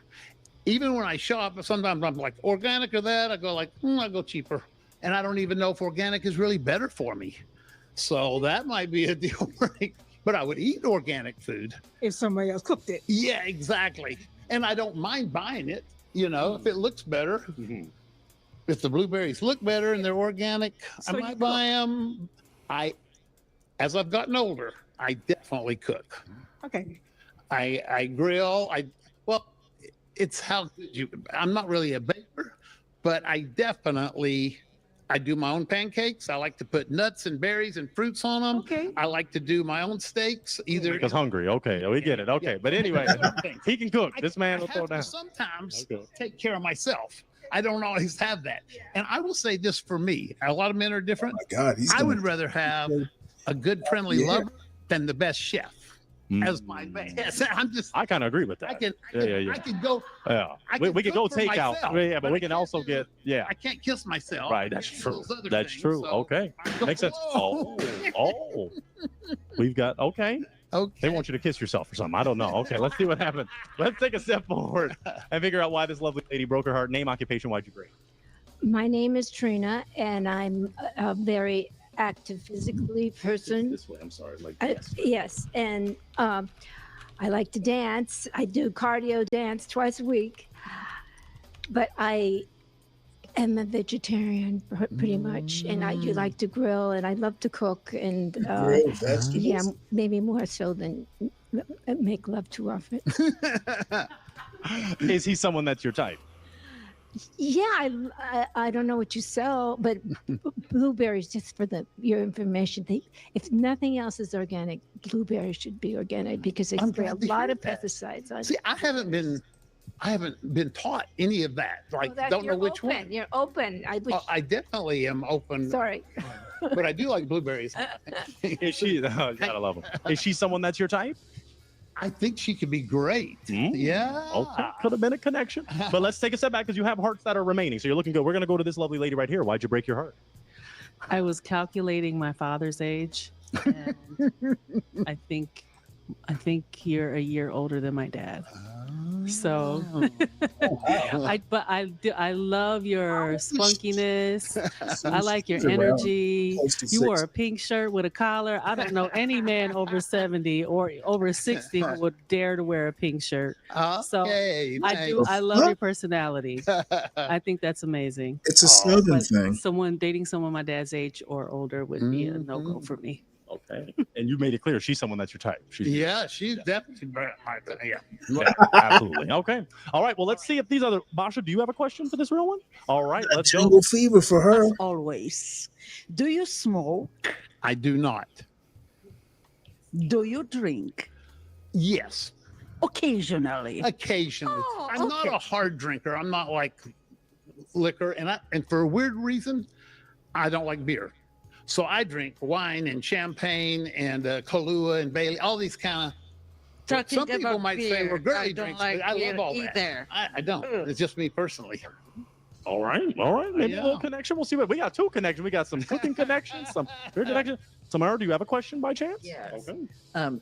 Tamara Mary, I'm a stand-up comedian. I have a show every other Monday night at Universal Bar and Grill, 4093 Lankershim, North Hollywood, California, just to throw that out. Better go to her show. Yeah.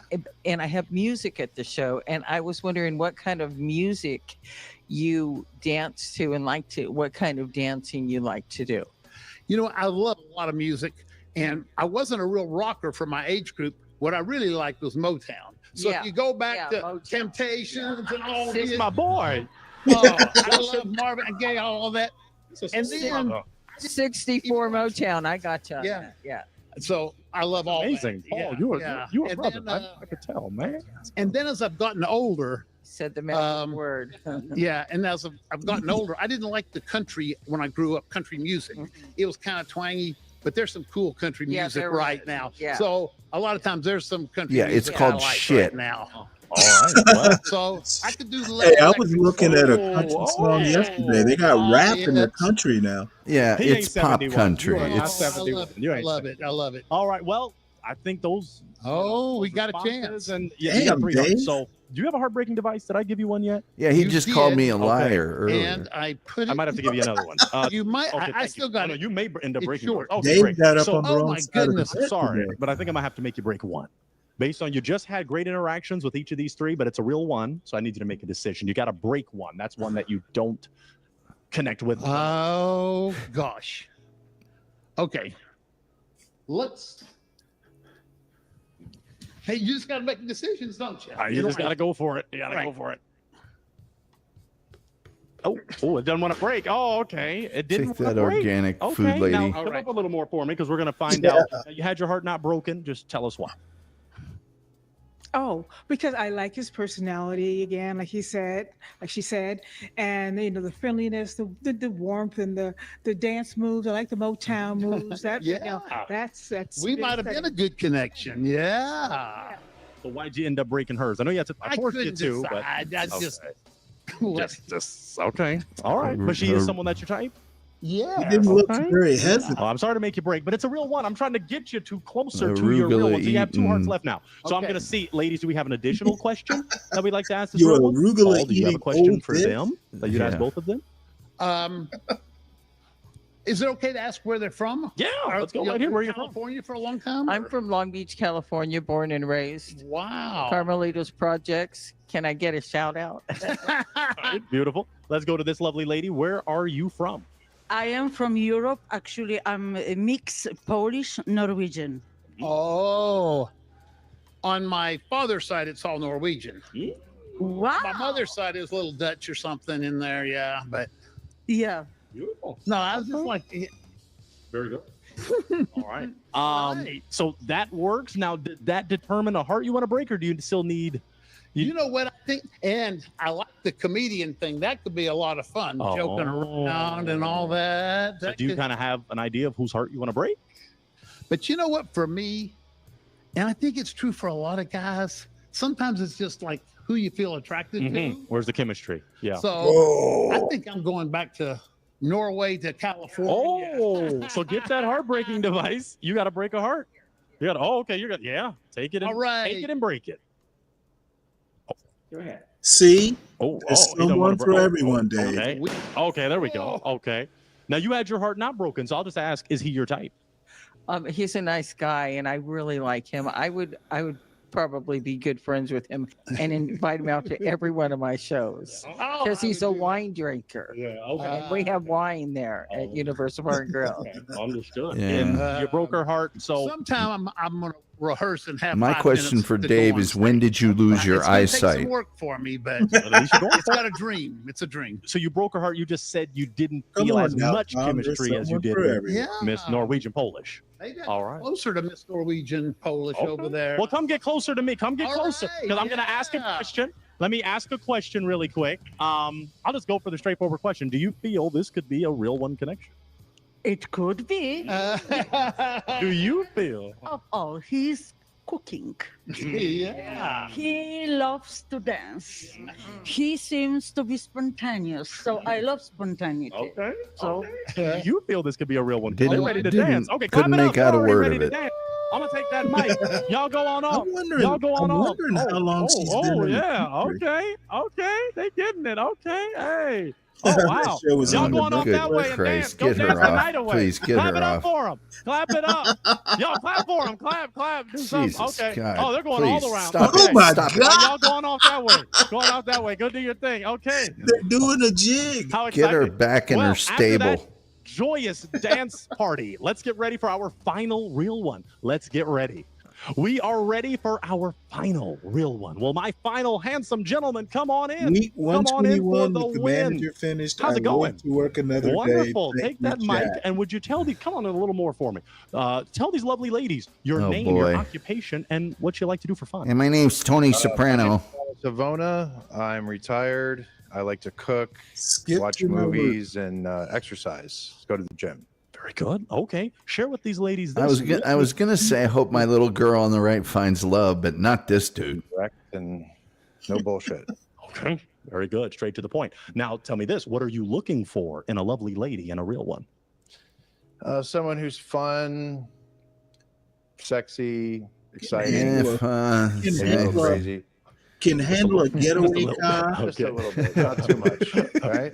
Could be a wheelman. They didn't break their hearts, so they got a little crazy for you. Okay, Okay, there's great. a little there Like sprinkled crazy. in. Crazy's Okay. good. I need a Now, tell me driver. this. In relationships, there are red Someone's flags. There gonna are crack deal a breakers. There are safe in things under you're not 5 gonna minutes. Tolerate. What are some of Sure. those things? Physical and psychological abuse, Oh. like dirty insults and emasculation. Okay.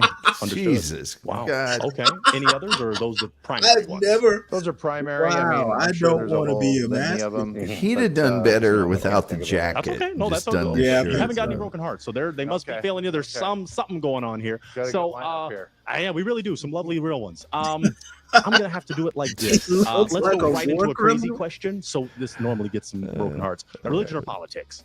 Do you want a partner, He a looks real one like that is a- religious or political? a, Not religious, not political. Neither. So you don't want them religious, Jack don't want them Nicholson political. wannabe. Okay. He looks like the Ain't no manager broken of a hearts. Okay, bad all right. strip club. Normally they start breaking over that. Oh, I don't yes, want he any does. political stuff. I'm over it. I think everyone is. Burn it all down and start over. Yeah, it's getting pretty messy. Now, okay, what I'm gonna have to do is see if you have an essential question that could determine a connection with one of these real ones. Does anyone like to cook? Okay. Put a balloon up if you like to cook. Yeah. If you like to cook. All Okay. right. If you don't like to cook, should they break their heart? That means they're not feeling that you're not connecting on that. I mean, To narrow it down? No. You ever roll a body okay, up so you're into a saying don't break your carpet? heart if you don't Can you make mind a not good cooking. Sunday just like a whole gravy? harem of women. It's a real one. It's a real one. It's a you real got any one. gabagool, you know? I wish they're all so lovely, but we got. Oh, okay. Well, one was broken. So just take us one step forward, a small Okay, step, and let's figure out name, occupation, why you broke. Tamara Mary, I'm a stand-up comedian. I have a show every other Monday night at Universal Bar and Yeah, Grill, we 8 to know. 12. And I don't It's like called an someone who open is mic, into honey. Every woman. I just want someone who's into me. What if I'm in your comedy show?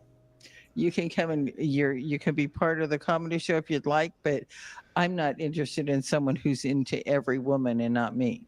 Okay. Oh, I'm Right. greedy. Come I'm check out selfish your like show. that. wait, Sounds interesting. Thank you. Yeah. Thank you. No worries. Would he be your type? He probably would have been if he wasn't into every other woman. But I was listening to Bruno Mars on the way over here, and I don't want someone who's into everyone. Got it. Now, could it be he just appreciates beauty and diversity? No more smoking out the window. All right. Is she someone that's your type? yeah. Probably not. Okay. Why Yeah. not? You know, too blonde. Too blonde. All right. Hey, you kept it real on a real one. Did so he you just don't call have her any an other airhead? broken hearts? Yeah. Look, Oh, Oh, okay. that was Okay, let's take a step brilliant. forward and figure Okay, out why that heart okay, was broken. Name, okay. occupation, why you just broke your heart. Okay, my name is Dorette. I'm He a just former went up in nurse. my estimation. And first of all, I love the height. That's perfect for me. I tried to end out with a bang. But I'm into politics. Boo. Deep No into bueno. politics. Okay. So besides the politics, could he be your type? He could have been, Okay. yeah. You like that height. Yeah. Okay. Okay. Now, is she someone that's your type? No, she just told me she's into politics. Okay. I mean, like the aesthetic, like her style. Dude, I like her style. Yeah. Very fashionable. Okay. Queen for sure. All right. I'm gonna throw it to the ladies. Do either for you, the four of you, have a question for this tall, real one? Okay, let's walk it on down. Come on down with me. Name, occupation, and answer to. Well, what's your question? Hello, my name Hi. is Elena. I'm an executive chauffeur. Just wondering, do you have children, grands, great grands? I have a 14-year-old. 14. Great question. Yeah. Tell me why you're breaking. I would prefer to establish a friendship relationship, eventual relationship with someone who has adult children already. Oh, I see. Okay. Yeah. There's still a lot of time and commitment that has to go into rearing children who are Yeah, 4 whole not fucking years. Yeah, who aren't adults. But he's almost as big as me. He's about his height. Gosh, that's a big boy. Goodness gracious. He looks adult. He could be someone that's your type. Yeah, I definitely like the height. Yeah, I'm 5'9", and I'm telling you, it's been a journey. We tried to end out. Is she someone that's your type? Yeah.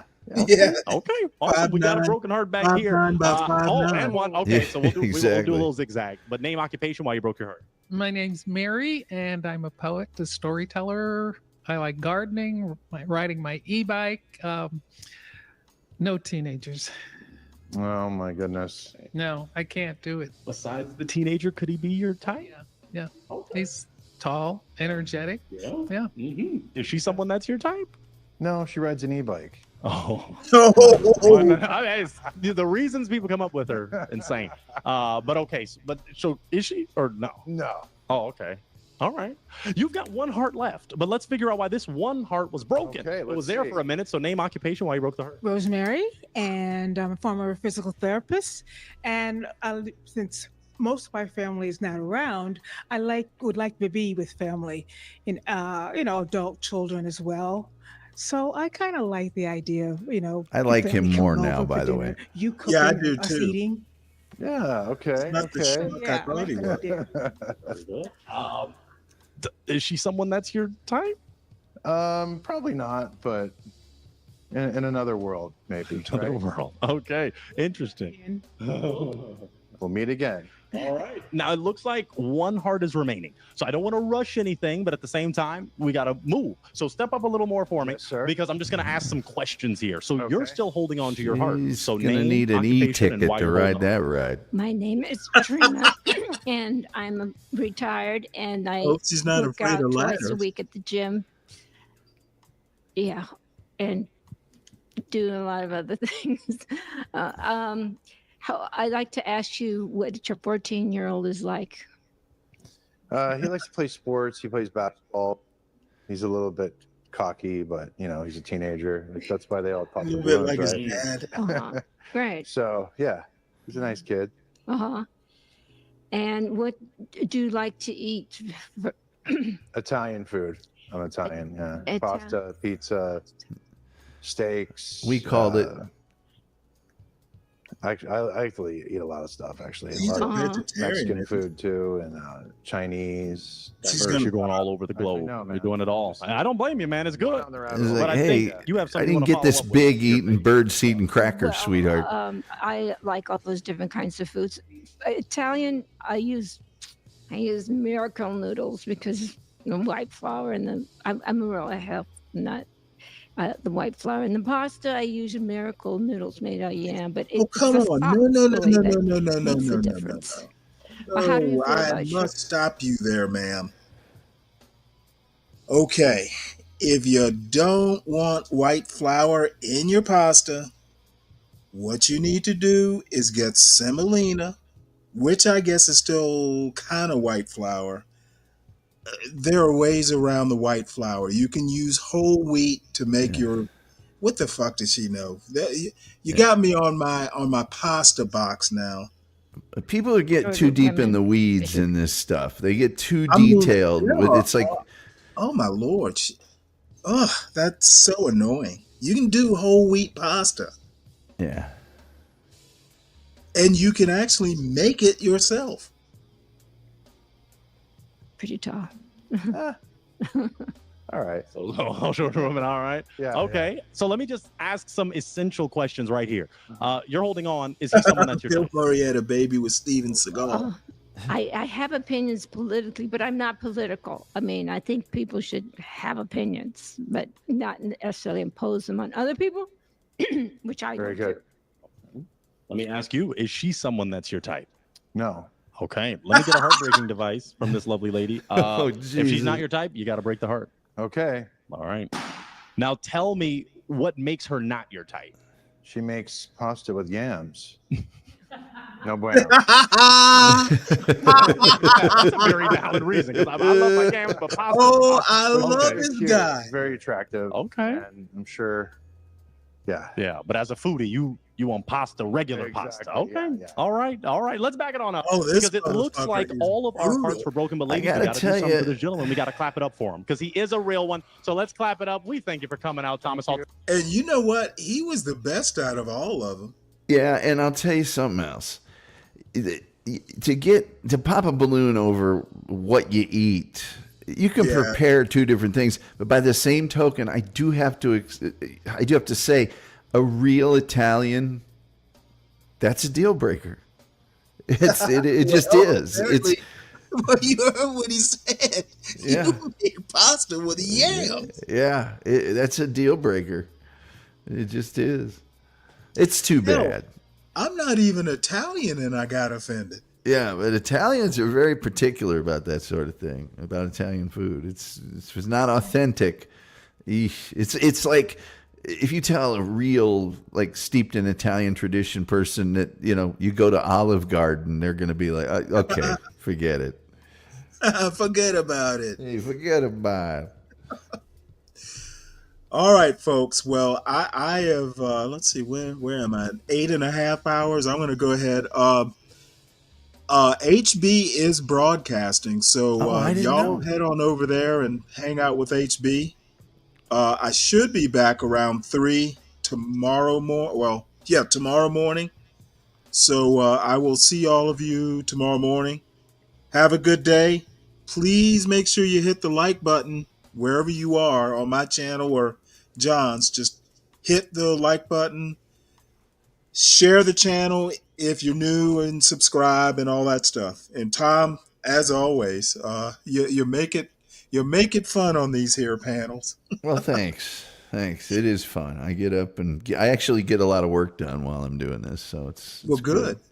Oh, by the way, Tom, the Tom Gully Show. I didn't put it in the chat, but the Tom Gully Show every night. Well, Monday through Friday. Always interesting topics. What's tonight's? Again, I'm sorry. The Wild Wild West. Oh, the Wild Wild West. Which the 60s TV show, not the movie with the guy that slaps people at the Oscars. It's funny. And I will, if I'm not there, because these days I'm actually might be even asleep at 8. So it's okay. I do want to show. I am going to show the Sasquatch show tonight. At least the. I'll probably start off with it. To be honest with you, so I will see you all in the morning. And we'll get news and commentary and all that stuff mixed in there. As always, I had a blast. And I will see y'all later. Go over to HB's show.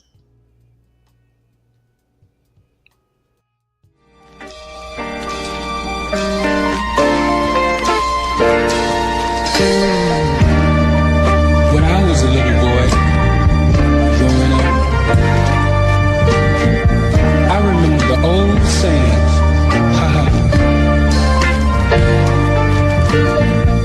Girls are made of sugar and spice and everything nice. Boys are made of snakes and snares and puppy dog tails. But what I couldn't understand is why girls were even made at all. Until God